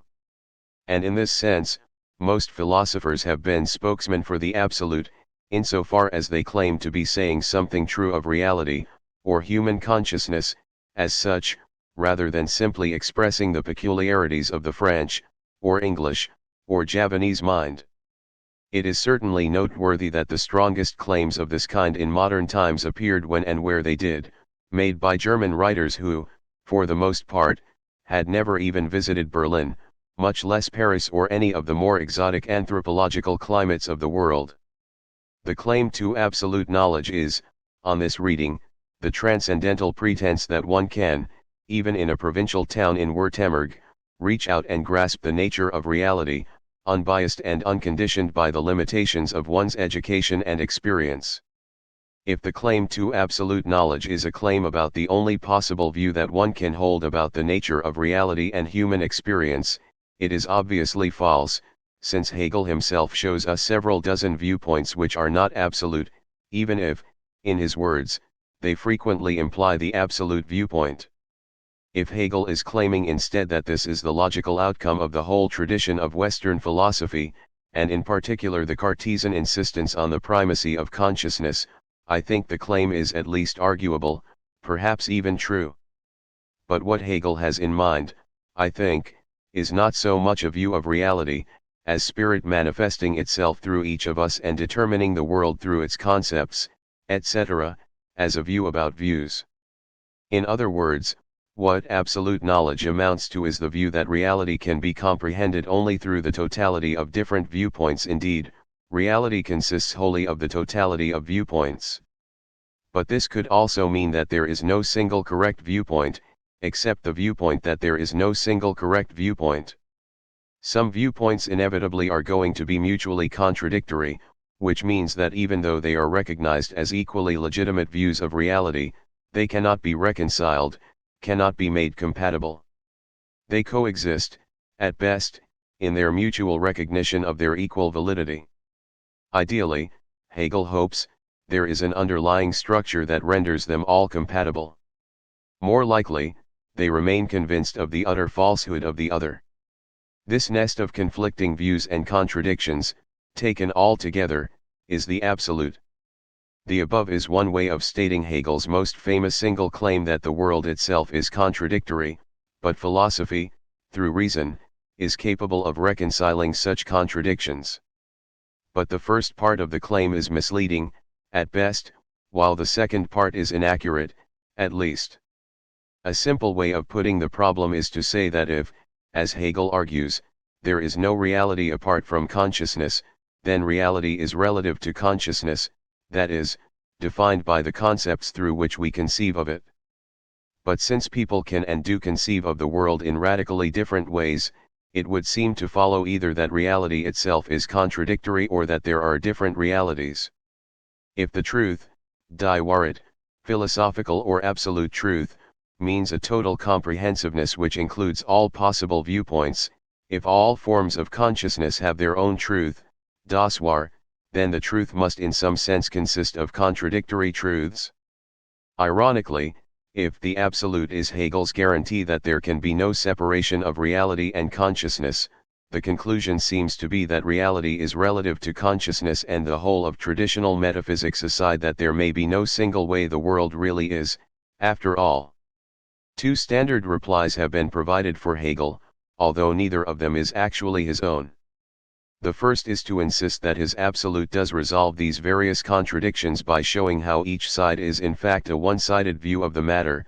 The second is to hold that, despite the horror of the logicians, Hegel accepts the conclusion that it is the world, and not only our opinions about it, that is contradictory. Contradictions, in other words, are real and in the world. The first reply is eminently reasonable, but it saves Hegel's absolute only by denying its claim to be all-inclusive. There may or may not be a viewpoint in which contradictions are resolved, and one may or may not find it in the last chapter of Hegel's Phenomenology. But Hegel's claim is that his philosophy includes the contradictions, as contradictions, even if what he also gives us is a viewpoint, which is not, he would insist, merely a viewpoint, from which we can understand both sides and see beyond them. Contradictions are real, and what follows is that the absolute, if it is not to degenerate into simple-minded pluralism, all views are true, must include contradictory views of the world, a contradictory world. The second reply is eminently absurd. Consistency may be the hobgoblin of little minds, as one neo-Hegelian wit has written, but flat-out contradiction is another matter. Aristotle stated the definitive objection to it in his Metaphysics, 2,500 years before Hegel: it is impossible for anyone to suppose that the same thing is and is not. Then clearly it is impossible for the same man to suppose at the same time that the same thing is and is not, for the man who made this error would entertain two contrary opinions at the same time. Hence all men who are demonstrating anything refer back to this as an ultimate belief, for it is by nature the starting point of all the other axioms as well. Some, indeed, demand to have the law proved, but this is because they lack education, for it shows lack of education not to know of what we should require proof, and of what we should not. For it is quite impossible that everything should have a proof, the process would go on to infinity, so that even so there would be no proof. If on the other hand there are some things of which no proof need be sought, they cannot say what principle they think to be more self-evident. Even in the case of this law, however, we can demonstrate the impossibility of refutation, if only our opponent makes some statement. If he makes none, it is absurd to seek for an argument against one who has no arguments of his own about anything, in so far as he has none, for such a person, in so far as he is such, is really no better than a vegetable. 39. Hegel has to accept the existence of contradictions in the world and, as a consequence of his own thesis that consciousness and reality cannot be distinguished, he will have to accept the idea that the world itself is contradictory, or that there is no single world. But this does not mean that he accepts contradictions, the intelligibility of one and the same proposition being both true and false. Neither is he simply dismissing contradictions as misunderstandings, that is, thinking a proposition is both true and false because of different meanings, different interpretations, different perspectives. He cannot simply reject contradictory viewpoints, neither can he simply accept them. The key to this paradox, obviously, is in the word simply. The age-old insistence on consistency should itself be subjected to a certain skeptical examination, and indeed, since Hegel, it has. Walt Whitman once wrote, "So I contradict myself? Very well, then, I contradict myself. I am large, I contain multitudes." He was a poet, and so no champion of consistency. But then we read Ludwig Wittgenstein, in 1930, writing that I predict a time when there will be mathematical investigations of calculi containing contradictions, and people will actually be proud of having emancipated themselves from consistency.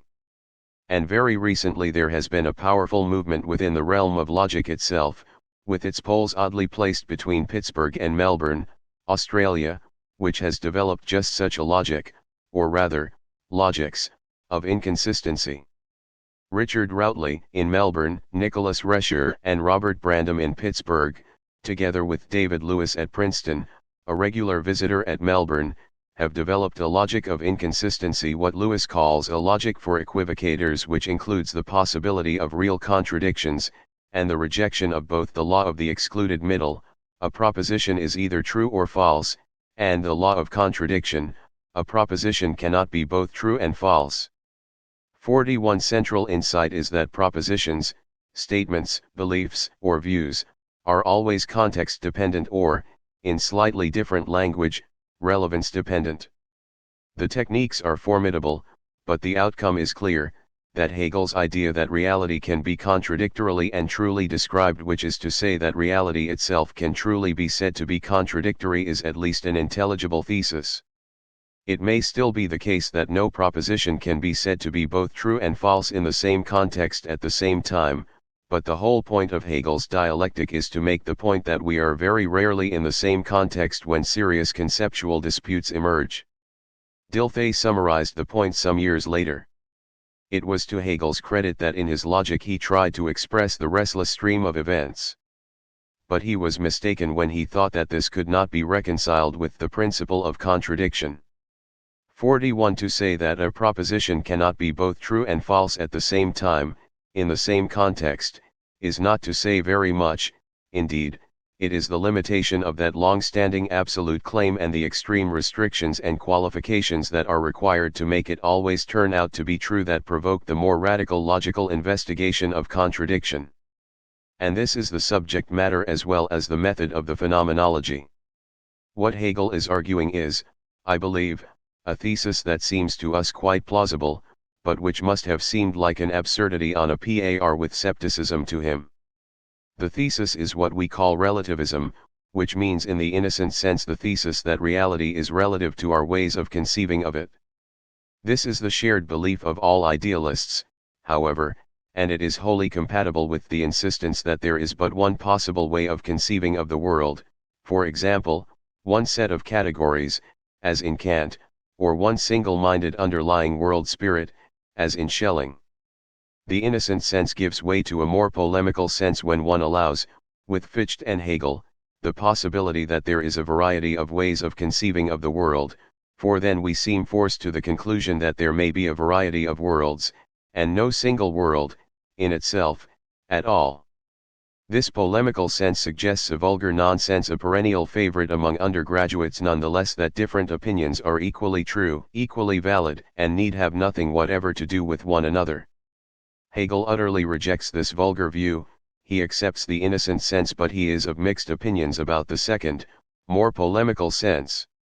As an absolute idealist with the ambition of turning Kant into a system, it is incumbent upon him to demonstrate the single unity of all the various forms of human experience.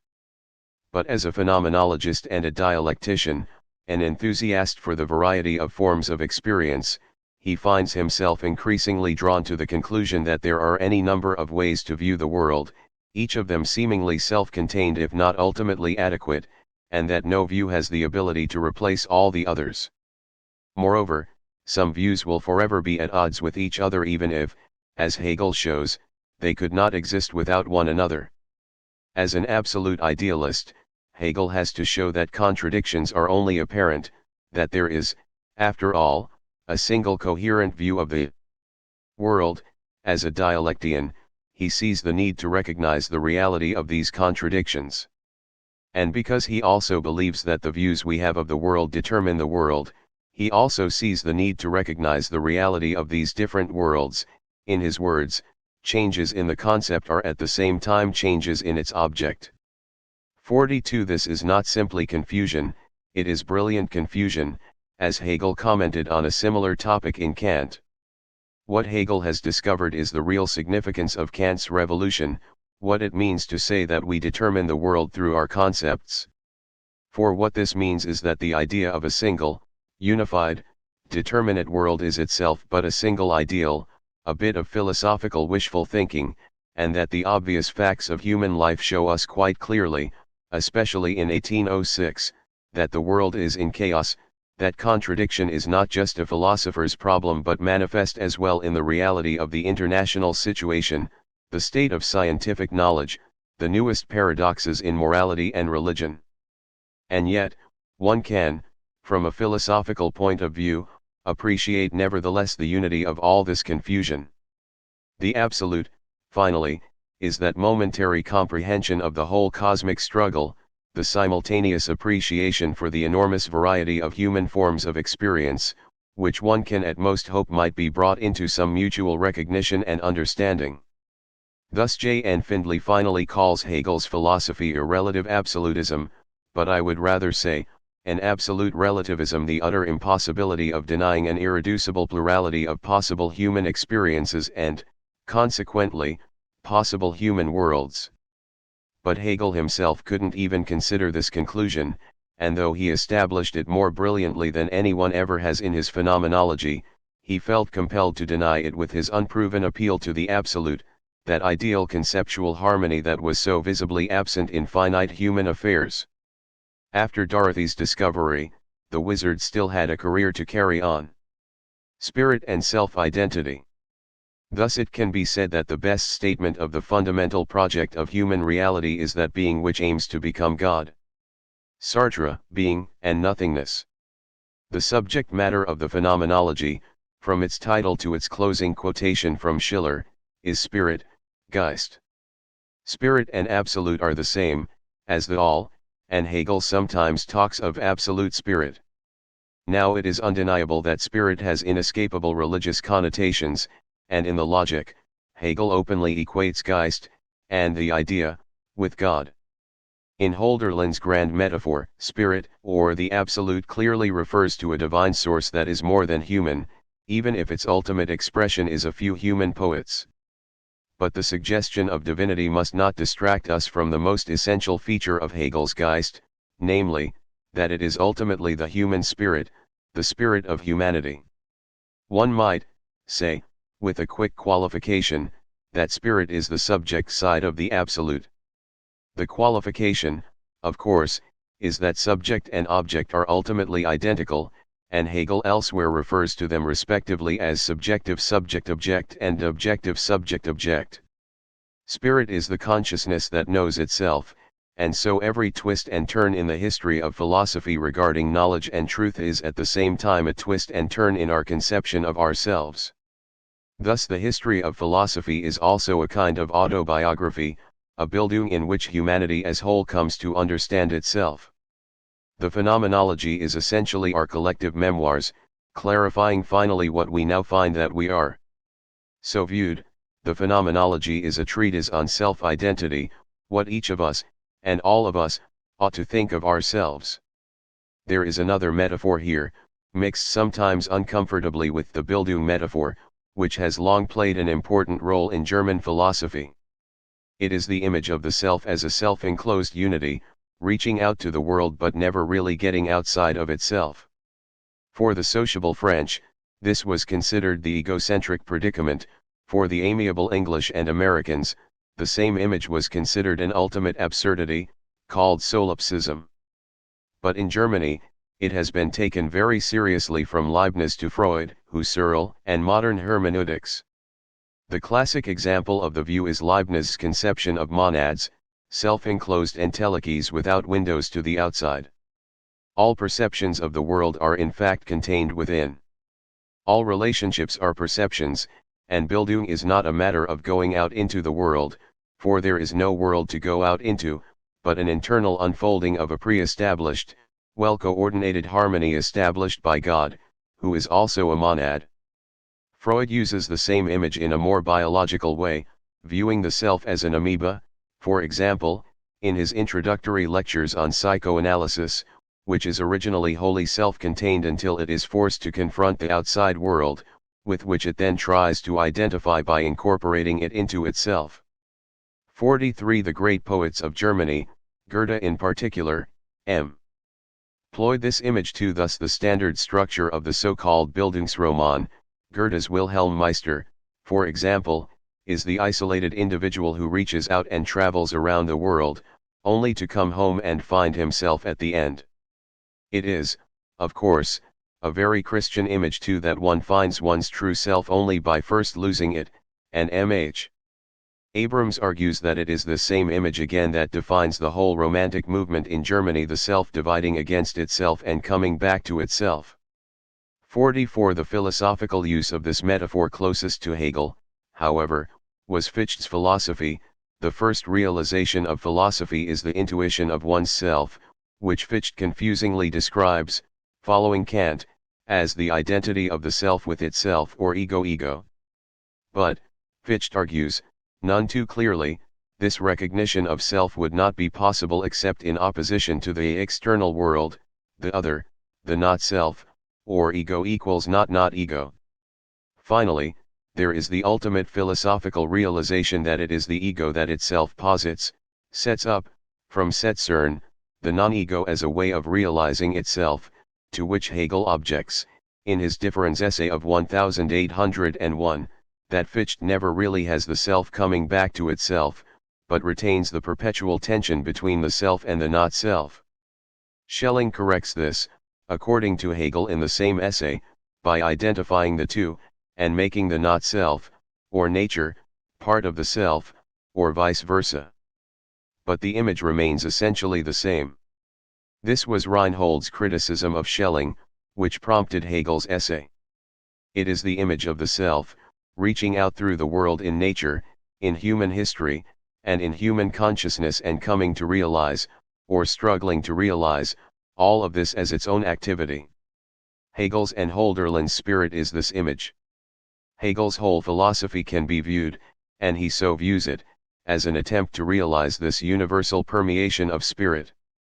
It is not always clear to what extent the image is the humble Vedic vision of losing ourselves in a force much greater than ourselves in the all, and to what extent it is the egomaniacal image of the self as everything, but in Fichte, and in Hegel's phenomenology, there seems to be little question that the emphasis is more toward the egomaniacal image. 45. Despite his perfunctory inclusion of a short philosophy of nature in Chapter 5, the whole thrust of the book is a demonstration of the strictly human text of human consciousness, in which nature and all gods but human spirit are relegated to a small and unobtrusive place. The starting point of the question of self-identity, at least in modern European philosophy, is Descartes. Descartes had a very definite view of self-identity. I am, he insisted, a thinking thing, a substance distinct from the physical substances of the world. From this conception of self, the so-called problem of knowledge begins. How can I get outside myself to know the world? But here, we are simply concerned with the nature of that self itself. What is it? What is its domain? How is it related, if at all, to other selves? Benedictus Spinoza, reacting to Descartes, denied the viability of distinct substances, and he saw quite clearly that the separation of self and physical reality, including one's own body, would lead to insurmountable difficulties. In one sense, his reply consists of a metaphysical nicety. He claims that thinking is not itself a substance but an attribute of the one and only substance, or God. But with this metaphysical nicety, he also destroyed the Cartesian image of a distinctive, individual self, and in its place he argued that our distinctions of individual selves are illusory. Our true identities are as part and parcel of the one great substance, God.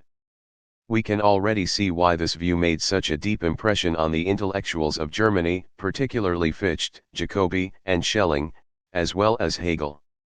What they did not like about Spinoza was the comparatively passive conclusion he drew from this picture, which they took to be the view that each of us is determined by forces entirely beyond our powers. And the point of attack, first in Fichte and Jacobi, later in Schelling and Hegel, was to accept Spinoza's monistic vision but to reject his determinism. Freedom is the first and last word in philosophy, announced Schelling, summarizing the view of all of them. Or, substance must be subject as well, writes Hegel in the preface of the Phenomenology, the author of fate rather than simply its victim. 46. Leibniz too represents a variation on the Cartesian picture, and his impetus begins with the same objections he shared with Spinoza: the unintelligibility of interaction between different substances. But rather than reduce all substances to one, Leibniz suggests that, though there are many substances, they do not interact at all, they only seem to. Thus we derive the notion of the self-enclosed self that prefigures the future of German philosophy. On the other side of the English Channel, theories of the self were taking a more common-sense turn.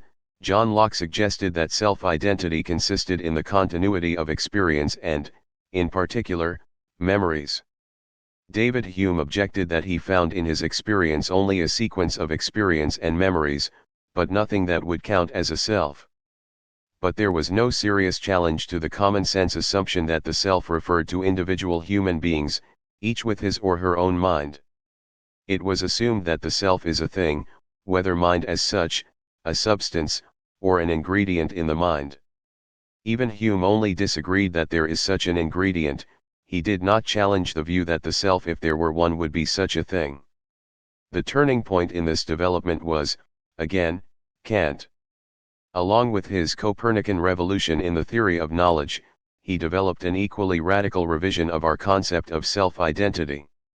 First of all, he rejects the idea of the self as a thing. Hegel says, in his Logic, one of Kant's most important contributions was the fact that he destroyed the sole thing in philosophy once and for all. Logic, para 47. In place of the thing, Kant substitutes an activity. Thus the determinism of Spinoza's model will give way to the free activity of self that defines the German idealists. Kant also rejects the commonsensical idea that one simply sees oneself in experience, rather, one discovers the activity of the self through reflection on experience, as its transcendental source of principles. It is a presupposition of experience, but not itself an object of experience. And from this seemingly simple revision, the most dramatic consequences of German idealism will follow. 47. It is the fact that the self cannot be an object of experience, that allows first Fichte, then Schelling, and Hegel, to argue what is most outrageous to common sense, that the self is ultimately not an individual self, but a general self, common to all of us. In other words, the idea that each person has a self, which at first seems unquestionable, is shown to be nonsense. Of course, as we argued earlier in this chapter, there are other reasons for pursuing this thesis, by making the self superpersonal the apparent necessity of our experience, which we as individuals cannot change, can be explained without reference to an odious thing in itself. But epistemology aside, there is a more moving reason: the whole spirit of the times, the need for consolidation and unity, so well expressed in Hölderlin's poetic metaphor. The argument, though never clearly stated, seems to be this. 48. Even Kant talks cautiously about the transcendental self, unwilling to make the glib assumption that each person has such an ego. In his practical writings, Kant seems to leave no doubt about his common-sense reliance on the one-person one-self correlation, but in his third critique, the image of an all-embracing universe appears once again, and one could argue that the common-sense correlation is not assumed there but rather left problematic, with the image of a universal self something of a rational ideal. And since Kant continuously emphasizes the fact that the self is always behind our experience and never its object, the ultimate identity of the self is indeed a question for reason, not understanding, and certainly not common sense. As a question of reason, the self can no longer be assumed to be identical to the individual conglomeration of feelings, experiences, memories, a particular body, history, and so on, or what Kant calls the empirical ego. And since Hegel argues that reason is by its very nature fluid rather than fixed, it follows that there can be many different conceptions of self, rather than just one. Indeed, his main argument against Descartes, and against Kant's transcendental unity of consciousness, is that these conceptions of self are empty. Self-identity, as we well know, is not simply a question of I think, therefore I am. An identity crisis is not just a philosophical confusion, it is the search for a content, for an acceptable conception of what I am, what we are. And so, on Hegel's account, the question once again turns out to be, what are the possible forms of self-consciousness? And, at the same time, which is the best? And since the ideal of reason is always unity, Hegel concludes that the best conception of self is our shared conception of ourselves as everything, an absolute identity with each other and the world. The technical presuppositions of the argument can be simply explained. If the self is not an object of experience, then by Kant's own insistence it cannot be conceived through the concepts of the understanding, the categories of substance, causality, and so on. In one section of the Transcendental Dialectic of the First Critique, with the formidable title The Paralogism's Fallacies of Rational Psychology, Kant argues just this: it is an error to think of the self as a thing, a soul. But this also means that the categories of quantity, that is, our apparatus for distinguishing things and counting them, are not applicable to the self either.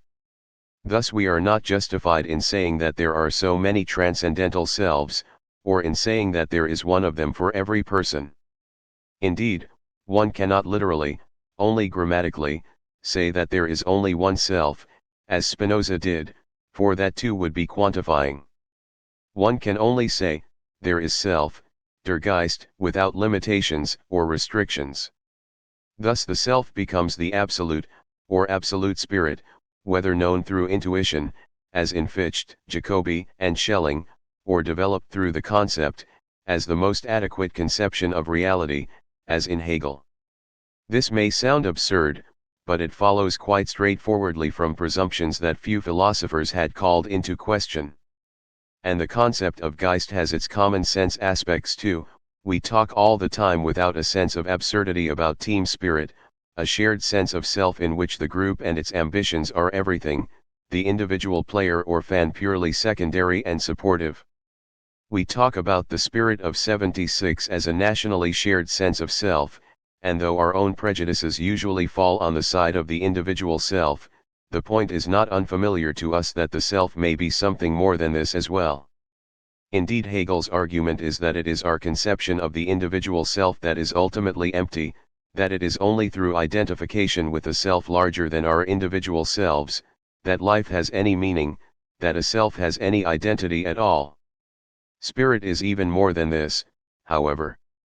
The idea that all consciousness is ultimately one strikes most philosophers as implausible, to say the least, but Hegel also says that this one consciousness, as spirit, includes not only the totality of human beings but the whole universe as well. And this, they would argue, is absurd. But even apart from the grand metaphors that inspire Hegel's philosophy, there is a very good argument for his view that can be drawn, once again, from the most innocent premises. Most philosophers, these days, acknowledge that Descartes' dualism of mind and body was a dreadful mistake. For years, every major thinker in the West tried his or her hand at resolving the paradoxes that resulted from that mistake, but more recently, it has become apparent that the very terms themselves need to be rejected. Such diverse thinkers as Wittgenstein, Heidegger, Merleau-Ponty, and now an army of functionalists reject not only the dualism but the terms in which it is formulated. P.F. Strawson, some years ago, argued that one could make sense of the terms mind and body only if one already presupposed the more primitive. 49 P.F. Strawson, Individuals, London, Methuen, 1953, CSP. Chapter 3. The Phenomenology of Spirit 203 Concept of a Person 49. Maurice Merleau-Ponty has argued that what we call the mind is nothing but the purposiveness of the body, that they cannot be distinguished except in very special circumstances, e.g. in discussions of the physiological workings of the body. 50 And this is Hegel's view too. The self is not separable from the body, consciousness is necessarily embodied, which does not mean in a body. But Hegel also believes that there is no ultimate priority to be given to the notion of the individual self, so what follows is that our collective consciousness must be considered in terms of its collective body as well. What is that? Well, at the least, it is the sum total of living human flesh, a cosmic orgy of sorts. But, of course, it is only in certain specialized circumstances that we restrict our physical selves to our flesh alone. We count our clothes, our cars, our property in general. In fact, it was a generally agreed upon principle at the time, excepting only a handful of radical socialists, that a person's property constituted an essential part of his or her identity. Without property, Goethe argued, along with Robespierre, a person is less than a person, and certainly not a citizen. And so we include in our collective body not only our collective flesh but our collective property, the lands we have worked and made fruitful, the animals we have tamed, the machines we have created, the mountains we have depicted in our paintings, the stars we have studied in our science. And what is left? Not much, a meaningless residue of items deemed not worthy of our attention. Spirit, our collective self, includes the world as well. Science, system, dialectic, the problem of necessity. The true form in which truth exists can only be the scientific system of such truth phenomenology. No view of Hegel has been more persistently stubborn in the face of its own inadequacies than the idea that the phenomenology is a proof, and the dialectic is its method. Of course, the phenomenology does include lots of arguments, but for that matter, so does Goethe's Faust. But Faust doesn't prove much of anything except the genius of its author, and it certainly doesn't prove, on the basis of Faust's unexpected salvation at the end of Part 2, that salvation is after all the end of Faust's lusty journey with the devil. So too, Hegel's dialectic is a grand sequence of forms and transformations, ending in a perhaps gratuitous statement of absolute knowing. It is a demonstration of the varieties of human experience, and the importance of understanding this variety in contrast to and juxtaposition with any other and in the context of the whole. But that hardly constitutes a proof of the absolute in the dramatic theological terms often invoked. And yet, by Hegel's own insistence in the preface, at least philosophy must be scientific and systematic, which means a deduction in which each step is demonstrated to be necessary and logically determined by the last. This insistence has sent 5 generations of British commentators looking for Hegel's deductive proofs, assuming that Hegel meant by deduction what John Stuart Mill and Bertrand Russell meant by that word, a formal proof according to pre-established rules of inference, guaranteeing, if the premises are true, the truth of the conclusion. The problem, as everyone soon found out, was that very few of Hegel's arguments look like deductions in this sense. And where such arguments could be found, they as often as not come off clearly invalid. The critics, accordingly, concluded that Hegel was a very bad philosopher indeed. Those who kept the faith concluded that something ingenious and subtle had escaped them. What Hegel meant by science and system is essential here. On the one hand, he objected to those who claimed that one couldn't articulate and argue philosophical truth, Jacobi and the Romantics.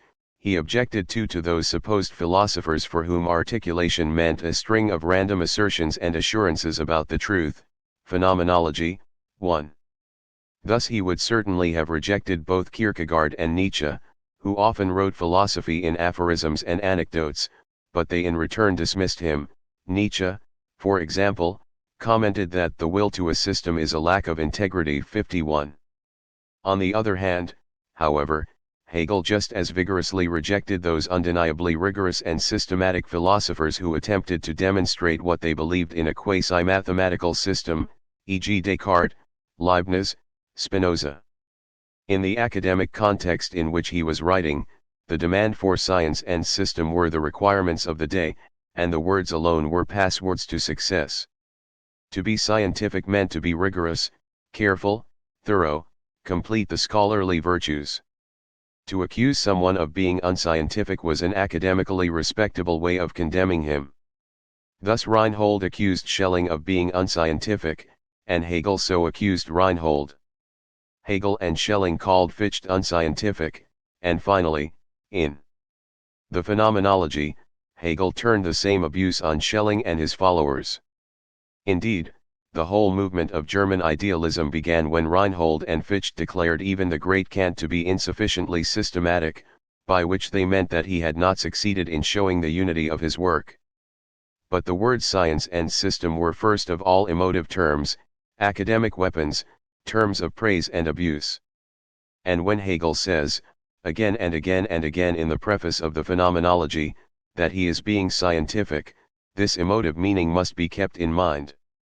The effect of this largely verbal emphasis on system and science in the Phenomenology, however, almost entirely confined to the preface and introduction, is to raise the expectations for some grand philosophical demonstration, for some rigorous form of proof.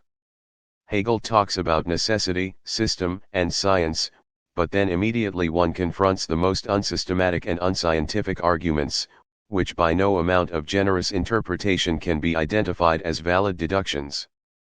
And so it seems possibly Hegel didn't know what he was doing at all, or he tried to be systematic but utterly failed, almost at every turn, or he did indeed succeed but in such a devious manner that we more common mortals cannot possibly comprehend. A more reasonable suspicion, however, would be that what Hegel meant by deduction was not at all what modern British philosophers mean by that term. The term comes rather from Kant, and if one seeks a precedence for Hegel's apparent imprecision, one need only look at Kant's much celebrated transcendental deduction of the categories in his first Critique. Kant took the term deduction not from the formal proofs of logic but rather from 18th-century jurists, for whom the term, now obsolete, established a right rather than proved some state of affairs. 52 Hegel takes the term from Fichte, for whom a deduction was essentially a practical matter, of searching out the presuppositions of self-identity. But even this is too logical for Hegel.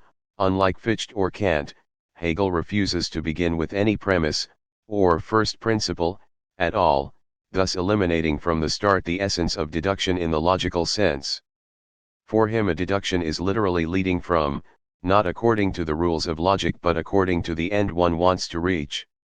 And what Hegel wants to do is to get us to see our experience as a whole. Deduction is a journey, demonstration is a showing, dialectic is a conversation, and none of these should be construed as a logical proof.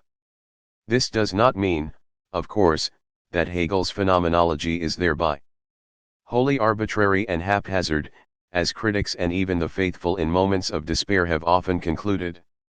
For example, J. N. Findlay, the effort to see the wood for the arbitrary trees is, in the case of Hegel, often superhuman. It becomes easier when one realizes that the trees are disposed in an arbitrary manner. 53. There are many modes of organization besides the mathematical deductive method, and many ways of taking steps besides strict deductive inference. The question is, what is Hegel's method, if it is not to be considered arbitrary? What is dialectic? What is the structure of the phenomenology? The answer to these questions, in general, is rather simple, once we get out of our minds the meanings that the words deduction and necessity, in the sense of deductive necessity, have for us. The first thing to say is that, if we look at the phenomenology as a journey of sorts, necessity means quite simply, the way one gets from there to here. In terms of the all-pervasive Bildung metaphor, we can see perfectly intelligibly, unless one tries to make a logical deduction out of it, that a plant must produce blossoms before it produces fruits, that the first is a necessary stage to the second, and that the second is a necessary result of the first. Does this mean that there could be no fruits without blossoms? Of course not. One could imagine a scientist developing a plant that springs fruit without flowers, and one can always entertain the customary vision of God's creation of the vegetable kingdom in which at least one apple seems to have been created de nihilo, without the usual botanical preliminaries. Does it mean that a blossom necessarily turns into a fruit, as a matter of logic? Of course not. Again, blossoms fail to be fertilized, they are destroyed by wind or chemicals, they are picked for springtime lovers, thus frustrating their natural necessity. But we can talk about a necessary progression, nonetheless. The idea that a certain phenomenon can be seen as necessary in terms of its expected results is evident in another homey example. Consider a child beginning to babble.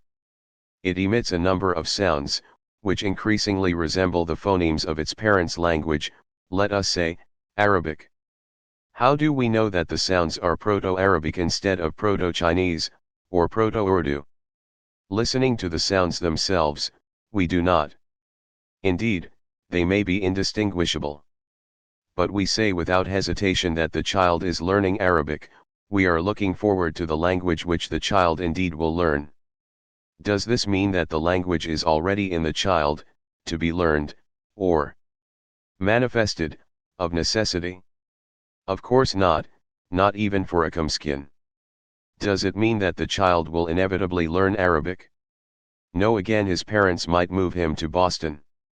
Does it mean that one must so babble before one learns to speak Arabic? No. One can learn the language from a grammar book, only subsequently putting this abstract knowledge into practice. In short, we can talk of necessity in such cases because we are referring to the path we expect to be taken to a particular result.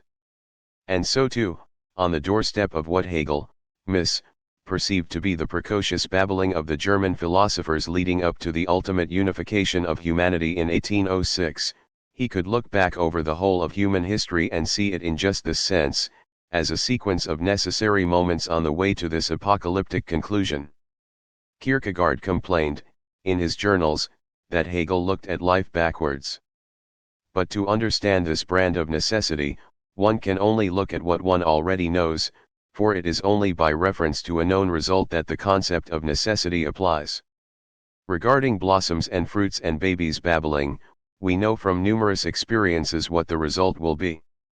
But in the epic history of human consciousness, a journey that all of us have not yet been through, even once, there is no result to be known, and no steps known along the way, except for those we have already lived through.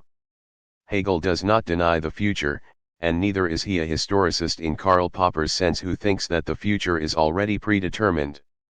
Regarding the future, one can only guess, and these are contingencies, not necessities. Indeed, looking only a few months, perhaps days ahead, Hegel thought he saw the inevitability of some grand synthesis, and he was wrong. What he did know, without second-guessing Napoleon's ambitions or Metternich's manipulations, was that he could see the whole of human history from his present vantage point and see it as a necessary progression to this moment. Indeed, one can almost render this as an utterly trivial proposition that the culminating moment of the entire past is now. Cf. Today is the first day of the rest of your life. Edification does not always require logical profundity. The necessity Hegel is after is nothing other than this sense of progression, of order in the midst of chaos, of Bildung in spite of the apparent absurdity of it all. But it is not just a matter of the grand picture, the whole sweep of history, that is subject to such an interpretation. There is necessity in the particular steps too, so long, again, as we do not try to interpret this as the deductive necessity of modern logic. A precise analysis of these necessities must wait until we can actually look at the particular steps in the phenomenology, but this much can be said here: each of them must be explained in terms of the specific goals implicit in the various parts of the phenomenology, as well as in terms of the overall goal, which Hegel summarizes as total comprehension, or absolute knowing. Consider two much abbreviated examples. Suppose we look back on the history of science, let us say, at the history of attempts to explain electromagnetic phenomena. At the end of the process is the present scientific account, as adequate as that may be. Throughout the process is an implicit goal, which is the all-inclusive explanation of not only these two sets of phenomena, but virtually all physical phenomena in what is today called a unified field theory. At every particular stage in the investigation, however, there is an established set of accepted hypotheses and techniques which are not to be challenged, certain suggestions which are the topic of lively debate, others which are considered nonsense, the butt of professional jokes if they are discussed at all. Now, in this process of investigation, a theory will be deemed necessary in retrospect if it is on the path to the present account. It may be quite evidently false, from our present standpoint. Indeed, it may have even been one of the supposedly nonsensical views of the time, but one which led or pushed scientists in what we now recognize as the right direction. Our present account need not follow from this early theory. It is possible that we might have reached our present conclusions by way of a very different route, in which this particular theory played no part at all. There were other, better theories which are not deemed necessary, and, one can imagine, future theories of electromagnetism may well trace out a very different history, in which this one is no longer necessary, indeed no longer mentioned, at all. Its necessity is a backwards-looking context-bound account of the process through which we have arrived at our approximation of the truth. Indeed, without the process, there would be no scientific truth, for there would be no questions, no problems, no context within which the phenomena would be noticed or puzzled over, and within which explanations of a certain kind would be called for. The second example is practical. Suppose a young man, let us say Søren Kierkegaard in 1840, seeks self-fulfillment through an uncharacteristic sequence of rebellions and licentiousness. Believing that unceasing pleasure is the way to that sense of self-fulfillment, he indulges, and when unsatisfied, indulges still more. Finally, jaded and exhausted, he comes to realize that hedonism is not the way to self-fulfillment. What he begins to see is that self-fulfillment is possible only through other people, as ends, not merely as means to pleasure, which is a step in turn to the realization that only the moral life is the good life. Now suppose, for the moment, that we accept this progression, or, at least, suppose that Kierkegaard, looking back in 1841 on his experience, accepts it, the moves to hedonism and cooperative activity, in whatever form, can be viewed as necessary in just the sense they were appropriate steps on the way. 54 Again, there is certainly nothing inevitable about it. Someone else might have remained a jaded hedonist for the rest of his life. And one need not be a hedonist to become moral. But in the modest sense of necessity Hegel is employing, one might say that the brief excursion into dissolute hedonism was necessary as the loss of innocence which is the prerequisite for moral resolution. One cannot become moral, many an ex-libertine has argued, unless one has first tasted the other side of life.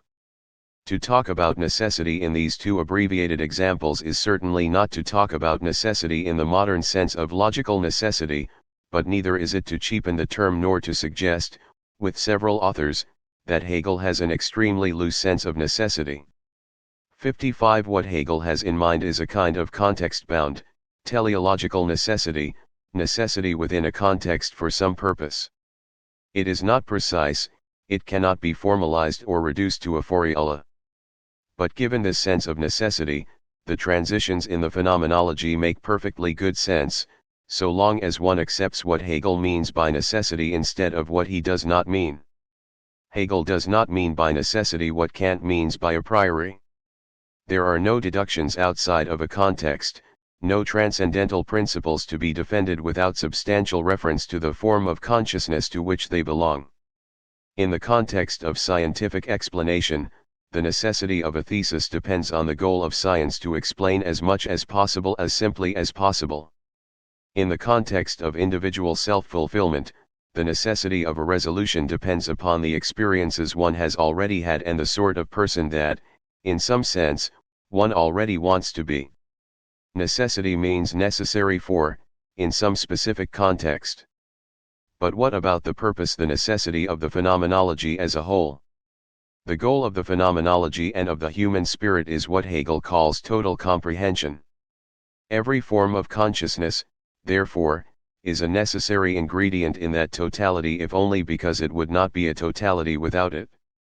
But more than this, the thesis of the phenomenology, its argument, if you like, is the thesis which is currently called holism, the view that, ultimately, meaning and truth reside only by reference to the whole. Each individual argument, therefore, is something of a demonstration of the incompleteness or one-sidedness of a particular form of consciousness. The move from one form to another is, first of all, a context-defined move to an apparently better way of conceiving of similar phenomena, e.g. one scientific theory which improves upon another, a moral resolution which corrects the follies of another way of life. But every move is at the same time a move toward completeness, an appreciation of the range and the limitations, not just of this or that form of consciousness, but of every form of consciousness.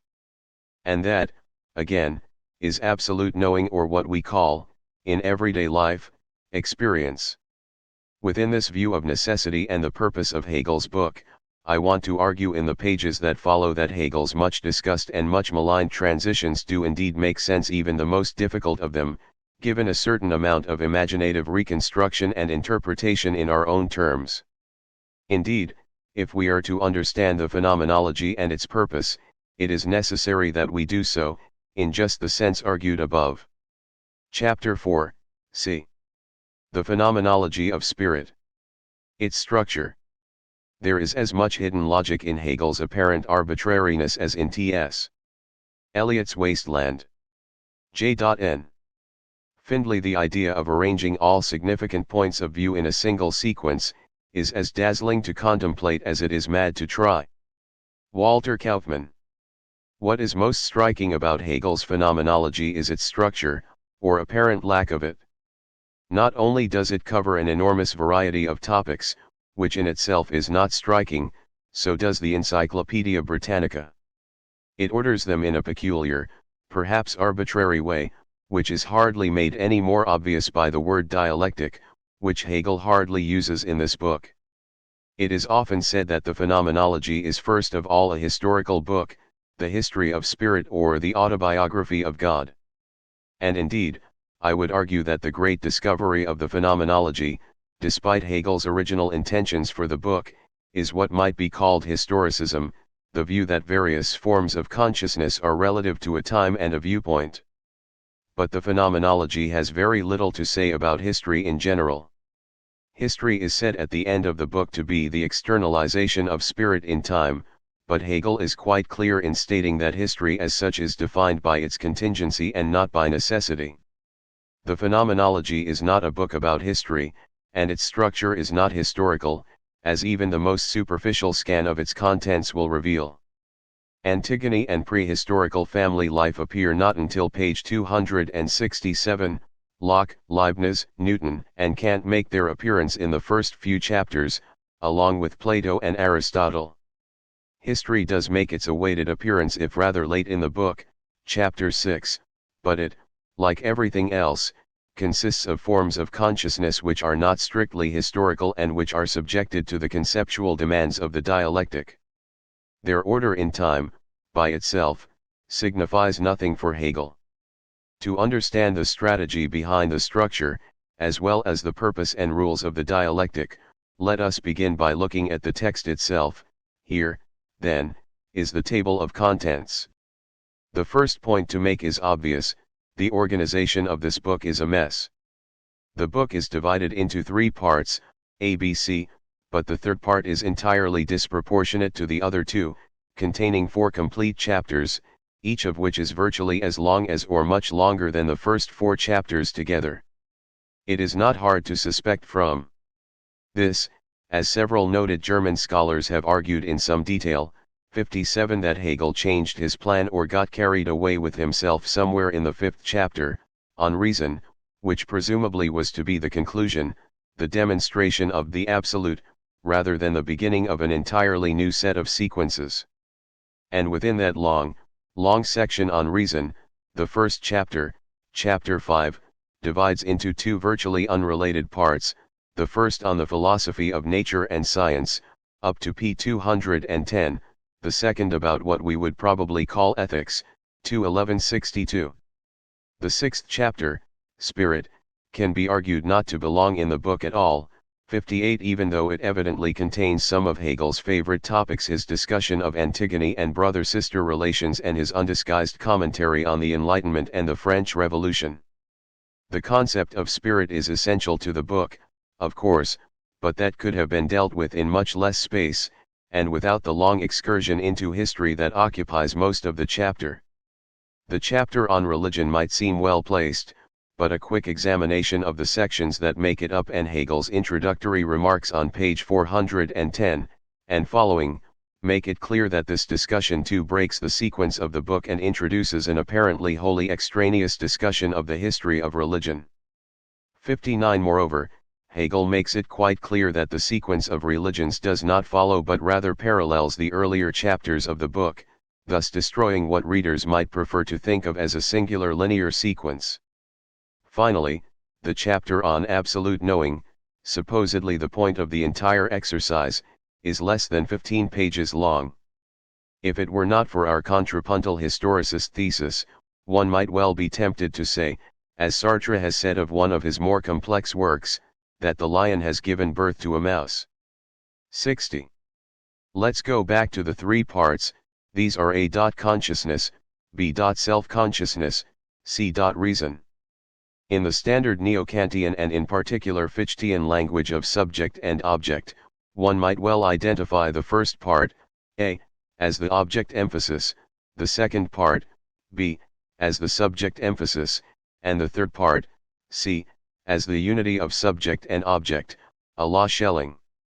It is worth noting that the order here is different from Fichte's Wissenschaftslehre, which established the standard progression. Fichte starts with the subject, the I, moves to posit the object, the not I, and then returns toward, but not to, the unity of the two. Hegel starts with the object, moves to the subject, and ends with a synthesis. One can easily make too much of this metaphysical inversion. Fichte starts with Kant, the transcendental unity of consciousness and my immediate intuition of myself. Hegel begins with common sense, not a philosophical position, and common sense, or natural consciousness, takes its essence to be the knowledge of what stands before it, its object, Gegenstand. Phenomenology 1991, nevertheless, the I is plainly present, as individual knowing consciousness, and the shift in Part B to self-consciousness is in fact Hegel's move to join Fichte. Part B begins with him, but so too does Part C. The predominance of triads in this outline is bound to provoke the suggestion that Hegel does have a Fichtean three-step thesis-antithesis-synthesis outline after all. Indeed, not only is the book as a whole divided into three parts, but Part A is also divided into three parts. Chapter 5 is divided into three sections and each section in turn is divided into three. Chapter 6 and Chapter 7 are both divided into three and each part of each is divided into three as well. But before the reader gets too excited about this, let me point out quickly that very few of these triads consist even remotely of two opposing theses and their resolution, and in no case does Hegel use these terms. But one should not conclude, as Kaufmann does, that Hegel has nothing but reproach for this three-step process. 61 In Hegel's later lectures on the history of philosophy, he praises Kant for his discovery of the universal scheme, of knowledge, of scientific movement, as thesis, antithesis, synthesis 62. But Hegel does not characterize this movement in terms of opposed theses, but rather as otherness, being for consciousness, existence as object, being for self-consciousness. He does say that this is the negative of being in itself, but it is negative in the unfamiliar sense of standing over against, distinct from, not our more usual sense of denial and disagreement. The third movement is the unity of the 263. This, of course, fits in quite precisely with Hegel's own three-step breakdown of the phenomenology, even if it requires some distortion of Kant to do so. But even this characterization does not fit most of the transitions between chapters and sections, and within sections. Sometimes, but by no means always, it is the differences, not necessarily opposition, between two forms of consciousness that motivate a transition. But just as often it is the internal inadequacy of a form itself, and the transition marks a modification and attempted improvement on that form rather than, in any sense, an alternative or opposition to it. The moral of this lesson is not, however, that Hegel does not have anything particular in mind with his so-called dialectical method or that the structure of the phenomenology follows no particular pattern. It is rather that we should not be too anxious to provide a general and overly rigid characterization of what is often but not always a three-step movement, by which the phenomenology proceeds from beginning to its absolute end. The structure of the phenomenology, like its conception and what it is about, is torn between conflicting tendencies. As a system of absolute idealism, or the introduction thereto, the phenomenology does indeed follow the convenient and traditional three-step procedure from object and subject, or subject and object, to the unity of the two in absolute knowledge. But this renders over half of the book superfluous, the whole of chapters 6 and 7 and the better part of chapter 5 as well. As a historicist investigation of the various forms of consciousness and their interconnections, however, the chapters which are superfluous on the absolute idealist reading become essential, and the earlier chapters, on epistemology, chapters 1 to 3, and self-consciousness, chapter 4, require by no means minor reinterpretation. 64 Because of this tension, it becomes virtually impossible to provide a single interpretation of a method that does full justice both to the arguments of the first chapters, which are written more or less without reference to history of any kind.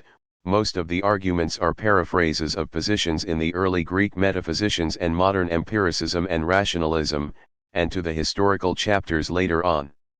Chapter 4, Master and Slave etc., presents particularly intriguing ambiguities, since it was written both with a rough historical sequence in mind, from primitive prehistory to medieval Christianity, and a discernible logical development, which Hegel abstracts as freedom, dependence and independence.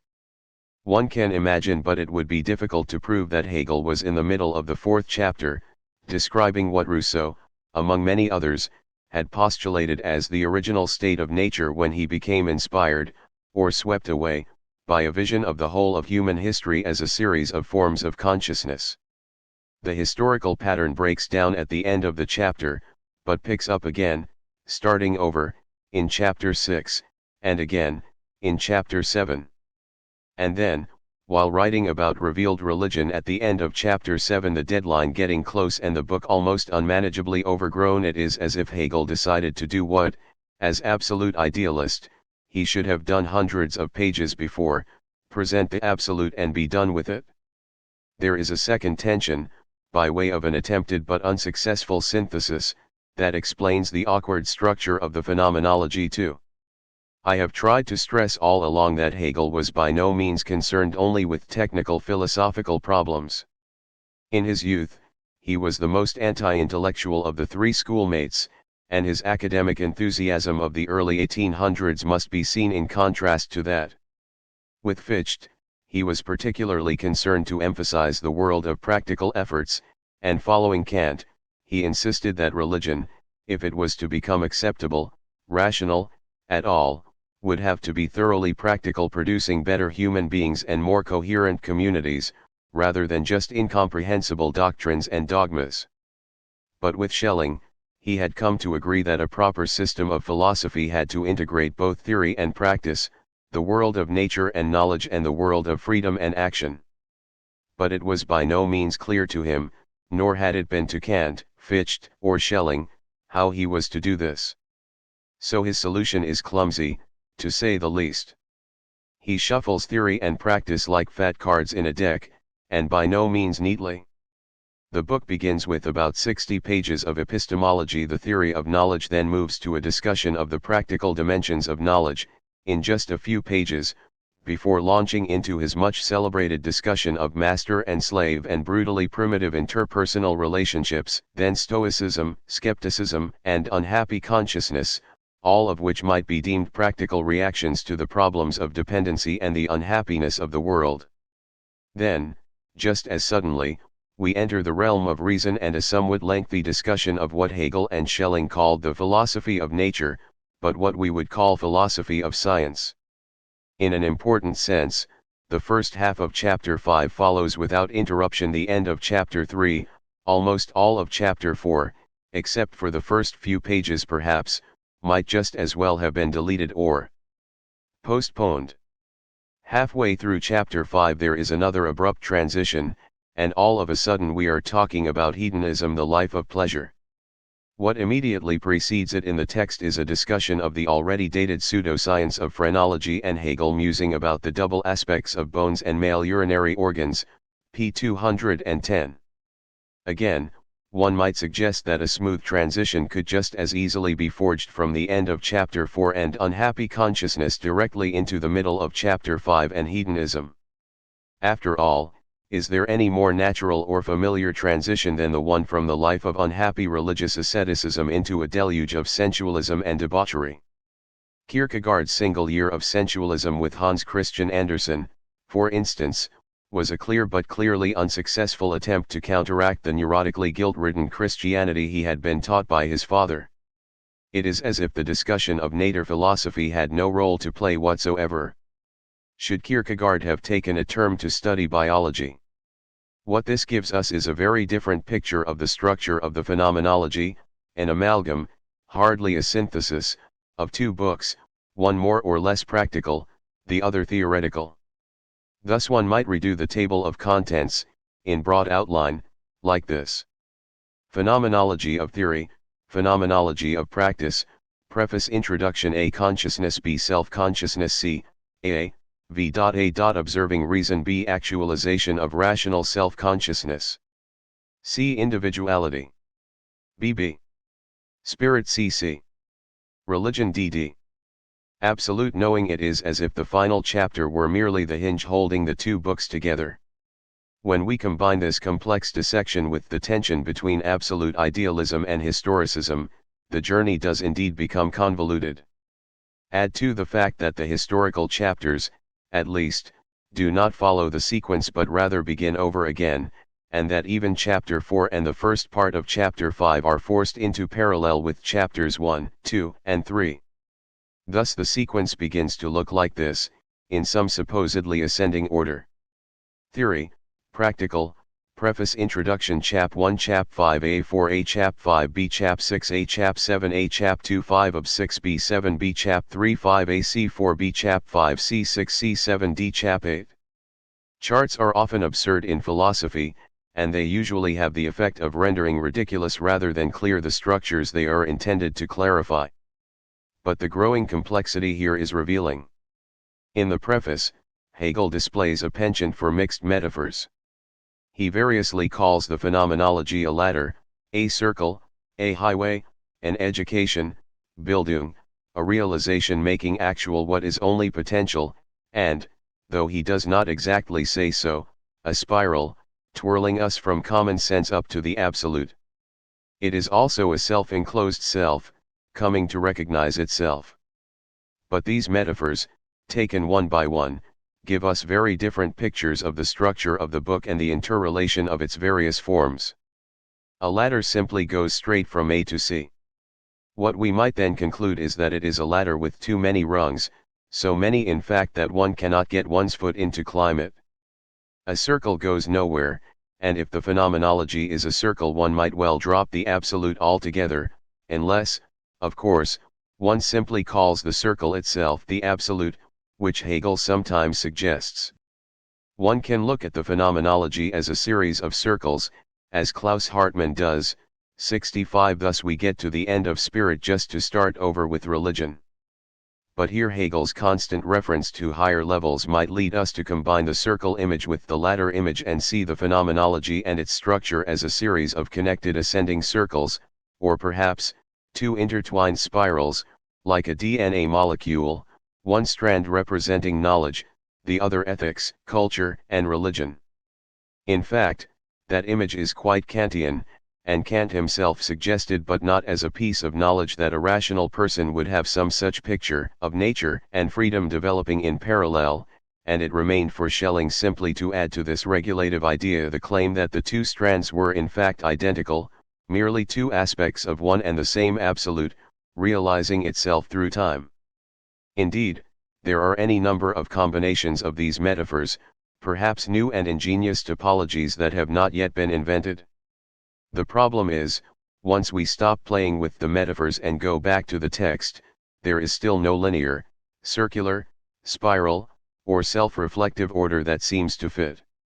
When one sits down and actually tries to read this treatise, none of these images are anything more than encouraging suggestions. Pressed with the need to actually understand the various transitions in the phenomenology, these exciting but vague metaphors are of only minimal help. Indeed, what they tell us is that one cannot simply read this book as a linear progression of forms in any particular logical sequence. They are disrupted by Hegel's own confused vision of his project. They are disjointed because of Hegel's crude amalgam of theory and practice. They are turned back on themselves by a series of chapters that do not progress but fold onto each other. And can we really take Hegel's word higher, or the verb, aufheben, in any easy sense? Are the various forms of religion really more advanced, and in what sense, than their equivalent, in what way, forms in spirit? Are the speculations of phrenology really more sophisticated or mature than the Kantian critical philosophy? Indeed, so many readers and commentators have for so long followed Hegel in the uncritical recognition of higher stages in the phenomenology that one can only wonder whether they did, as Hegel insists, get into the forms of consciousness rather than racing alongside of them, always with the illusion of a progression. If the phenomenology is not an ascending linear sequence, what could it be? Well, it could be a mistake, a disjointed, disrupted argument written in haste. This would free us of the effort to account for it, unless one happens to delight in philological pathology, but I see no point in writing about the phenomenology by way of an autopsy. It is a living book, and what needs to be understood is its form of life. Despite its faults and flaws, but making allowances for its confusions and clumsiness, it has a structure that deserves detailed analysis. The phenomenology is art. The world as willful representation. Art is reason itself, adorned by genius, following a necessary course and controlled by higher laws. Delacroix, Journals. Hegel's much celebrated demonstration of the necessity of his convoluted progression must always be juxtaposed with his own recognition of the complementarity and continuous significance of the various forms of consciousness that make up the diversity of human life. In his later logic, par 25, for example, he looks back on the phenomenology, in all of its complexity, and remarks, "In my phenomenology of the spirit, which on that account was at its publication described as the first part of the system of philosophy, the method adopted was to begin with the first and simplest phase of mind, immediate consciousness, and to show how that stage gradually of necessity worked onward to the philosophical point of view, the necessity of that view being proved by the process. But in these circumstances it was impossible to restrict the quest to the mere form of consciousness. For the stage of philosophical knowledge is the richest in material and organization, and therefore, as it came before us in the shape of a result, it presupposed the existence of the concrete formations of consciousness, such as individual and social morality, art, and religion. In the development of consciousness, which at first sight appears limited to the point of form merely, there is thus at the same time included the development of the matter or of the objects discussed in the special branches of philosophy. But the latter process must, so to speak, go on behind consciousness, since those facts are the essential nucleus which is raised into consciousness. The exposition accordingly is rendered more intricate, because so much that properly belongs to the concrete branches is prematurely dragged into the introduction. The phenomenology may well be a demonstration of the philosophical point of view, but it is also a broad panorama of human forms of life.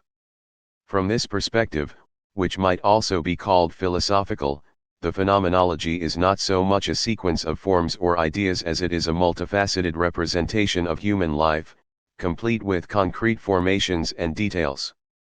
Indeed, if only to shake off the traditional single-sequence interpretation of the book, let us suggest a quite different perspective on the phenomenology, more akin to Goethe's Faust than to Fichte's deductive Wissenschaftslehre.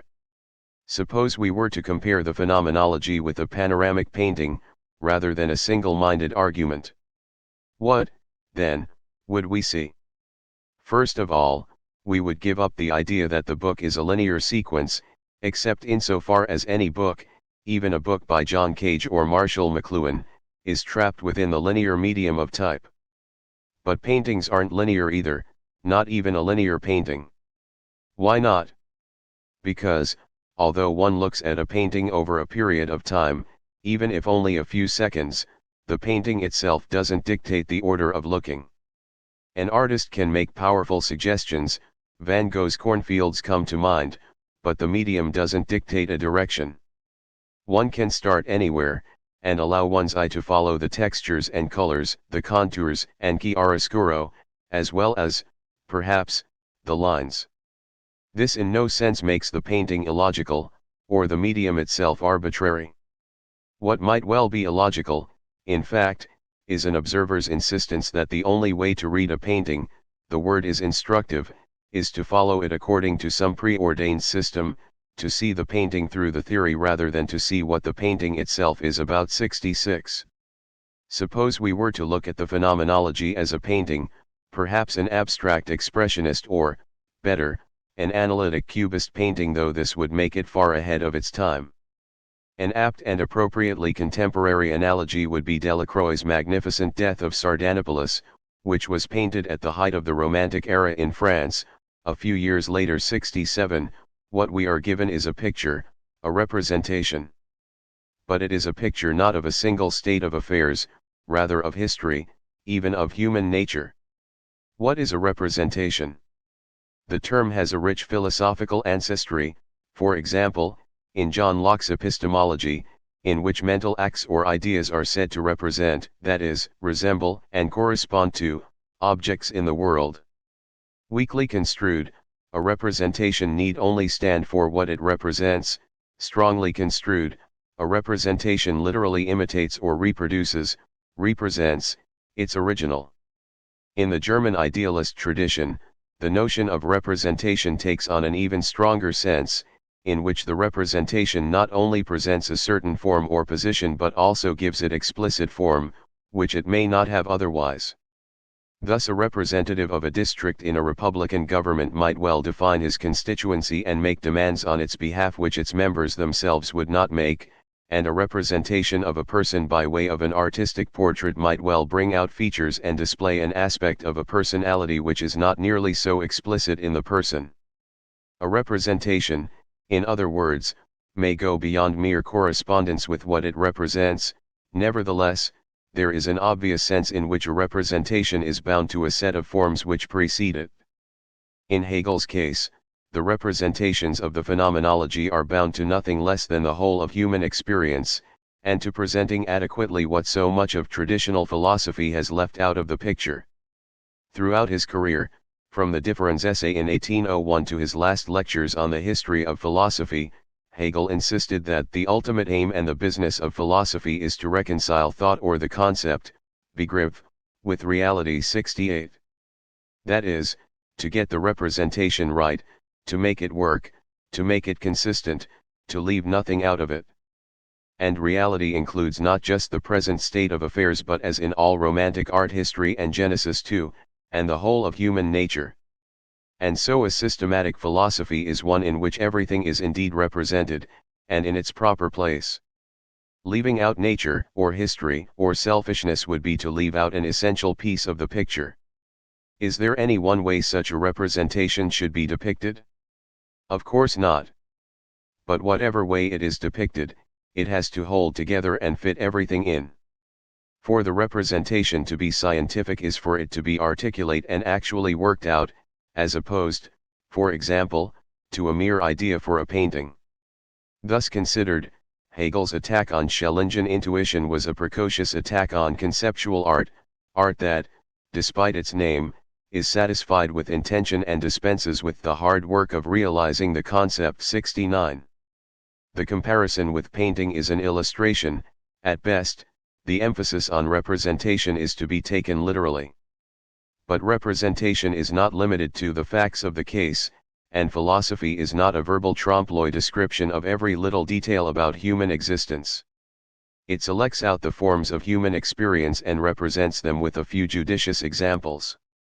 It goes beyond the facts of human experience to essences, to the emotions that define an experience, whatever the facts, to the desires and ambitions whose essence is to deny the facts and go beyond them. A representation is not, as in Locke, something that stands between ourselves and the world but, as in Kant, a scheme of interpretation, of the world. A representation of human existence is not a proof of anything, to be sure, but it is, nevertheless, a demonstration, a way of showing us a certain view of life. Different representations give us different views, and different views are appropriate for different times, different cultures, different styles. One would not expect a Rembrandt portrait to resemble a de Kooning. One is surprised and delighted when a Picasso resembles a primitive ceremonial drawing. But this is not to say that different representations cannot be compared and contrasted, evaluated as more or less representative so long as one always remembers the standpoint from which one is doing the evaluating. This is where Hegel waffles with his absolute standpoint. The standpoint of philosophy, it is, on the one hand, a standpoint, on the other hand, it is not. The assumption is, in a sentence, that particular representations and perspectives may vary but the concept, that is, conceptual thinking, is by its very nature universal and unconditioned. 70. Hegel believes, on the absolutist analysis, that a perfectly clear representation of human life is possible. Nevertheless, from any particular standpoint, which is what we get in the phenomenology, representations can be compared and contrasted, to see how well they represent, even if, as in modern art and literature, they are only representing themselves. Where a representation claims only to represent the facts as they are, the business of interpretation might be as simple as pointing out the facts. But in the representations of philosophy, and in particular, of Hegel's phenomenology, it is rarely the facts themselves that are in question. It is their significance, their meaning, the various ways in which they can be and have been seen and interpreted. The phenomenology, in other words, is almost entirely a representation of various representations of life, which is not at all to say that it is not also about life. Indeed, since the philosopher's theories are about concepts we use to understand our ordinary experience, one might even say that the book is largely a play-off of representations of representations of representations, representation 3. The problem, therefore, is to be clear about the purpose of such representations, which is virtually never merely to depict the mere facts of human existence, but almost always to provide some form of self-awareness. 71. This means not only the interrogation of a particular philosopher and what he or she is after, but the interrogation of a point of view, such as when we ask sense certainty what it means by. 72. Hegel's underlying thesis is that every viewpoint makes an effort to become all-encompassing, and the question is always why one should hold this particular position in contrast to certain others.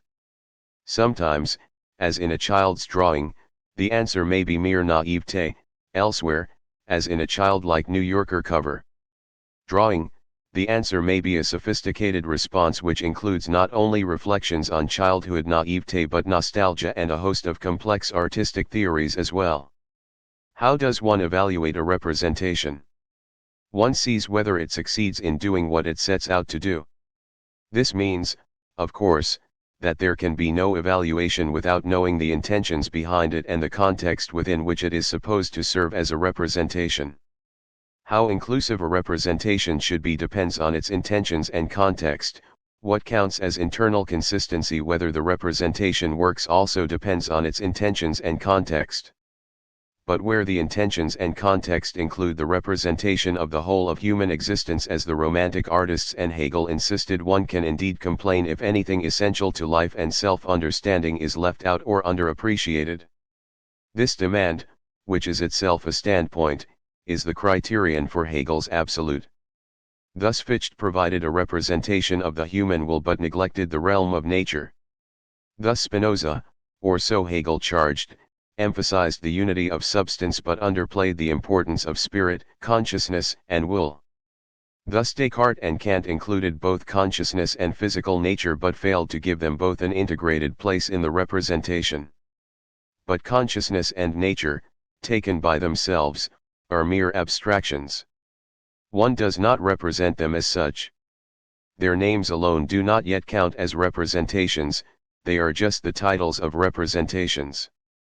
One needs the details, the forms of consciousness in which they are represented, which is not to say, in a philosophy of nature, for example, that one must in any sense display, much less deduce, every single blade of grass. Indeed, an artist who tried to do so, the one-hair brush strokes of the Flemish masters, might well present a faulty representation no less than a child artist who fails to adjoin the grass and sky or draws the eyes at the top of the face. What does this do to the notion of necessity in the phenomenology? Within a representation, there is indeed a kind of necessity, a sense of order, proportion, and perspective. But this does not mean that there is only one way to look at it, or one way of depicting it. And indeed, where it is life as a whole that is being represented, the necessity is made all the more complicated by the fact that the essence of conceptual life itself is representation, according to Hegel, and so there are always representations within the representations, embedded theories, and interpretations even in the seemingly most factual judgments of the philosophers. The necessity of the phenomenology, therefore, largely consists in the placement and order of these higher-order representations, theories in response to theories, interpretations in juxtaposition to other interpretations. It is not a logic of implication, however, so much as a logic of contrasts, the one figure making sense only as a response to another. There need not be any fixed starting point, and there may not be a concluding point either. The internal necessity of the phenomenology is rather any of a number of paths our attention follows in our growing appreciation of Hegel's ultimate conclusion, which is not a part of the representation but rather the totality of the representation itself. In other words, you cannot properly appreciate a part of the painting unless you get a glimpse of the whole. But that necessity presupposes the strategy of the phenomenology itself which, like many great paintings, provides us with recognizable and seemingly unavoidable necessities within. 73. What does this mean in terms of our reading of the phenomenology? First, it means that we should read the book as a representation, an artistic rendering but through concepts, begriff, rather than visual images, Vorstellungen, of human representations of life. In this, it might better be compared to Goethe's Faust than Kant's first critique, as we have suggested in other contexts.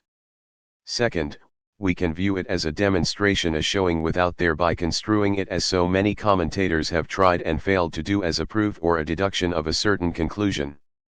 Third, we can understand the inner necessity of the work in terms of the order of its parts, without thereby supposing that there is any necessary starting point, or any necessary end point, or any specifically necessary route for our eye to follow. But this does not mean that one can catch isolated and discontinuous glimpses, as if one were to view detached pieces of canvas, or leaf through the phenomenology reading a page or section here, a page or chapter there. The phenomenology is not, as Findlay has suggested, a mere collection of insights and arguments. One must follow continuously, but in no particular order and, possibly, in several different sweeps of attention. Fourth, this means, contrary to the insistence of many commentators and perhaps against Hegel's own occasional claims that there is no single way of reaching the absolute, that is, seeing the whole picture, no definitive sequence of forms, as well as no starting point and no set point of completion. In other words, one could start reading the phenomenology almost anywhere. One could reorder chapters and sections, redistribute the arguments, and even turn the book upside down, as Marx and Feuerbach more or less suggested. No matter where one begins, one moves quite naturally, necessarily, to those other parts of the representation without which it could not be a complete representations of, life, a system, a phenomenology of the human spirit. Some alterations, of course, would require gigantic alterations almost everywhere else. For example, if one began the book with the chapter on unhappy consciousness or the chapter on the Enlightenment. If you move just the nose on a portrait, you have to repaint everything else too. On the other hand, some alterations require minimal adjustment, for instance, beginning the book with chapter 4 and the discussion of life and desire, or, perhaps, beginning one's reading with the discussion of rational self-consciousness, chapter 5. 74. Indeed, one could vary one's reading only to discover that most of the philosophers in the history of the discipline can be identified in part by where they began or would have begun their reading of the phenomenology. Fichte begins in chapter 5, Machiavelli in chapter 4, Reinhold Niebuhr in chapter 7, and Rousseau in chapter 6. Schelling, according to Hegel, starts his reading in chapter 8, and thereby loses his momentum. Hegel intends for us to start, of course, with the introduction and chapter 1.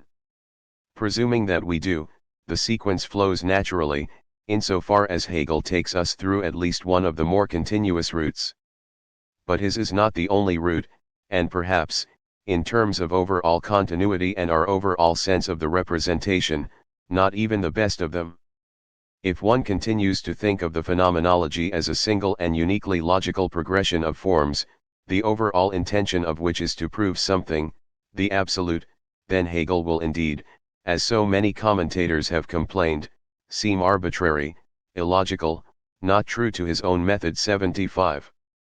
But if, on the other hand, one views the phenomenology as a whole, as a picture, as conceptual art, as a representation of life striving for unity, then the necessity of its movements is of another kind. It is a demonstration, not a deduction, a depiction, not a proof. The dialectic is not a method but a display in contrasts. The phenomenology is a great book not because it establishes the absolute but because it presents us with an ideal portrait of the complex unity and contradictoriness of human life, without losing our sense of either. 76.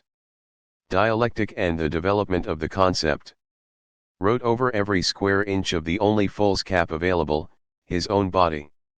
Thereby, he said, reflecting his own person. Trans-accident through slow fires of consciousness into a dual chaos, common to all flesh, human only, mortal. James Joyce, Finnegan's Wake. The phenomenology is a representations of, the varied forms that make up our view, of human life. How are these related? In what sense do we follow these forms or concepts, or in what sense do they follow one another? In a painting, forms lead one to another because they are spatially contiguous, or they share a common color, or balance each other on opposite sides of the canvas. None of those factors works in philosophy, except in the not at all interesting sense that chapters are also contiguous and sections share a common concern or balance one another in their claims. None of this is sufficient to explain the dialectic of the phenomenology, which everyone agrees has a necessity in some sense intrinsic to it, and this necessity is called the self-realization of spirit through the concept. But what does this mean? Well, first of all, it is worth repeating the point with which we began this discussion, namely, that whatever else it may be, the phenomenology is not a chronology. It is not a history of the human spirit or the autobiography of God 77. If looking at only the chapter and section headings, it is clear that only a few forms of consciousness are tied to specific historical movements, e.g. the ancient Greek philosophies of Stoicism and Skepticism, Phenomenology, 197, and the Enlightenment and the Revolutionary Reign of Terror, Phenomenology 538, 582.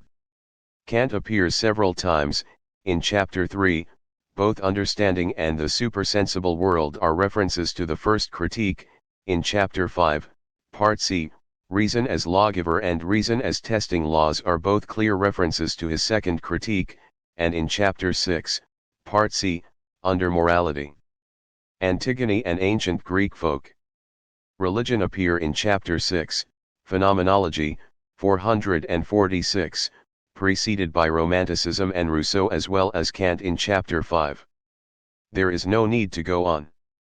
But this is not to say either that the phenomenology has nothing to do with history, and not only in the openly historical chapters, 6 and 7. Second, also by way of repetition, the phenomenology is not an argument, not a deduction, not a proof. Its transitions are in virtually no instance logical inferences, although to be sure, the phenomenology is filled with arguments. Hegel rejects the Cartesian program more completely than most philosophers, for he rejects not only its dualist metaphysics, which today has become as much of an indictment, a reductio ad absurdum, as a position as such. He also rejects the whole idea that philosophy must begin with premises or first principles which are accepted from the outset and then derive or deduce a number of consequences which are its results. For Hegel, it is the whole process of doing philosophy that constitutes its truth, or as Kant said, there is no teaching philosophy, for philosophy is not a subject matter, it is a discipline that one learns only by doing. But doing philosophy includes making mistakes as well as deriving truths. Waxing paradoxical, one might say, and Hegel does, that errors are part of the truth, even essential to it. Phenomenology, 38. The movement of the phenomenology, unlike a series of deductive proofs, is not from truth to truth but rather, in a sense, from error to error. One might say, according to the preceding paradox, that the truth of life consists in our various errors of representation of it. 78. But without the paradox, what Hegel is saying, along with Socrates, Plato, Aristotle, Spinoza, Schopenhauer, and many other philosophers, is that the truth of life is the activity of thinking about it, in what Aristotle called the life of contemplation. What one thinks initially is not so important as that one thinks, for thinking, once begun, tends to follow its own impetus. And this impetus is what Hegel calls the rigor of the concept. Thinking need not be deducing, contemplation is not proof, and yet the concept develops according to a logic, nonetheless, and it is this logic that determines the formidable structure of the phenomenology. If the internal principle of consciousness is, as Hegel thinks it is, the demand for total comprehension of the world of our experience, Then the logic of the phenomenology is a progression of approximations, representations of life whose sequence is determined, in a sense, by their own inadequacies. A woman finally divorces her brutish husband and marries a mouse, an accountant quits his job and becomes a Hare Krishna. Are these logical progressions? In the logician's sense, no, but in a perfectly ordinary sense, yes. If X has been tried and exhausted, why not try not equals X next? But not just, not equals X, that is, anything other than X, but a very specific, determinate, not equals X, its very opposite. And sometimes, this is precisely the structure of the phenomenology: one representation, or form of consciousness, fails, and so another is chosen to take its place. But the alternative is not always its opposite. Sometimes it is a variation of the first form, or an exaggeration or an extreme form of it. Occasionally, it is something seemingly entirely different, especially when not just a single form but a whole line of representations has been shown to be inadequate. But the important point to make here, and again, is that the transition from the first form to the second, or the transition from the first form of the phenomenology all the way to the last, is not in any way a deductive necessity. The connections are anything but entailments, and the phenomenology could always take another route and other starting points. 79. Can we generalize about the transitions and, therefore, the overall structure of Hegel's phenomenology, his dialectic? In a limited way only. 80. Every transition consists of two steps.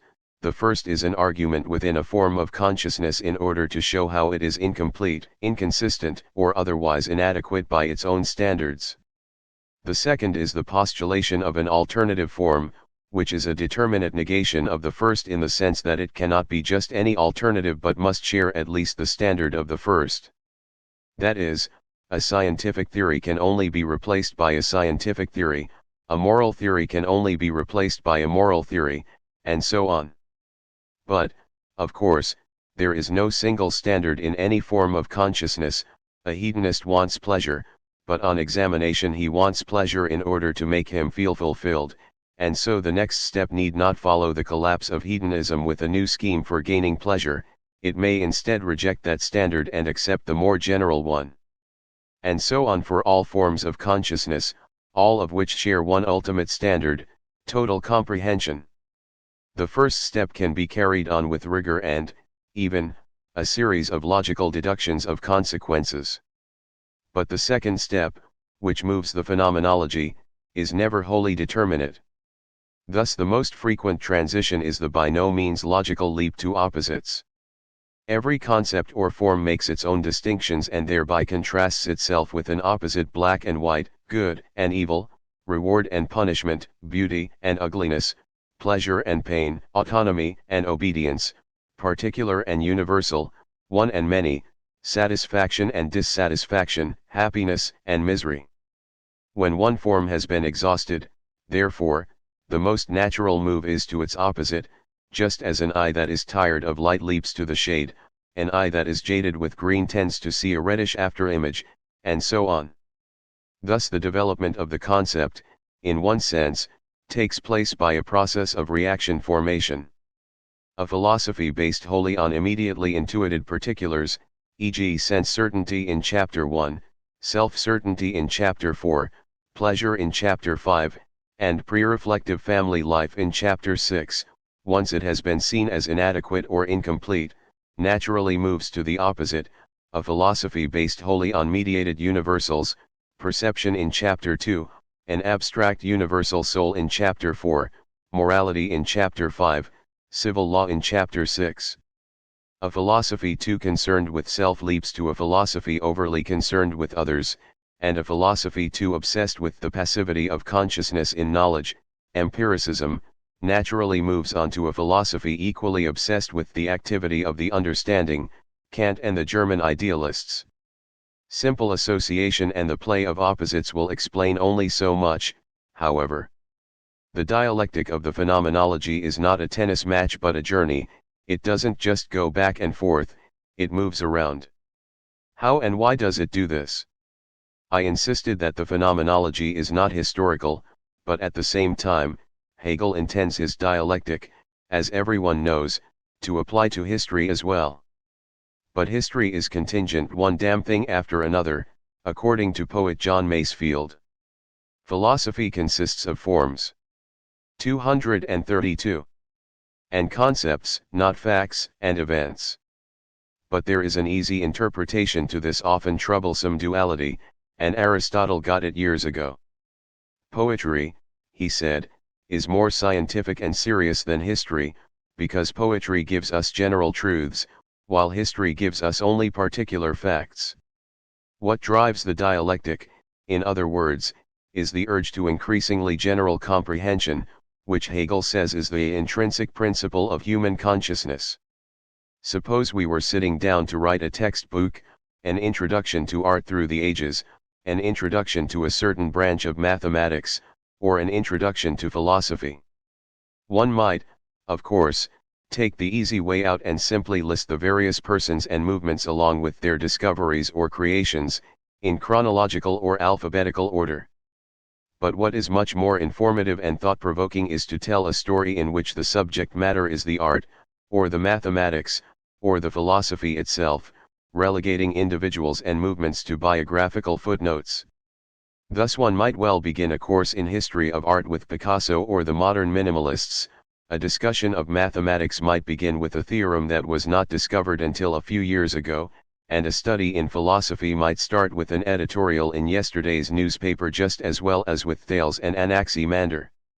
After Picasso, let's say, his goat head constructed out of a bicycle seat and handlebars, one could move quite easily to a contrast between art based on technical virtuosity and art based on seeing connections, or to the contrast between simplicity and complexity, comparing Picasso not only with minimalism but the stark classicism of early Greece and the early 19th century and certain medieval depictions of Christ, all in contrast to the decorative extravagance of late Greek Hellenism, the 18th century Rococo, and early abstract expressionism. In mathematics, one could present a sequence of proofs, each of which suggests, but by no means requires, another, and these may or may not approximate the historical sequence in which they were actually discussed, debated, and proved. And in philosophy, one can introduce the free will problem without any discussion whatever of its historical origins, bringing in various attempted solutions and objections to them without mentioning or only marginally referring to the philosophers or the times that produced them. The crude dichotomy that has seemed so insurmountable to critics of Hegel and others, 81 between the contingency of history and the necessity of logic may not be much of a distinction after all. Of course things happen without regard for our expectations, and one can indeed discuss abstract relations between concepts without any attempt whatsoever to instantiate these with examples from history.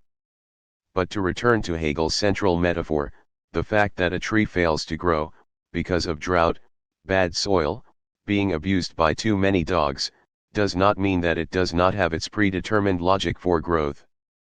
And the fact that in a botany class one can discuss in considerable detail the various stages of development and the mechanisms does not mean that the same discussion would make any sense at all if there were no such plant. What Hegel is doing in the phenomenology is presenting the development of the forms of human experience, i.e. the concept, as a sequence, in which the examples need not be in anything resembling historical order but nevertheless represent a sequence which can be found in time, if not invariably. It is a sequence which moves mainly by opposites, and its general direction is the direction of increasing generality. In the preface of the Phenomenology, Hegel tells us that the life of spirit and the development of the forms or concepts of consciousness follow a path of development more or less parallel to the conceptual development of an individual. In fact, he tells us that the development of the individual follows the stages of spirit that have already been made level with toil. The single individual must also pass through the formative stages of universal spirit so far as their content is concerned, but as shapes which spirit has already left behind. Phenomenology, 28.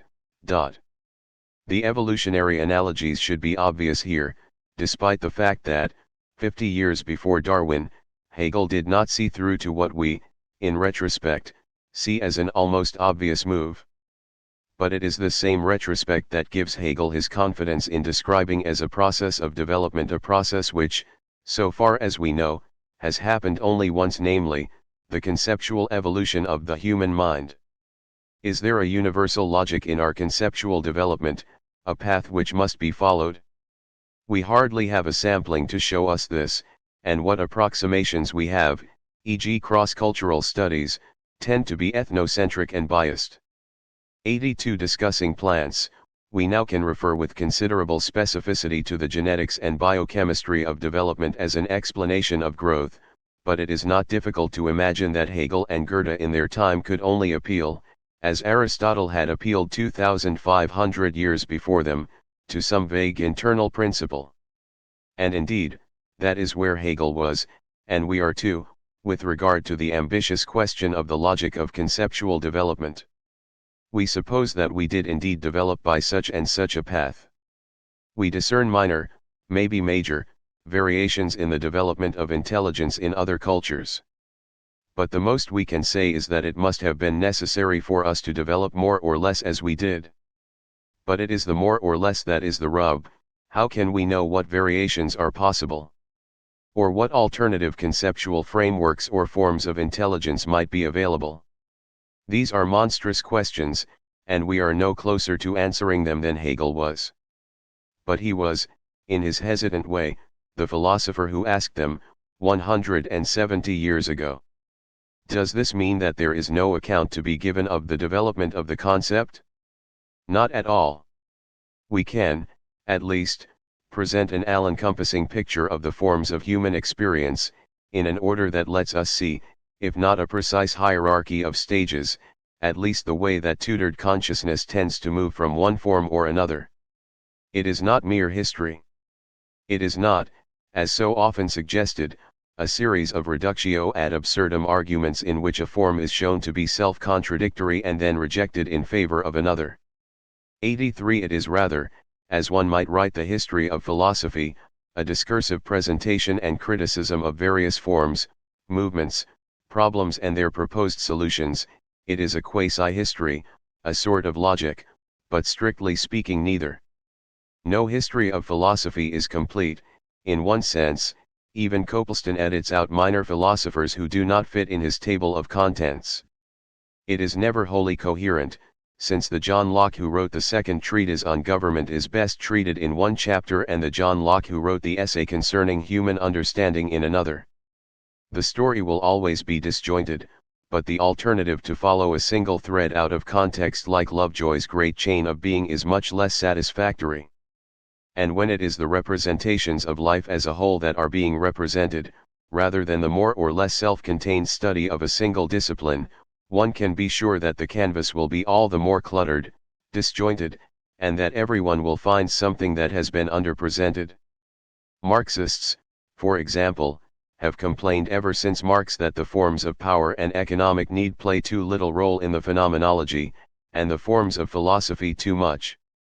If, because of the likelihood of criticism and the hubris of such an endeavor, we have tended to give up on such speculative history and philosophy, that is surely our loss.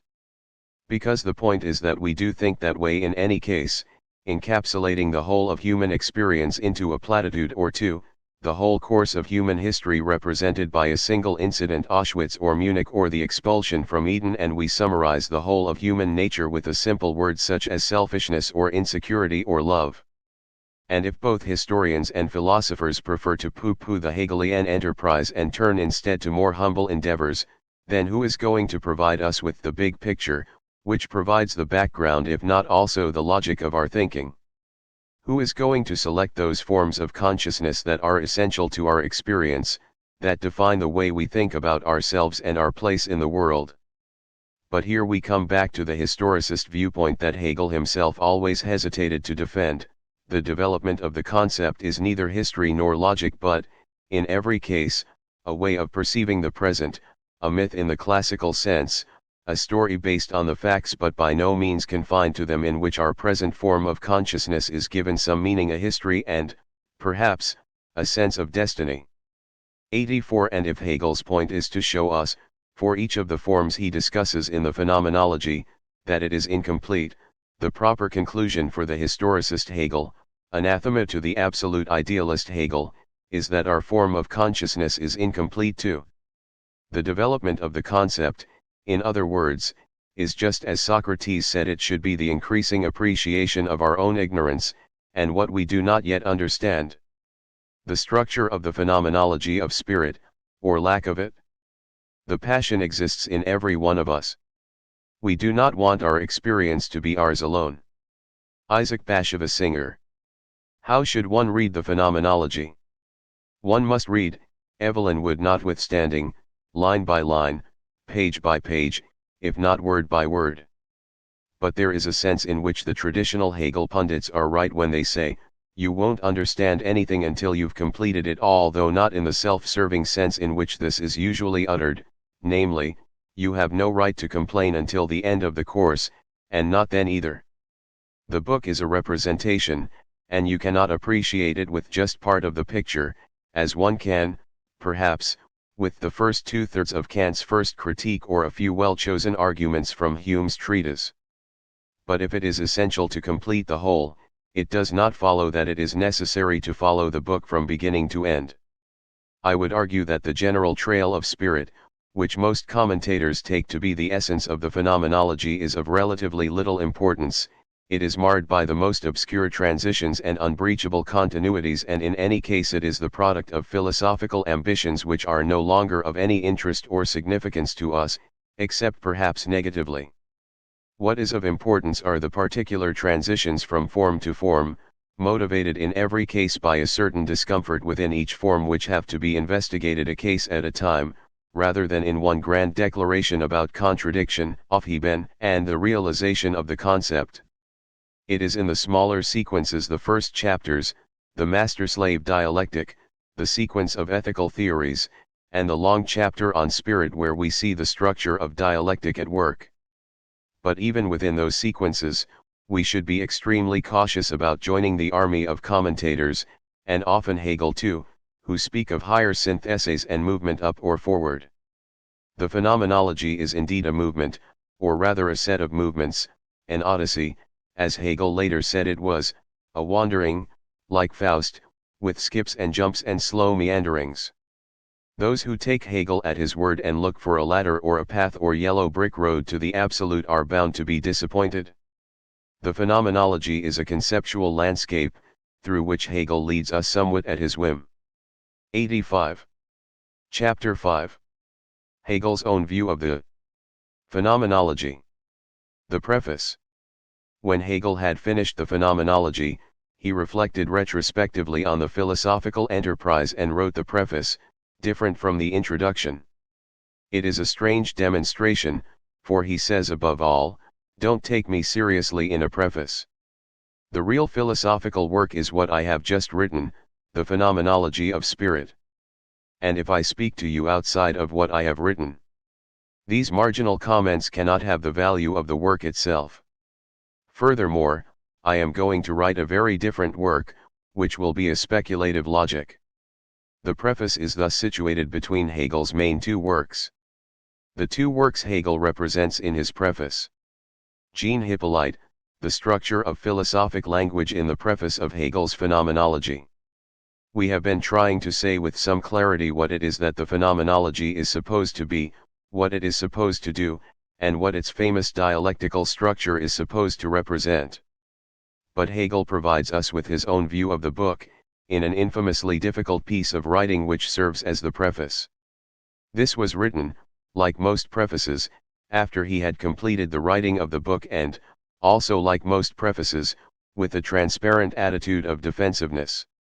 At one and the same time, it is an attempt to protect himself from criticism, to make clear as the text itself does not exactly what he is trying to do in the volume, which by his own calculation was twice too long and grossly disproportioned, and to make it evident, if the language and complexity of the book do not already do so, just how important a work this is to be.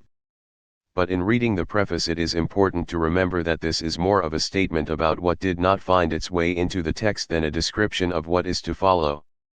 It is, for example, an introduction to the material that was originally to be the main text of the Phenomenology, but had to be postponed, instead, to his next work, The Science of Logic, 1812.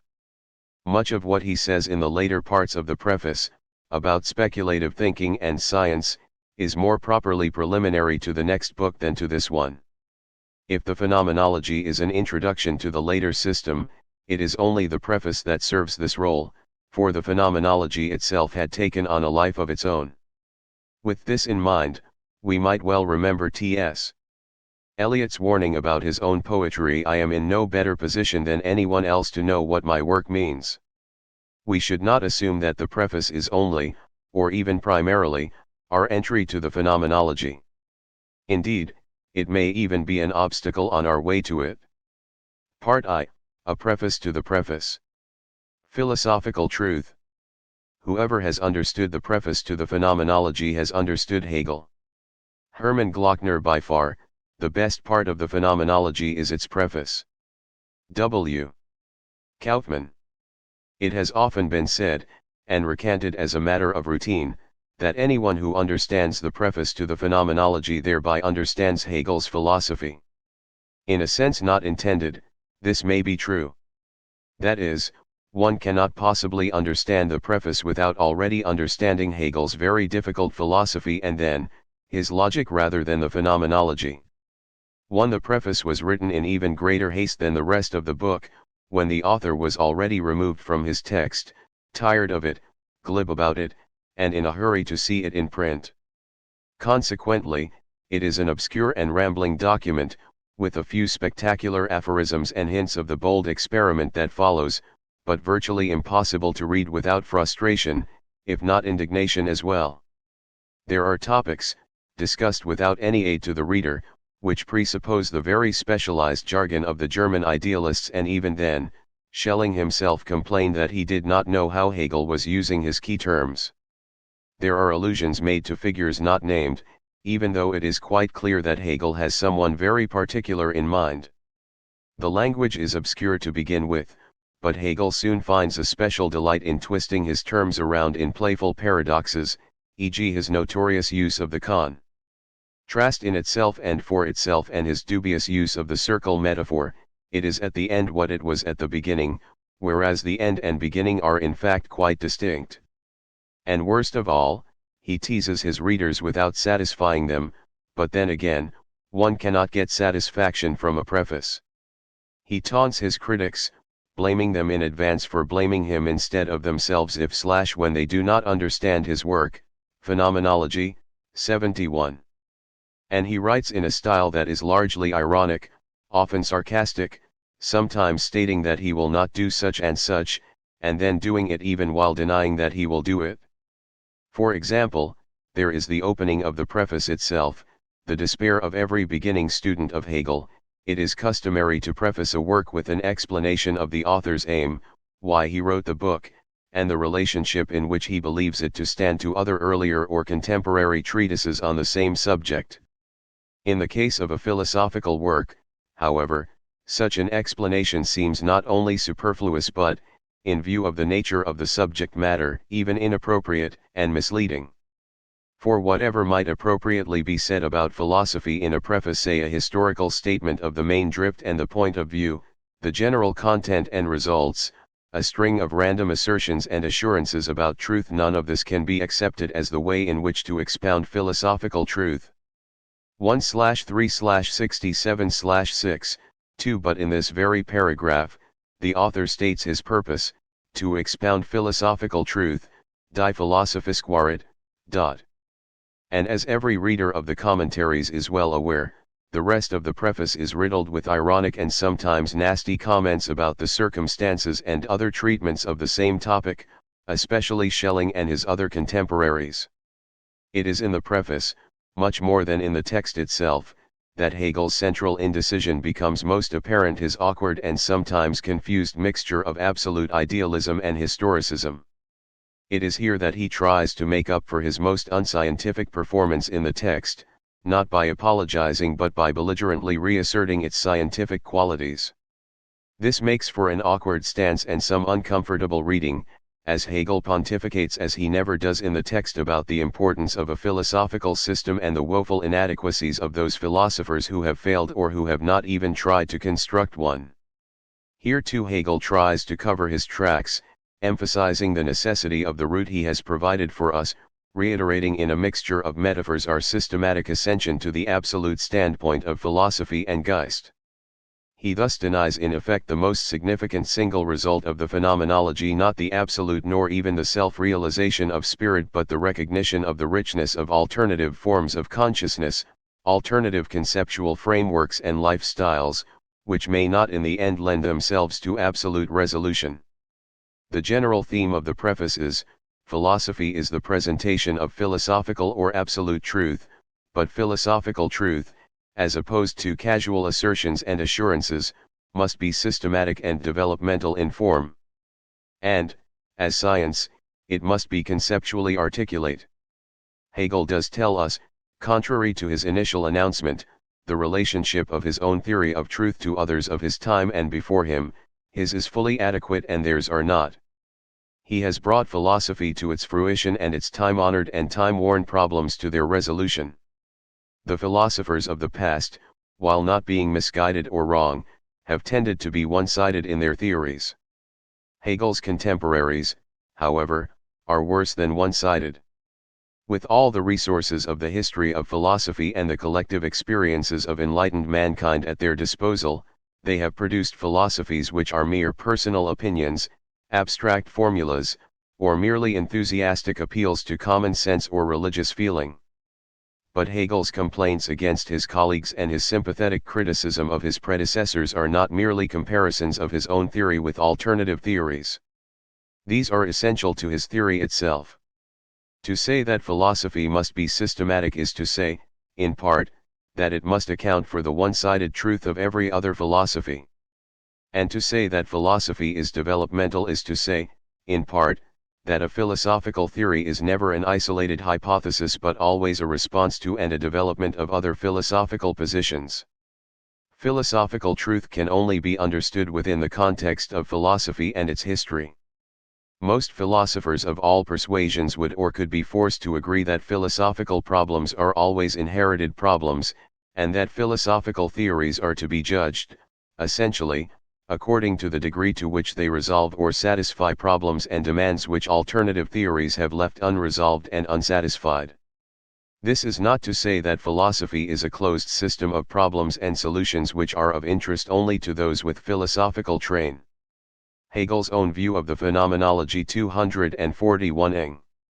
To the contrary, it is to insist that every philosophical theory, whether explicitly or not, finds its presuppositions and intentions in other philosophical concerns and theories, and that every problem, traced back toward its roots, will find its origins and ambitions in the gut-level problems of human existence, which is, like philosophy, essentially conceptual, and therefore philosophical, even if naively and implicitly.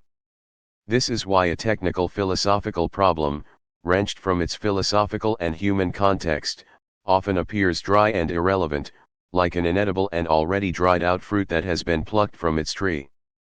It is also why, in the preface, Hegel rightly insists that a philosophical theory of truth cannot be baldly presented, a naked result, and be expected to have any significance. A philosophical theory is intelligible only within the overall philosophical and experiential context within which certain problems have arisen, been attacked and partially solved but remain, perhaps raising new and more difficult problems, have become reformulated and twisted by new conceptual advances, partially cancelled, partially transcended, aufgehoben, and have finally emerged at that stage of development in which the current theory constitutes an attempt to resolve them. Thus, from an absolute idealist standpoint, Hegel's phenomenology is a philosophical theory of truth which is presented in less than 15 pages, the Absolute Knowing of the Phenomenology, 779-92. It is the development of the context within which that theory can be seen to be an adequate resolution of various problems that takes up the other several hundred pages. But that is why philosophical truth cannot be stated in a preface. The truth is not only the result, the truth is the whole, in its process of development. The truth, die Wahrheit, is in the alleged unity of the book, not in its conclusion or in any of its parts, preface included. But then again, from the historicist point of view, there is no truth, in this sense, at all, only the truths, die Wahr, of the various parts. But the truth is, in any case, the goal of philosophy, the entire history of human thought, in fact, and it is to be understood only in terms of that history. It is in the preface that we are first struck by the bewildering mixture of metaphors that supposedly define the remainder of the book. Foremost among them, however, is the Bildung metaphor, to which we are introduced at the very beginning of the text. In a particularly striking passage, the bud disappears in the bursting forth of the blossom, and one might say that the former is refuted by the latter. Similarly, when the fruit appears, the blossom is shown up in its turn as a false manifestation of the plant, and the fruit now emerges as the truth of it in stead. These forms are not just distinguished from one another, they also supplant one another as mutually incompatible. Yet at the same time their fluid nature makes them moments of an organic unity in which they not only do not conflict, but in which each is as necessary as the other, and this mutual necessity alone constitutes the life of the whole. Phenomenology, too. The odd mixture of botany and logic is only half tongue-in-cheek, the other half is extremely serious. For it is Hegel's whole point that knowledge, experience, consciousness develop as organic wholes, through various stages or moments in a process that, at any given point, might well seem as if it were complete in itself. The botanical metaphor also gives us a clue to what Hegel means by contradiction, not logical contradiction but simply difference. A bud cannot be a blossom or a fruit at the same time, but yet it is all three. Elsewhere in the preface, the Bildung metaphor appears in the image of an embryo, a newborn child, several more tree images, the education of the individual, and the education of mankind. But it is interrupted at irregular intervals with the circle metaphor and a steady insistence that philosophy can only be realized as science. It is in the soil of science that our philosophical oak will grow, and Hegel, of course, will be our gardener. As we read through this remarkably rambling and ill-organized document, however, what strikes us most of all is its defensiveness. Philosophy must be scientific, Hegel declares, and it is the point of the preface to declare that it is so. To which Walter Kaufmann rightly replies, in the preface he pleaded belatedly that philosophy must become scientific, an unlikely epithet for the phenomenology. The purpose of the phenomenology is complex and ambitious, the point of the preface is rude and self-serving. It announces a serious effort to come to grips with the so-called problem of truth in philosophy, but it too often tends to be nasty, defensive, arrogant, and, ultimately, misleading. The preface does not tell us what we will find in the text so much as it tells us what we ought to find there. It includes concise aphorisms, but, as Kaufmann has pointed out, they are often embedded in obscure and near impossible sentences and always embellished to make them look scientific. Indeed, the point of the preface, taken down to essentials, can be easily stated, to insist that good philosophy is scientific, that this particular book is scientific, that it succeeds, as others do not, in demonstrating that spirit is everything and integrates within it the realms of nature and human will. But the preface itself, Hegel admits, does not actually do this. Hegel instead uses the preface to chastise his public, his colleagues, his competitors, and state in his insufferably dense prose the epic importance of his own first book and the supposedly even greater importance of his next one, still 10 years away. In what follows, I will try to pick out the key arguments and claims of the preface, by way of a commentary that will concentrate most of all on the opening paragraphs. Or, you might consider simply moving straight on to the analysis of the text itself, chapters 6 to 11, and take Hegel at his word, that the truth is not to be found in a preface. But first, here is Hegel's own table of contents. For the preface only the element of the true is the notion and its true shape is scientific system. The state of spiritual culture at the present time. The principle of science is not the completion of science. Objections to formalism. The absolute is subject, the meaning of this. The element of knowledge. The elevation of consciousness into that element is the phenomenology of spirit. The transformation of picture thoughts and familiar ideas into thoughts, and these into notions. To what extent is the phenomenology of spirit negative, or how is the false contained in it? Historical and mathematical truth. The nature of philosophical truth and its method. Objections to schematizing formalism. Requirement for the study of philosophy. The negative attitude of ratiocinative thinking, its positive attitude, and its subject. Philosophizing by the light of nature, sound common sense, the inspiration of genius. Conclusion, the relation of the author to his public. Phenomenology, XXXIII. The preface. Roars like a romantic symphony. Gustav Emil Müller. Hegel begins, 1/3/67/6, by telling us that philosophical truth is not to be found in a preface, that a mere statement of aim is all but worthless since, as Kant had also argued, philosophy is not a body of knowledge or a set of conclusions but an activity, which one learns only by doing. A preface, accordingly, is not a symphony nor even an overture, but the program one is handed at the door before the performance, full of advertisements and some brief indication of what is to come. But the program is not the performance, and the statement that one would like to arrive at a certain conclusion is not philosophy. Thus Hegel ends his preface, as he begins it, with a barbed taunt at those who read reviews of philosophical works, even prefaces and first paragraphs but not the work itself. 70/56/128/106, with that damper on our enthusiasm, we can say that the first paragraph of the preface does, obliquely, tell us the goal of the book Philosophical Truth, and its method too, which is science, Wissenschaft. This too is defined for us, obliquely. It is not a mere aggregate of information, including the history of philosophy and the knowledge of a variety of philosophical systems. For philosophy, Hegel tells us, moves essentially in the element of universality, that is, it deals in general principles. But it requires thorough knowledge of particulars too. In other words, one must have a working knowledge of the details of the history of philosophy in order to do philosophy, but the actual doing is the formulation of those general principles, which accounts for that history as a unified and ongoing activity. Here Hegel introduces the first of his many organic metaphors. In anatomy, we can be familiar with the parts, but we do not really understand them unless we know how they function in the living organism.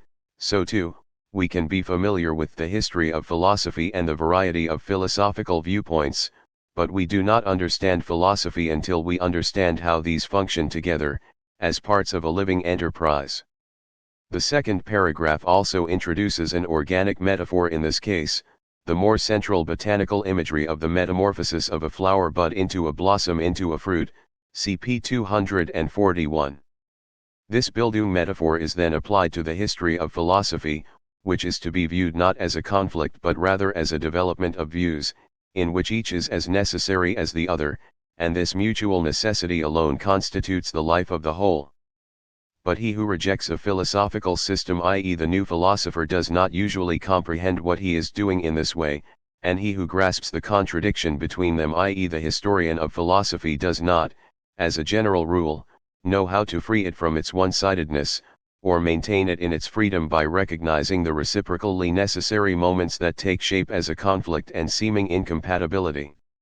2/4/68/8 The mixture of epistemological and biological metaphors is all important for Hegel. The idea of the growth of truth, its gradual realization through a series of transformations, namely, the whole history of human thought, is the whole point behind the odd structure, or lack of it, of the phenomenology.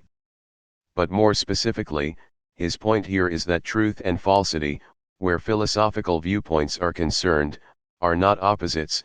A philosophical doctrine is not literally false, since it is not an attempt to describe a state of affairs to which it does or does not accurately correspond. It is rather a representation of the whole of reality, and its inadequacy is more likely to be that of being one-sided, incomplete, not well thought out. For example, if one looks back at the movement in British empiricism, from Locke to Berkeley to Hume, for instance, one sees quite clearly that this is not a matter of one philosopher refuting another and replacing the refuted philosophy with his own. The three rather represent a sequential working out of the details and implications, not all of them favorable, of the empiricist program of Locke, which in turn was a reaction to the dominant philosophy of innate ideas that ruled at the time. And all of these represent a shared attempt to understand the origins of human understanding. So too the sequence of Kant-Fichte-Schelling-Hegel should be seen as we have come to see it, as a matter of course, as a working out of the transcendental idealist program initiated in Kant, which in turn was a development from Leibniz-Berkeley-Hume, as a shared attempt to formulate a unified view of the whole of human experience. And if one takes it for granted, as Hegel and his friends did, that this program is the right program, in fact, absolutely right, then this image in effect puts one above criticism. Hegel is not just stating his philosophy. He is rather bringing to fruition the whole philosophical tradition of the West. Later in the preface, 39/30/98f/58f, Hegel elaborates this point about truth and falsity. 39. True and false belong among those determinate notions which are held to be inert and wholly separate essences, one here and one there, each standing fixed and isolated from the other, with which it has nothing in common. Against this view it must be maintained that truth is not a minted coin that can be given and pocketed ready-made. In other words, Hegel is distinguishing two different contexts of talking about truth. One is the everyday context in which we say that a certain statement is true, e.g. the cat is on the mat is true if and only if the cat is on the mat. The other context is the esoteric philosophical context in which one evaluates various philosophical systems and develops a theory of truth. In other words, what is it that makes a philosophical statement or a system of statements true? Not correspondence to the facts, since any number of opposing philosophical viewpoints might be based on precisely the same facts, and certainly not fidelity to our ordinary use of the words true and false. Indeed, it is our special use of these words in philosophy that raises the question. Thus Hegel sometimes distinguishes the two by calling them das Wahr and die Wahrheit respectively. 5. The most profound example of one-sided philosophical viewpoints, according to Hegel, is to be found in Kant's antinomies. For example, the first pair of antinomies is, the world has a beginning in space and time. The world does not have a beginning in space and time. 6. Hegel would agree with Kant that each of these theses can be defended by a valid argument with sound premises, but where Kant claims such antinomies prove the illusory nature of pure reason by trying to give us knowledge beyond the realm of experience, Hegel holds that these are not actually contradictory theses but rather complementary. They are both moments in the more perspicacious speculative view of reality which he argues in the logic and within the realm of experience. Neither is false, both are true, that is, partially true perspectives on the truth, die Wahrheit, from different viewpoints. Hegel here, 3/5/69/10, repeats his demand that a mere statement of aim is virtually worthless, and to think that stating one's conclusion is already to state one's philosophy, as in what's your philosophy, is nothing but a device for evading the real issue, a way of creating an impression of hard work and serious commitment to the problem, while actually sparing oneself both. In other words, philosophy is nothing but the doing of it, and though one must come to some conclusion, to be sure, it is the thinking, not that conclusion, that is philosophy's truth. 7. This point is made by means of another organic metaphor, this one a return to the anatomical imagery of paragraph 1. Hegel says that the aim itself is a lifeless universal, a mere drive. And the naked result is the corpse that has left the guiding tendency behind it. The urge to completeness, the absolute, means nothing except through the actual effort of trying to develop a complete, systematic, philosophy, and the mere statement of completeness, e.g. all is one, out of context of the various philosophical efforts that lead up to it, is a pointless utterance. Thus our disdain for the thoughtless platitudes of pop philosophy, even when they are identical to the conclusions of the most profound thinkers of the age. The Bildung metaphor is presented as such in paragraph 4.6/70/10, though unfortunately both the Miller and Bailey translations hide this from us. 4. Culture 8 and its laborious emergence from the immediacy of substantial life must always begin by getting acquainted with general principles and points of view, so as at first to work up to a general conception of the real issue, as well as learning to support and refute the general conception with reasons, then to apprehend the rich and concrete abundance of life by differential classification, and finally to give accurate instruction and pass serious judgment upon it. From its very beginning, culture must leave room for the earnestness of life in its concrete richness. This leads the way to an experience of the real issue. And even when the real issue has been penetrated to its depths by serious speculative effort, this kind of knowing and judging will still retain its appropriate place in ordinary conversation. Here the Bildung metaphor is explicitly educational, from the immediacy of substantial life, der Unmittelbarkeit des substantiellen Lebens, to a general conception or thought, Gedanke. To work oneself up from one to the other requires gaining knowledge of universal principles, in other words, doing some philosophy. And this in turn requires what Miller translates as serious speculative effort, der Ernst des Begriffs, but which should much more importantly be recognized as Hegel's first introduction of the concept, der Begriff, which is the philosophical side of spirit and the protagonist of the book. Philosophy and philosophical truth, in a word, require the concept, demand articulation and reasons, Gründen. This may seem obvious to us, but it had to be argued in Hegel's day, particularly against the Romantics, who will be much abused in passages to come, who insisted instead that the absolute would not be known through articulation but only felt through emotion and intuition. In this same paragraph Hegel insists on the unity of the earnestness of life in its concrete richness and education or philosophical effort. Thus philosophy must never be confined simply to the study, as it was for David Hume, who could argue against the possibility of knowing the existence of the external world and then sit down to a roast beef dinner, nor should philosophy ever be taken as a substitute for life. Thus Hegel later said of Schelling that he did philosophy instead of living. The true shape in which truth exists can only be the scientific system of it. 5/6/71/12. This is one of those few brief statements that could be used to summarize the entire preface. This is, indeed, the main point of the preface, that philosophy requires a scientific system and Hegel has provided us with such a system. We have already discussed these concepts system and science in some detail, Chapter 4b, Science, System, and Dialectic, and may repeat here only the demand that, 1. A system must show the interconnection of various forms and claims, in particular, the integration of the twin realms of nature and freedom, a la Kant, and the developmental relationships governing the whole history of philosophy and conceptual thought. 2.